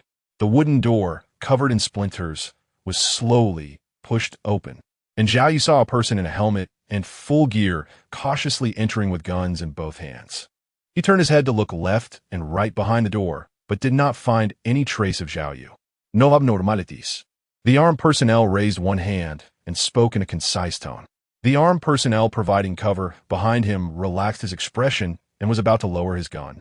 But the armed personnel suddenly tightened his tone and said, "What is that?" The armed personnel inadvertently glanced at where Zhao Yu was leaning and frowned. It seemed he saw blood slowly flowing from the ground. He wanted to trace the source of the blood upward, his gaze slowly rising. And at a spot against the wall, the blood was suddenly cut off, as if it had appeared out of thin air. This startled him, and his mind momentarily fell into a daze. Zhao Yu's eyes glinted coldly. He sensed something was wrong when the armed personnel's gaze locked onto his blood. Seizing the moment while the armed personnel was momentarily distracted, Zhao Yu gritted his teeth against the intense pain in his chest and abdomen, tightly gripping the dagger in his right hand. In a stealthy state, he swiftly charged in front of the armed personnel, swinging his right arm violently, causing the dagger to glimmer as it slashed across the armed personnel's throat. The armed personnel's eyes widened in disbelief just before dying. He was still pondering one question. How could this blood suddenly change direction? Bang! The sound of the armed personnel's corpse hitting the ground echoed outside the door. Zhao Yu's expression twisted in pain as the severe movement of his wound caused him to lose control of his face. However, he dared not stay at the door any longer. Enduring the excruciating pain, he leaped to a corner of the hallway to observe quietly. The unusual sound of a body falling alerted the armed personnel outside the door, and they immediately realized something was wrong. 2 armed personnel were the first to roll into the stairwell, crouching down on either side. Shortly after the 2 entered, 2 rows of armed personnel followed closely behind. Strange. No one. The leading armed personnel saw a fallen comrade with a slit throat his expression sorrowful. At the same time, he quickly scanned the entire hallway, but found no one. Reports came in from the 12th and 11th floors. The leading armed personnel picked up the radio on his shoulder and pressed the button to call in. Crackle. Report, 12th floor patrol normal. Report, 11th floor patrol normal. The two patrolling armed personnel heard gunshots from the 13th floor, but they did not enter the 13th floor area. As long as there were no orders from above, their task was to hold their positions. The leading armed personnel's expression was serious. How could this be? His comrade must have been killed, but the hallway was so small. Where could the killer have gone? Just as he was pondering this, a team member suddenly noticed something. Pointing in a direction and reporting, report. Bloodstains found. The leading armed personnel immediately looked in the direction indicated by the team member, where there were traces of blood dripping, extending all the way to a corner before abruptly stopping. Zhao Yu's eyes flashed with killing intent as he hid in the corner, watching the enemy furrow their brows in confusion while approaching him along the blood trail. Moreover, the bullet was still lodged in his skin. Self-healing couldn't force it out, and he needed to find a way to remove it. The enemy was gradually closing in. Normally, Zhao Yu would choose to turn and leave, waiting for an opportunity to take revenge later. But the situation was urgent, and time had become an invisible shackle. Kill! Blood surged in his veins, and Zhao Yu's eyes gradually turned crimson, as if the pain in his body had frozen at that moment. In a state of concealment, he ran straight towards the enemy. This direct approach towards the gun's muzzle was very dangerous. Without his concealment ability, an ordinary person would have long been a victim under the gun. But Zhao Yu relied on his stealth, choosing the shortest path to kill. Swish! The dagger glinted coldly, and the lead armed man suddenly sprayed a large amount of blood from his throat. The other's eyes widened. They saw nothing but the captain's throat erupting with blood. Swish! Another stab, and another armed man's throat suddenly gushed blood, splattering the surrounding teammates with crimson. A ghost! It was a ghost come to collect souls. The armed personnel were filled with terror, their minds momentarily losing sanity due to the fear of the unknown and death. One armed man, his face splattered with blood, felt a surge of fear and, under intense stimulation, let out a furious roar, pulling the trigger of his weapon. Bullets swept through the area like a storm, wildly rampaging as if they were his means of venting everything. Zhao Yu was caught off guard by the sudden attack and was shot twice in the chest. The pain from these two shots intensified the rage within him, causing him to bend down and charge towards the armed personnel who were firing wildly. He first slashed at the thigh of one of them. The intense pain in the thigh caused the man to stagger, and his hand that was pulling the trigger relaxed. Seizing this opportunity, Zhao Yu stood up and slashed at his throat. In just about 10 seconds, 3 armed personnel had their throats cut and fell to the ground, bleeding out. This startled the other armed personnel, as if an invisible Grim Reaper was standing beside them, ready to take their lives at any moment. Fall back and throw grenades. Whatever it is, blow it up. One armed personnel shouted desperately, trying to maintain some rationality amidst the fear. This shout proved effective, as the panicked crowd seemed to instantly find their backbone and began to retreat towards the stairway exit. Zhao Yu's eyes were blood red, and a cold smile played at the corners of his mouth. A grenade? You will never have that chance. Zhao Yu quickened his pace, delivering one slash after another, cutting the armed personnel, retreating backwards at the nape of their necks. This group of armed personnel was already not numerous, and under intense fear, their combat effectiveness plummeted. At this moment, they were like lambs to the slaughter, ruthlessly and swiftly harvested by Zhao Yu. Bang! The stairway door was suddenly kicked open. The door that had been shot to pieces could not bear the load and shattered, splintering wood flying everywhere. Zhao Yu concealed his figure, bending over, with blood from his chest and abdomen staining the ground in front of him a deep red. With each step he took, blood flowed down his pant legs, dripping onto the floor. Looking down the corridor, 3 of the 4 doors were open. It seemed the acting leaders had heard the gunshots and chose to flee in a panic. One door remained tightly shut. At that moment, Zhao Yu suddenly remembered the words of the 5th infected person, Shun Xingchong. As long as I appear, Chao Hongshun will definitely be there. Zhao Yu didn't know what their relationship was, but overall, it definitely wasn't a good one. Zhao Yu walked slowly, step by step towards the closed door. Bang! Zhao Yu kicked the door open with a strong kick. No gunshots were heard. Zhao Yu hesitated for a moment and walked in slowly. The entire room was exquisite and luxurious. The leather sofa, the intricately patterned lamp, and the array of fine red wines displayed behind the wooden table all highlighted the noble status of the room's owner. Chao Hongshan, slightly overweight, leaned back on the leather sofa with his arms spread out, holding a glass of red wine in one hand. When he heard the door suddenly kick open, there was no panic on his face. He merely glanced at the doorway and, seeing no one there, said, "Come in." Zhao Yu's expression was slightly strange. This was the most peculiar person he had ever encountered. Clearly, he had instructed others to be on high alert around him, suggesting he was someone who was quite timid and afraid of death. Yet his current reaction left Zhao Yu puzzled, as if he had known someone would come all along. Zhao Yu did not dare to show himself, and remained in a hidden state. Even so, he kept moving, slowly making his way toward Chao Hongshan. He casually wiped the dagger in his right hand on the blood on his chest. No matter what special qualities Chao Hongshan had, Zhao Yu's purpose for this trip was to infect him. As for other matters, they could be dealt with after the infection. After a few seconds, seeing that the entrance remained quiet, Chao Hongshan frowned. Just as he was about to stand up, a sudden flash of blood appeared on his arm. His pupils contracted, and he couldn't hold the wine glass in his hand, which fell to the ground and shattered into two pieces, the precious red wine spilling onto the animal fur carpet, emitting a smell of wine. He chuckled inexplicably. Shun Xingchong. He wanted to say something, but realizing that there was still no one around, his words were cut off. Zhao Yu hid nearby and finally let out a sigh of relief. Chao Hongshan would definitely be infected, bringing the goal of escaping the base one step closer. Suddenly, Zhao Yu looked out through the huge, transparent window of Chao Hongshan's room. In the distance, an enormous figure stood on the ground, its height nearly reaching the glass above the base. What is this thing? Zhao Yu's pupils constricted, and he was filled with shock. It was too far away, and Zhao Yu couldn't see clearly, but through the blur, he could make out its body. A mass of writhing flesh, particularly hideous and terrifying. Chapter 42. Terror Descends. Part 2. What is that thing? Chao Hongshan also noticed the situation outside the window.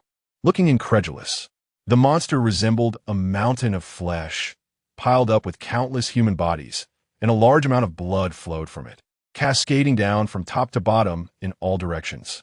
Where the blood flowed, the nearby armed personnel let out howls, their eyes quickly turning crimson, the infection spreading rapidly. The monster moved slowly, its target direction being the accommodation area. Zhao Yu felt tense, worried about his parents' situation.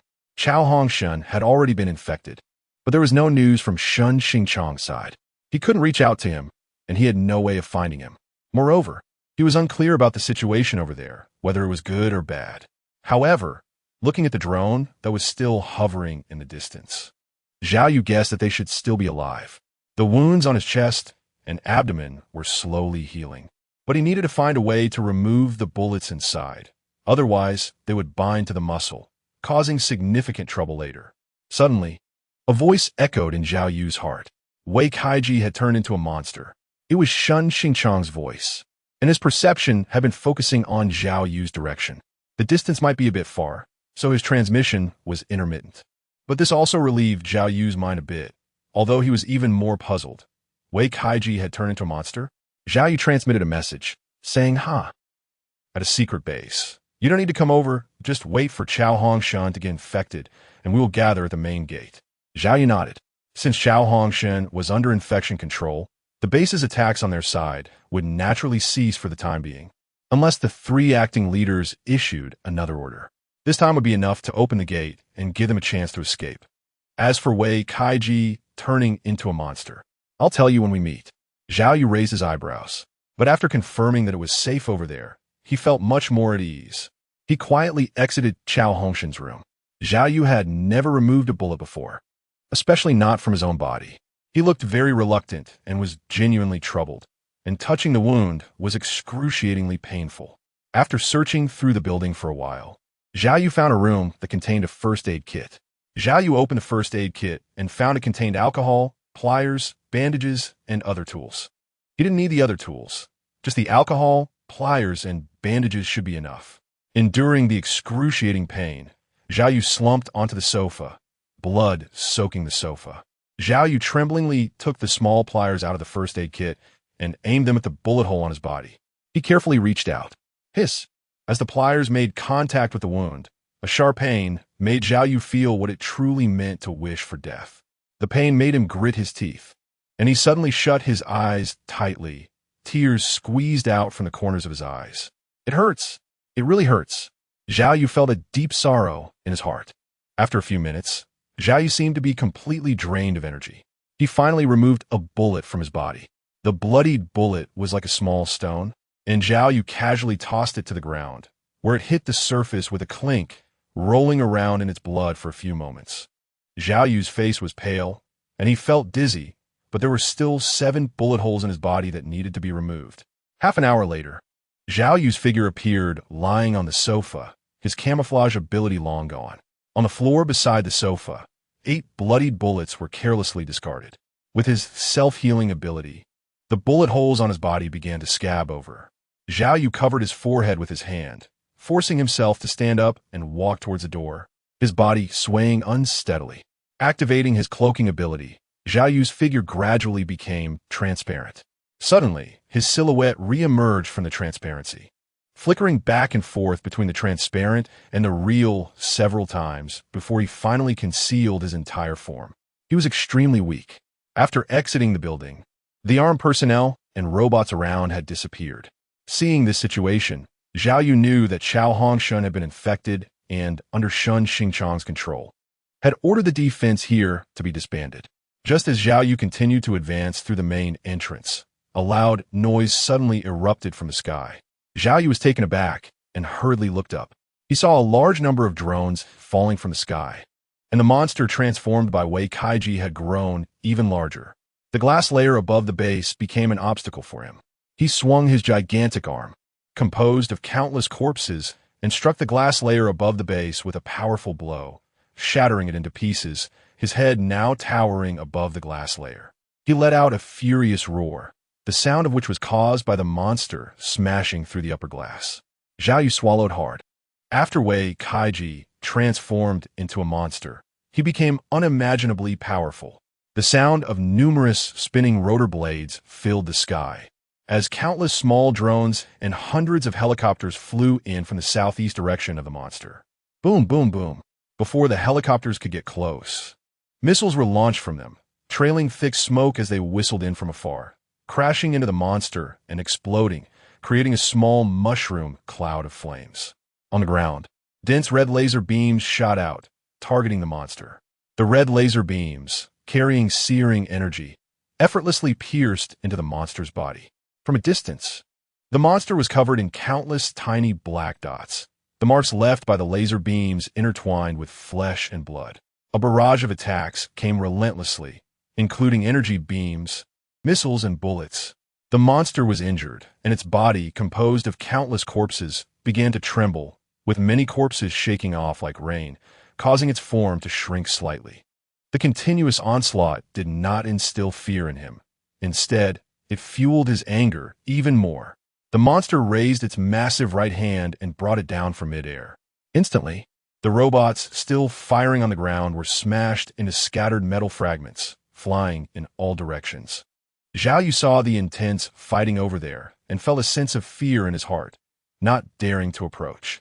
He glanced around and determined the direction, heading towards the main gate. His body was too weak, so Zhao Yu released his concealed state, revealing his figure. As he continued forward, he suddenly saw a team of armed personnel appearing on the street, not far away, moving in his direction. Zhao Yu was startled. At this moment, engaging in battle would leave him completely defenseless. However, after a moment's thought, he calmed down, realizing that he had been acting mostly in a concealed manner before. So the people at the base should not know it was him. Moreover, he was still wearing a lab coat and an ID badge. Although the coat was covered in bloodstains, given the bizarre occurrences at the base, having some blood on him was understandable. The armed personnel ran quickly, and the distance between them was not too far. In a short while, they encountered each other.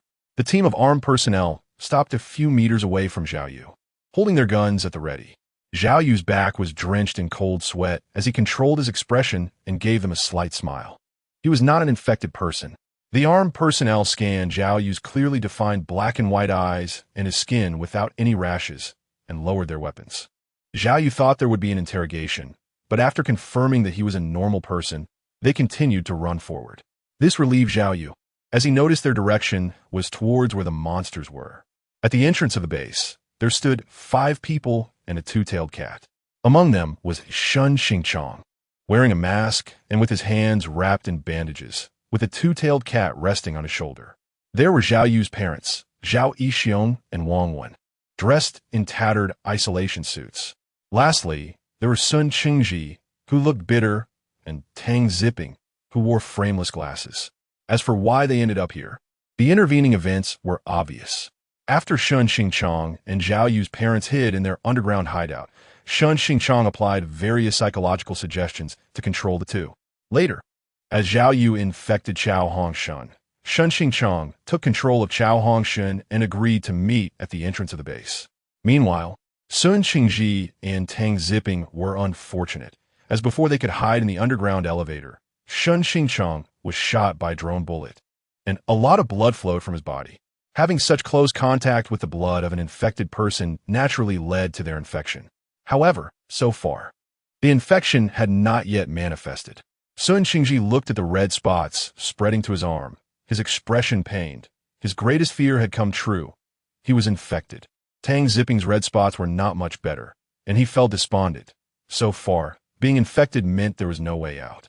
It's okay. Look at the 3 of us. We are all infected, and we're still alive and well. Shun Xingchong sensed the change in their emotions and communicated with them. The 2 looked up, their gazes scanning the 3, filled with despair. Currently, based on the information they had, only these 3 special individuals remained conscious after being infected. Most other infected individuals had already shown the answers in the accommodation area. The 2 never considered themselves special. If they were infected, they would likely truly become demented infected individuals. They sighed, thinking perhaps this was fate. Where was Zhao Yu? It had already been nearly 20 minutes. Zhao Yixiong's face was full of anxiety as he clenched his fists and turned to look at Shun Xingchong, hoping he could provide an answer. It's okay. He's almost here. Shun Xingchong sensed Zhao Yu's presence and knew he wasn't dead. He was on his way. It was precisely because of this that Shun Xingchong continued to wait here. Otherwise, he would have turned and left through the base's main gate long ago. Shun Xingchong was right. Within a few minutes, Zhao Yu's figure slowly appeared in everyone's sight. Guojian? Sun Qingji and Tang Zipping widened their eyes. They knew about Zhao Yu going to the 7th floor. Therefore, when the infection happened on the 7th floor, they naturally assumed that Zhao Yu had died there. They never expected to see him again, which left both of them in shock. Moreover, judging by the situation, the 5th infected and the 1st and 2nd infected were specifically waiting for him here. The 2 looked surprised and suddenly found Zhao Yu to be quite mysterious. Zhao Yu walked in front of the crowd, his face pale. As he glanced around, he noticed that 2 unfamiliar people had inexplicably joined the ranks, and he recognized both of them. Zhao Yu felt puzzled and turned to look at Shun Xingchong. This matter is a long story. However, these 2 are not the saviors. Their actual identities are members of the Dark Blade and from the north. Shun Xingchong sensed Zhao Yu's gaze and communicated an explanation. Zhao Yu raised an eyebrow, a look of surprise flashing in his eyes. This is really interesting. Guojian, Tang Zipping, and Sun Qingji were greeting Zhao Yu from behind. Zhao Yuchong nodded to the 2 of them, then turned to look at his parents. Where did you go just now? I want to find someone to open the door. Don't worry about me. How are you 2? When Zhao Yu saw the torn isolation suits on his parents, he could feel the danger they had encountered at that time. His heart tightened, and he quickly asked, You didn't know earlier it was too dangerous. Your mother was so frightened that she cried, but fortunately, your friend was there to help us, so we both were fine. Zhao Yixiong spoke up from the side. Hearing this, Zhao Yu looked gratefully at Shun Xingchong, noticing that he had several more gunshot wounds on him. Don't look at me with that kind of eyes. I said before, as long as I am alive, they will definitely be alive. Zhao Yu suddenly remembered Shun Xingchong's. Zhao Yu was slightly taken aback, then smiled. After chatting briefly with his parents, Zhao Yu approached Tang Zipping and Sun Qingji. You have been infected. Zhao Yu was the first to notice the red spots on the hands of the two. The two exchanged bitter smiles. Sigh, it's fate. Tang Zipping adjusted his rimless glasses and let out a sigh. Seeing the two in low spirits, Zhao Yu understood their feelings. After thinking for a moment, Zhao Yu spoke up. Actually, there are ways to deal with the infection. Zhao Yu was preparing to tell the two of them about the blue potion number 182. What would be done about it? The two shook their heads, clearly not believing it, thinking that Zhao Yu was just trying to comfort them.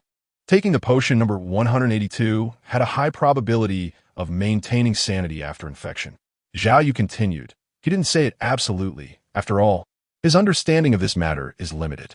Huh, how could it be? Patient 1 and Patient 2 are just like that. Zhao Yu didn't mention his parents. Just referred to the first and second infected individuals. You can choose to believe it or choose not to believe it.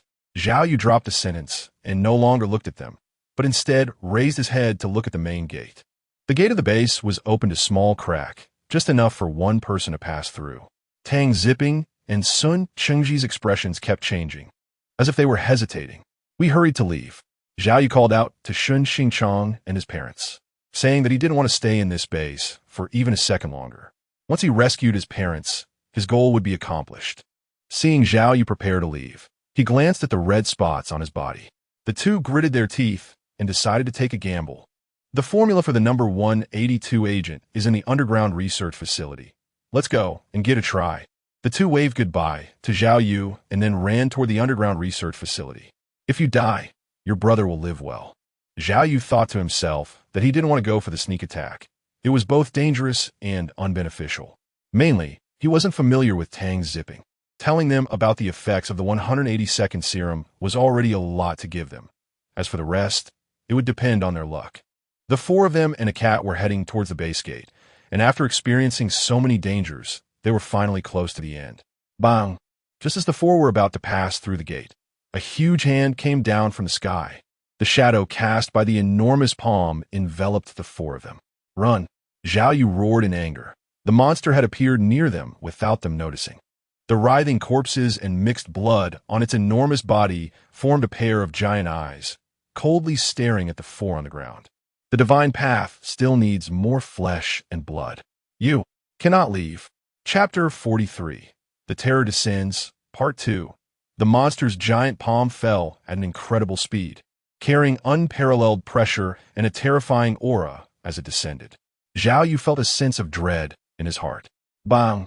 A massive hand slammed down, but fortunately, the four of them noticed in time and narrowly escaped disaster. Looking at the gigantic hand just a few meters away, a large amount of dust flew up from the ground, rushing towards them. The road beneath had already cracked, and one could imagine what would happen if that hand landed on a person. The hand slowly lifted, seemingly preparing to strike again. The four were filled with fear and dared not linger, quickly sprinting towards the entrance. Drones in midair continuously attacked the monster. All the robots on the ground were destroyed by the creature. The drone attacks were ineffective against the monster. The wounds healed quickly. How could Wei Kaiji have ended up like this? Zhao Yu ran with the other three, feeling a wave of fear towards the monster that Wei Kaiji had transformed into. This guy woke up in the underground research facility and surprisingly retained some of his sanity, combined with the psychological suggestion I gave him earlier, making him very eager to become a god. As Shun Xingchong ran, he conveyed his thoughts. You know, there's an infectious entity on the 5th level of the underground research facility, right?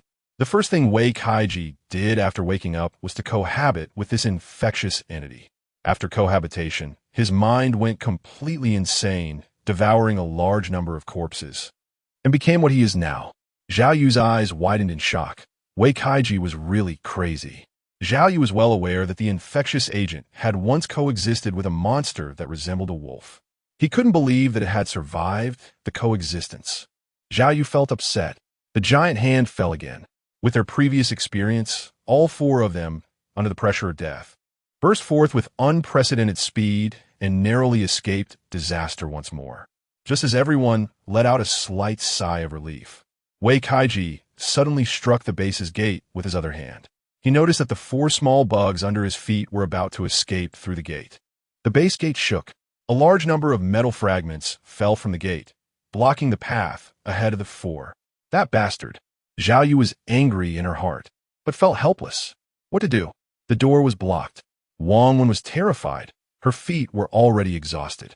Zhao Yu turned to look at the sky and saw Wei Kaiji raising his hand, ready to come again. There are two huge robots at the entrance of the base. Zhao Yu shouted loudly.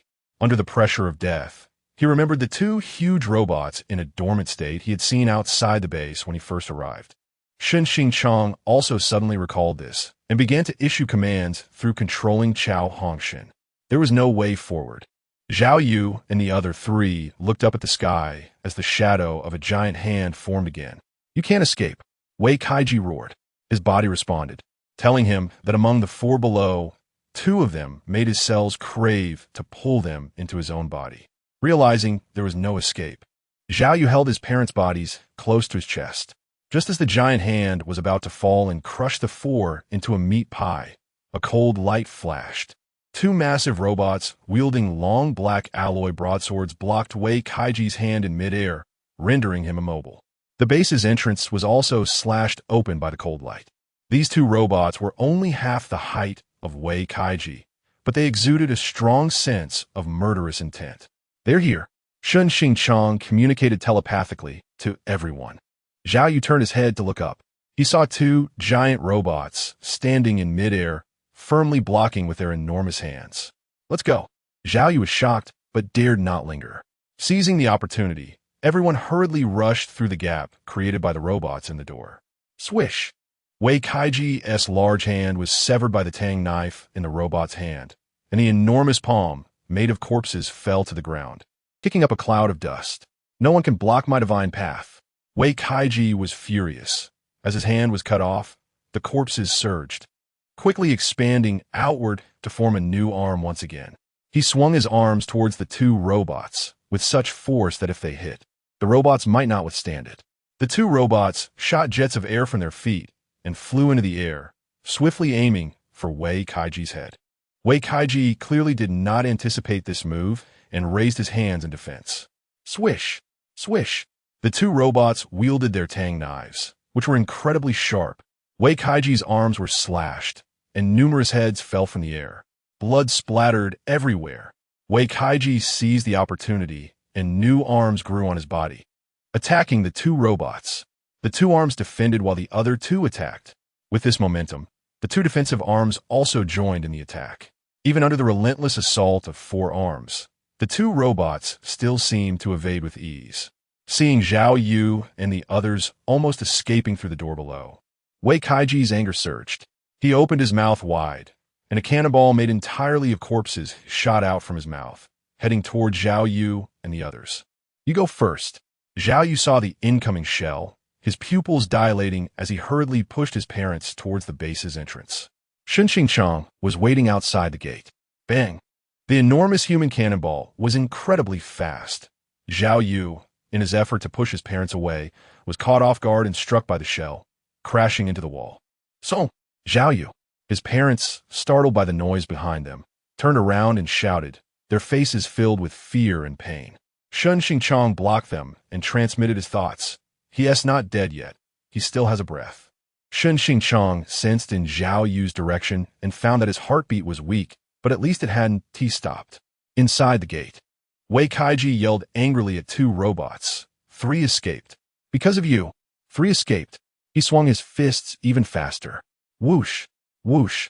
2 beams of cold light flashed by. Wei Kaiji suddenly realized that both of his arms had been severed again, just as he wanted to regenerate them. Whoosh! Whoosh! 2 more beams of cold light followed closely, cutting off the remaining arms, which fell to the ground. Watching the robots attack relentlessly, rushing towards his face, panic flashed in Wei Kaiji's enormous pupils. With 4 arms severed, the 2 arms he had just regenerated were cut off again by one of the robots. Wei Kaiji felt fear. He was merely a researcher with very little combat experience, and in the face of such a situation, he had completely lost all means of defense.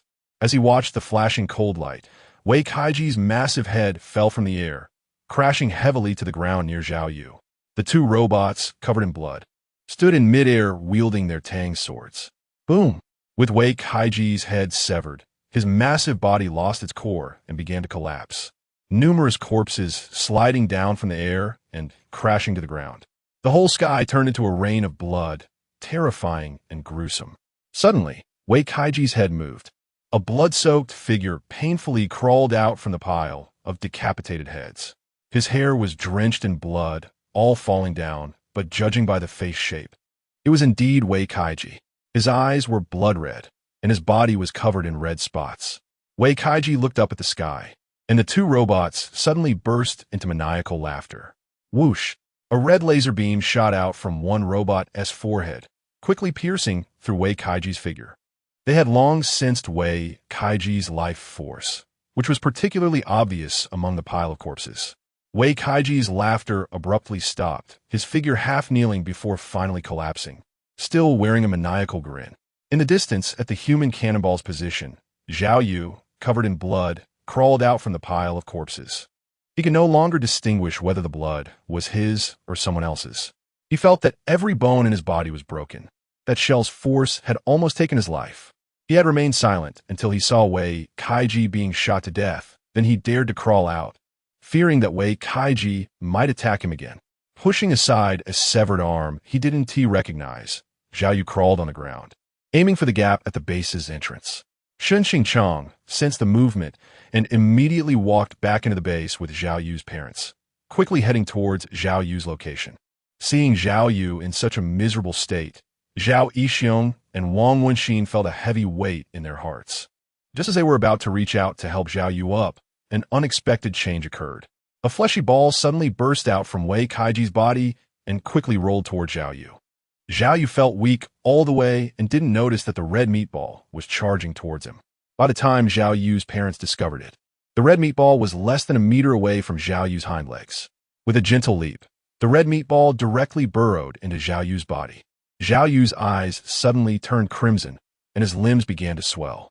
He slowly bent over and stood up from the ground. Danger! Shun Xingchang quickly reacted, grabbing Zhao Yixiong and pulling him away from Wang Wen's back. Zhao Yixiong and Wang Wen had their mouths slightly open, clearly not understanding what was happening. He was symbiotic with the infected entity. Wei Kaiji had also become a monster by coexisting with this infected entity. Shun Xingchang immediately transmitted a thought to Zhao Yixiong and Wang Wen. When the two heard this news, it was as if they had been struck by lightning, standing frozen in place. They still vividly remembered the appearance of the monster Wei Kaiji. Their son was going to become a monster? Wang Wen's eyes were filled with tears. They were just one step away from the exit, and the family of three could have safely left. They never expected such a thing to happen at the last moment, and both felt a deep sense of sorrow and despair. Watching Zhao Yu's body grow flesh and rapidly increase in height, the three of them instinctively took a few steps back, looking up at Zhao Yu. He was beyond saving. Shun Xingchang sighed and transmitted a thought to Zhao Yu's parents. Zhao Yu's parents felt a pang of sorrow in their hearts, unable to speak for a moment. His greatest hope in coming here was for both of you to get out safely. It seems that his goal has now been achieved. Let's go and not let his hopes down. Shun Xingchang conveyed comfortingly, realizing that there was nothing more he could do at this point. Suddenly, all the lights in the base began to turn red, flashing rapidly and violently. Shun Xingchang was startled. This was a sign that the infection concentration in the base had exceeded the threshold, and the base was preparing to self-destruct. Hurry up! The base is about to explode. Shun Xingchang looked at the two of them, who remained unresponsive, and activated his psychological suggestion. Zhao Yixiong and Wang Wen seemed to only notice the danger signals from the base at this moment, instinctively forgetting about Zhao Yu's presence. Shun Xingchang turned around and rushed towards the base's main gate with Zhao Yixiong and Wang Wen. All armed personnel outside the base had been ordered by Chao Hongshen to clear out. Even those who did not leave were arranged to enter the base to deal with Wei Kaiji, becoming a part of Wei Kaiji's body. Now, the area outside the base was empty. Shun Xingchang and Zhao Yu's parents were running out with all their strength. Zhao Yixiong and Wang Wenji didn't know why, but they increasingly felt a sense of sadness and pain in their hearts, as if they were neglecting something for a moment. Inside the base, Zhao Yu had grown to the size of a 7-story building. A large amount of blood flowed from his body, and his back was covered with countless abscesses. Some of the abscesses had burst, oozing a yellowish-green pus. Zhao Yu's eyes were blood red as he stared at the base's main gate, letting out a sudden roar. He took steps forward, heading toward the gate. His rationality was filled with madness and brutal thoughts, with only a sliver of reason falling into dormancy, leaving behind a single obsession to break out of the base. Two robots armed with Tang swords turned around, coldly watching Zhao Yu. The self-destruct program was activated, and the entire base's authority was taken over by the artificial intelligence. Its mission was to eliminate all infected individuals within the base and initiate self-destruction. Zhao Yu has already become its target for elimination. Whoosh! Whoosh! Two robots propelled by jet streams flew toward Zhao Yu, wielding Tang swords. Zhao Yu turned to escape. However, the two robots flew at extremely fast speed. Before Zhao Yu could run a few steps, one of the robots flew behind him. The Tang knife slashed through, leaving a large gash on the abscess on Zhao Yu's back, and Zhao Yu was knocked to the ground by the force coming from his back. A building was pulled apart in Zhao Yu's hands. Zhao Yu rolled over, holding a half-section of a building, and smashed it towards the two robots. Boom, boom, boom, just as he saw Tang Dao attacking again. Zhao Yu had no choice but to raise his hands to defend himself. Whoosh! Whoosh! At that moment, Zhao Yu truly experienced the pain that Wei Kaiji had felt back then. His arms were broken with a snap, falling to the ground and kicking up dust. The two robots did not stop. They activated their jets and charged toward Zhao Yu at even faster speed. Zhao Yu's crimson eyes widened, and under the intense threat of death, he suddenly thought of something. His massive form quickly became gradually transparent. Stealth ability activated. The two robots suddenly halted, standing still as their internal sensing systems failed to detect Zhao Yu's presence. Suddenly, a powerful force surged from behind one of the robots. Zhao Yu's hands grew back, and he swung his fists, striking hard against the back of a robot. The immense force sent the robot flying, crashing through multiple buildings before finally coming to a stop. In his consciousness, Zhao Yu opened his eyes. Where was he? He looked at his palms. There were no red spots, but the surroundings felt so familiar. He remembered. Wasn't this his own room in City G? Chapter 44. Symbiosis. Zhao Yu walked to the desk in the room, where his high school textbooks were still placed. Zhao Yu casually flipped through a few pages, finding quite a few of his own doodles from high school, which looked somewhat funny. Knock, knock, knock. Suddenly, there was a knock on the door. Zhao Yu was slightly taken aback when a woman's voice called from outside the door. Son, hurry up and finish your meal. It's time to study. The voice belonged to his mother, Wang Wen. Zhao Yu walked to the door and opened it. Wang Wen was wearing an apron, apparently just coming out of the kitchen. Zhao Yu looked at Wang Wen with an unhappy expression and said, Mom, there are no classes this afternoon. The teacher just mentioned it today. Wang Wen was taken aback for a moment, then smiled and said, Mom is getting older and forgetful. I've just finished cooking. Come out for dinner. Zhao Yu walked out of the room, and he vaguely couldn't remember why he was here. He was originally in high school. How foolish. He mistook the dream for reality. Inside the room were Wang Wen and Zhao Yu. Zhao Yu turned on the TV and started watching the news.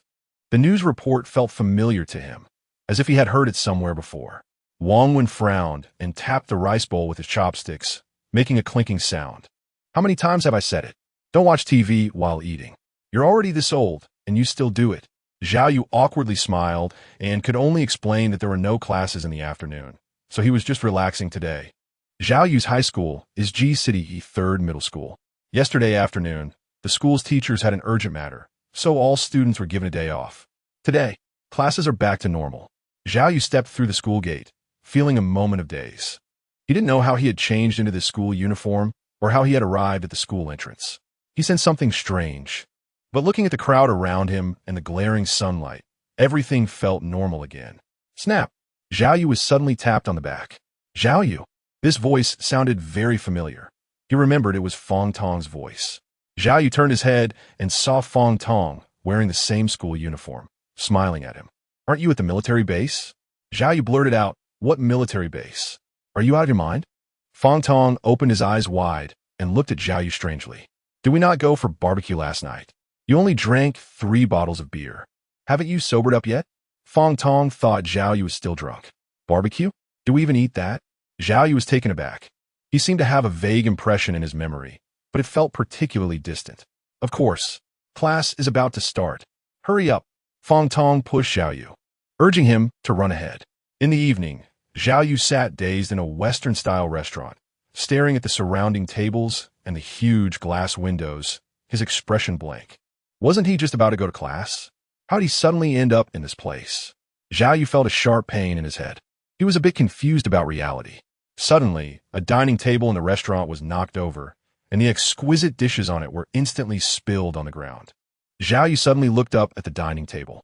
His heart began to race uncontrollably. This scene was something he could never forget. He didn't know why a wave of sadness surged within him, even though nothing had actually happened. Just as the guests at that dining table were arguing, a graceful figure sat down across from Zhao Yu. She wore a white dress, her hair styled up, and her delicate, fair face made her look like a princess. You came. Zhao Yu was somewhat in disbelief, frozen in his seat, staring straight at the girl across from him. Sorry, I'm late, the girl said, her cheeks slightly flushed. It's fine, it's fine. Zhao Yu quickly reacted and smiled as he said, What do you like to eat? Zhao Yu handed over the menu. The girl took the menu and started to look at it carefully. The dishes on it were quite expensive. Zhao Yu's gaze was gentle as he focused on the girl's face. Encounters, dates, relationships, scenes flashed like slides in a projector. Zhao Yu experienced these scenes with a smile that never faded. Until the scene changed. The sky turned overcast and light rain began to fall. Zhao Yu stood dazedly under the umbrella, surrounded by neatly arranged tombstones. His gaze remained fixed on one tombstone, which bore the name Du Yuji's grave. She had fallen seriously ill, and it was a miracle that she had held on for so long. A man in a black suit next to Zhao Yu sighed, looking sorrowful. No, no, no. Zhao Yu's eyes suddenly reddened, and the handle of the umbrella in his hand was crushed. He longed for a fresh start. Crash! A dining table in the restaurant was suddenly knocked over, and the exquisite dishes on it were instantly spilled onto the floor.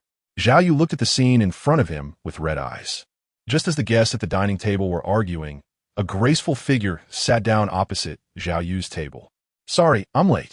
Oh, why are your eyes red? Du Yuji, dressed in a white dress with her hair up, looked at Zhao Yu's eyes in confusion. It's nothing, something just got in my eye. Zhao Yu smiled, not at all concerned about his red eyes. The scene continued to progress, and they arrived at the tombstone again. Zhao Yu's eyes have turned crimson. Give me a do-over. Zhao Yu let out a roar. The scene changed. Crash! A dining table in the restaurant was suddenly knocked over, and the exquisite dishes on it were instantly spilled onto the floor. At that moment, Zhao Yu suddenly saw two people walking in from outside the restaurant. A man and a woman.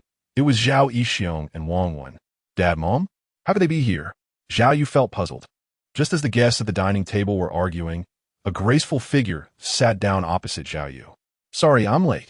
Oh, your eyes are so red, it's scary. Are you sick?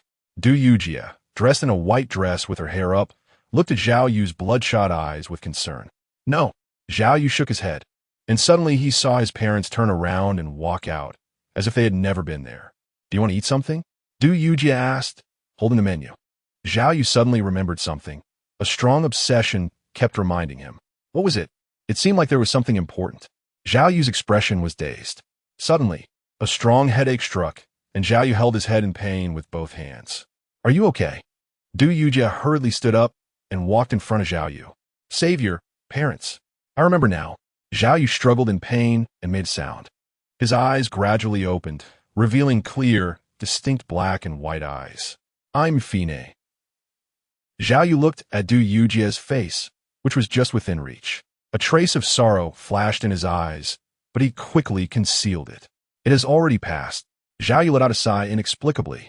The surrounding scene suddenly shattered like a mirror. Intense madness and violent emotions surged in from all directions like the sea. Zhao Yu opened his eyes. He saw the surrounding buildings, the flickering lights, and the enormous figure. There were also two damaged robots lying on the ground. The base was about to explode. Zhao Yu quickly reacted. In his mind, crazy and violent thoughts were constantly washing away his rationality. Gout first. Zhao Yuanmai moved his massive body and ran towards the base gate.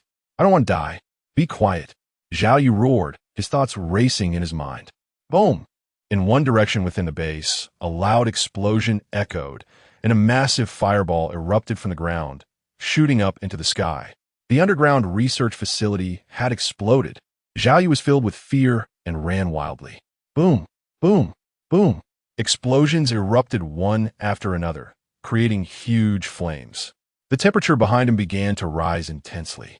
Zhao Yu charged to the base gate, and with his massive body, he punched the gate, sending fragments flying and creating a gap. This gap was far from enough for him to get out. Bang, bang, bang. Zhao Yu threw punch after punch, creating a large gap at the main entrance of the base. Boom!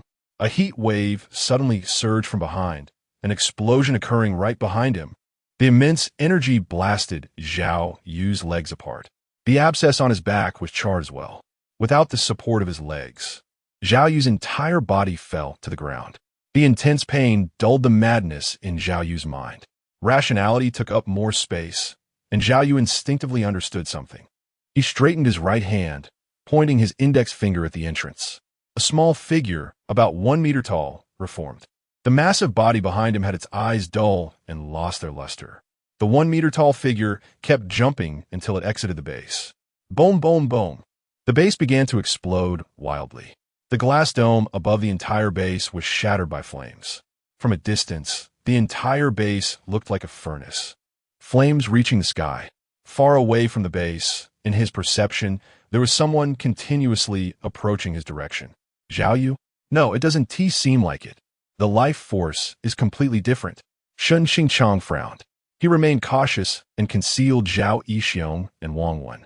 The figure kept getting closer, and he saw the face of the person coming. Zhao Yu?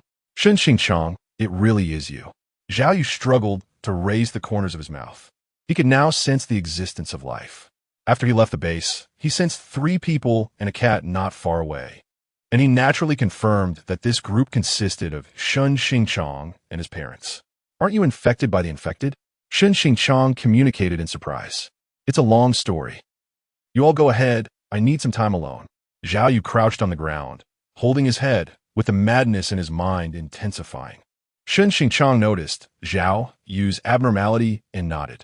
Having experienced such situations before, he reminded him, don't lose your rationality. At the same time, he gave Zhao Yu a psychological suggestion, hoping to help him get through this ordeal. The 3 of them, along with the 2-tailed cat, moved away again. Zhao Yu clutched his head in pain, rolling on the ground continuously. The flesh on his body seemed to grow and shrink like flesh buds. The whole person appeared to flicker in and out, looking extremely strange.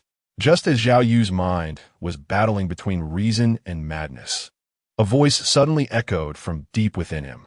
Stop struggling. Surrender your body to me. The voice was somewhat aged. Who are you? Zhao Yu was taken aback, thinking it was Shun Xingchang, but it wasn't. Ha! I am the infectious agent you speak of. An old voice laughed maniacally. Zhao Yu was filled with rage. It turned out to be you. If it weren't for you, I wouldn't have ended up in this situation.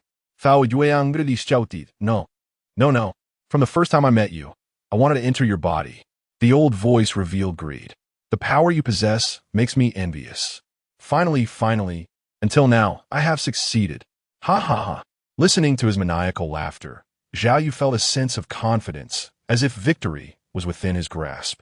No need to struggle. Those I parasitize cannot escape this fate. None have before. Wei Kaiji didn't, and neither will you. Zhao Yu had a splitting headache. Don't lose your mind. A voice echoed in Zhao Yu's heart just in time. It was the suggestion left by Shun Xingchang. I cannot indulge. Zhao Yu roared in anger. The distant explosion from the base illuminated the sky. The sky gradually darkened, and various insect sounds echoed in the woods. Around Zhao Yu slowly stood up, his eyes blood red. He looked at his palms and nodded in satisfaction. This body feels truly wonderful. Zhao Yu's figure quickly became transparent, activating his concealment ability. Then he reappeared again. The ability to manipulate space is truly impressive. Zhao Yu grinned widely. Just then, his smile suddenly froze. His eyes quickly dimmed, and flesh buds spread out from his back, reshaping into a figure. The figure's eyes were strikingly black and white, incredibly clear. You think you can escape me with your abilities? The Zhao Yu in front, with blood-red eyes, slowly turned around to face the Zhao Yu behind him. The Zhao Yu behind quickly became transparent, activating his concealment ability.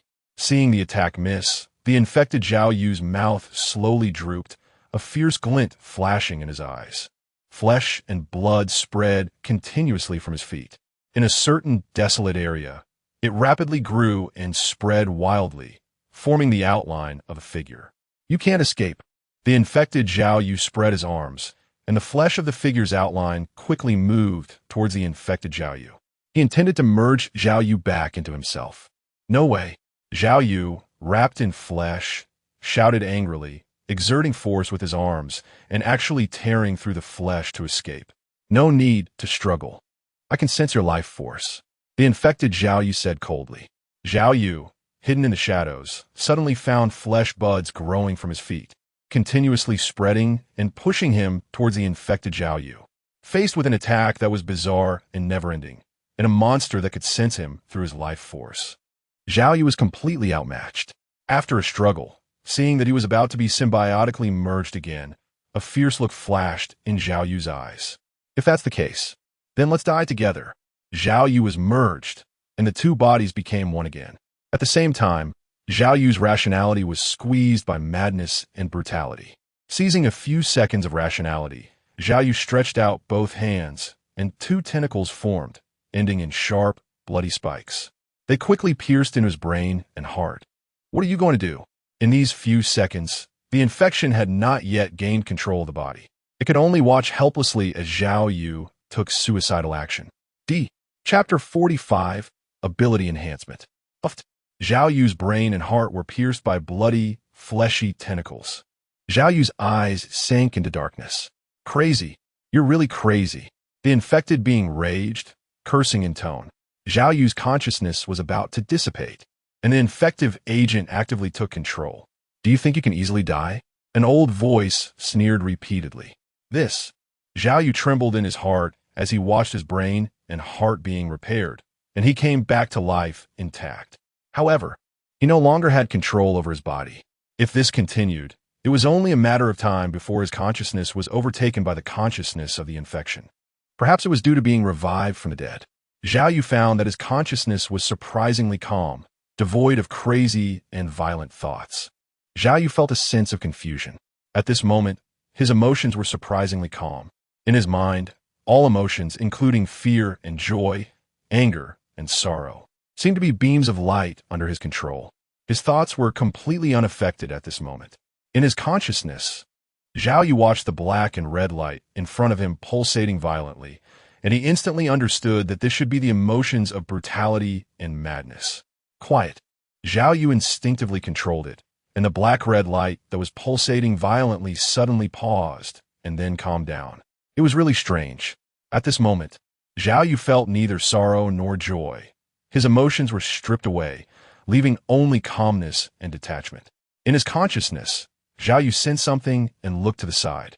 He discovered a childlike figure laughing wildly, the laughter sounding ancient. Is this the reflection of the infectious entity in his mind?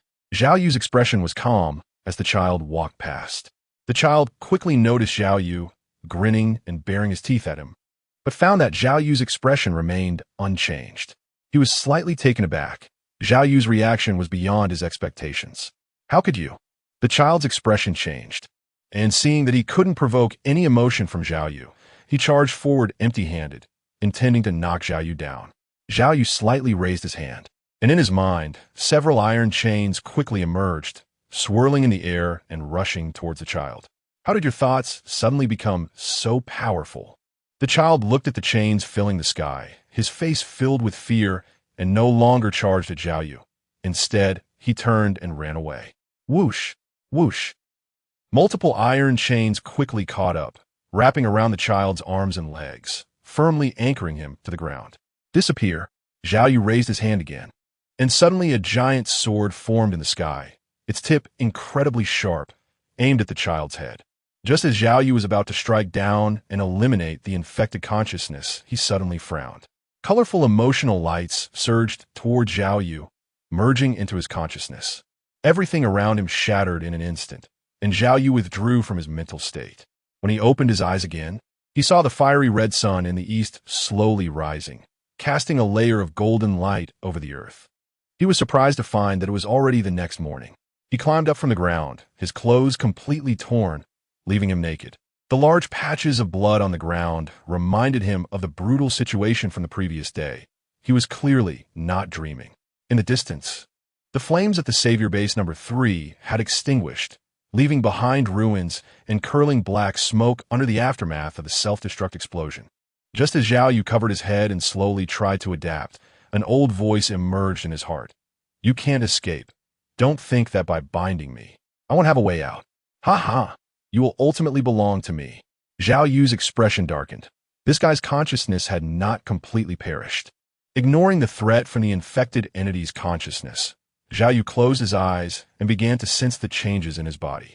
In addition to the previous stealth ability, he now had many more life signature abilities. Life Aura Perception. Zhao Yu actively activated this ability and began to perceive his surroundings for several kilometers. Any living creature was within Zhao Yu's perception.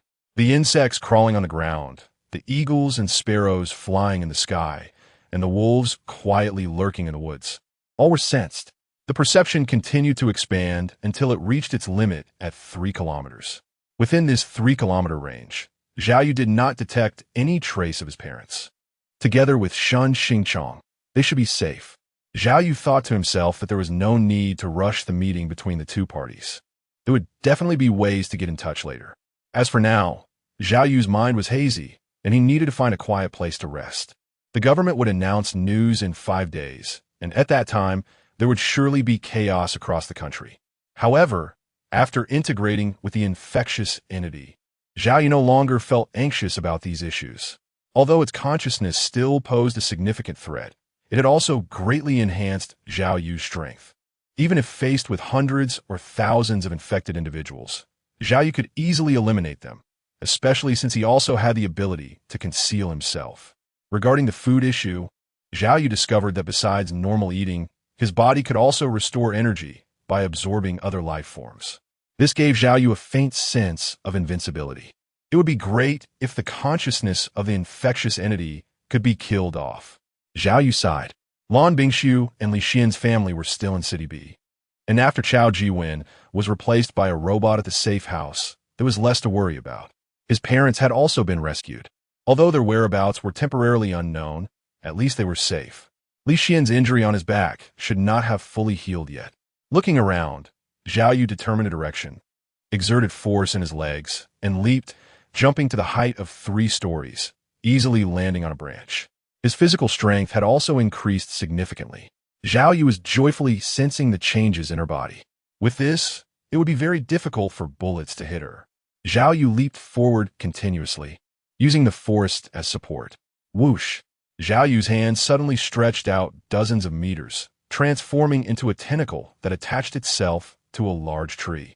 As his body dropped down, Zhao Yu swung back and forth. So enjoyable! Ha! Zhao Yu laughed heartily, thinking that he was now some kind of superhero. It's just that while others shoot webs, he produces meat, which is a bit strange. As he hurried along, Zhao Yu activated various abilities to quickly adapt to his body. After swiftly moving for over 10 kilometers, he sensed human presence through his life perception, and they were moving quickly. Zhao Yu guessed that the direction was likely a road. Looking down at his completely naked body, he suddenly didn't know how to hail a taxi. If he just walked up like this, he would probably make the headlines tomorrow. He even thought of a shocking title. Naked Pervert Man Engages in Such Acts Under Broad Daylight. Continuing to sense, Zhao Yu suddenly detected a group of people not far away. It seemed to be a village. First, he needed to find some clothes. Zhao Yu changed direction and rushed towards the village. Loaning Village is somewhat distant from Research Base number 3. Feng Pongzi set up a box in the village, hanging a white cloth with a bamboo pole on which were written the words fortune-telling, avoiding disaster, predicting good luck. He sat on a wooden stool, engaging in street fortune-telling. Fortune-telling, if it's inaccurate, no charge. Feng Pongzi shouted casually, just out of boredom. Since leaving Research Base number 3, Feng Pongzi had hitched a ride in a car, and the driver happened to be from this village as well. Seeing that their destinations were the same, the driver gave him a lift. However, When Feng Pongzi saw the driver's face, he was startled. The driver had the appearance of someone who might die unexpectedly. Feng Pongzi thought there would be a great disaster in the village, so he took out his box to calculate and found that the village was actually safe and sound. It was just a personal issue of the driver. Having seen many such faces over the years, Feng Pongzi was not overly concerned. After arriving in the village, feeling bored, he began to do fortune-telling for some amusement. He wasn't particularly concerned about money. Fortune-telling is about virtue and cultivation. Talking about money is too mundane. Today was his first day setting up his stall, and he had chosen the morning, as the morning is crucial for the year. However, many people were coming and going around him. There were farmers from the village, carrying hoes and baskets to work in the fields. There was not much money in the village, although technology had advanced a lot. With many places having unmanned planting, the machines were too expensive for them to afford. Their legs and hands became their only tools for making money. Feng Pongzi's fortune-telling attracted quite a few villagers' attention. This was quite novel for them. Moreover, many of them were somewhat superstitious, even if not excessively so. These beliefs had been passed down from their ancestors, so they naturally believed in them to some extent. The most important thing is that you can't be sure in this world. Many things indeed cannot be explained by science and belong to metaphysics. Perhaps in the future, as technology develops, these metaphysical beliefs will also become part of science. How much for fortune-telling? My family just had a chubby little boy. Can you predict what he will become in the future? A rugged man with a hoe asked Feng Pongzi with a smile. Feng Pongzi put on an air of a master, waved his hand lightly, and said, "It's a small matter. I can not only predict what he will become, but I can also tell you when he will get married and give you a little grandson. A fair price, 20 yuan per session. Very cheap." Feng Pongzi's words made the surrounding people laugh. "Then help me predict." The rugged man picked up his phone, ready to pay. "Just tell me your son's date of birth and gender." Feng Pongzi smiled as he accepted the money and took out paper and pen from a box, placing them on the box's surface. He was born in January of this year, a boy.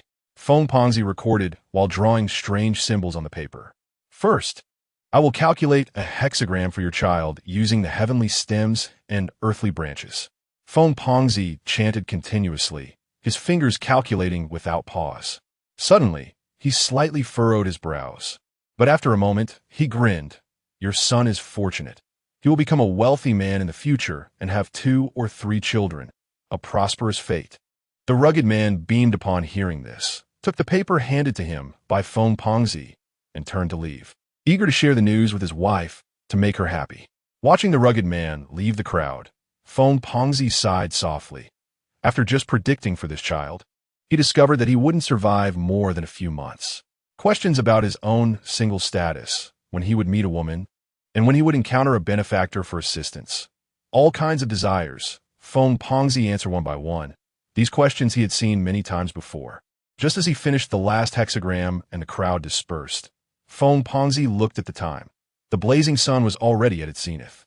He had earned 1,000 yuan in just one morning and was eager to spend it. Feng Pongzi grinned. Just as he was about to leave, he habitually calculated one last hexagram, but his expression suddenly became serious. Why did his own fate suddenly become unclear? He had never encountered such a situation before. A confused fate indicated that his destiny was about to change. Goodness, could something bad happen? Feng Pongzi was startled, quickly turning his head to survey the surroundings. But everything seemed normal. Strange, should I leave? Feng Pongzi, confident in navigating the world, relied on this skill of seeking good fortune and avoiding disaster. Is it good or bad? Hard to say. What Feng Pongzi feared most was encountering such a situation where he couldn't see his future fate. It felt like walking in a desert suddenly without a map, giving him a sense of unease. Leaving might lead to improvement, but it could also worsen the situation. Staying would be the same. Just as Feng Pongzi stood on the street, hesitating, a figure suddenly appeared behind him. Zhao Yu sensed the existence of this village through his life aura and quickly rushed over. He activated his concealment ability and quietly entered a villager's home, stealing a set of fitting clothes to change into. However, he didn't expect that just as he was about to leave the village, he saw a familiar figure on a street. Zhao Yu approached and couldn't help but exclaim in his heart, "What a guy!" Wasn't this the fat man, Feng Guoli, who had deceived him earlier? Although the harm to him was not high, The strong insult made Zhao Yu unable to forget him. Since they had met, Zhao Yu definitely wouldn't let him go. Feng Guoli suddenly felt something and realized that his fate was changing. Hope it's good. Hope it's good. May the heavens bless me. May the heavens bless me.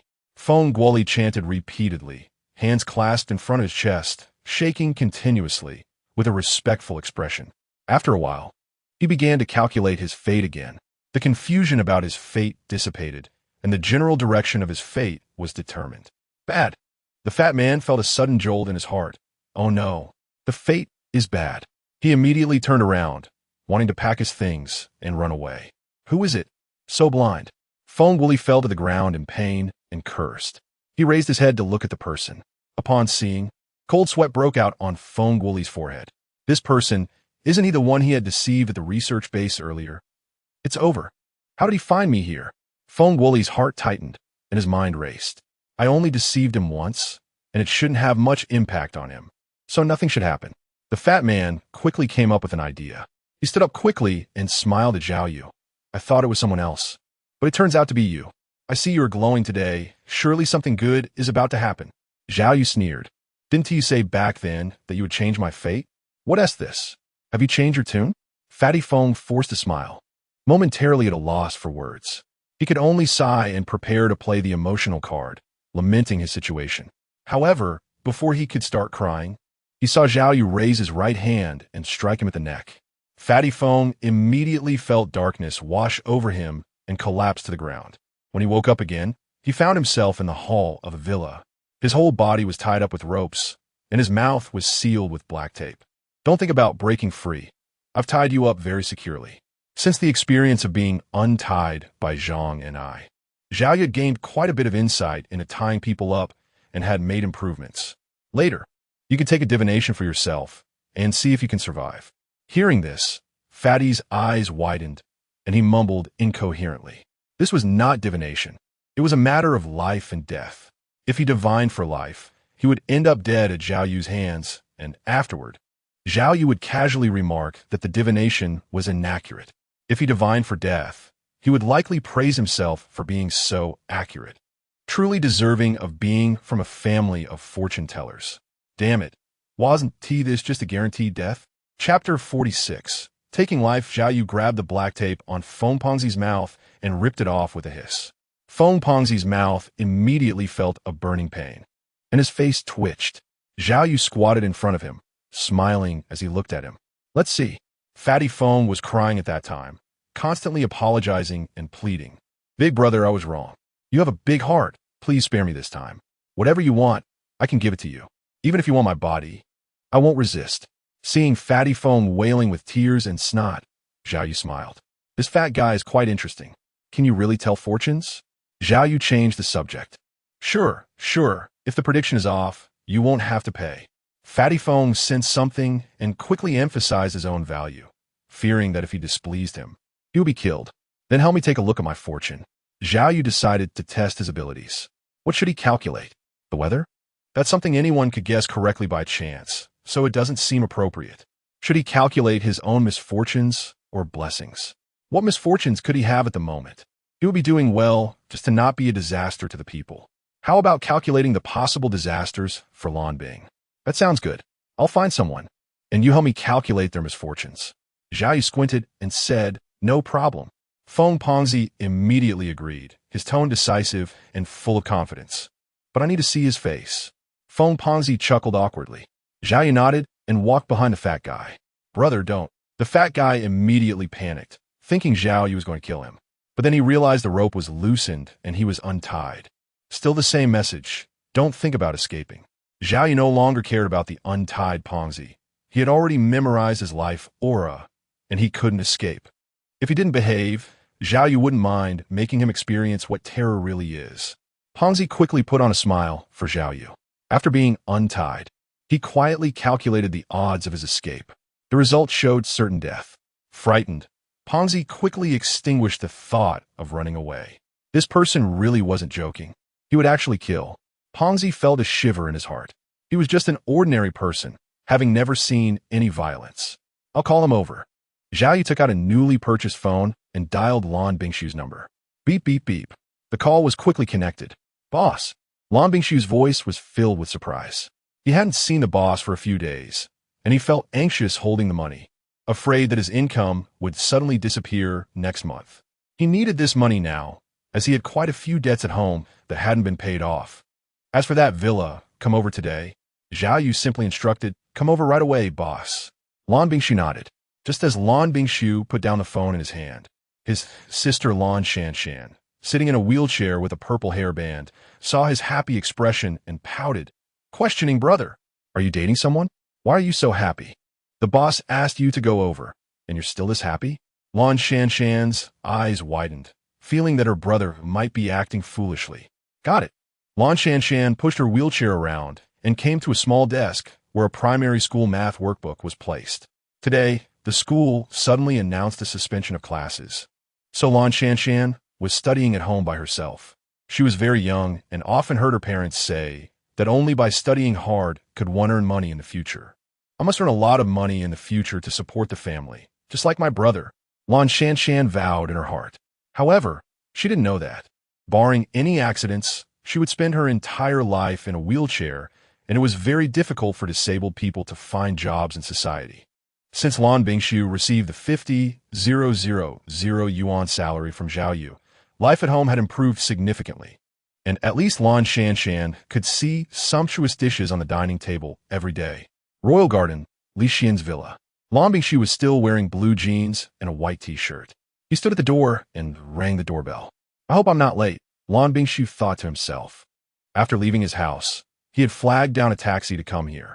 The villa door was opened, and a slightly overweight person appeared. Lan Bingshu was taken aback when he saw this person. Did I get the wrong villa? He doubted and stepped back a few steps to look at the house number. It was indeed the right place. Your boss is waiting for you inside, the chubby man, Feng, said as he sized up the young man. Lan Bingshu quickly entered the villa. In the villa's living room, Zhao Yu was sitting on the sofa, with Lan Bingshu and Feng on either side of him. Zhao Yu noticed Lan Bingshu's nervousness and smiled at him, signaling him to relax. This gentleman is a fortune-telling master, claiming that his predictions are very accurate. So I asked him to help you with your fortune. Zhao Yu revealed the purpose of Lan Bingshu's arrival. Lan Bingshu turned his gaze towards Fat Feng, respectfully saying, Master. Hello. Fat Feng nodded, staring at Lan Bingshu without blinking, making him feel uncomfortable. It's a life-changing fate. Fat Feng's eyes lit up, suddenly standing up and walking to Lan Bingshu's side, spreading his hands out and examining his palmistry. It truly is a life-changing fate, Fat Feng exclaimed. Zhao Yu and Lan Bingshu couldn't understand what he was saying and looked at him with interest. However, the road ahead was fraught with difficulties. Feng the fatty focused on observing.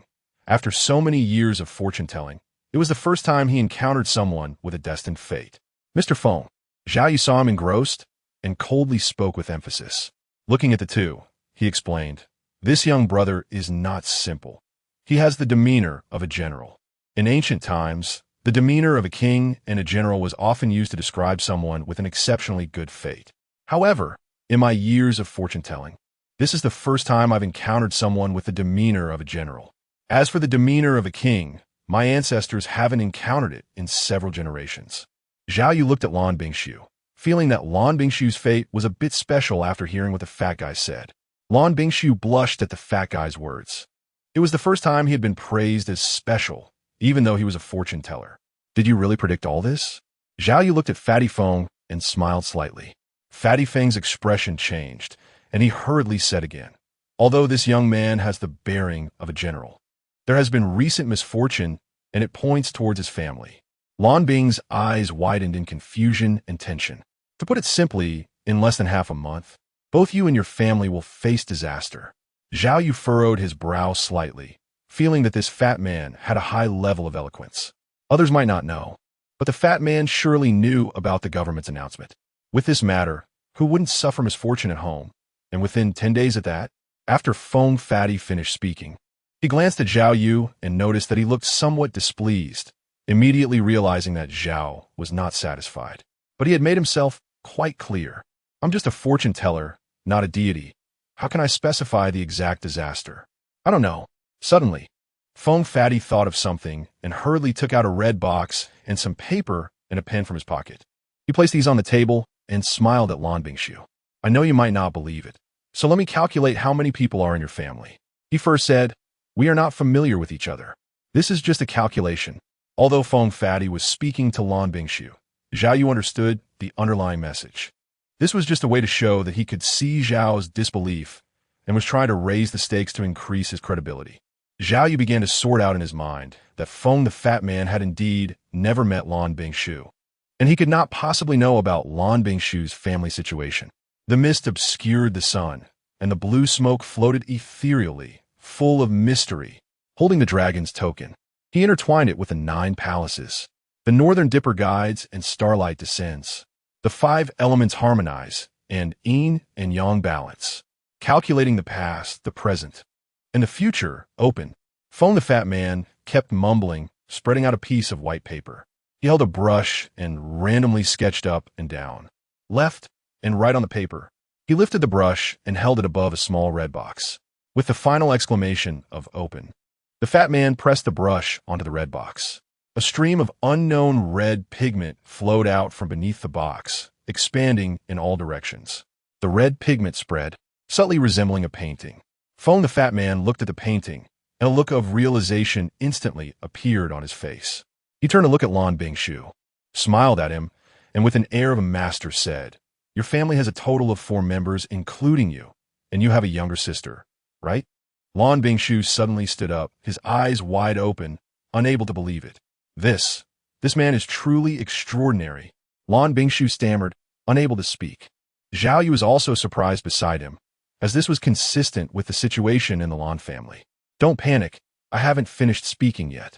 The Fat Man Feng slightly raised the corners of his mouth, thinking to himself, gotcha. Your sister is seriously ill and has difficulty walking, right? At this, Zhao Yu suddenly stood up, realizing that this guy had some skills. Lan Bingshu's mouth dropped open, unable to speak, completely shocked. Watching their reactions, the Fat Man Feng appeared calm, but he was extremely excited and delighted inside. That's right. This is the kind of reaction it should be. Sir, you're right. Lan Bingshu said in shock. And by the way, I also calculated when your sister's serious illness will get better. Can you guess the result of the divination? The Fat Man Feng suddenly raised the suspense, capturing Lan Bingshu's interest. However, Lan Bingshu, you don't need to say, I probably already know. My sister's illness is basically incurable. She might never recover in this lifetime. His father had taken her to many hospitals for treatment, and the huge debts at home were incurred because of this. So he was well aware that his sister's illness was hard to treat. But my divination doesn't think so. The Fat Man Feng smiled and shook his head, appearing mysterious. Sir, are you saying? Lan Bingshu clenched his fists, meeting the Fat Man Feng's gaze. Feng could see his excitement. The fiery look in his eyes said it all. Your sister's serious illness will probably heal in the next few days. Hearing this, Lan Bingshu's expression turned ecstatic, and he knelt down on the spot, wanting to bow to the Fat Man Feng to express his gratitude. This almost scared the Fat Man Feng. This young man was Zhao Yu's person, and his life was still in his hands. Wasn't this kneeling a shortening of his lifespan? The Fat Man Feng quickly pressed down on Lan Bingshu's shoulders to stop him from kneeling. Lan Bingshu's eyes were misty as he looked at the Fat Man Feng. Zhao Yu was also speechless beside him. Didn't you ask who saved your sister? He had originally planned to take a few days to heal Li Xian's family and Lan Bingshu's sister. He knew about Lan Bingshu's sister situation. In the end, all the gratitude went to Fatty Feng. Zhao Yu was not in a good mood at that moment and gave a cold glance at Feng Wooly. Feng Pongzi's body shivered. He sensed that misfortune was approaching. His mind flashed with lightning, and he silently calculated a divination in his heart, as if he had figured something out. He quickly helped Lan Bingshu up and said, I'm just a fortune teller, but the one who will truly heal your sister is not me. So you don't need to treat me with such great respect. Can you tell who it is? Lan Bingshu asked anxiously. You will know when the time comes. Feng Pongzi said with a mysterious smile, not elaborating further. Zhao Yu looked at Fatty Feng with a different gaze. This guy really can tell fortunes, and he does it quite accurately. I still need you to help me calculate something. Zhao Yu spoke up. Who is it? Feng Pongzi sat on the sofa, relaxed all over. After proving himself, He no longer had to worry about being killed by Zhao Yu. "It's my business," Zhao Yu said, adding, "Let's calculate my parents' location." The reason he didn't let Feng Guoli calculate right away was mainly because he didn't trust him. What if he casually gave a location, and Zhao Yu ended up wasting time going to check it out? "No problem. Just tell me your birth date and name," Feng Pongzi said with an easy expression. He had done fortune-telling many times before. For missing children, seeking help, or looking for his own lost dog, such things were quite common. "March 9th, Zhao Yu." "Aren't you called Guijian?" Feng Pongzi asked, puzzled. Did he remember it wrong? Zhao Yu didn't explain. Seeing this, Feng the fatty didn't ask any further, just went along with whatever was said. For this kind of thing, Feng the fatty didn't need a box. He simply pinched his fingers and began to calculate. Watching Feng the fatty start to calculate, Zhao Yu's expression was a bit tense. After a moment, Feng the fatty put down his right hand and suddenly sighed. Zhao Yu's expression froze. What could have happened to his parents? It shouldn't be anything serious. With Shun Xingchang around, they should be safe. So what could it be? He felt a bit hungry. Feng Pongzi grinned widely. It wouldn't be like Feng Pongzi's style not to take this opportunity to make some extra money. He figured it out. But he was hungry. Zhao Yu saw through his thoughts, frowned, and helplessly picked up his phone. "What do I want to eat?" "Order it yourself." However, Feng Pongzi refused. "The takeout isn't fresh. Let's go to Nanxin Lu." Zhao Yu slightly clenched his fists, but upon seeing the calm expression, he relaxed. Nanxin Building is a well-known restaurant in the country, with a starting price of 5,000 yuan for a meal, which ordinary people cannot afford. Although this is not too much pressure for Zhao Yu, he still felt dissatisfied being asked by the to-go. "No problem, Zhao Yu." Anyway, he still has 3.25 million in cash on hand. Although it's not a lot, it's more than enough for spending. He took a black backpack from the villa. Zhao Yu stuffed around 100,000 in cash inside. Cash is just a hassle. Zhao Yu frowned. Now that he had Guo Jian's identity, he could apply for a bank card using that identity. However, Zhao Yu felt it wasn't necessary, as cash wouldn't be useful for long anyway. He found a luxury sports car in the villa. Zhao Yu threw the fat man Feng into the passenger seat and took the driver's seat himself. Boom! The roar of the car engine sounded, powerful and full of energy.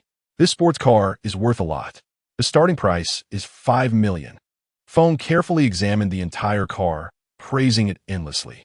He really liked this kind of sports car, but unfortunately, he couldn't save money and couldn't afford it. Chapter 47. A request. Nanxin Building, located in the city center, is a bustling area.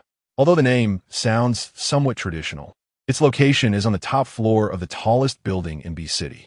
The building has more than 200 floors and is situated in a prime area where land is extremely valuable. The rent for the top floor is expensive, starting at several million a month. The reason Nanxin Building is famous is partly due to its high prices and excellent food, and partly because of the view from the top floor and the prestigious status it confers. After all, most of the people dining here are not short on money. When Zhao Yu drove his sports car into the underground parking lot of the building, the surrounding area was filled with cars, either luxurious sports cars or expensive sedans. Zhao Yu found a spot to park the car and got out with Fatty Feng. They then took the high-speed elevator to the top floor. TSK. This South Chin pavilion is indeed different, Fatty Feng said, licking his lips at the elevator entrance. He had also seen the cars in the underground parking lot earlier, and they had left him in awe. Zhao Yu felt indifferent. He wasn't interested in car models. Did you just see that? That's a limited edition supercar, the Phantom Wing. I heard it starts at least at 30 million, and there are only 10 in the world. I didn't expect to see one in this underground parking lot. If I had one too, I wouldn't care about anything else. I'd be willing to do anything, even handle 10 sows every day. Fatty Feng sighed. Then I'll bring you 10 sows tomorrow and ask you to handle them in front of me, Zhao Yu said coldly. Feng Pongzi shrank his neck and immediately fell silent. Wow, this is something you can't just say casually. Who knows what this guy is thinking? I was just making a joke. What's the big deal? The elevator was moving quickly, but Zhao Yu and Feng Pongzi didn't feel any acceleration at all. In 10 seconds, the elevator doors opened. The Nanxin Pavilion came into view. Looking up at the luxurious chandelier and the floor paved with expensive black stone, the surrounding crystals shimmered, giving an overall impression of grandeur, elegance, and expense. The windows were floor to ceiling, offering a sweeping view of the entire city. In the center of the restaurant, there was a stage where a group of beautiful and sexy women were dancing for everyone's enjoyment. Zhao Yu and Feng Pongzi were invited to take a seat by the staff, and a faint floral fragrance permeated the air, making one feel enchanted. You can order now. Zhao Yu pushed a menu wrapped in genuine leather to Fatty Feng. A waiter with a white handkerchief hanging from his left hand stood beside the table of the two men. This. Fatty Feng pointed at several dishes on the menu. The waiter was recording beside him. How many did I just order? Fatty Feng asked. A total of 5 dishes. The waiter replied respectfully. Zhao Yu let out a sigh of relief beside him. 5 portions should not be too expensive. Except for those 5, no. Everything else is fine. The fat man nodded. All right, that's a total of 450,000. I'll give you a discount for 100,000. He watched the waiter record it and prepare to leave. Zhao Yu's expression darkened, and he hurriedly said, Wait a minute. Is there anything else you need? The waiter turned around. Give me the menu. I want to order again. Zhao Yu brought 100,000 cash this time. How could he pay 400,000? Don't worry about the money. I'll place the order, and naturally, I will pay my share. There's no way I would let you pay everything. Fatty Feng looked at Zhao Yu and comforted him. Zhao Yu raised an eyebrow. This guy looked confident, so he must have money. After thinking for a moment, Zhao Yu waved his hand and said, Then let's go with what he said. Zhao Yu is also visiting such a high-end venue for the first time, his eyes constantly scanning the surroundings. Most of the women here are very beautiful, dressed fashionably, and are likely socialites. Zhao Yu and Feng Pongzi were dressed quite ordinarily, not in designer brands, which caught the attention of some people. Most of those gazes were filled with disdain, but some fake socialites approached the two. In their eyes, what one wore was not important. The fact that they could spend so much money here was enough to reflect their worth. Zhao Yu looked in surprise as a beautifully dressed woman walked up to the two of them. Can I sit here? The woman smiled slightly, stirring feelings in their hearts. Sure. Feng Pongzi was the first to respond, his gaze wandering over the woman's body, exclaiming in admiration. Zhao Yu did not express anything, which was considered a tacit approval. The woman slowly sat down, her posture elegant. Let me introduce myself. My name is Chun Sinyu. Is this your first time here? Chun Sinyu said in a familiar manner. My name is Feng Guoli. My family is in business and has a few hundred million. It's my first time here, and I want to see what the famous Nanxin Tower is like, Feng Guoli said nonchalantly. He had come into contact with many people through fortune-telling and could tell at a glance what Chun Sinyu was up to. Such a woman could easily lead to a one-night stand. Feng Guoli thought to himself, feeling a stir in his heart. After hearing Feng Guoli's introduction, Chun Sinyu's eyes brightened, and her smile grew even wider. Zhao Yu didn't say anything. He had a rough understanding of Feng the Fatty's character. This guy was not only a rogue, but also lecherous. I have something to discuss with him, so please leave for now. Zhao Yu gave Feng Guoli a cold glance and said to Chun Sinyu. Feng Guoli's expression changed. Hey, how can you just ruin my peach blossoms like this? Chun Sinyu was slightly taken aback. It was the first time she had encountered such a situation. Most men had greeted her with smiles before, but this person was truly strange. Chun Sinyu steadied her mind, smiled politely, and got up to leave. If you keep causing trouble like this, I won't be able to tolerate it. Zhao Yu spoke. Feng Guoli laughed awkwardly. His fingers moved to calculate, and the result was ominous. He immediately retracted his emotions and sat up straight. After a while, the waiter brought the dishes. This is caviar chocolate pudding, topped with edible gold leaf, please rest assured. This is Buddha jumps over the wall, made with a variety of expensive ingredients. Once the waiter finished serving all the dishes, Zhao Yu and Feng Guoli simultaneously swallowed hard. The table was filled with a feast of rare delicacies, rich in color, aroma, and flavor, which greatly stimulated their appetites. The two picked up their chopsticks and took a bite, and a strong taste explosion occurred in their mouths, causing a crazy secretion of saliva. It was incredibly delicious. Feng Guoli shouted, swearing that he had never eaten such delicious food before. Zhao Yu nodded in agreement. The taste was indeed top-notch, as expected from a nationally renowned restaurant. Aside from the high prices, everything else was great. Just as the two were enjoying their meal, Zhao Yu's ears perked up. He heard a commotion at the front desk. The sound was not loud. Normal people wouldn't hear it, but Zhao Yu had keen hearing and could make out the details. Sorry, table 3 is already occupied. Occupied? Didn't you say to reserve a table? I'm sorry. When you made the reservation, there was already a guest at the table. Would you like me to move you to another table? Why should I move? You go tell them to switch. But the guest has already started their meal. Make them switch. Table 3? ISNT this table 3? Zhao Yu felt speechless. The noise quieted down, and after a moment, a sweating waiter approached Zhao Yu's table. I'm sorry. Could you please change your seat? This table has been reserved by another customer. I didn't notice earlier and let you sit in the wrong place. The waiter said nervously and respectfully. Feng Pongzi glanced at him and cursed. You didn't say anything earlier when we arrived, and now that we're already eating.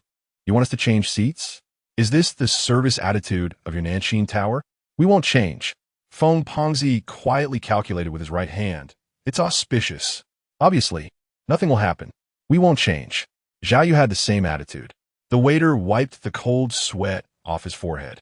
He was just an ordinary worker and didn't dare offend any of the guests here. Just when he didn't know what to do, a young man in his 20s walked up, followed by several others of the same age. They were dressed in high-end brands, clearly the children of wealthy families. The leading young man glanced at Zhao Yu, noticing his cheap clothing, and realized he didn't resemble any rich kid from B City. His attitude turned cold as he said, I have reserved this place. You all need to change tables quickly. He was well known in B City as a spoiled rich kid. Feng Wuli took a quick look at Zhao Yu and found him still calmly eating, even taking a sip of wine. Feng Wuli was certain in his heart. He knew nothing about Zhao Yu's background, but felt that he should be extraordinary, seeing that neither of them reacted or acknowledged him at all. The rich kid's face flushed red, and his anger began to rise. He raised his hand, intending to slam the table. Just as his hand was in midair, it was suddenly caught by another hand, rendering him unable to move. Zhao Yu raised his right hand, grabbed that hand, glanced at him with cold eyes. Having killed quite a few people, Zhao Yu already carried a hint of a killing aura. Get lost, Zhao Yu said coldly, feeling frustrated in his heart. Even having a meal could lead to this kind of disgusting situation. Zhao Yu exerted force with his right hand, loosening the grip of the young master and giving him a push. The powerful force caught the young master off guard, causing him to stumble back a few steps and fall to the ground. Yu, the young master's face turned red, and the people in the restaurant were drawn to the commotion, turning their gazes in that direction. Isn't that Bai Zhehan? You said he's the famous playboy in B City? Lower your voice. His father is from Baijia Group, your company's financial backer. Surrounding whispers filled the air, and various scrutinizing glances were cast. A few young masters nearby saw him on the ground and immediately helped him up. Bai Zhehan scanned the surroundings, and all the onlookers quickly shifted their gaze, the murmurs quieting down significantly. Good. So you want to act ungrateful, huh? Bai Zhehan looked at Zhao Yu, his cheeks twitching. It was the first time he had been humiliated like this. In B City, who didn't treat him courteously. Aside from a group of young masters he couldn't provoke at the Royal Garden, he was untouchable elsewhere in B City. Have the guts to tell me your name and position. Bai Zhehan couldn't make a move in this South Chin Lu restaurant due to its significant background, and he didn't dare to cause a scene. But once outside, he was confident he had 100 ways to deal with Zhao Yu. Guojian, Villa 8 of the Royal Garden. Zhao Yu said calmly, the 8th villa is the one where Su Jiahong used to stay. Anyway, there aren't many people left now, so just report his location. Reporting the location of Li Xian's villa would mean having to clean up again when the people come, which is troublesome. Royal Garden? Bai Zhehan's expression suddenly stiffened. The expressions of the surrounding young masters also changed slightly. The people here are not to be trifled with. Wait a minute, the 8th villa. Isn't that Su Jiahong's location? The news of Su Guohua's death had already spread, and they naturally knew about it. You're trying to fool me. Bai Zhehan immediately became angry. Don't think I don't know. That's Su Jiahong's villa. What are you pretending to be, big shot? You dog. Bai Zhehan was already certain in his heart that this guy definitely doesn't have any significant background. Otherwise, he wouldn't be falsely reporting the location. Zhao Yu was slightly taken aback. He hadn't expected that these young masters kept track of where everyone lived. Zhao Yu fell silent for a moment. He was wondering whether he should take action. Otherwise, if this dragged on, his meal would soon get cold. And it was a meal worth 400 000. Seeing Zhao Yu's silence, Bai Zhehan thought he was scared and had been exposed. You dog, get the hell out. Otherwise, if I find out, you won't have it easy. Bai Zhehan stepped forward and pointed at Zhao Yu's nose, cursing at him. Zhao Yu glanced up and noticed that Feng Guoli remained calm and continued to eat, completely unconcerned about the situation here. After all, the divination was favorable, so why worry? Zhao Yu suddenly stood up, and Bai Zhehan took a few steps back. What? Want to make a move in Nanxin building? Bai Zhehan sneered. He wouldn't dare to make a move in this place. The nearby waiters saw the situation and hurried over. No fighting allowed in Nanxin building. Otherwise, you will bear the consequences. Then have them leave. They're affecting my meal. Zhao Yu looked at the waiters. The waiters glanced at Bai Zhehan, their expressions hesitant. Do they dare to go out? Zhao Yu looked at Bai Zhehan and mocked him. Bai Zhehan glanced at the surrounding rich young men, saw them getting ready to fight, and then turned to Zhao Yu, disdainfully saying, You have quite the courage to speak alone. Later, I'll teach you a lesson on behalf of your parents. Just as both sides were preparing to step out, a server's earpiece lit up. Boss, what is the matter? Okay, got it. Please hold on a moment. The server called both parties and hurriedly approached. Our boss just said that in this situation, he is indeed very sorry. However, if young people want to fight, you can do so. The boss wants us to leave the stage for you. Whichever side wins will receive a reward provided by the boss. But it can't be a group fight. It has to be one-on-one. Upon hearing this, Zhao Yu was taken aback. The owner of Nanxin building was a bit strange. Zhao Yu didn't care in his heart. He didn't care about that group at all.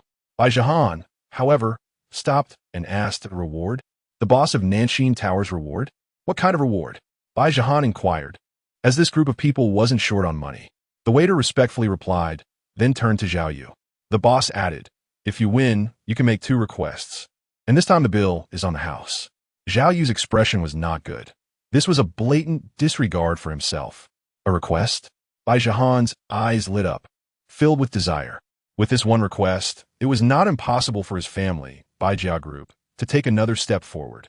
Sure, Bai Zhehan immediately agreed. And, at the same time, his gaze shifted to Zhao Yu, full of provocation. No problem. Zhao Yu yawned. Hitting them is just a casual beating, and it's even a hanging beatdown. Just wait a moment, we'll set up the venue over here. The waiters began to get busy, arranging for the people on stage to step down and starting to clean up the items on stage. The diners around were also attracted. This was the first time for the Nanxin Tower. Both sides would face off, and everyone could place bets, with the white side representing Bai Zhehan and the red side representing another person. A waiter suddenly brought out a plate of red and white coins for betting. The odds were 1 to 5. I bet 1 million. For Bai Zhehan. I bet 500,000. I bet 1 million for the red side. The voice of Feng Guoli suddenly rang out. Wow, a chance to make money has come. Feng Guoli was experienced in fortune-telling for gambling. He glanced over at Bai Zhehan's side and noticed he was on the phone, and it seemed like more people had gathered around him. Those people were muscular. Goodness, they were starting to call for help. The odds changed. Now it was 1 to 20. The waiter explained again. This boss is quite something. Seeing this, he immediately had people change their bets. But none of this mattered. No matter how many came, they would all fall. I say, Brother Zhao. Feng Guoli quietly sat down next to Zhao Yu, rubbing his hands and smiling at Zhao Yu. I just bet 1 million on you, but I can't take out that much money right now. Do you think you could? Share 50-50 afterward? 70-30, Zhao Yu said. 60-40? 80-20. All right, 70-30. Then you. I don't have that much money either, but I can give you a suggestion. Borrow 1 million from Nanxin Tower. They will definitely agree. Zhao Yu said that he thought the boss had a strange personality, creating such a mess. Borrowing some money wasn't a big deal. Feng Guoli calculated with his fingers, his eyes lighting up. This could work. Remember, it's a 30-70 split. But it's my borrowed money. 30-70. Feng Guoli wore a feeling melancholic. But when he saw the betting amount skyrocketing and the odds increasing, he suddenly smiled. The 30-70 split could earn him quite a bit too. Chapter 48. Why don't you all join in? The sky gradually darkened as he looked out through the huge glass windows of the Nanxin building. The entire city of B began to light up like stars shining. The stage at Nanxin building was surrounded by ropes set up by the waitstaff, giving the entire stage a sense of a competition arena. Let us welcome the contestants to the stage. A waiter in a suit shouted into the microphone in the center of the stage. Zhao Yu got up and took a glance. Oh no. There are still people recording the live broadcast below. The rich kid behind Bai Zhehan was long gone, and all he could see were muscular men. Judging by their stance, he estimated that they wouldn't stop until they had severely injured Zhao Yu. Zhao Yu's expression was calm as he crossed the rope and came to one side of the stage. Hurry up. Zhao Yu watched as Bai Zhehan leisurely put on his anti-impact gear, urging him, "What are you so anxious about? I hope you still talk tough later, you dog." Bai Zhehan sneered, "You guys go up first, I'll go up last."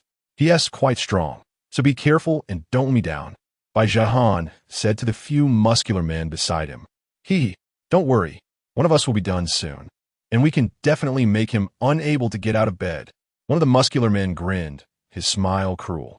A bare-chested, muscular man stepped over the ropes, his bulging muscles eliciting cheers from the crowd below. Fight! Fight! People's nature is to enjoy the spectacle, and they never shy away from trouble. I'll bet another 500,000, wagering on Bai Zhehan to win. A wealthy man placed another bet.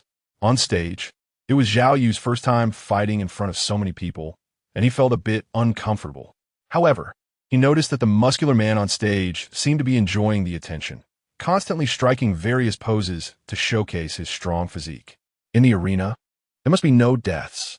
Just a point or two. You can voluntarily concede. Now the arena begins.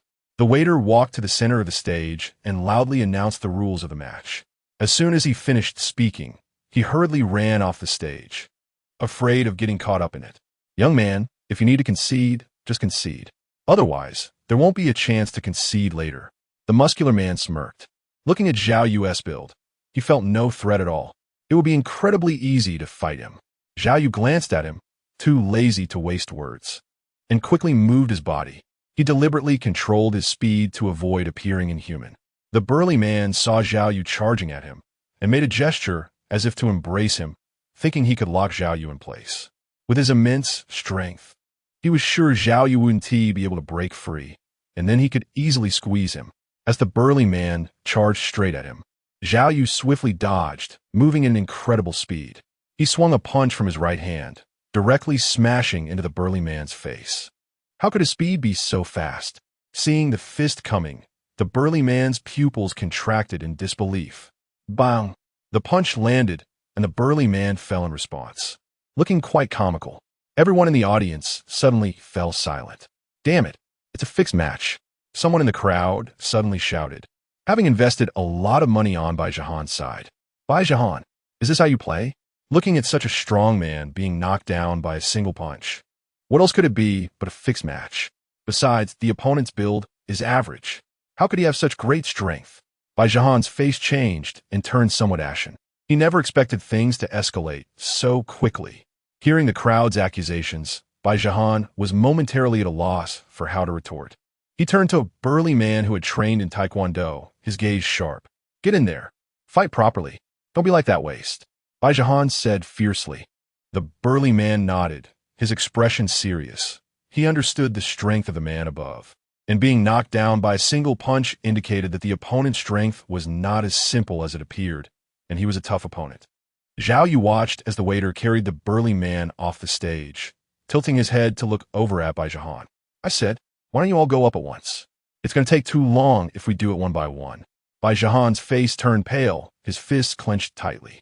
"No need, I can handle it alone." A burly man about 1.8 meters tall came up. Zhao Yu observed his steady steps and the aura emanating from him, which suggested he was a practitioner. The audience fell silent again upon seeing him take the stage. This person looked very strong. Zhao Yu observed him getting into a fighting stance and figured that this person must have practiced Taekwondo based on his posture.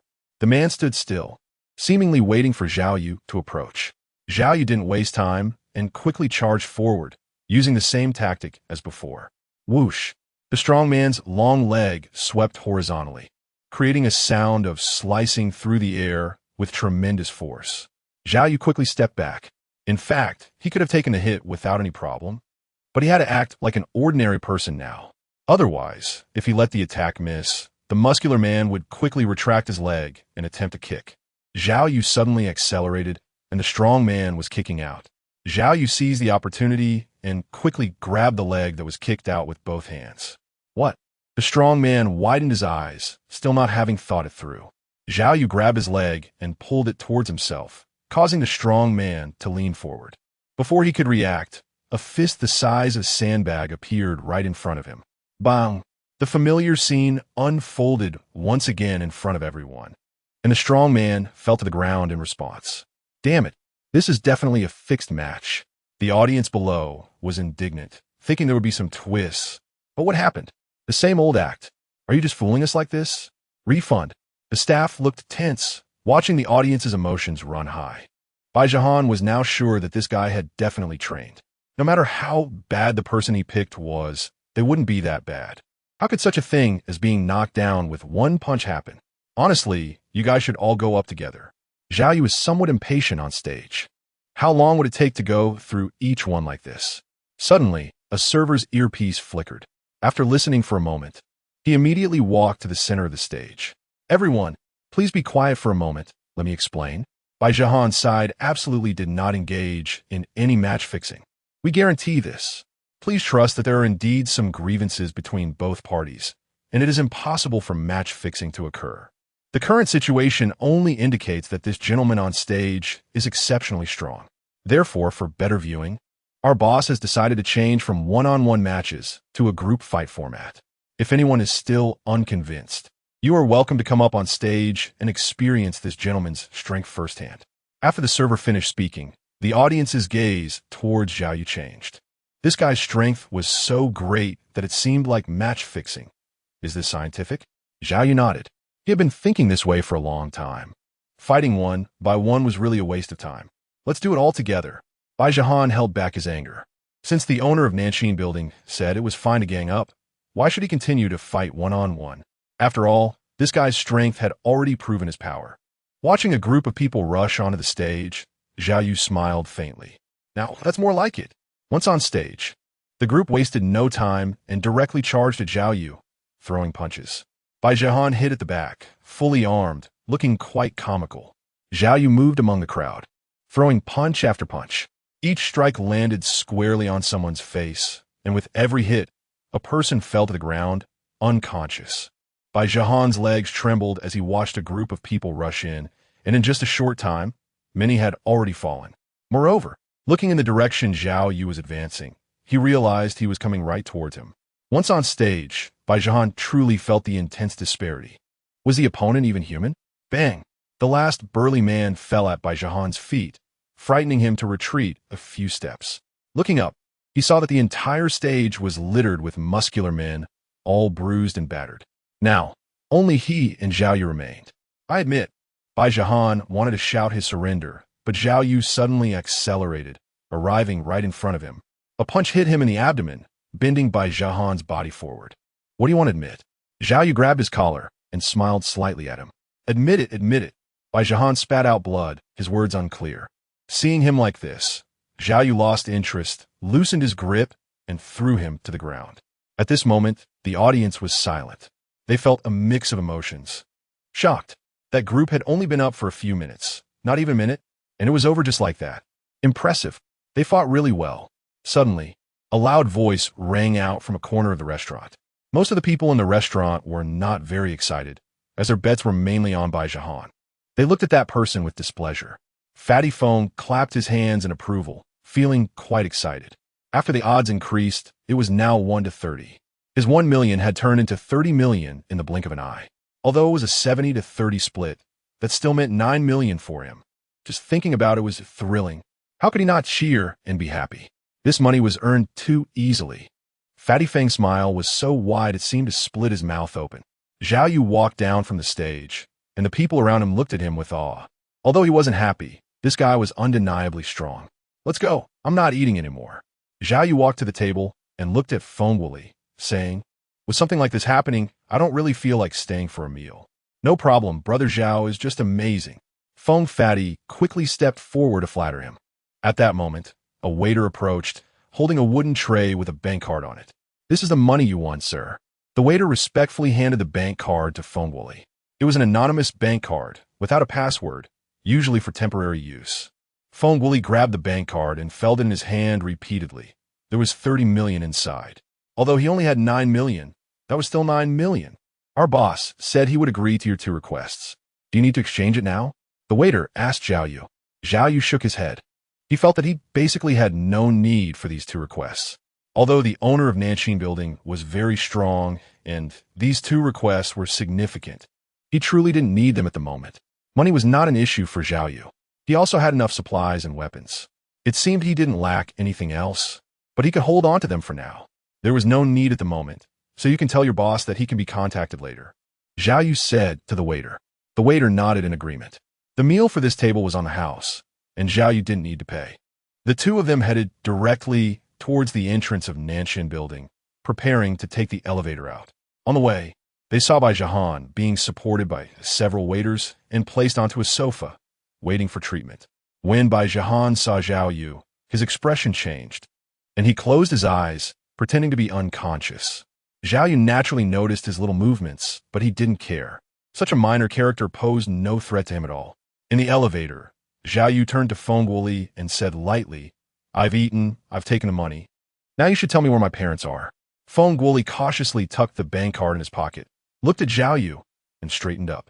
Your parents' location is near this building, Nanxin Tower. Bringing you to Nanxin Tower is definitely not a casual decision. There's a deeper meaning behind it, Feng Wuli said, putting on an air of someone knowledgeable. Zhao Yu turned his head, really unable to stand this guy. Lead the way. The elevator doors opened, and the 2 did not go to the underground parking lot. According to Fatty Feng, his parents' location was not far from here, and they would arrive quickly on foot. While Fatty Feng was calculating with his fingers, he moved forward in one direction. Zhao Yu then activated his life perception. He had sensed his parents' aura before, but at that time, the consciousness of the infected had not been sealed, so the life aura he perceived was still remembered by the infected, and he had no impression of it at all. After moving forward for several meters, the 2 stopped in front of a building. Feng Pongzi looked up at the building and nodded, saying, It's here. Zhao Yu glanced at the building. Although it was in the city center, it seemed a bit old and must have been built many years ago. The floors weren't too high, about 10 or so, and there were quite a few hotel accommodation signs posted on the entrance of the building. You were behind me. Zhao Yu frowned. In his perception of life, the life aura on the 5th floor of the building felt a bit different. If the aura of a normal person was red, then the life aura on the 5th floor had a gray tint. Seeing Zhao Yu's serious expression, Fatty Feng quickly stepped back. What did you find? Fatty Feng asked quietly, leaning in closer. Zhao Yu nodded and did not explain further. Which floor is it on? Zhao Yu asked. Feng Pongzi continued to count on his fingers for a long time before he spoke. The more precise the calculation, the harder it became. 5 layers. I can only calculate up to this point. Zhao Yu glanced inside the building and saw an old elevator. Zhao Yu led the way, with the chubby guy following behind him as they both entered the elevator. The elevator started with a creaking sound, heading to the 5th floor. Watching the numbers on the display screen roll by, they quickly reached the 5th floor. The elevator doors opened, revealing a dimly lit hotel on the 5th floor. Zhao Yu and the other person arrived at the front desk, which was completely empty. Feng Wuli calculated again with his fingers, and his nervousness eased significantly. Isn't this a hotel? Why is there no one at the front desk? Feng Wuli curled his lip. After calculating a good omen, he became much bolder in his actions. There was someone under the table. Zhao Yu activated his life perception and could naturally sense the life around him. In his perception, beneath the front desk, there was a gray-red life aura present. Feng Pongzi was slightly taken aback, then boldly walked toward the front desk. He knocked on the table at the front desk. Is anyone there? Feng Pongzi shouted. If there was someone, they should have heard him by now. Feng Pongzi was about to turn to look under the desk at the front. As he turned his head, he suddenly saw a pair of scarlet eyes staring at him, their faces just a decimeter apart. Chapter 49 Government Announcement. Feng Pongzi's hair stood on end, and he instantly fell to the ground. His body trembled, clearly frightened. Zhao Yu saw the infected girl at the front desk, and the corner of his mouth slightly curled up. He received a telepathic message from Shun Xingchang. Who is this person? Fatty Feng is just an outsider at the research base and knows nothing about the infected individuals. Found her, follow me. Zhao Yu did not explain and stepped forward, walking along the corridor next to the front desk. Feng Pengzi's heart trembled, and he hurriedly got up to follow Zhao Yu. Seeing her face covered in red spots and her eyes bloodshot, standing at the front desk without making any more moves, he felt a little relieved. Feng Pengzi had many questions in his mind, but seeing Zhao Yu continue on without much intention to explain, he had no choice but to swallow his questions. They had arrived. Zhao Yu stopped outside a room with the number 888. Feng Wuli followed closely behind, counting on his fingers and nodding. You wait outside. I'll go in for a while. Zhao Yu didn't want his parents and Shun Xingchang's matters to be exposed. Feng Pengzi looked around. The flickering lights added a touch of horror and eeriness to the atmosphere. After the incident at the front desk, Feng Pengzi felt scared here. What if I go in too? Feng Pengzi asked tentatively, as he really didn't want to stand outside alone. It's fine. It's very safe outside. You won't have any problems. Zhao Yu saw through the fat man's thoughts and simply said, the people on this level have already been infected and are under Shun Xingchang's control, so there shouldn't be any danger. Before Fatty Feng could say anything, he saw Zhao Yu open the door and slam it shut. Fatty Feng swallowed nervously and glanced around. He kept calculating with his fingers and only relaxed after a while. Inside the door was a very large room. Shun Xingchang, Zhao Yixiong, and Wang Wen were sitting at the table. Shun Xingchang's injuries had mostly healed, but he was still wearing a black mask that covered his head, obscuring his face. Zhao Yixiong and Wang Wen took off their isolation suits and were dressed in ordinary clothes. Seeing Zhao Yu enter, the three turned their heads in unison and looked toward Zhao Yu. Dad, Mom, Brother Shun. Zhao Yu walked to an empty spot at the table and greeted everyone with a smile. It's really great to see you are okay. Wang Wen was overwhelmed with joy and tears, and after Shun Xingchang took two people away, he lifted the psychological suggestion on them, allowing them to suddenly recall many things. It seems you got through it. Shun Xingchang communicated telepathically. Thank you for taking care of my family. Zhao Yu also expressed his gratitude. When the four of them met again, they naturally talked for a while. This time everyone was very relaxed. After all, they were free. Zhao Yu learned about Shun Xingchang's journey to this place. After parting ways with Zhao Yu, Shun Xingchang brought Zhao Yu's parents to City B. At first, he planned to hide outside the suburbs of City B for a while. After all, Zhao Yu's parents and his own image were still too conspicuous. However, during the hiding process, Shun Xingchang unexpectedly found out some information. Did you say you found out about your son's news? Zhao Yu was taken aback. He had limited knowledge of Shun Xingchang and didn't expect him to have a son. At that time, I sensed danger at the base and had my son escape first. After I was captured, my son's whereabouts became unknown. I never expected to hear news of my son here. Shun Xingchang conveyed telepathically, his emotions a bit agitated. Zhao Yu nodded. Although he didn't have children, he could understand his feelings. He also thought about what happened next. Shun Xingchang took the risk of coming to the center of City B to find his son, and at the same time, he was worried about Zhao Yu's parents being alone outside, so he brought them along.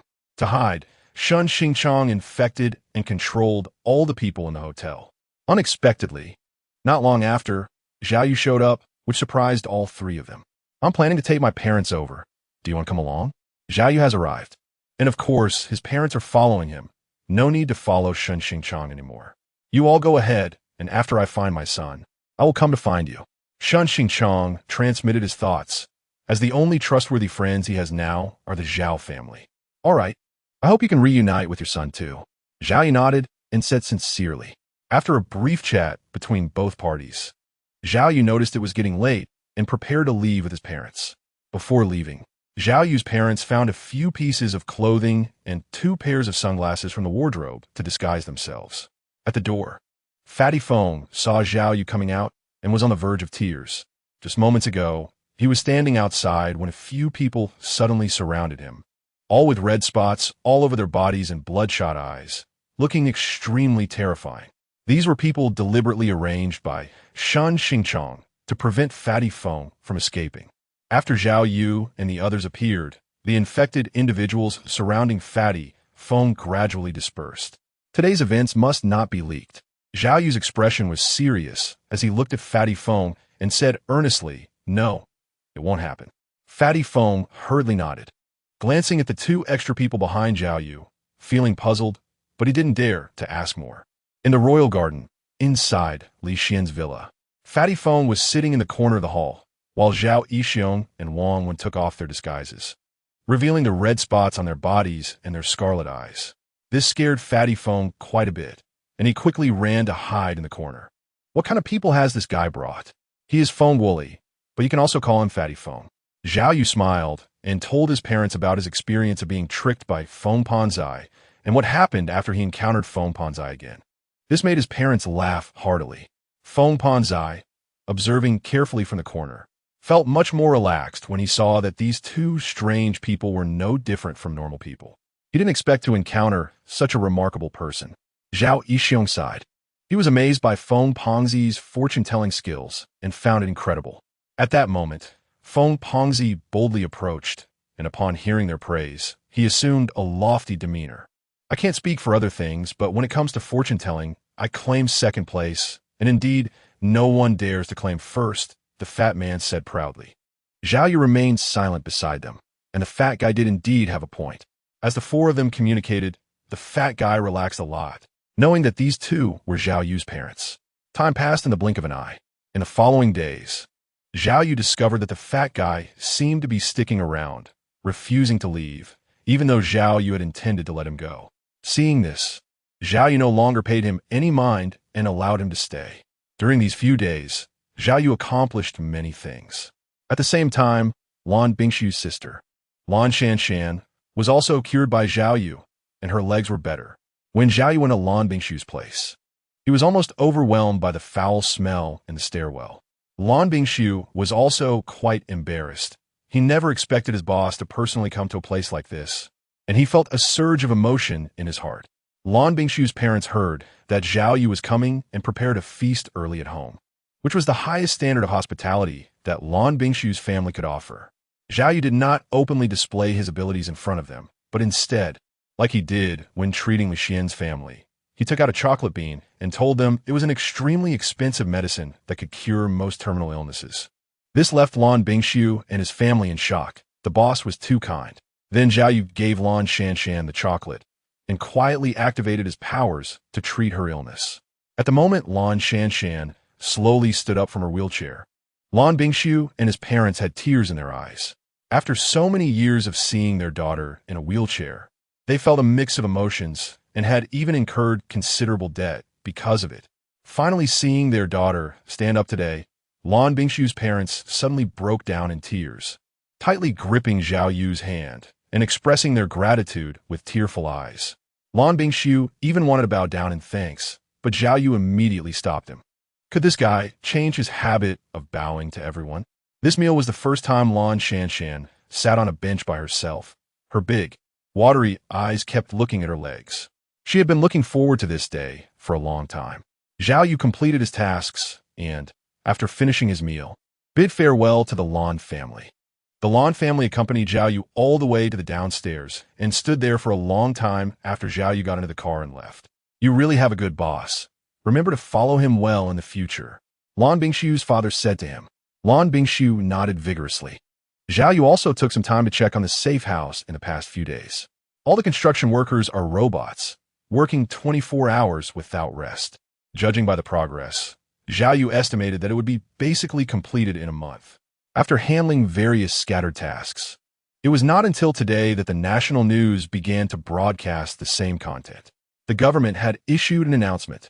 Li Xian's father, Li Guanghui, initially did not believe it until he saw Zhao Yu's parents. They were so shocked that they couldn't speak, and it took them a while to accept this fact. Zhao Yu had informed them about the government's matters in advance, so when the news started to broadcast, everyone felt anxious and uneasy. They knew that after this news ended, the entire country would undergo significant changes. Everyone had a premonition of what it would be like then. Zhao Yu's parents, Li Xian's family, and a fat man named Feng were sitting in the hall, watching the TV projection screen. The news started. People across the country, whether they were working on construction sites or in offices, as well as individuals from various industries and social statuses, all stopped what they were doing. They began to watch the news, sensing that something significant was about to happen. Only a few people were aware of the news. Most were still in the dark. The screen flickered. The news anchor, dressed in a suit, began to explain the day's news content in an orderly manner. This news had only one theme. Welcome everyone to the news broadcast. Since the tsunami incident in S City, the government decided to disclose more truths. After this news report, there would be no further news reports nationwide. This was also the last news broadcast of the news channel. The news anchor spoke calmly, while the emotions of people across the country were filled with surprise and confusion. This was the first time encountering such a situation. Was something serious happening? People felt anxious and unsettled. The news report continued. G City is in turmoil, and it is not just a simple virus infection. The entire G City has been nuclear infected, with all personnel in G City mutated. The military has been deployed to eliminate these mutated infected individuals. A large number of people with red spots and scarlet eyes surged madly in the video, while government military forces continuously fire machine guns at them. Through the screen, everyone could clearly see blood and human remains scattered throughout the streets. These images were not censored, clearly intended by the government to showcase the true scene after infection. It was simply hell on earth. Everyone watching the news had their eyes wide open, holding their breath as they looked at the video. This was a real report from G City, with all video sources being genuine footage. The report was not meant to scare everyone about G City, but to inform them that this mutation would expand globally. Initially, the government estimated that a global outbreak would take a year, but after the tsunami incident in S City, experts predicted it might happen in less than 6 months. As soon as the words fell, there was an uproar across the country. A stone stirred up 1,000 waves, panic spread, and everyone who saw the news changed their expressions. Did everyone only have less than 6 months left? But at that moment, the news continued to report. However, the government had calculated this news through models 10 years ago and had taken countermeasures. Everyone felt a glimmer of hope. The government had built 20 underground cities across the country, with complete ecological systems that were entirely isolated from nuclear radiation. Now, the originally panicked people became excited. They did not expect the government to have such foresight. However, even though the government had made many efforts, each underground city could only accommodate 10 million people, and all underground cities could house only 200 million people. Everyone's expression became dull. The country had a total population of 3 billion. Most people would definitely not qualify to enter the underground bases. What would they do? To ensure a fair selection for entering the underground cities, the government launched 2 plans. Each city opened 6 million slots, with 2 million slots filled through the screening of personal data, while the remaining 4 million would be granted entry certificates by the government. 1 month later, everyone holding the certificate would be allowed to enter the underground cities. Zhao Yu understood the key point upon seeing the news. This proof is limited, and one can enter just by having the proof. With so many people across the country, it is bound to stir up a storm of bloodshed. When the time comes to compete for the proof, everyone will inevitably resort to schemes and killings against each other. The entire news segment lasted not long, only 20 minutes. But in those brief 20 minutes, it set the entire nation ablaze with excitement, and everyone began to discuss it fervently. After today, things will no longer be ordinary. Chapter 50, Signs of a Coming Change. Proof. Li Xian Sat Bisao Zhou murmuring. He hoped to obtain a few entry proofs. Even if he didn't go himself, he wanted his parents to enter the underground city. So, you want to go in? Zhao Yu saw through Li Xian's thoughts and smiled as he spoke. Aside from Zhao Yu and his parents, who had already been infected and completely lost their eligibility, the others present all wanted to obtain proof of their qualification to enter the underground city. However, deep down, they also knew how difficult it was to get this proof. It wasn't something that could be resolved with money. They thought about it, but it was hard. Li Xian gave a bitter smile. He knew his own worth. And, without special luck, he should have no chance of entering the underground city. I can help you. Zhao Yu continued, speaking beside him. For Zhao Yu, obtaining or snatching a certificate was not difficult. It was just that finding the certificate took more time. You? Li Xian was taken aback. He didn't understand Zhao Yu's strength, and was still stuck on his impression from university. Although Li Xian didn't believe it.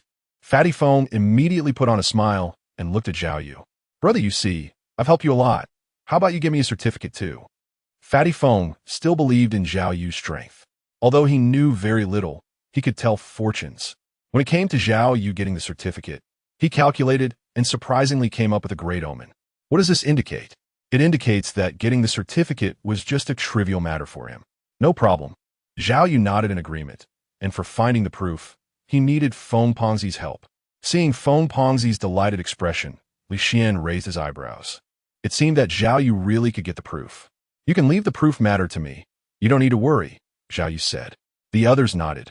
Although they had many doubts in their hearts, seeing Zhao Yu's confident demeanor, they chose to trust him. After all, there wasn't a better way at the moment.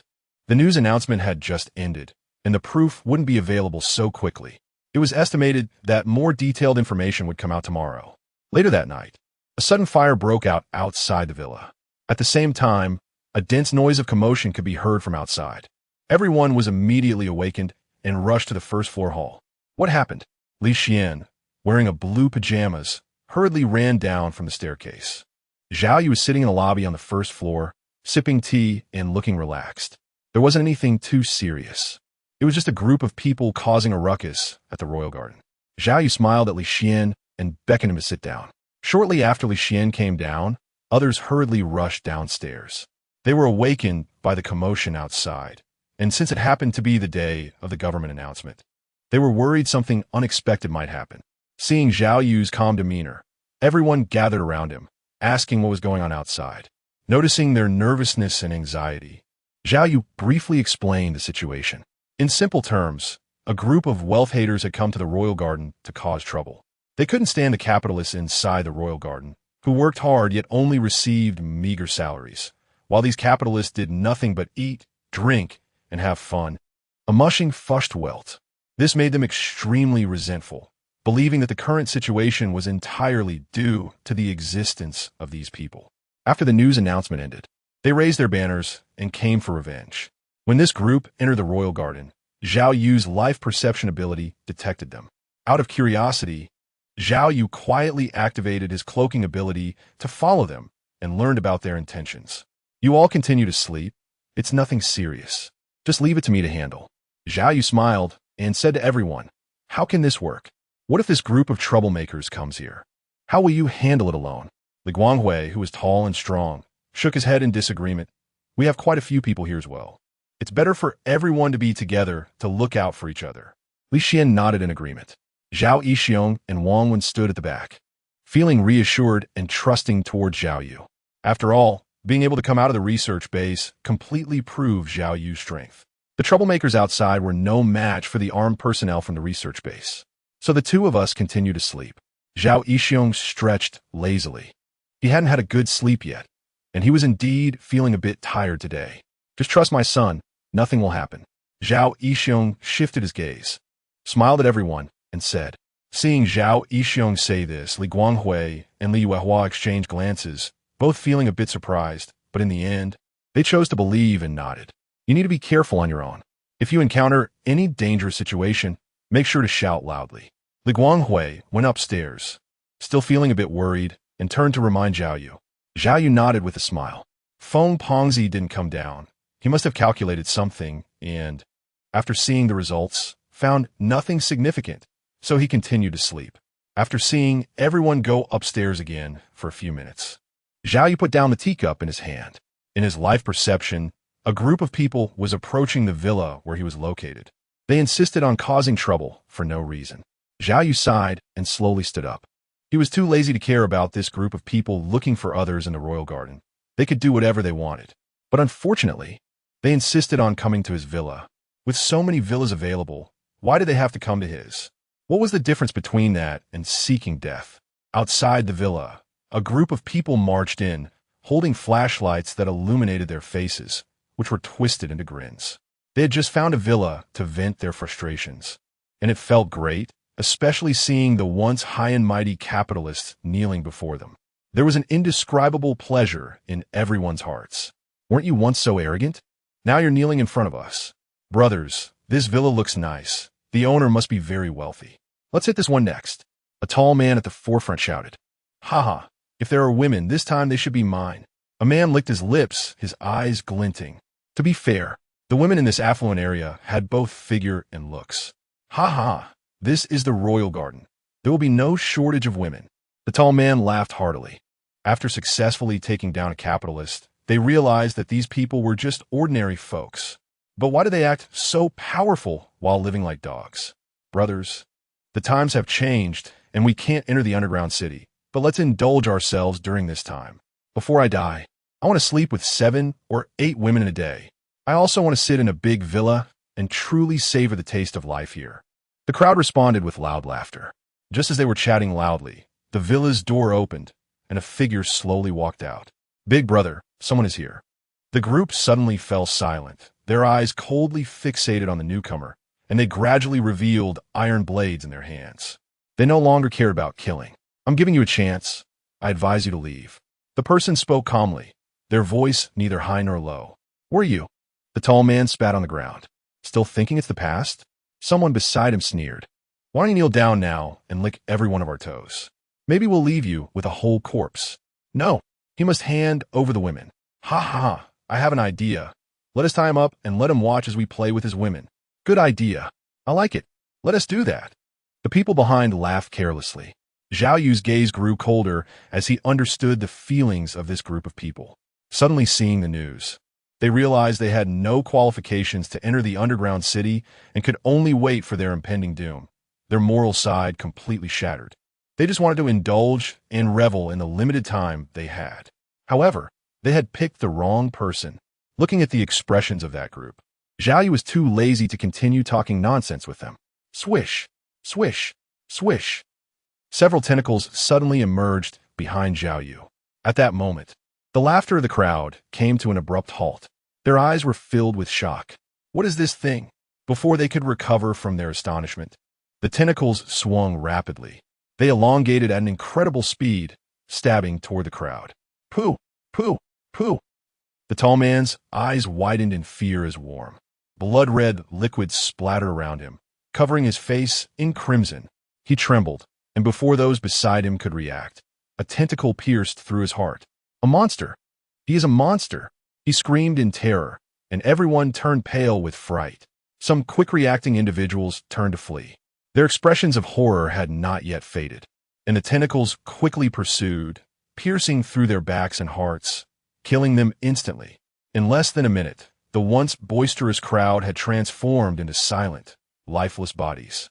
The bodies slowly shriveled, their remaining life quickly draining away, turning into streams of green light that drifted into Zhao Yu's body. As he absorbed the life force, Zhao Yu appeared significantly younger, now looking like an 18-year-old young man. The ability to absorb life is truly exhilarating. Zhao Yu felt that he had not yet exhausted his abilities. This was the first time he had activated such a power, which not only allowed him to heal his injuries but also to replenish his lifespan. Looking at the countless dry and shriveled corpses on the ground, Zhao Yu thought for a moment and extended his tendrils, wrapping up all the bodies. Not far away, the villa was still engulfed in flames, and Zhao Yu threw the group of corpses into the fire. As for the surrounding surveillance, he had shattered all of it when he came out. This group of people was merely the beginning. It had only been a few hours since the press release. It was hard to imagine what the world would become afterward. If Zhao Yu did not possess such abilities, the fate of the Li Xian family would likely have been the same as that of the burning villa, or even worse. Ding! Zhao Yu's phone suddenly vibrated. Someone sent a message.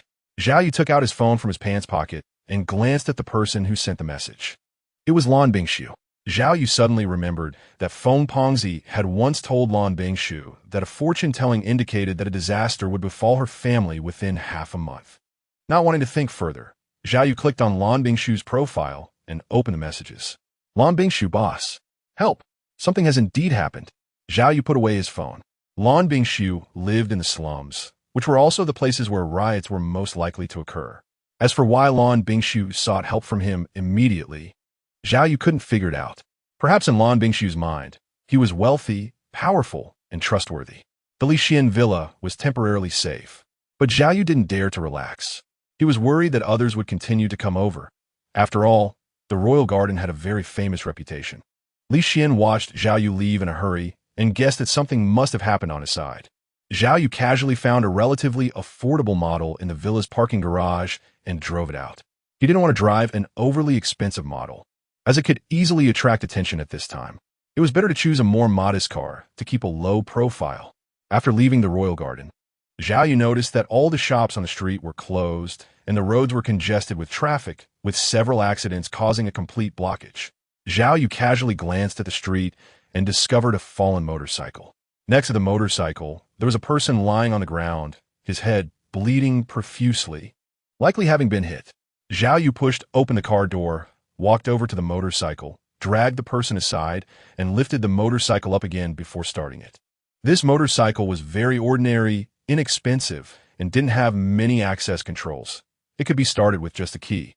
The roar of the motorcycle engine sounded. Zhao Yu rode his motorcycle, weaving through the congested traffic, in places where there were no gaps. He maneuvered the motorcycle onto the roofs of cars, using them as a road to continue moving forward. This drew the attention and anger of everyone on the road. Half an hour later, Zhao Yu suddenly slammed on the rear brake, and the powerful inertia left a long trail of tire marks on the ground, accompanied by a strong smell of burnt rubber and a sharp, piercing sound of friction. He had arrived near the blue ice Su family. Zhao Yu threw the car aside and dashed into the alley like a sharp arrow. A foul smell wafted from the alley entrance and stairwell, making Zhao Yu frown. Fortunately, he didn't see any bloodstains nearby. There should not be any casualties here yet. Zhao Yu let out a slight sigh of relief. The Lanbing Su family's apartment was not high, and Zhao Yu was very fast. In less than 3 minutes, he arrived near the entrance of the Lanbing Su family. However, upon seeing the scene at the door, Zhao Yu's heart sank. A considerable amount of blood was flowing out from the Lanbing Su family's door. Moreover, there were 2 men outside with injuries on their faces and necks. Sensing their life force, Zhao Yu realized that these 2 men were already dead. Zhao Yu quickened his pace, activating his life perception ability. There were several life forces in the room, and among them, 2 were very weak. Chapter 51. I'm sorry I'm late inside the room. Lan Bingshu's parents lay on the floor, with multiple scratches on their bodies and blood seeping out. Their breathing was faint. Lan Bingshu was being held by 2 boys, his arms pinned to the table, unable to move. Next to Lan Bingshu were 2 other boys, reeking of alcohol, clearly having drunk a lot. Damn it, daring to kill my brother. A man walked up to Lan Bingshu and slapped him hard, so forcefully that a tooth flew out of Lan Bingshu's mouth, accompanied by a mix of blood and saliva. Lan Bingshu's expression turned angry as he looked at the man with killing intent. He didn't recognize this group of people. In the early morning, they had suddenly knocked on his family's door. Lan Bingshu's father had wondered who would come knocking at such a late hour. He mumbled something and slowly got up to turn on the light and open the door. When Lan Bingshu's father